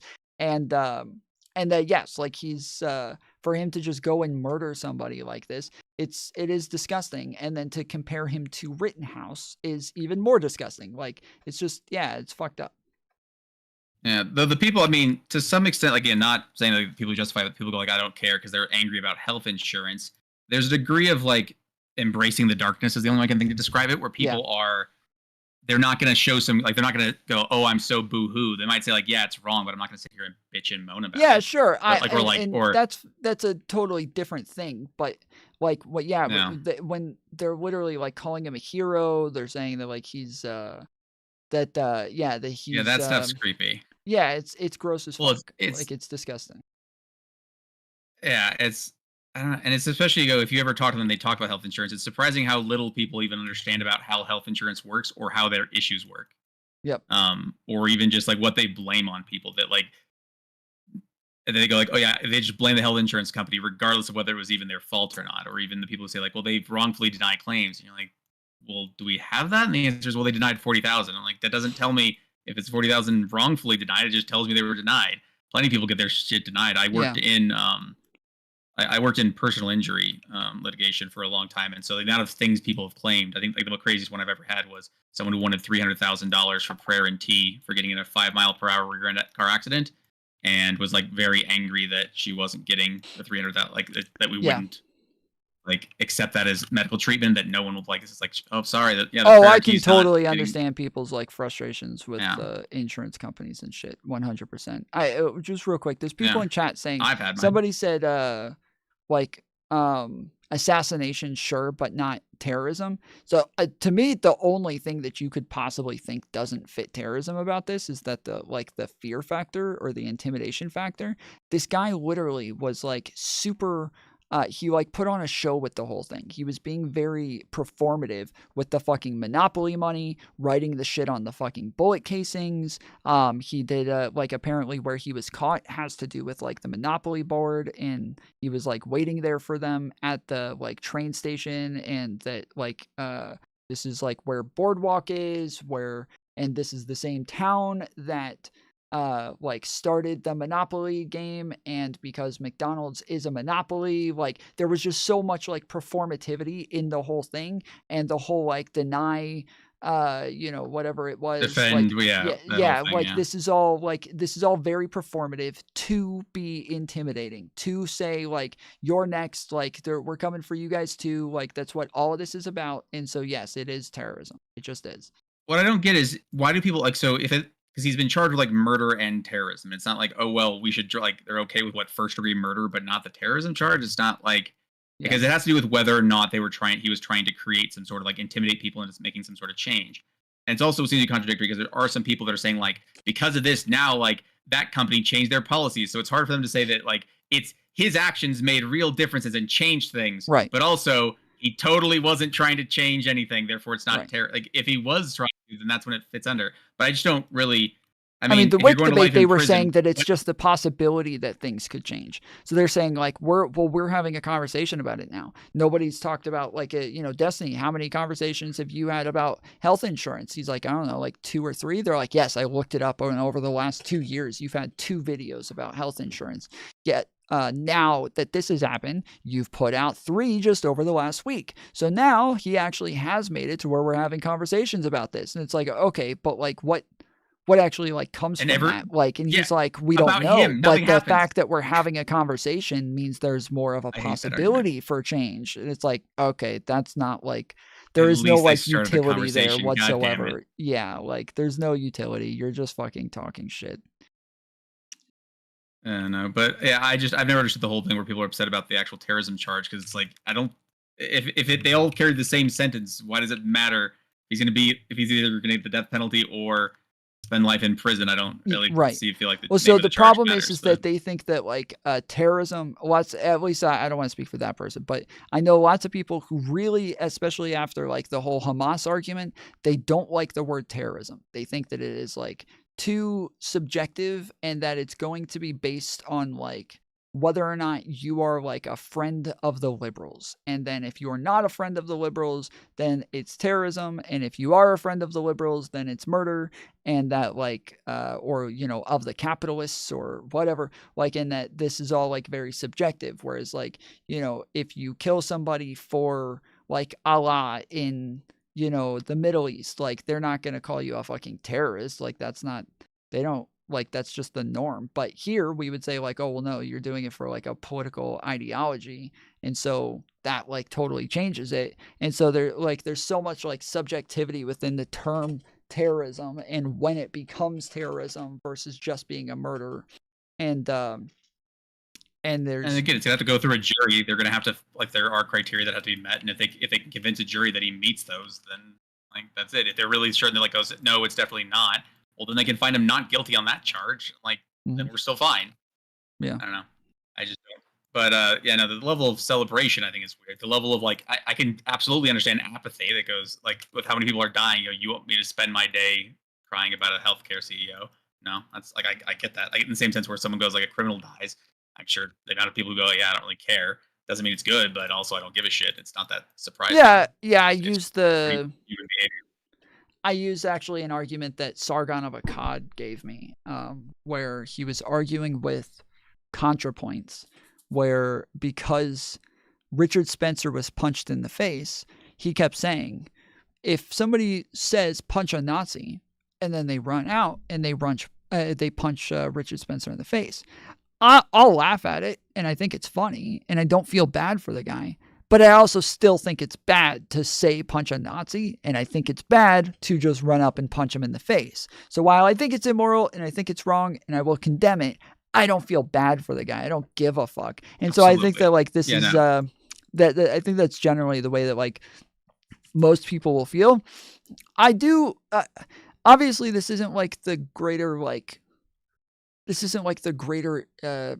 importance or anything, but I just like, I constantly, every time I see shit, I just think about his family and like, damn, dude, this has gotta suck that like overnight your husband just turned into the fucking Grinch who stole Christmas, and now everybody hates him and they're all pissed off at him. And it like, this just seems like It just seems the family stuff is over the bad. top. But also, that's one thing I haven't seen them saying, like, so even people who like are laughing at it, I don't think they're like sending messages or like going like, let's dox his children to try and harass them. They're usually not. I don't think people generally go that far. Even I don't think most people are that go there. Or like, let's show up at his funeral just to like fuck with his family. It's like, but no, but it's just like I said, the biggest surprise to me was just how little people understand about how insurance works in general, or even how one might solve like the insurance issues and what solutions they think might solve them. And it goes, oh wow, no one even understands how insurance works. They just don't like whatever it is. Yeah. Oh, okay. Well, we're fucked. Because it also means that if you can't identify a problem, no one's going to solve it. Because one reason why we can't solve it is because there's no actual identification of the problem to begin with. It's just a matter of I don't like, and here's some horror stories of just how bad it gets. But no, there's a lot of compounding issues in terms of health insurance. It's like even just the disconnect between everyone creates so that like the patient has to like try and like navigate shit, do people's jobs for them, because like one person's mistake is just like, well, fuck you. Like nope, you don't get this thing as you're like in pain. And for that person, it's just one freaking minute in their job. It's not their problem. Even if they're wrong, like who cares? It's like my brother had one where it's like the insurance was trying to pay it. They're like, yeah, no, we'll pay it. Just have them send us the bill. And the guy just like, no, they won't pay it. Turned out the guy who actually was doing it just didn't know how to fax and just was not doing it. And so, but like they were trying to like charge him instead, my brother, instead of the health insurance company. And he's like, that wasn't the health insurance fault. That was just an employee who just didn't fucking care at the actual off. Like, yeah. Well, I mean, from what I understand, that is like the majority of the problems is just like clerical errors that tend to like cost like hospitals money and hospitals, doctors, insurance providers, and pharmacies all are on like their own separate systems, and they handle things in different ways. And so therefore there's massive disconnect between those two things. So like I had like once where it's like I was just trying to find a doctor, and like I'm looking through like ones that are available, and I see like the same doctor listed 3 times, and I tried calling one of them, like she hasn't been here for like 3 years. I'm like, fuck you, I'm sorry. It was just like on the fucking, like I'm just trying to find someone, you know, like yell at me. And they actually had the same thing where like they're almost like annoyed with you that like you dare to like ask for a doctor, or like it's their problem. And you're like, I fucking pay for this shit. Fuck all of you. And suddenly you go, I can see the level of like apathy of going like, yeah, I don't give a shit. But the celebration part gets a little weird. It's the only part. You know, like I said, I'm okay. I understand why people embrace the darkness. We all do it. There's a Schadenfreude, and just like it's like you don't have to give a shit, but yeah. I mean, like, no, he should be found not guilty. I'm like, well, no, let's not go that far. He did murder someone. Yeah. Right. Well, yeah. There's people in chat saying like, you know, this is class war, like this is us versus them, blah blah blah. Like it's not, like, guys, like the majority of the people in the world, they're not online. They don't give a fuck about this shit, and the United States, we just voted in billionaires to be our fucking president and to bring his billionaire buddies all to rule with him. So there is no class warfare going on right now. There is where they are heading in the opposite direction. So actually, who, I don't know, like, when people say like us versus them, they usually need to specify who is us and who is them, because I'm not certain. You just mean like people who are rich? Is it just rich and poor people, or rich and just not rich? I don't know. But yeah, jury nullification. Yeah, they could, if they see like if everyone likes him in the jury, they could technically just find him not guilty. But I'm not so certain how common that actually is. Like, well, no, actually, no. At least from my experience, it's not very common. It's very difficult to actually get people to try and just go like, come on, and like get them to vote to say, yeah, no, you murdered someone, but we'll just let you off. Who is them? Look at where taxes go. To the government, or to, I mean, most of it, I guess, we payroll taxes, so they would be Social Security and Medicare and Medicaid. Yeah, but all right, I gotta move on. I gotta get off soon. Been a pleasure, man. Thanks for coming on. Later. My pleasure. All right. I am done with calls, at least for a while. I gotta eat, and I gotta get through this video. We're 24 minutes in, and we started it 7 hours ago. So, average tomfoolery stream. $1 worth of assets. We're going to be changing the name of the Gulf of Mexico to the Gulf. Very dangerous place. And we're going to be announcing at a future date pretty soon. We're going to changed because we do most of the work there and it's ours. We're going to be changing sort of the opposite of Biden, where he's closing everything up, essentially getting rid of $50 to $60 trillion worth of assets. We're going to be changing the name of the Gulf of Mexico to the Gulf of America, which has a beautiful ring that covers a lot of. Well done. Got him, dude. Got him. Yeah, it's so true, dude. To change it to the Gulf of America. Well done. That's a big W for America. Damn. It's a big W for America, dude. Gulf of America now, because we do a lot of work here, so it's really showed them. Gulf of America. Suck it, bitches. So pathetic, dude. What the fuck? Why is that even an issue right now? Why not just call it why not just get a bunch of fucking gold letters and call it the Trump Gulf? Just like a Trump Tower, Trump Hotels, just get a bunch of fucking gold letters and just call it the Gulf of Trump. The territory, the Gulf of America. What a beautiful name. What a beautiful name. And it's appropriate. So beautiful. It's appropriate. And Mexico has to stop allowing millions of people to pour into our country. They can stop them. And we're going to put very serious tariffs on Mexico. And wait, they have to stop people from coming into our country? What? What? They're going to do our border security.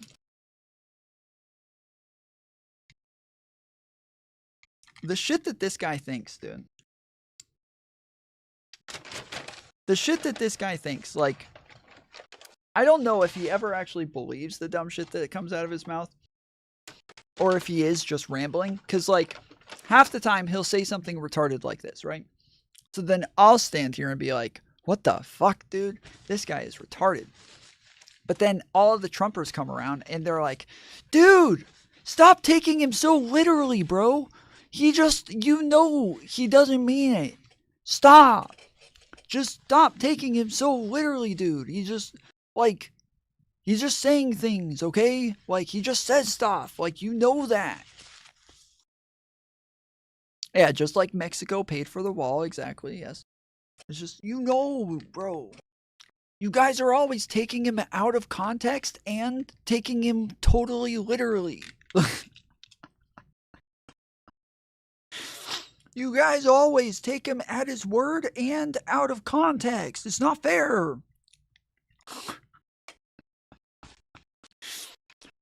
And Canada, because Canada, they come through Canada too, and the drugs that are coming through are at record numbers.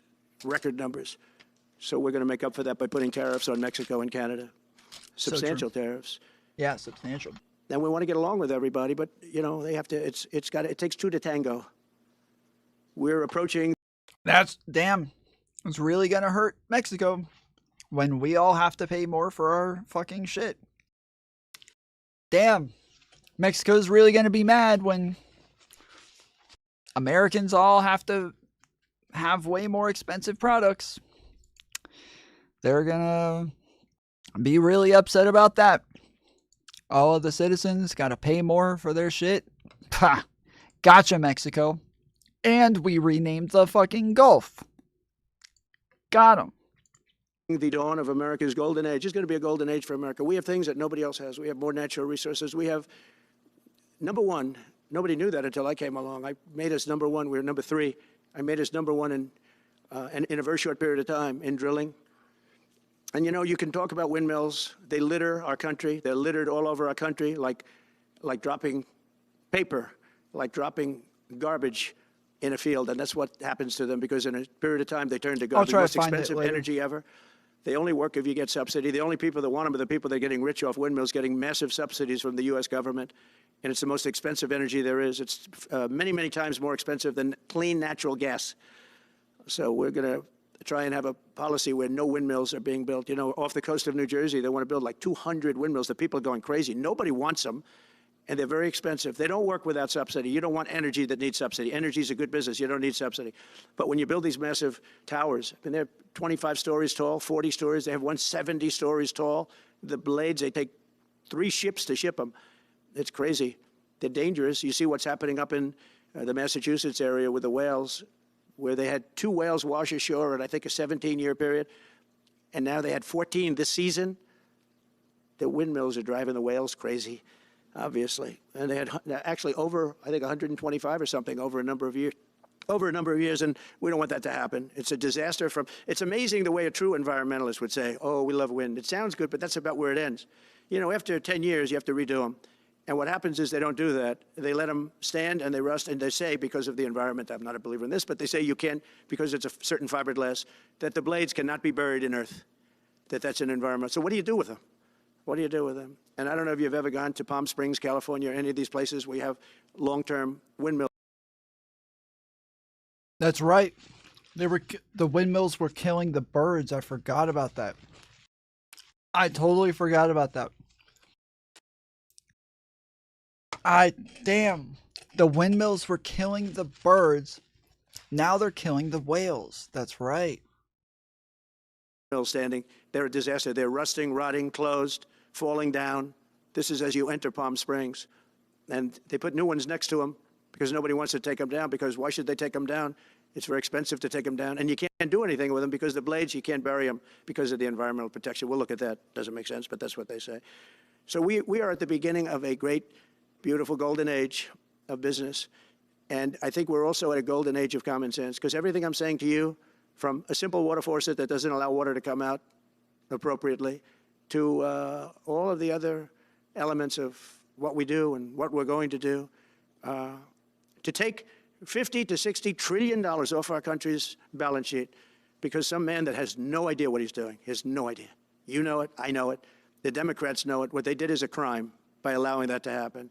And I'll bet you, if you asked him today, how much acreage did you submit? Essentially, did you destroy? You destroyed the economic viability of drilling in the ocean.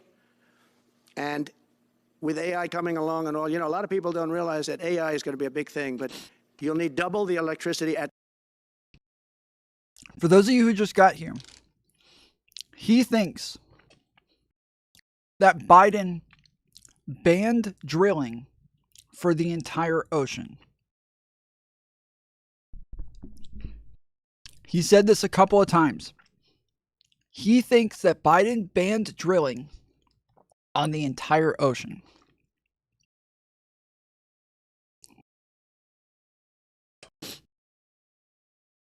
Over 6 million acres. Yes. It ends up being less than 1%. It was like I think it was like 0.27%. No, he doesn't. That's right. I'm sorry. I take him literally again. I'm sorry. You're right. I need to stop pretending he knows what he's saying. He's just an incoherent old man just babbling. My bad. Just because he says he thinks that doesn't mean he actually thinks that. At least that we have right now. So right now we produce electricity for many, many different things. AI is a very big deal in terms of the future. China is already building electric facilities, big, bold electric facilities. And you know how they're being fired up? With coal. They're being fired up with coal. And we're going to build bigger and better ones. People like... He did not say the entire ocean. He said, he said one time, that's like the whole ocean. And then another time he said, that's almost the entire ocean. So, sure, he doesn't think it's literally the entire ocean. He thinks that 0.02 is almost the entire ocean. No, he didn't. Yes, he did. Once in chat, if you were here and you remember him saying this, once in chat, if you guys were here, please, for this fucking retard. Hussein, that are doing the same thing as he is. I'll bet they don't do it as well, because I know how he does it, but they're doing a lot of things. The problem is they can't get their permits, because I say build the plant with the building. So with the structure, build the plant, because if you go into grid, the grids are old. So they said, that's a great idea. In other words, build your electric facility alongside of your plant. And you could have extra output if you want, because once you build it, you can make it larger pretty inexpensively. You could have extra output, which you'll sell to the public, but build it with the plant, and people are loving that idea. So we're going to have a lot of fun making America great again, and it's going to happen, I think, very, very quickly. It's already happened. So I would say this, and this has been pretty openly reported by the news. There's never been anything like what's happened in the list since we won the election. A couple of months since we won the election, the whole perception of the whole world is different. People from other countries have called me. They said, thank you, thank you. The perception of the whole world is different. We're going to have to settle some big problems that are going on right now. We're going to have to settle up with Russia, Ukraine. That's a disaster. I look at numbers every week, the number of people being killed in that war. People don't know, mostly soldiers now. But the towns have been obliterated. This was a Biden fiasco that that should have never happened. If we had a real president, if we had a president that knew what he was doing, Russia would have never, ever gone in. But they did go in, and we have a mess. The cities are all blown up. The people have largely left. And the soldiers are killing each other at levels that haven't been seen since the Second World War. So we'll have to get that one straightened out, too. That's a tough one. Much tougher than it would have been before it started, I can tell you that. The deal could have been made just by an average deal maker. Deal could have been made on that. So thank you all for coming. We'll take a couple of questions. Yeah. Go ahead, please. President, thank you. Wanted to touch on the world on fire that you mentioned, but let's start, if we could, with your references to Greenland and the Panama Canal, so forth. Can you assure the world that as you try to get control of these areas, you are not going to use military or economic coercion? No. And can you tell us a little bit about what your plan is? You said no. Are you going to negotiate a new treaty?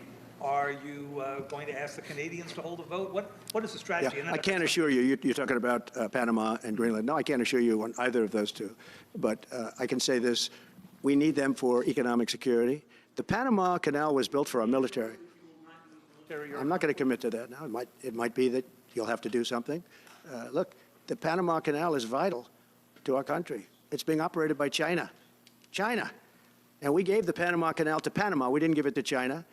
And they've abused it. They've abused that gift. It should have never been made, by the way. Giving the Panama Canal is why Jimmy Carter lost the election, in my opinion, more so maybe than the hostages. The hostages were a big deal.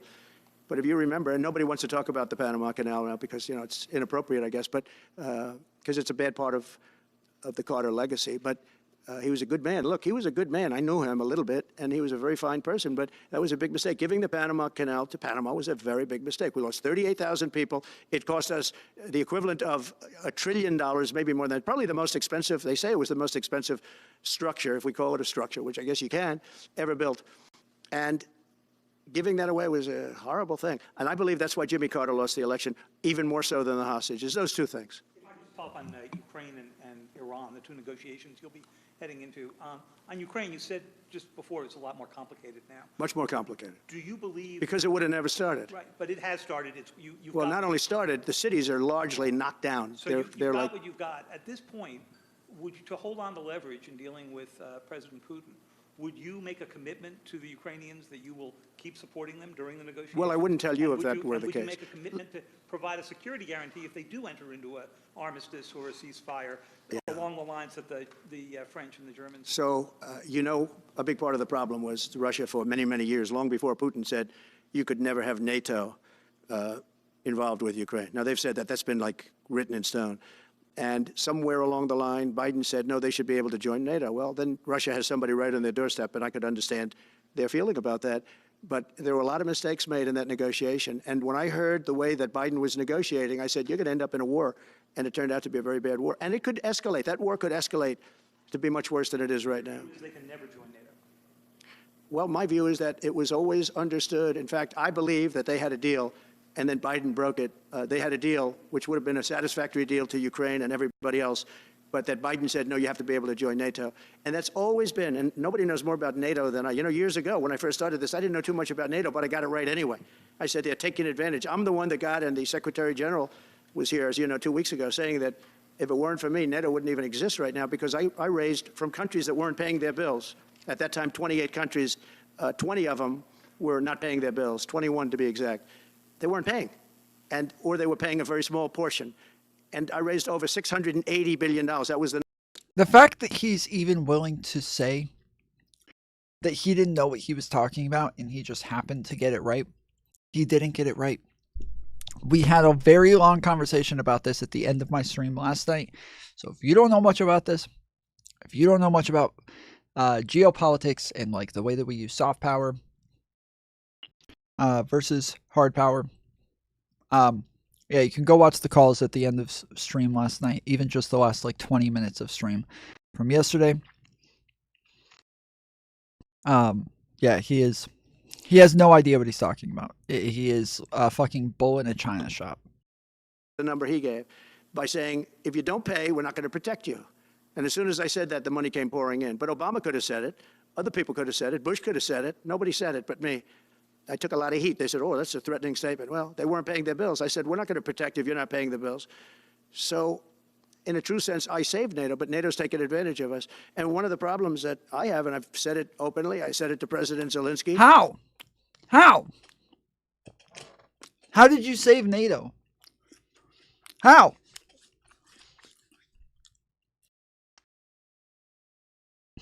He didn't say anything. He just said he made them pay their bills.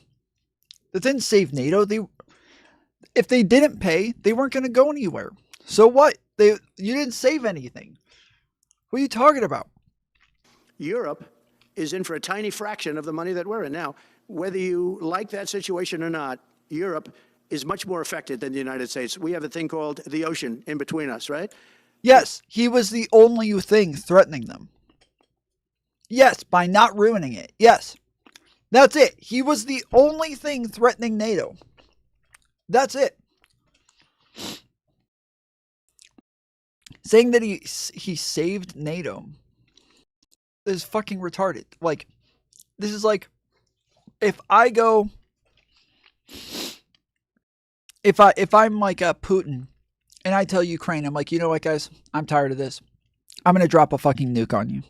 And they're like, no, don't drop a nuke on us. They're like, nope. I've already decided. I made up my mind. I'm dropping a fucking nuke on you. And they're like, no. Hey, whoa. How about this? We'll just give you the country. You can just have it.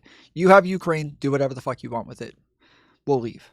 You just do whatever it's your country now. You're like, really? You sure? That's really nice of you guys. Really? You sure you're going to give it to me? Like, yes, you can have it, dude. You can have it. Wow. Thank you. Thank you. I appreciate that. You know what? I won't nuke you guys. I won't nuke you guys. I will not nuke you guys. And then from now on, every time anybody brings up Ukraine, I say, I saved them from being nuked. I saved them from being nuked. I did. The whole country was about to get nuked, and I saved them from being nuked. Yeah. Yeah, I did. Saved all of them. That's an insane way of fucking putting it. He has no idea what he's talking about. What do you disagree with me? Wait, are you talking about me?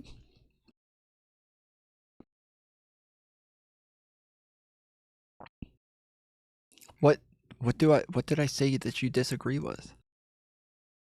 Why are we in for billions and billions of dollars more money than Europe? And they're a similar size, a little smaller, but they're a similar size economy as the United States when you add them up.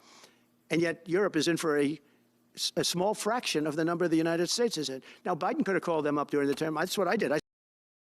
Okay, what did I say? Tell me what I said that's wrong. I said you have to pay your bills. And one stood up. I won't say who. You'll probably have it because the papers, the media hated to report on it.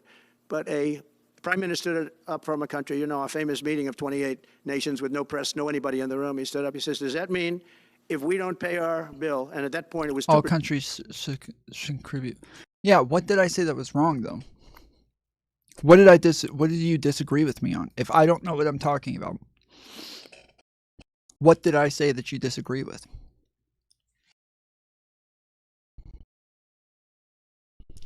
I have no idea what I'm talking about.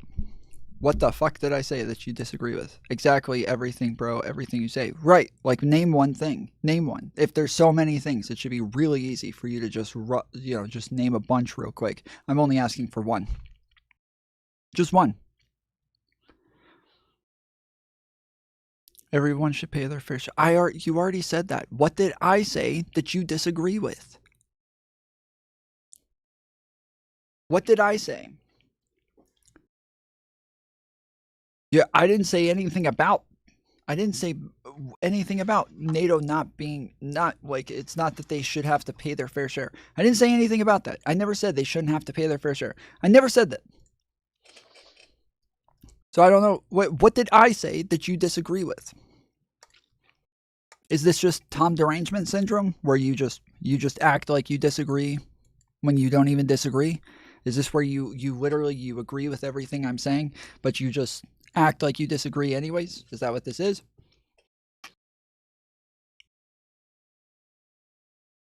I disagree with your hat. I think you should wear it inside out. It is inside out. It's literally inside out. You can see the threads sticking out. It should be 5%. It should be 5%, not 2%. But at that point it was 2%. But many people didn't pay. Some people didn't pay anything. But many people were way, including Germany. Germany was at less than 1%. You're going to press for 5%? Well, I think NATO should have 5%. Yeah. No, you were saying that his idea to out his foot down and demand everyone pay is not him saving NATO. Correct. Objectively. That's not my opinion. I am saying objectively that is not him saving NATO. Yes. It's not like, yeah. I'm not just saying that. It's the case. Yeah. Yeah. Well, you can't do it at 2. I mean, at 2%, every country, if you're going to have a country in a regular military, you're at 4%. I think they should be, they're in dangerous territory. I think it should be, they can all afford it, but they should be at 5%, not 2%. I'm the one that got them to pay 2%. But a gentleman stood up, a prime minister stood up, and he said to me, "Sir, could I ask you a question? You're saying we have to pay our bills. If we don't pay our bills, will the United States protect us from Russia?" I said, "If you don't pay, you mean you're delinquent?" He said, "Yes." He said, "If you're delinquent, we will not protect you." I took a lot of heat. Although it was somewhat closed door, I took a lot of heat from the media. And you know what happened? The money started pouring in. That's why NATO has money. And the Secretary General said it was the most incredible thing he had ever seen in a negotiation. Now, if I would have said, "Yes, we will," nobody would have paid. If I would have loved to say, "Yes, we'll protect you even if you don't pay." But that's not the way life works. Two questions related to each other. First, you said on your first day of office you were going to pardon January 6th defendants. Are you planning to pardon those who were charged with violent offenses? Well, we're looking at it, and we have other people. Again, so the reason that paying for NATO was dumb was because we benefit from NATO more than any other country part of NATO. We are the ones who benefit the most.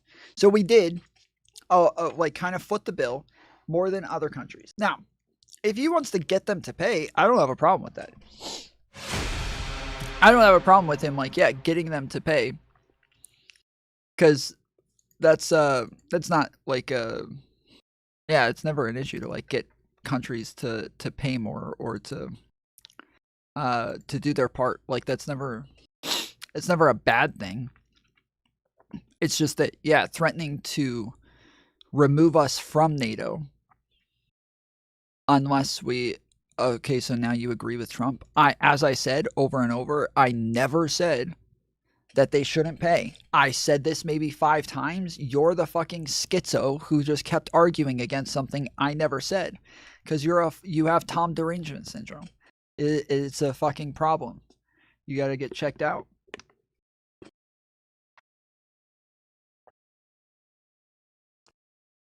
But yeah, I never said they shouldn't pay. You just kept talking about something that I literally never even mentioned. I never even mentioned whether or not they should pay. And I kept asking what I said that you disagree with, and you kept bringing up things that I never even mentioned. So, yeah,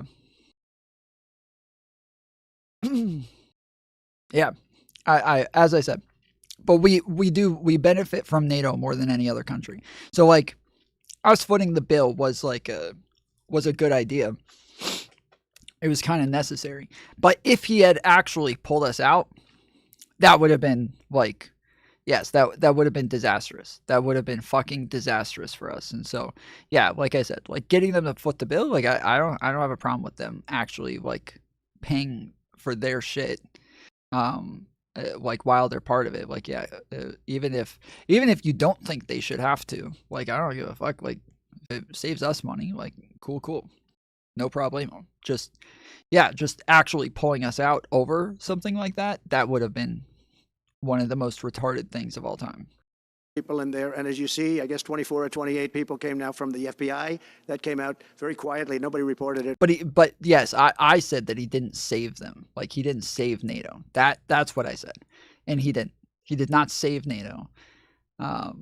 NATO, again, we were the ones who benefit the most from NATO. So for him to act like he saved fucking NATO or some shit was retarded. But they had people in some form related to the FBI. They had 4 or 5 people that were strongly related to the FBI. We have to find out about that. We have to find out about Hezbollah. We have to find out about who exactly was in that whole thing, because people that did some bad things were not prosecuted. You know, I see it all the time, and you see it too. People that were doing some bad things weren't prosecuted. Yes, you, bro. You, little bro. You've done a lot of bad things, and you never get fucking prosecuted. You keep getting off on all the fucking crimes you commit. Yeah, bro. Yes, we see it all the time with our fucking president. Yeah. Prosecuted, and people that didn't even walk into the building are in jail right now. So we'll be looking at the whole thing, but I'll be making major pardons. Yes, please. Please. On Jack Smith's report. Good afternoon, Mr. President. It's good to see you again. 2 questions about Syria and the ongoing war in Gaza. About Syria, the Pentagon disclosed last month the U.S. has some 2,000 troops in Syria. That's almost double the number initially we were told of 900. Will you keep that troop capacity the same upon taking? Well, I won't tell you that because that's part of a military strategy, but I will say it was Turkey. Turkey's been after that country in different names and different forms and shapes for 2,000 years. Those people that went in are from Turkey. And President Erdogan is... Why do judges have to commit crimes to convict Trump of crimes? What judges committed crimes? What are you talking about? What judge committed a crime? You rather have crooked Hillary or pedophile Joe? I would rather have Joe Biden than Hillary, of course. Anybody would, of course. Like I mean, I guess it depends on like the age time that we're talking about, but yeah. He's a friend of mine. He's a guy I like, respect. I think he respects me also. He's the one that didn't go after certain people after I requested that he not. You know who I'm talking about? The Kurds. I don't know how long that's going to, because they're natural enemies. They hate each other. But he didn't do that yet. And he didn't do it in the past also. He started, and I said, please don't. Judge Meacham committed crimes. Like what? What crimes did Merchant commit?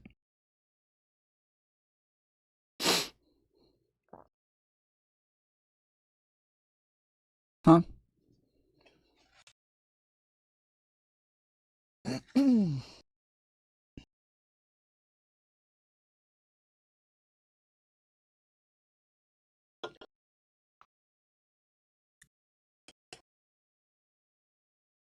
You fucking banned me? What do you mean I banned you? You're talking right now.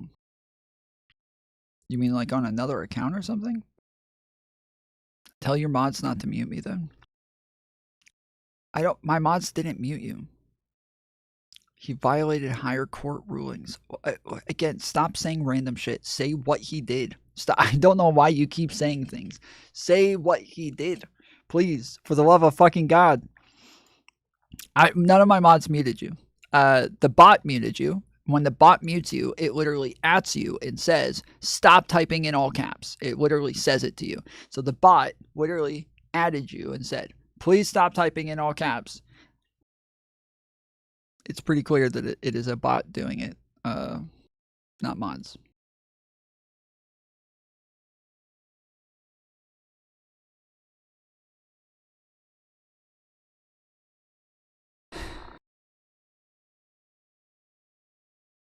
Judge Merchant violated Supreme Court ruling. Yes, what ruling? Oh my goodness, you don't know, do you? Yeah, you don't know. You have no idea what you're talking about. That's why you keep saying shit other than what he did, is because you have no idea what the fuck he did.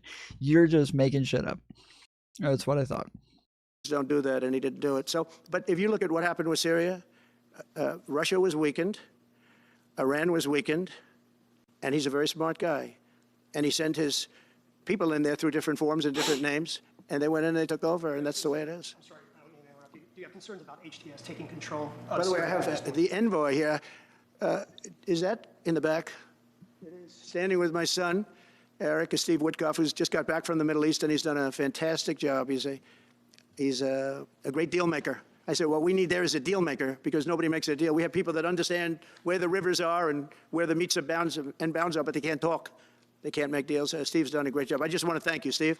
You've been working endlessly for months, and he's working specifically on the hostages, trying to get them back. Well, that was my second question.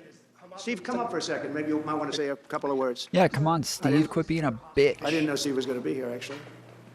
I think that all tips go through TTS, and then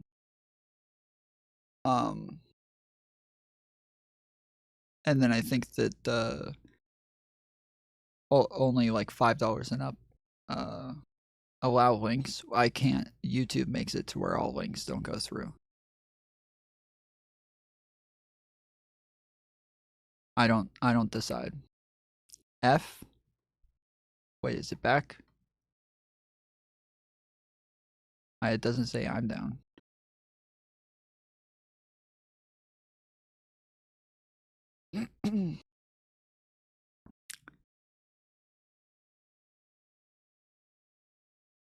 It's back? Okay.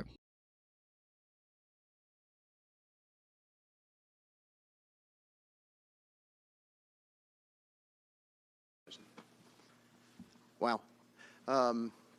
Well, I think we're making a lot of progress, and I don't want to. So I'm assuming when you're talking about what's his face, that you're saying you think that he broke the law by giving Trump a what's it called, a gag order. I'm assuming that's what you think. You think that because they gave him a gag order, that Merchant broke the law and committed a crime, which isn't a crime, but but yes, I'm assuming that is what you are incorrectly referring to as a crime.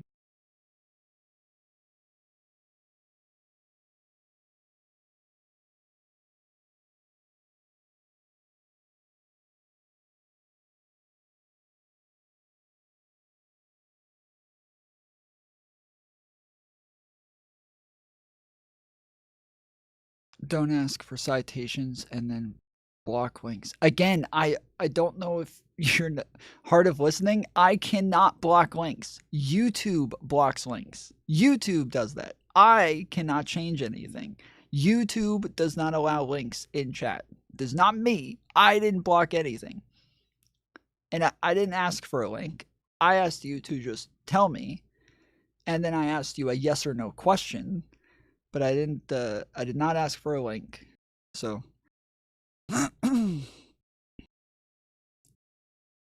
we'll just I'll assume you made it up then. Okay. Say too much, because I think they're doing a really good job back in Doha. I'm leaving tomorrow back to go to Doha, but I think that this is something that Trump literally has complained about everybody else doing. He literally has complained about everybody else doing when they didn't do it. So there's a like a rule that says that, like, if you're not actually in a position of government and you're not like approved to do something as government, you're not allowed to go and talk to other countries as though you are negotiating with them as like a person from government. Trump has accused tons of other people of doing this when they didn't do it, and then it turns out that they just knew other people in other countries that were also wait, okay, hold on.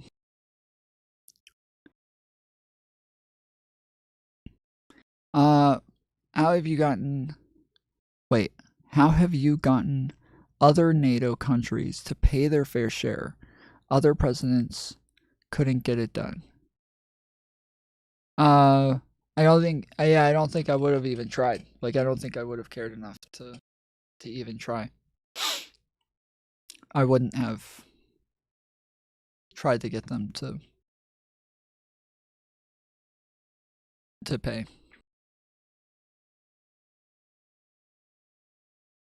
I think that, like, the fact that, I think that they all hold the upper hand and could have just, like fucked us in the process when we're just making threats of backing out, that, like we could have been super fucked in that process to where the risk of, so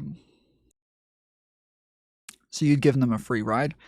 I mean, not free, but like they were paying. They just weren't paying like as much as they were supposed to be. But they were just behind on payments. But they they were if it came down to that, I think I would probably allow them to exist for free. But Oi, Tom, read Dwight's super chats. I am reading his super chats. What? I just went through I went through all of them. You might be way behind, Brandon.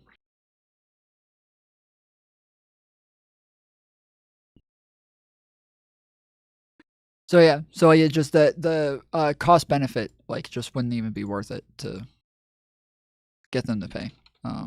It's just like a dumb move all the way around. When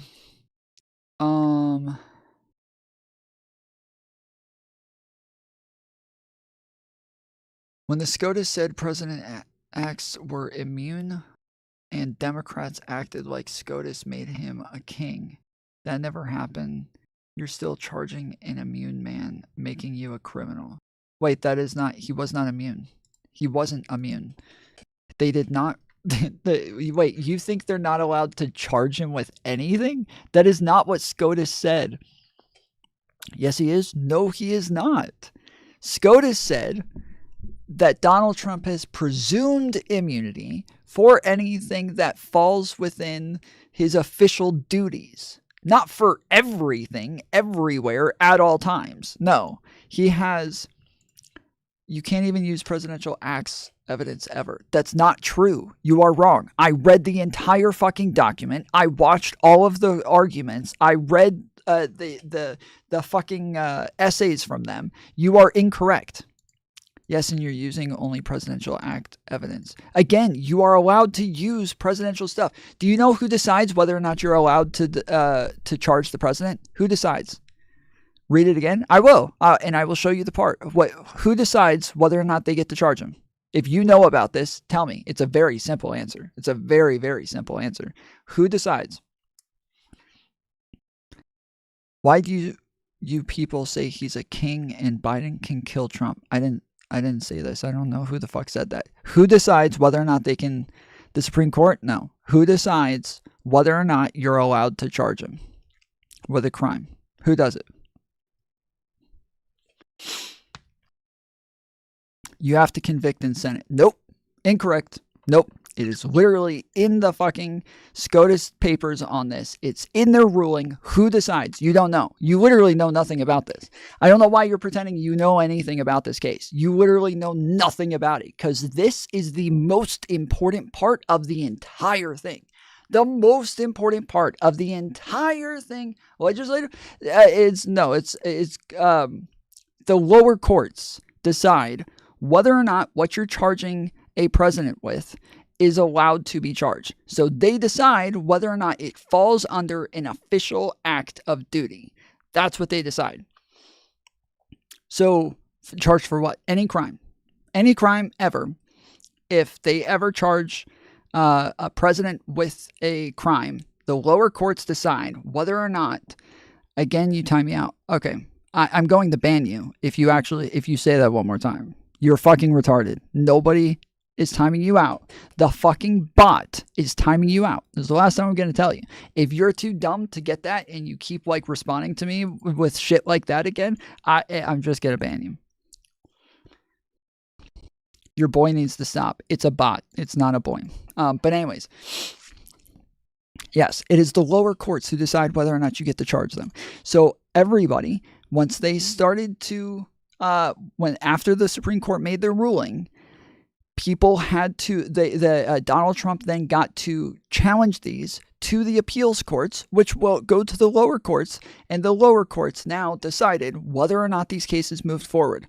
The Fulton County case is still moving forward. Fulton County is still charging Donald Trump with racketeering, and he has many, many years on that he's likely going to go to prison for this one.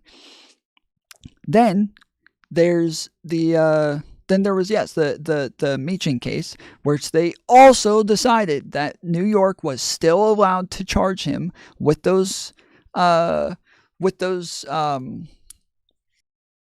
cases. The problem is that they didn't even have to go to the lower courts for that one, because the charges in New York happened before Donald Trump became president. They happened in 2015.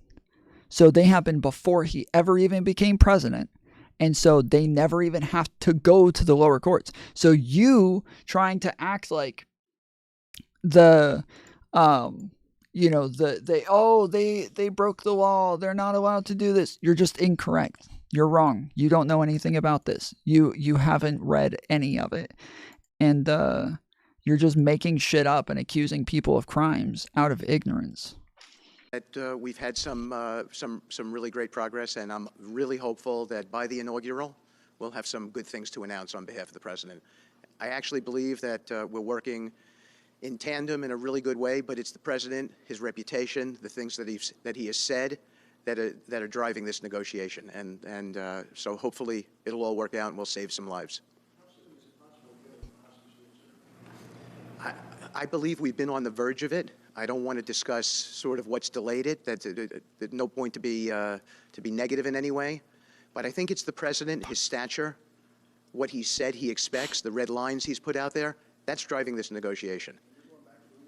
I'm going back probably either this evening or tomorrow night.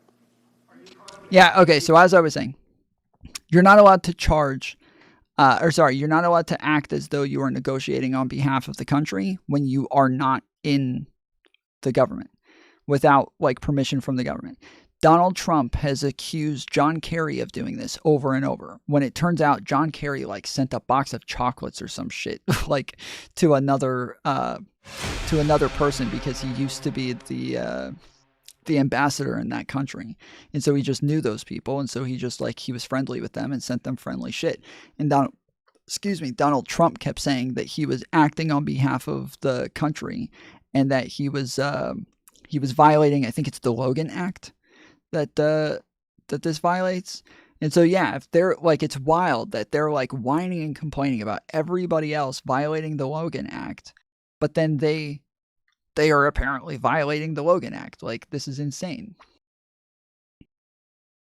Deal before January 20th, or is that something that's likely to happen, if there's a deal even at all? And we've been hearing this now for the better part of. I know. I would say. They better be. Right. I would say that the president is exasperated. I don't want to talk for him, but look, I don't know anyone who delegates better than President Trump. He gives us a lot of authority to speak on his behalf, and he exhorts us to speak emphatically. And emphatically means you better do this, because the alternative. Do you think they're waiting for President Trump to take office? No, I think they heard him loud and clear. Better get done by the inaugural. But when you say all hell will be paid, all hell must be paid if they don't release the hostages. Do I have to define it for you? Look, all hell will break out. If those hostages aren't back, I don't want to hurt your negotiation. If they're not back by the time I get into office, all hell will break out in the Middle East. And it will not be good for Hamas, and it will not be good, frankly, for anyone. All hell will break out. I don't have to say anymore, but that's what it is. And they should have given them back a long time. They should have never taken them. They should have never been the attack of October 7th. People forget that. But there was, and many people are killed. They're no longer hostages. I have people from Israel and others calling. What if I send my personal lawyer to talk to them instead? Yeah, true. Weird if Trump's not president now, then Belson wasn't president on January 1st in 2020, and Trump can't insurrect himself. He didn't insurrect himself. I don't know if you're aware. I don't think you're from this country. I'm starting to believe you have no idea what the fuck is going on in this country. But yeah, he didn't insurrect himself. There are different bodies of government. The president is from the executive branch, the branch that they went into Congress. Congress is not part of the executive branch.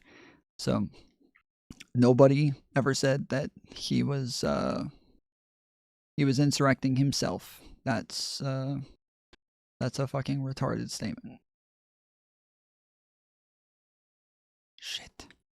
Begging me to get, we had also people there from the United States, just so you know. They're holding some so-called hostages from the U.S. But I've had mothers come to me and fathers crying, can I get the body of their son back? Can I get the body of their daughter back? That beautiful girl with If you're incompetent at doing crime, it's no longer a crime. Apparently, I guess that's why they keep letting Trump get away with all the fucking crimes that he keeps committing. Is because he's a fucking retard every time he commits them. He's just so bad at it that they're just like, you know what? You're literally like a retarded child. We don't think that you even know what the fuck is going on. Like, you're just like a lost puppy. We would feel bad if we actually treated you like an adult and charged you as an adult and shit. It just wouldn't feel right. threw her in the car, pulled her by her ponytail and threw her in the car like she was a sack of potatoes. I said, what happened to her? Sir, she's dead. Like a 19, 20-year-old beautiful girl. And the way they treated her. And I just say it this very simply.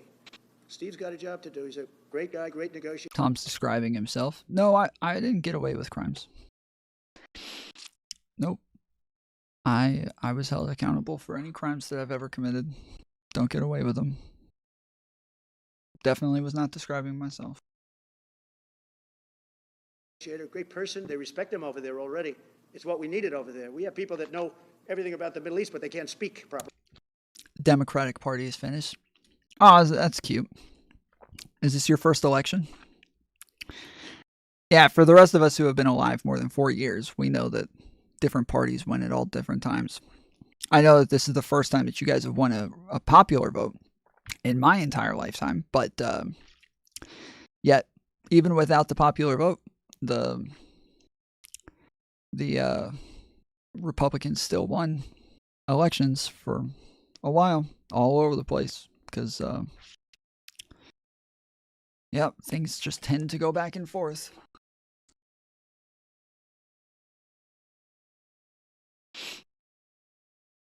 They don't know. He's a great negotiator. That's what I needed. I could have sent that gentleman right over there, Hussein. He's a great negotiator. There are people. They're rare. Great negotiators are very rare. You understand swearing in after 21st, January 6th means Biden wasn't a government person on January 6th. Trump was insurrected. I already explained it to you. I don't know why the fuck you're still making the same argument. You're not arguing against anything that I said. Donald Trump, the president, is not the government. I know that you guys want to treat him as a king, but you just said, why did you guys call him a king? And then now you're actually acting like he is the entire fucking government. You realize how fucking retarded you sound, right? Like, you just acted like it was weird that people said he was a king, and now you're treating him like a king. He is not the whole government. He is the head of one branch of government, and that branch is not over the fucking capital. That branch is not over the capital. So yes, he is a king. Okay, you do think he's a king. Okay, so I don't know why you were asking why they made fun of you guys for treating him like a king if you do think he's a king. I don't know why. I don't know why you were acting like you're not a fucking authoritarian when you do think he's a king. That's fucking weird. Great surgeon, but we have the right person. But I tell this, I don't want to hurt the negotiation. If the deal isn't done before I take office, which is now going to be 2 weeks, all hell will break out in the Middle East. Okay? Thank you, Mr. President. You've done a great job. Thank you. More than 140 police officers were injured by rioters on January 6th. Will you pardon anyone who attacked a police officer? Well, the only one that was killed was a beautiful young lady named Ashley. That's called a whataboutism. That's called a whataboutism, where they ask you a question, and instead of actually answering it, you're like, well, this is bad. So, what about that? So, totally not relevant. It doesn't matter. Ashley Babbitt deserved to die. She is lucky that she's the only one, or everybody else is lucky that she's the only one who died, because Yeah, lots of them easily could have gotten shot. Lots of them.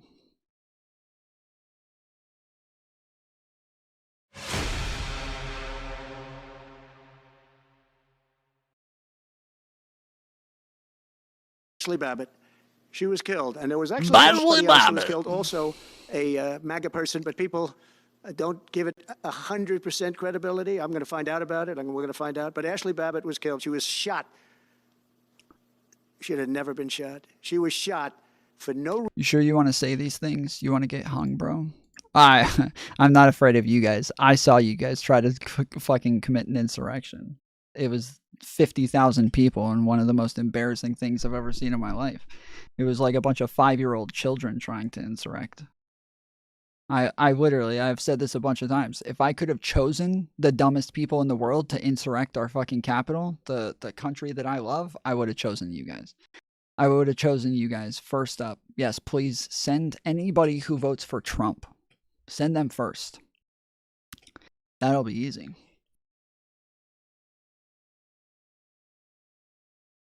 Reason whatsoever. In fact, they say that she was trying to hold back the crowd, and the crowd was made up of a lot of different people, so we'll see. But I will tell you this, the person that was killed was Ashley Babbitt. The other thing is, when they talk, there was never charges of insurrection or anything like that. But if there were, this would be the only... Or anything like that? No, there were charges of anything like that. It's called sedition. And yes, people were charged with sedition, good sir, and it is anything like that. They are literally listed under the same clauses within the federal law. Fucking wild. Only insurrection in history where people went in as insurrectionists with not one gun. Okay? And let me tell you, the people that you're talking about have a lot of guns. It's actually not true. There's been many insurrections within history where they did not have guns. This is not the first one. It's literally, again, written into our federal law that people do not need weapons if they have enough people to overtake those with weapons. So yes, if you have, when we had like 2,000 officers and 50,000 insurrectionists, yeah, you no longer need weapons. There have been other insurrections within history that didn't have weapons. And this is not the first, but Donald Trump doesn't know anything about American history. He doesn't know anything about America. He doesn't know anything about our Constitution. You know this person, okay? Everybody feel bad for them. Let them know that they're a victim. Let them know that you think that they're a victim, and just feel really bad for them and let them know they're just the biggest victim. And everybody should just really feel bad for the little babies who have to fucking vote for treason as fucking traitors all the time. It's so hard to be so dumb and not know what the fuck is going on all the time. And then come in and lie about people committing crimes. And then it turns out that you don't even know what the fucking judge was doing or what the ruling was that you were talking about. Is because you're a victim of your own fucking stupidity. And we all feel really bad for you. We really do. You're a real victim. You're a real victim, and everybody feels bad for you. And you're just being prosecuted all the time. Persecuted and fucking victimized, and it's got to be so hard. I can't imagine what it's like to be you. They know who the pipe bomber is. The FBI knows who it is. The status of the FBI has gone down so far, and the status of the DOJ, or as I call it, the Department of Justice, it's the Department of Injustice. It's being laughed at all over the world. Oh yeah, and all hopefully over the world, with Pam Bondi and with Kash Patel and with other people that we're putting in, that will all come back. If you do a poll in the FBI, I guarantee I'm at like 90% with the agents of the FBI. But they have hurt that incredible place. Law enforcement, I mean, you think of the FBI. They raided this house. By the way, they could have told me, could I see this guy? I would have given them, I actually told them, come in anytime you want. You can see anything. They raided the house, and the case was dismissed. That and is now not I'm in true. litigation. I'm suing them for doing that. That is not true. He fucking lied to them over and over. They kept asking for the fucking documents over and over, and he kept lying to them about whether or not he had them. His lawyers represent him. His lawyers kept saying, "Oh, we don't have anything. Yeah, we'll check. We'll get back to you. We'll let you know. But we don't have anything. We don't have anything." And then they raided his fucking place and they took the documents. And after they took the documents, they said, okay, this is it, right? There's nothing else, right? And he's like, yeah, there's nothing else. We don't have anything else. And then they got more information that he had way more documents, and they came back and got those documents too. And his lawyer had to get locked up too, because they also lied and said that that was it. They didn't have anything more. And so, yes, this is just, he's a victim. He's a victim. It's everybody feel bad for Donald Trump. He's a fucking victim. Oh, it's so sad. It's got to be so hard. Oh, man. This is so hard. And I feel so badly doing it. I'm the president of the United States, and I'm suing the United States, but I'm suing them for other things, too. The FBI has gone its reputation has been so horribly hurt between Comey, who is the worst, and all of the others. What's happened to the FBI is, and we're going to make it great again. We're going to make the FBI great again. We're going to make the Department of Justice fair and strong, but fair again. Because all they did was attack me because I'm their political opponent, and that includes with local judges like Marchand. You ought to find out. Ask them, why do I have a gag order where I'm not allowed to speak? Think of it. I'm the president of the United States, and I'm not allowed to speak. You're allowed to speak, just not about the fucking people who work for the courts. That's it. You're not allowed to talk about the people in the courts. You're not allowed to talk about their families, because you kept sending a bunch of people harassing their families and talking about their daughters, talking about their fucking kids and shit like that, who have nothing to do with your case. You were just talking about their families. Why? Why would you do that? It's a little strange. I think it's pretty obvious, because you want people to harass their families so that they are afraid of you, and so that they're more likely to just not do the things that would be just, not uphold the law anymore. It's pretty obvious. I think everybody with a brain understands this. And then they indicted me. Why? Because if I did speak, people would understand the scam. It's a scam. True. And we have very dishonest judges, and New York judges are very bad. We had one that valued this house at $18 million because it was good for their case. He actually valued that chandelier is worth more than $18 million. He valued this house at $18 million. He did not value it at $18 million. He's lying. Donald Trump is lying. He did not value it at all. He is not a fucking auditor. He does not tell you how much your property is worth. He did not value anything. What he did is he read what the county valued his property at months before. That's it. That's all he did. He just read what the county valued his property at months before, and that was one of the evaluations that he read. He read way more. Trump won? No, he lost that case. He was found guilty in that one as well. Nope, wrong. We have another one who was so nasty, so horrible, such a brute, a most vicious, vile person. These are New York judges. But we've won most of the cases, so we're very happy about that. Please. Back on Greenland, your position is clear, but have you directed your staff to take specific actions to drop plans? And can you elaborate again? You didn't rule out military coercion. Well, we need Greenland for national security purposes. I've been told that for a long time, long before I even ran. I mean, people have been talking about it. He tweeted out a long time ago that he wanted to fucking buy the country. He tweeted out to them. He's like, hey, we want to buy you guys. They're like, what? You cannot buy Greenland from us. No. He's like, well, I want to. And I think you're going to change your minds. They're like, okay, sure, buddy.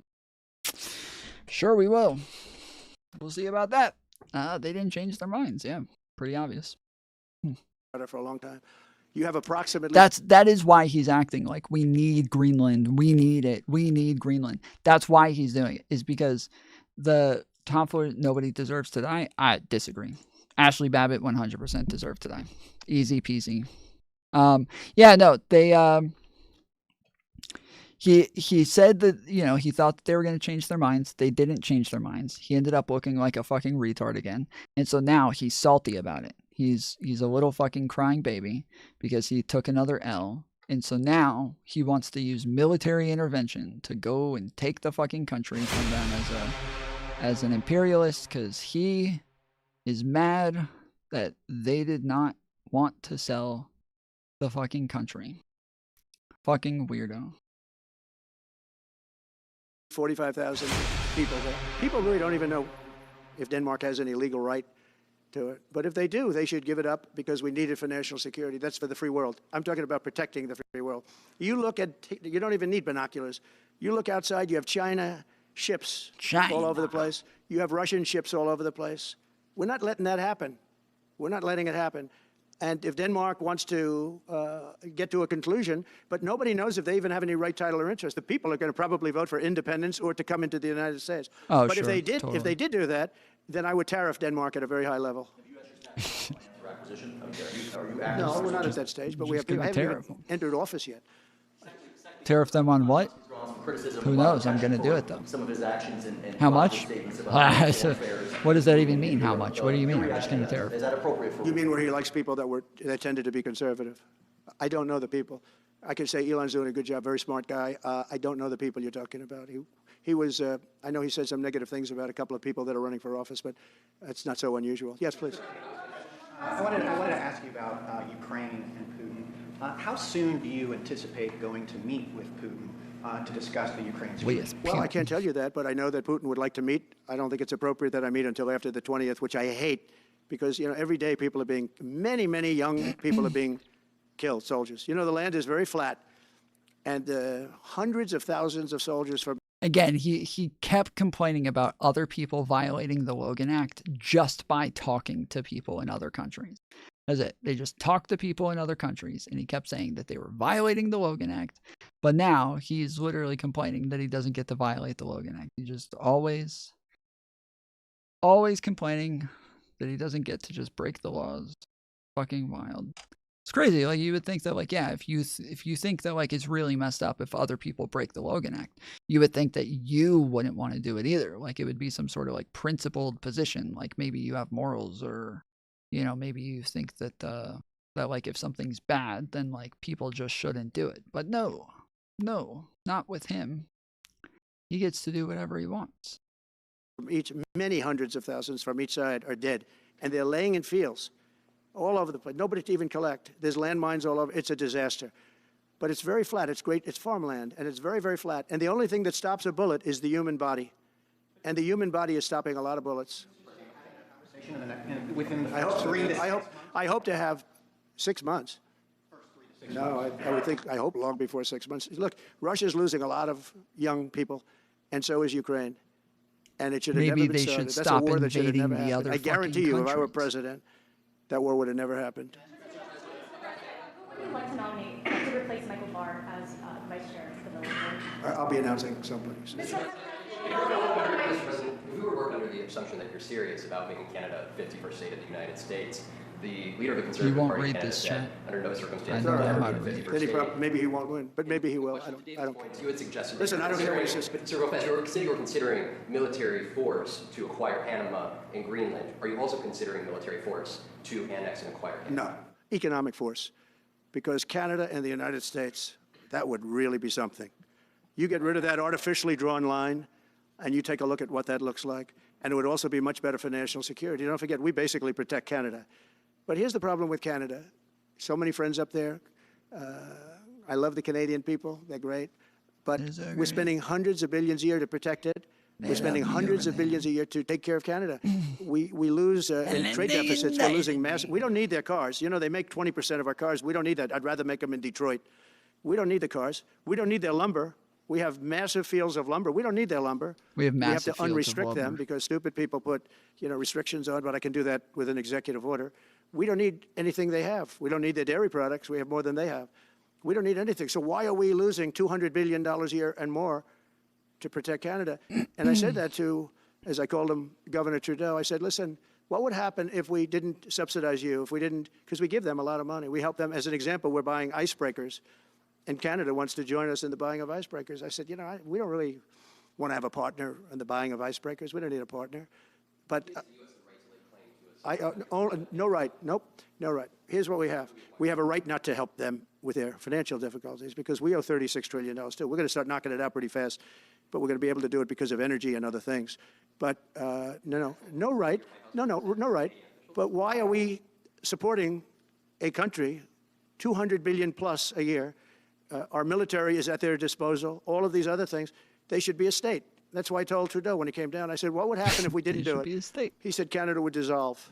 Canada wouldn't be able to function if we didn't take that 20% of our car market. You know, again, they send us hundreds of thousands of cars. They make a lot of money with that. They send us a lot of other things that we don't need. We don't need their cars, and we don't need the other products. We don't need their milk. We got a lot of milk. We got a lot of everything. And we don't need any of it. So I said to him, well, why are we doing it? He said, I don't really know. He was unable to answer the question. But I can answer it. We're doing it because of habit. I'm sure. And we're doing it because we like Totally our believe neighbors. you. And we've been good totally neighbors. believable, bro. But we can't do it forever, and it's a tremendous amount of money. And why should we have a $200 billion deficit and add on to that many, many other things that we give them in terms of subsidy? And I said, that's okay to have if you're a state. But if you're another country, we don't want to have it. We're not going to have it with European Union either. European Union, we have a trade deficit of $350 billion. They don't take our cars. They don't take our farm product. They don't take anything. And so we're not going to have it with them either. Brian, go ahead. Yes. Happy New Year, by the way. Thank you. We have some breaking news. You may not be aware of this, but it looks like Cannon has blocked the DOJ from releasing the Smiths report until further court proceedings. Get your thoughts on Wow, that. that's a big story. Yeah. So if I get it right, the fake witch hunt started by the DOJ having to do with books and records, and Biden had many more, and he wasn't protected by the Presidential Records Act. I was. But all of that fake stuff that took the lives. Again, he didn't lie about whether or not he had it. So it's a different situation. He didn't lie over and over and over. They didn't have to raid him to get it. They didn't have to come and get shit and then he'll lie about it again. That didn't happen. So totally different scenarios. Of people, I mean, literally destroyed people. People are destroyed because of what they did. Destroyed. But we got to be president. But Biden did it for 40 years. He did it when he was a senator. That was illegal. And they ruled it was illegal. How about that? They said, it's illegal, but he's unfit to stand trial. Like, that's not what they said. They did not say he's unfit to stand trial. This is a lie. It is a blatant lie. He knows he's lying. They never said that. They never said it. He just keeps lying. He just can't help himself. He cannot help but fucking lie nonstop. They never said this. They never said that he is unfit to stand trial and this is why he's not going to go to trial. No, they just said that he's that like he wasn't guilty in the same way that Trump was, where they asked him for it, so he just gave it back. That was it. The court filings literally say he told the FBI about them and the FBI told him to move them. The media then accused Trump of putting documents in his bathroom after the FBI told him to put them there. Okay, so again, no. The FBI raided his home and then told him where to put them. And then they came back to get them. And then they put them all into a fucking truck. And when they left with them, they said, did you give us everything? And he said, yes. And then they got another call that reported that he had way more. And they came back and got hundreds more. No, they didn't. Yes, they did. You don't know what you're talking about. Stop lying. Stop lying. Nobody believes you. After the last fucking thing with the fucking SCOTUS, where it turned out you had literally no idea what the fucking case was. You're sitting over here talking about it as though you knew and people are breaking the law. You turned out to literally not even know who decides what changes, whether or not they're allowed to charge them or not. Like, you had no idea.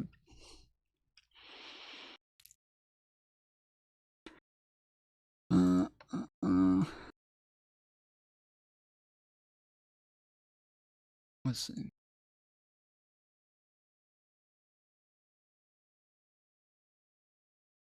All right. So he can stand and be president of the United States, but the prosecutor found that he's unfit for trial. I was going to use that as a major talking point, but I never got to use it because all of a sudden I had a new candidate who was also sort of unfit to stand trial, right? But so what you're saying is that the judge just blocked the, so Cannon was thrown off the case. They dropped their appeal because he had no case. They dropped all of that, the lawsuits against us. They lost the lawsuit. So this is Deranged Jack Smith. So he dropped the lawsuits. He was told to by the DOJ because they had no lawsuit. They lost in court in front of a very strong and a very brilliant judge. They lost in court, and that pertained to other cases in other courts. So he wanted to do a report just before I take office, probably. So he'll do like a 500-page report, and it'll be a fake report, just like the investigation was a fake report. investigation. Yeah, true. And I said, So well, true. wait a minute. This guy was thrown off in disgrace. In disgrace. He's going back to The Hague or wherever they're going to send him. He wasn't thrown off in disgrace. He didn't do anything wrong. Merrick Garland assigned him to the case, and Judge Cannon said that she didn't believe that he was actually allowed to rule the case based on his fucking his title. He didn't do anything wrong. He was assigned the fucking case by his boss. Merrick Garland is the only one who would be considered to be the one who did something wrong, except every other judge disagrees with Judge Cannon. So, like, it is what it is. Like, I think that Judge Cannon had a reason. I think that Judge Cannon had a good reason to kind of question whether or not Jack Smith is allowed to try the case. I think that there are contradicting statements within the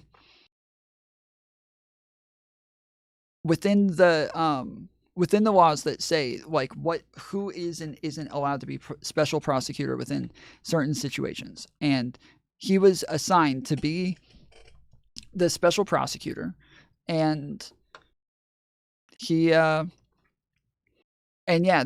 Judge Cannon said that he's not. Like I said, like the law is contradictory. It says in some places that he can. It says in other places that he can't. It's got a bunch of like addendums and like and caveats and all sorts of things to where yes, in some places he can, in some places he can't, and it is not clear cut one way or the other. And so, Cannon made a very bold choice to say that he couldn't, which is kind of wild. But yeah, it is what it is. I don't think that Cannon like made an insane decision. But I think it was a strong it is a very bold decision for sure. And that it is. I think that there is good reason to believe that he may not actually have the ability to try the case. In disgrace because he failed so badly, because it was a fake case against a political opponent. He didn't fail. I don't know why he's like lying so much. Like none of us know what the fuck happened. Well, I know why. It's because his followers don't know what happened. His followers don't know what happened, so none of them are going to look into it. There's going to be a bunch of people like Nancy Pelosi and shit like that who just have absolutely no idea what they're talking about and are just going to make shit up all day. But yeah, for the rest of us, we know what happened. But I guess, yeah, the rest of us who have lived in reality for the past 8 years, that we haven't, that hasn't gotten us much in terms of justice so far anyway. So I guess it doesn't matter. They thought they were going to use this to beat me. So what you're saying is I'm just hearing that they're not allowed to issue the report. So if they're not allowed to issue the report, that's the way it should be. Because he was thrown off the case in disgrace. Why should he be allowed to write a fake report? It'll only be a fake report.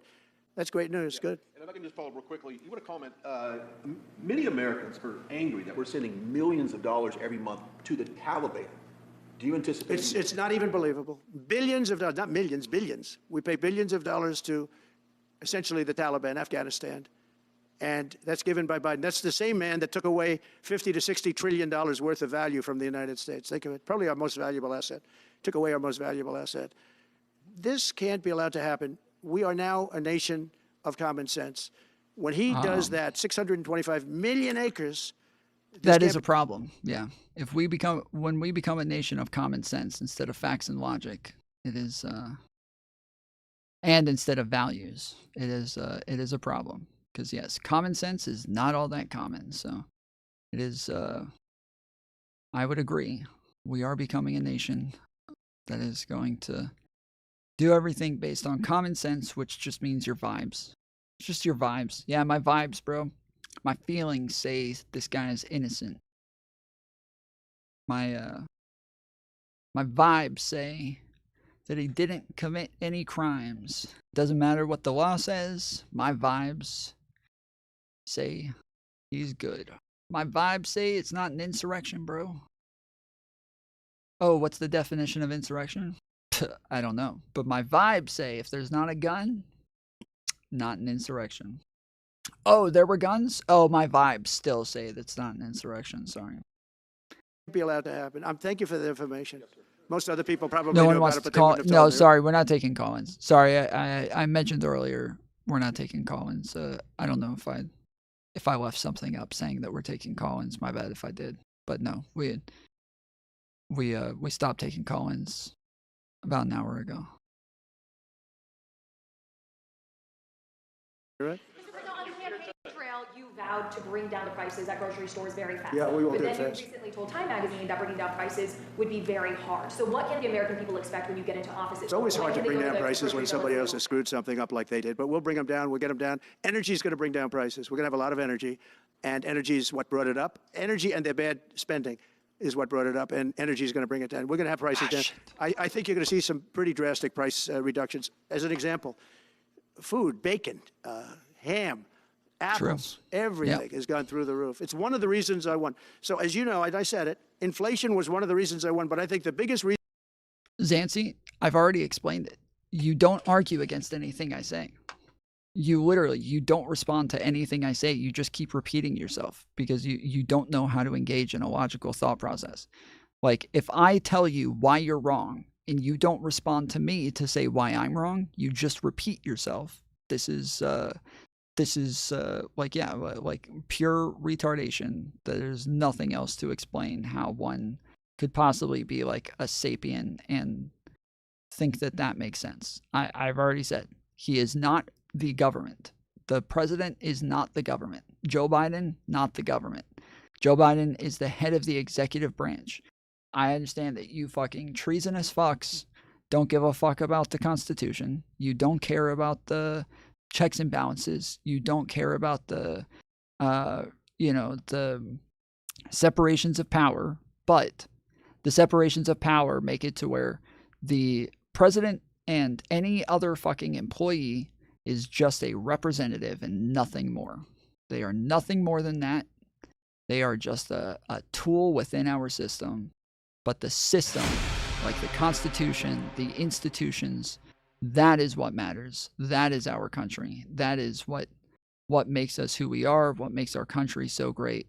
Not a fucking loser billionaire. He can't stop committing crimes and then crying every time he's held accountable for his own fucking actions.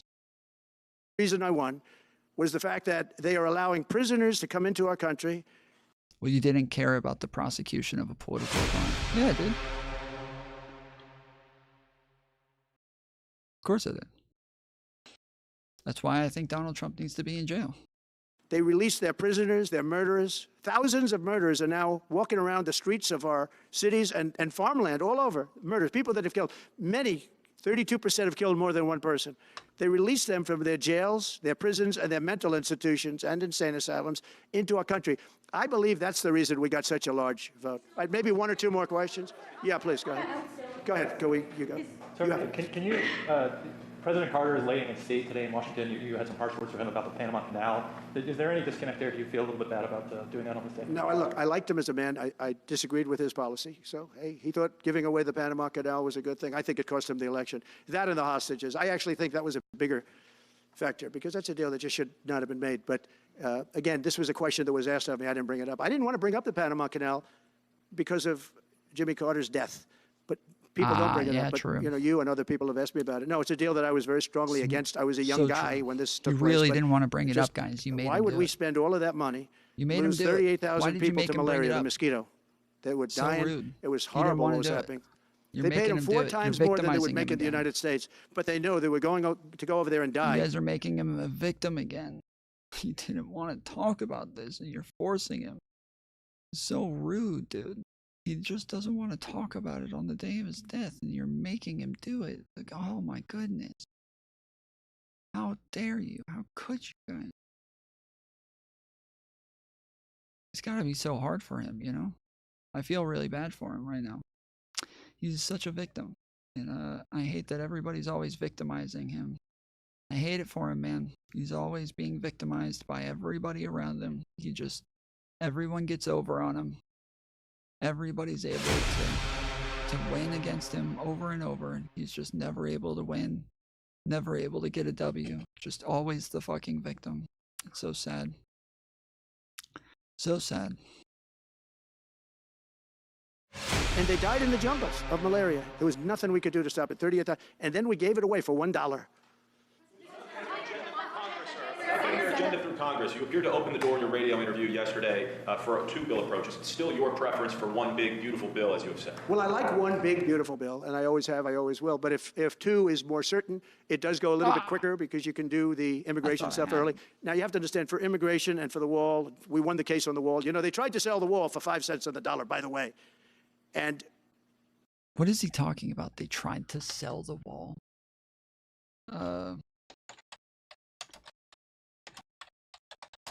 I don't think that's true. I don't think that ever happened. Moves to stop Biden administration from auctioning off the border wall. Huh. Okay. Weird. What? Who would they auction it off to? What is that? Who the fuck are they going to auction it off to? Who's going to buy the fucking wall? What? Why would somebody buy that thing? What? What the hell? Why would somebody buy this? That is so stupid, dude. Why the fuck are they auctioning it off? Oh my goodness. What the hell? Border wall sections for pennies, yeah. Alright, well, weird. Never mind. Yeah, he's right. That is weird as fuck, dude. Why the hell would they do that?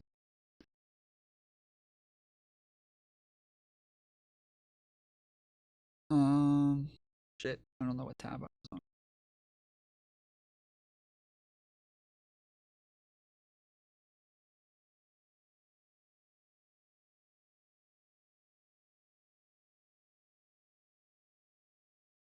Trying to fucking...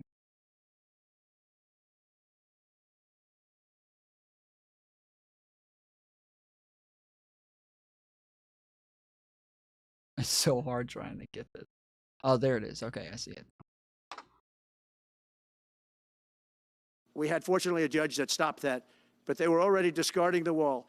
And 5 cents on the dollar, and you know what they were doing? They were calling us up and saying, we'll sell it back to you at 200 cents. In other words, double what we paid for it. So they were going to buy it from this guy. That sounds like a good business deal, dude. Sounds like our government was doing a pretty smart business deal to raise revenue for the country, make it more efficient. You know what I mean? Something Elon Musk, I think, would definitely approve of. Smart business deal.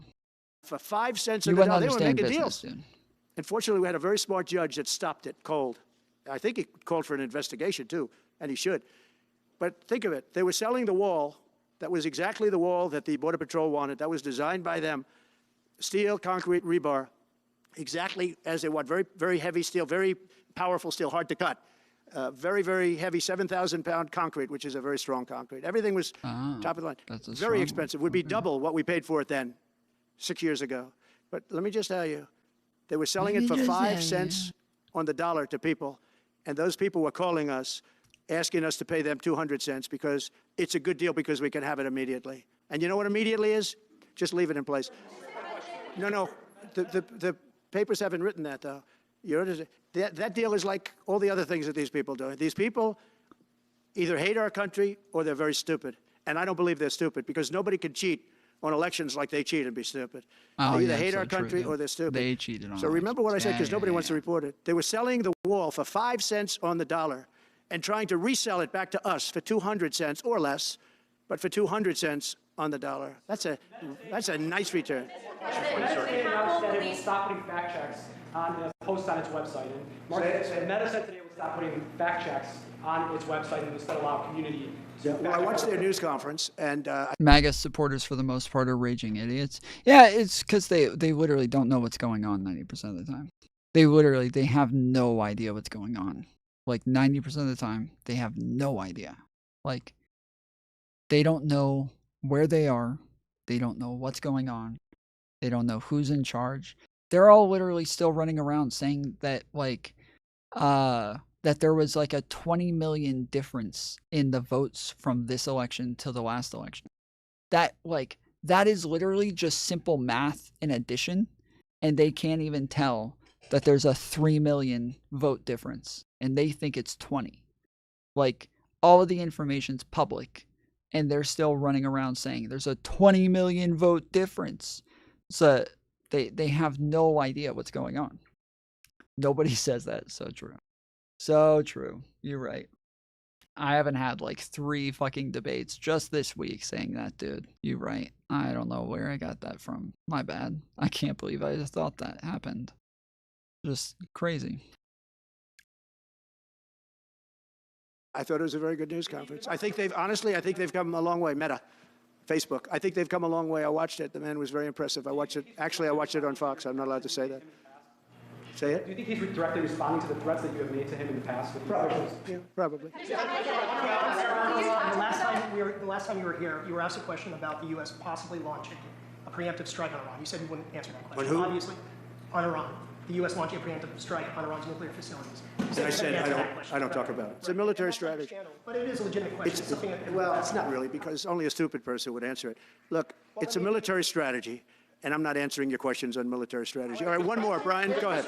Brian. Could you give us a preview of what you might be talking to leaders of Congress who are expected to come here in the next couple of days? And you've got a very supportive Congress behind you. Yeah, they're great. So we have a wonderful Republican Congress. We have a leader that I have a lot of confidence in. I think he's going to be, hopefully, a great leader, a great speaker. And we have a leader, by the way, in the Senate I think has been great. John Thune has been doing a fantastic job. But it goes through the House first. And the question is whether or not we do the 2 bills or 1 bill. And, look, I can live either way. I like the idea of the one big bill, but I can live either way. I don't know why the fuck. But they'll be coming down. The senators also will be coming down. And then ultimately we'll be meeting. I saw the guy next to me create like a fucking perfect circle. And I was like, dude, I've never seen such a perfect circle on this game. I want to try to create a circle. And then I did it and I killed myself. Trump admin spent more in 1 term than 2 Obama Trump terms. admin spent more in 1 term than 2 Obama terms. Yeah, they had more 10-year debt than Obama. And then even if you take COVID out, yeah, they still ended up spending more than Biden with COVID. You take Trump's COVID spending out, and he still spent more than Biden with COVID. And Biden had to obviously deal with the majority of the inflation from COVID and all of that shit. And still, he ended up spending way more. In the White House in a few weeks, but right now this is the winter season. They sort of call this the winter White House. It was built, I don't know if you know this, Marjorie Meriwether Post and E.F. Hutton built this. It was the greatest of all the estates in our country. And I saved it, and I got a lot of credit for saving it. Most of these big, great houses have been knocked down in Palm Beach, just about all of them, actually. And they, you'd build 10 mansions on one site, but we saved it. But this was built as the Southern White House, and she gave it to the government. And, by the way, Jimmy Carter gave it back. He said it's too expensive for the United States. So I didn't realize that. I was just told. Actually, Jimmy Carter, Nixon was through Watergate. He came down. Nixon came here once, and he thought it was incredible. But he had a thing called Watergate, if anybody remembers that. And so he had other things on his mind, to put it mildly. And Jimmy Carter felt that it was too extravagant for the country. So fortunately for me, he gave it back to the foundation, and I bought it from the foundation. President, on reconciliation, some Republicans saying in trade for a massive bill that you and they share the interest in, they want to see big spending cuts. Do you agree with that? Well, I'm okay with spending cuts. I like spending cuts. I'm on the record for spending cuts. And the debt ceiling was given to us. It shouldn't have been, but it was put in our lap. And what I want in terms of debt ceiling isn't the ceiling. I just don't want to see a default. That's all I want. I never talked about spending more money necessarily than all I want to see is. Well, he hasn't mentioned the fact that China's defaulted on their payments to the United States and that they owe us billions of dollars from paying our getting treasury bonds, and they've completely defaulted on their payments. There's no default because nobody knows what would happen if there was a default. It could be 1929 and it could be nothing, but that was put into our lap, and it shouldn't have been, but it was, and so we'll handle it. But debt ceiling is not about raising a lot of money. It's really just about extending it. I just want to see an extension. Mr. President, on immigration, sir, on immigration, How much can you do by executive order, are you planning to do on executive order when it comes to immigration? And how much do you want Congress to tackle this issue? And also on day one. Well, I had the safest border in the history of our country by far. You remember the famous chart that I brought down. I love that chart very much for a lot of reasons. But I have the safest border by far in the history of our country. And when I took it over, it was a mess. Nothing like it is now. This is 10 times worse. I got elected because of the border the first time. And I think I got elected largely because of He didn't do anything for the fucking border. All he did was try to build a wall. All of the border laws that like lowered immigration were already put in place by Obama. Like they were already there. He didn't do much for the fucking border. I don't know why he's acting like he was like putting into place a bunch of fucking laws and shit that made a big difference at the border. He didn't. Obama did that stuff. the border the third time. And the second time I did equally well. Well, not as well as the last time, but I did very well. And I will say, this was too big to rig. You know the expression? Too big to rig. They couldn't do it. They tried, but they couldn't do it. I didn't get very much from Congress at all. I just said that we're being invaded, and I took the money out of the military. Much of the wall, I built over 500 miles of wall. Much of that wall was built through money that I put into the military. We took it out because we couldn't get things from Congress in those days, and we took it out. And that wall was built largely with money coming from the military. So, very simple. I went to the military, I said, our country is being invaded by very similar, nothing like what's invading our country now. They weren't releasing prisons into our country, and they weren't releasing mental institutions. Yes, he took money out of the emergency spending budget. He claimed a national security, a national emergency when we had the lowest immigration numbers in decades, and yes, and he claimed it was a national emergency and took money out of the emergency funding to put towards a freaking wall. So he yeah, that was kind of fucking insane. That was kind of batshit. And then when the hurricane shit was happening, and he was running around complaining, saying that that Biden and Kamala were out of money. The government's out of money. They don't have any money for the people who are struggling, waiting for hurricane relief and crap, just making up shit. He said that they took all the money out of FEMA to give it to spend it on immigration. And it turns out they never did that. They never did it even once, yet he did do it when he was president. And he was like blaming them for the shit that he did. And so yeah, that's Trump. That's what he does. Institutions in, but some bad dudes were coming in, right? And I said, our country is being invaded. And I took that money largely from the military. I was sued 9 times by the Democrats in Congress, and I won all those suits. And we ended up building 571 miles of wall. Once that wall was built, they start going around it. So we're going to add another 200. That would have been up in 3 weeks. And then we had a very unfortunate election result. And they said, we don't want to put it up. We'll sell it. And they started selling it for 5 cents on the dollar. What a second. So we'll do this again. I just want to thank everybody very much. I'm just telling you, this will be the golden age of America. This is the golden age of America. We're going to have a great country again. We're a country right now under siege. We have so many different problems, and nobody respects us. More like the fucking gold standard for America. Something that doesn't really work and isn't a good idea, but people for some reason like it anyways. A lot closer. Overseas, but now they do. The Italian Prime Minister, as you know, came here the other night, just flew in and flew out. She wanted to see me. And great respect is being shown when I went to the cathedral in France. Great respect was shown by the Prime Minister, the President, by everybody. France was, and by the way, I have to say they did a great job in the cathedral. But great respect is being shown to our country again. And we have a great country, but we have to run it properly. It's going to be run properly.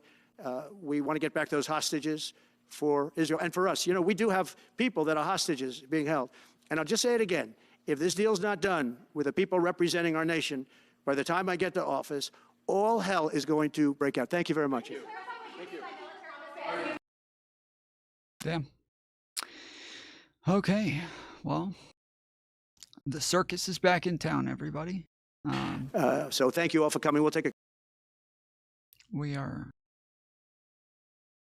We're back in business, and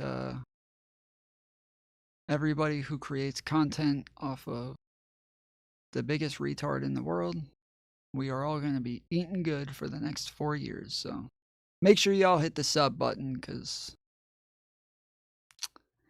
there's going to be a lot more where this came from.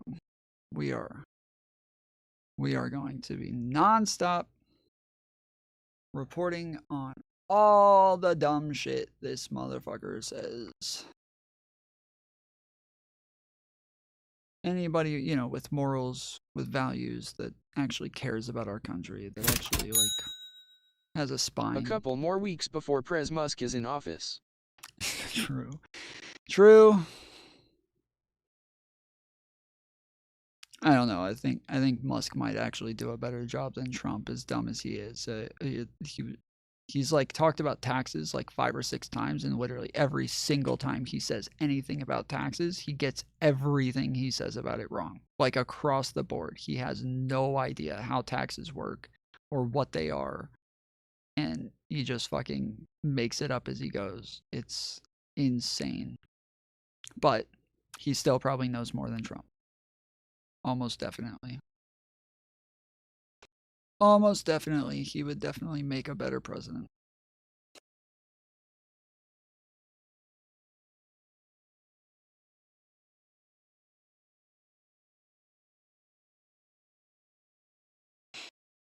Well, I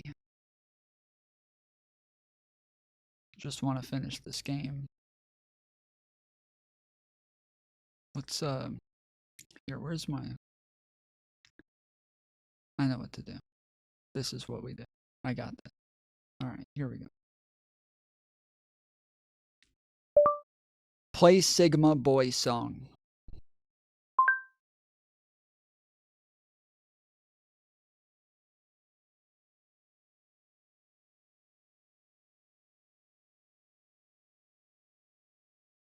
Is it broken?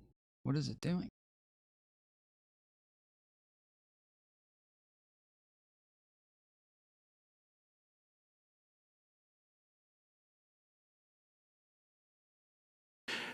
So thank you all for coming. We'll take a couple of questions. What just happened?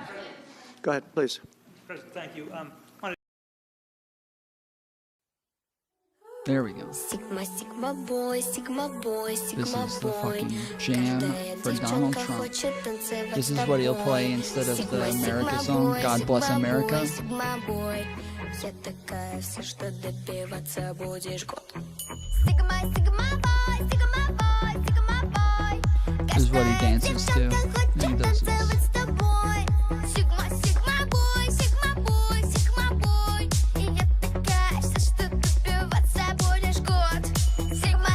You know, play My Little Pony next. No, I don't think Donald Trump's much of a My Little Pony now. This is more his thing.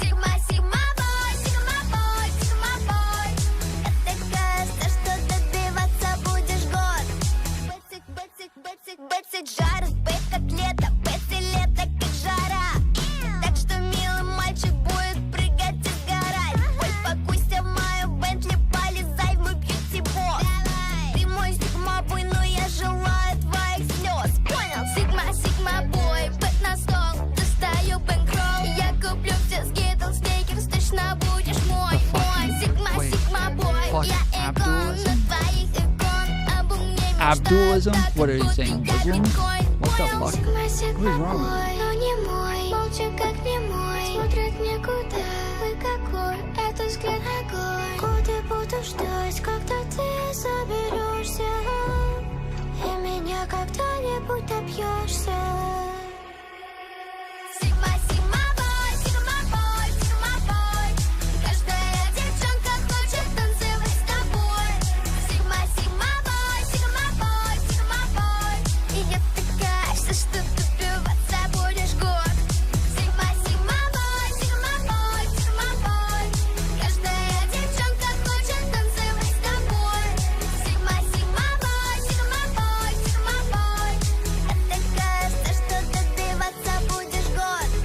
Could you admit to your parents that you are gay?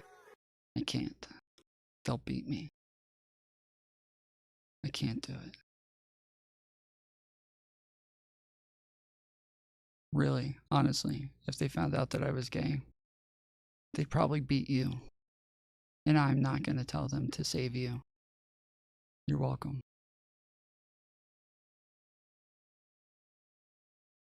They would probably blame you.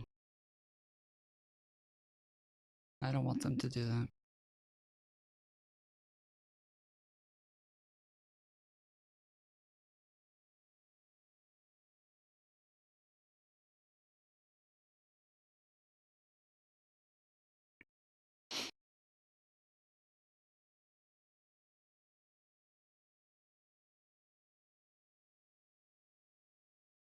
I don't know if there's like a I was gonna like do like a play next or something, but I don't know.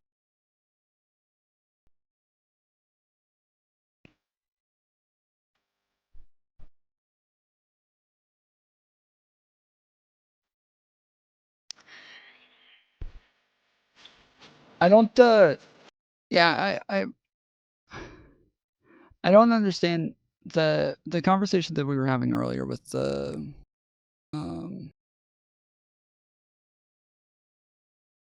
with the guy who came on who was drunk. He came on yesterday. If you guys weren't here, yesterday he came on and he was like, and he's come on like 3 times, but every time he comes on, he's drunk every time. And he's like, yo, like, let's talk about this. And then every time as we start like getting into the conversation, he just starts getting more and more lost. And then we start looping more and more. And, oh, fuck, dude. That was a sick move. I did not expect that. Well done. But yeah, he ends up being drunk almost every time and ends up getting off. At least he's funny. I guess it he ends up looping every time, and it's kind of you're ad hominem again. All you do it is ad hominem. What are you talking about? I didn't ad hominem. What are you talking about? Is that the essay?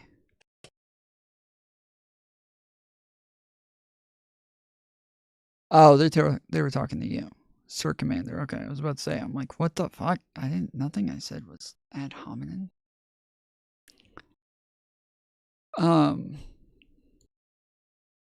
Same shut guy. What? Same shit guy. Oh, no. Same shit, different toilet? No. No, not that guy. No. No, he was the guy who came on yesterday and he was like, hey, dude, like a month ago, I came on and said I wanted to talk to you about January 6th, and you wanted to talk that night. But I was like, no, we should talk about January 6th on January 6th. We only have like 4 weeks to wait. So I'm just going to come back and I'll come talk to you on January 6th. And so I was like, okay, yeah, I might as well on January 6th just do a whole stream just taking call-ins on January 6th then. So he showed up yesterday and defined violence guy. Yes. So then he came on January 6th and he was like, what? January 6th wasn't violent? And I was like, yes, it was. And he's like, well, define violence then. And I like, as we kept going through, I kept saying, I'm like, bro, the only thing that we disagree on is this part of the definition. We've agreed on everything else. Like, no, we haven't. I didn't agree to those things. I'm like, yes, you did. You did agree on those things. And then we'd start over and we'd go through them and you'd be like, yeah, I agree with all of that. And I'm like, okay, so we agree it's an insurrection. No, dude, no, we don't agree. Like, and it was just over and over and over and over and over. So eventually I'm like, I'm sorry, dude. Like, it's been over an hour of this. You're way too drunk. We're just looping in circles. We gotta come back to this another time. So he's like, all right. I am too drunk. I'll come back. So then he came back today. And then at the end of it, I was like, bro, you're too drunk. We can't have this conversation. He wants to talk about like gender and trans people and all this shit. And I'm like, dude, you're missing the entire conversation by a mile. We gotta move on. And he's like, yeah. I was like, why did you say yesterday that you were too drunk to have the conversation? So you were going to come back when you were sober. And then now you're drunk again. And he's like, I was sober when we started this conversation. I was sober, I swear. He's like, I'm drunk now, yeah. But I was sober when we started. Well, then, I guess you're right. You did come back when you were sober. That is what you said. You did say you were going to come back when you were sober. You didn't say that you were going to have the conversation sober. So, fair enough. So, yeah. That's what happened. But yeah. All right, everybody take a second, hit the thumbs up button. Appreciate you guys joining. And make sure you hit the subscribe button if you haven't already. We got 136 likes over here. Apparently we averaged about 300 viewers today on this. Yeah, 300 or so. Cool. Well, yeah. Appreciate everybody coming and hanging out and watching the stream. If you want to follow me on other social media platforms, my links are in the description, where you can follow me on Twitter, you can join the Discord, and you can follow me on Instagram, Blue Sky, crap like that. And then yeah, we also have like a bunch of shorts. So even today we put out a new short here. This was the same shit, different toilet guy. This guy right here, same shit, different toilet. You don't have to have a government to secede as a country. We do. That's the point. We do. Yes, we do. We 100% need a government. What do they do? What do they do? They tax you, take money from you, and make rules. That's literally it. So one, they built all of the fucking roads that you drive on. Two, they go and check all of the food in all of the restaurants that you go to make sure that they actually have good food safety standards, that they're not poisoning you, that they don't have mold growing on everything.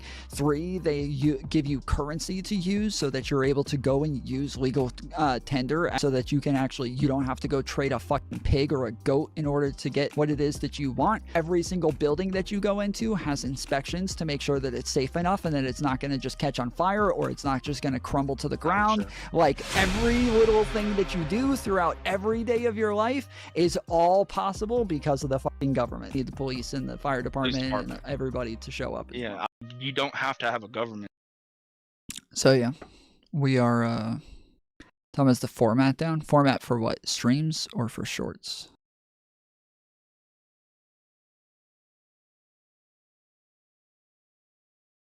So no response about how Trump is for veterans or the military, you MAGA clowns. Yeah, I don't think any of them actually think that shorts. Okay, I don't think any of them think that Trump is for the military or for veterans or for anything like that. I think that they just use them as excuses when they want to complain about something. They want to complain about Ukraine getting weapons when Donald Trump sent Ukraine weapons and money and shit too. Okay, but like then they say like, well, why are we sending them stuff when there's veterans homeless on the streets? Like, okay, let's say we don't send the money to Ukraine. Now are veterans no longer homeless on the street? Like, what do you think is going to change if we just don't send money to Ukraine? Like, veterans are all of a sudden not going to be homeless? Like, what do you think? That's not going to change anything. This is just random arguments that they just use when they just like, yeah, they just want to use them as some sort of tool whenever they're convenient. Legit question, okay? Are you going to ask one? You could use the money for veterans instead. Well, no, the problem is that, Welchin, there's a couple of problems with this. One, there's tons of programs for veterans already, and there's tons of programs for homeless people already. Those already exist. Again, it was Democrats who put those in place. Democrats put tons of stuff in place for homeless people to have social programs so that they're able to like help get jobs programs, help get like housing again, help get off of drugs, like all sorts of stuff. Democrats put those things in place. 1, 2, Democrats have been the ones who have continuously fought for funding for veterans to still get paid. Yes, but BS programs. Okay, it doesn't matter. You guys haven't done anything. So while you're complaining about the Democrats' programs, you guys haven't done anything. 3, if all of a sudden we don't send money to Ukraine, it's not as though there was like 2 bills. And this is what you guys make it sound like. This is why it's dumb. Is that you guys act like there's 2 bills. And one of them was to give money to veterans. And the other one was to send money to Ukraine. And that the Democrats were like, nope, we don't want to give the money to the veterans. We've decided we're giving it to Ukraine instead. That's not what happened. So it's just not like even the dichotomy in the first place of veterans or Ukraine. Like that's not a real dichotomy. It doesn't exist. There is no bill to give money to Ukraine or to veterans. That does not exist. And so, yes, that's not what happened, but who claims that? I'm saying that it's a false dichotomy, that like if that existed, then you could say Ukraine or veterans, like then you could say something like that. But without there being this other option that has anything to do with veterans, giving money to Ukraine has nothing to do with whether or not veterans get money. Veterans could still get the money even while we're giving money to Ukraine.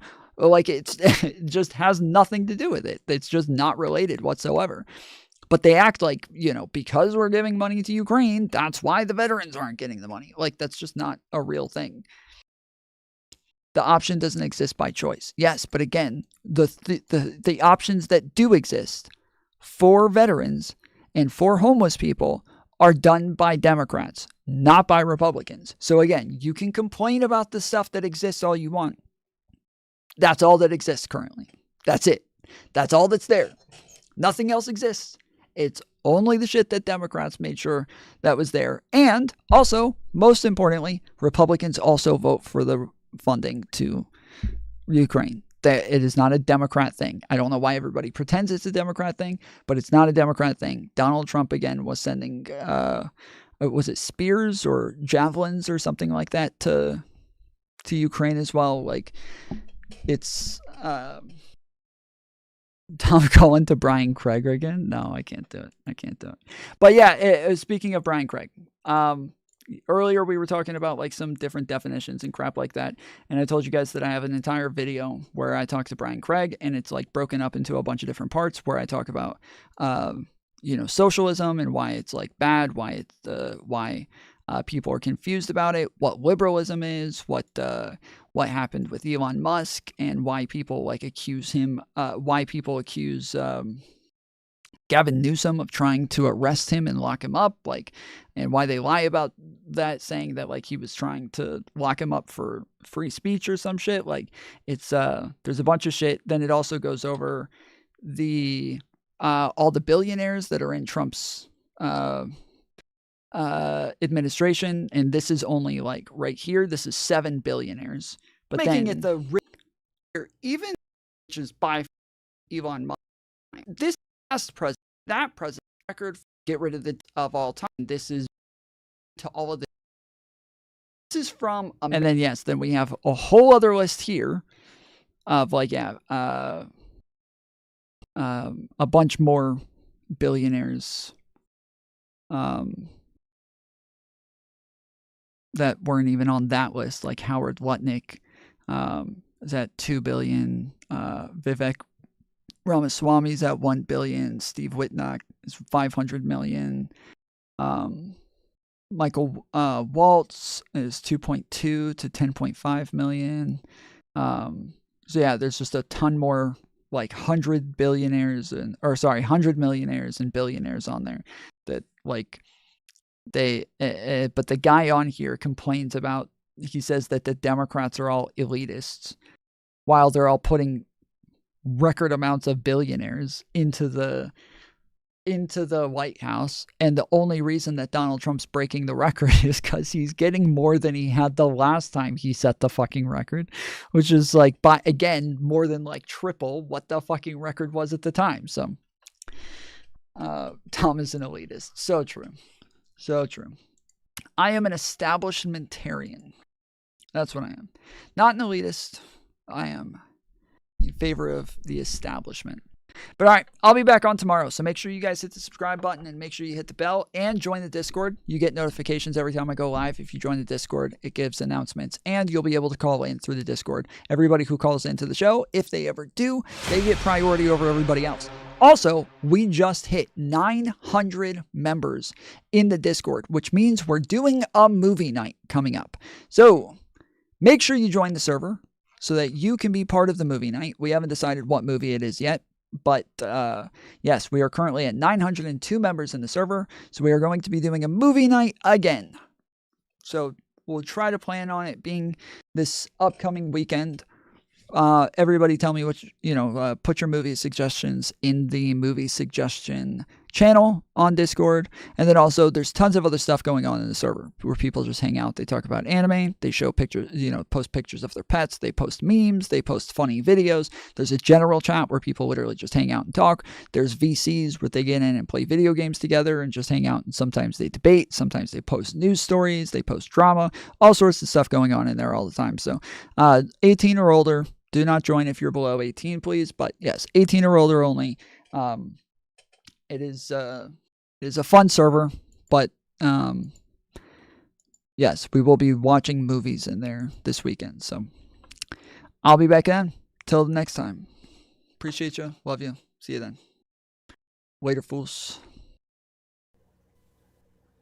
Later, fools. Welch and Den says, Rain Wizard, you think that because you have no clue, and I understand that. Simon Allen says, 9K.G Tenaki. The hypocritical cynic says, salient yes. Getting bigger / Reddit says, 07. IR Commander says, JS sucks his own farts. Welch and Den says, but the Ukrainian army is about to collapse. MW says, later ya fooleries. Rain Wizard 483 says, you have nothing Welchin, but keep lying. Botrix says, send a super chat to have your message read on stream. Make it Destroyer says, raw. Salient says, anti-disestablishmentarian. Pointing out atrocities by IR Commander says, JS loves orange in and around his mouth. Welch and Den says, they are threatened to be encircled on several parts of the front. David Kendall, 8 Webs, says, W3 Den, I would like an conversation with you. Getting bigger / Reddit says, gay blowjob. Salient says, dick. Welch and Den says, and they have no new reinforcement unless they are willing to sacrifice the 18 to 25-year-olds too, but you probably don't even know that. IR Commander says, get fucked JS. Welch and Den says, only 25 plus are forced to fight now.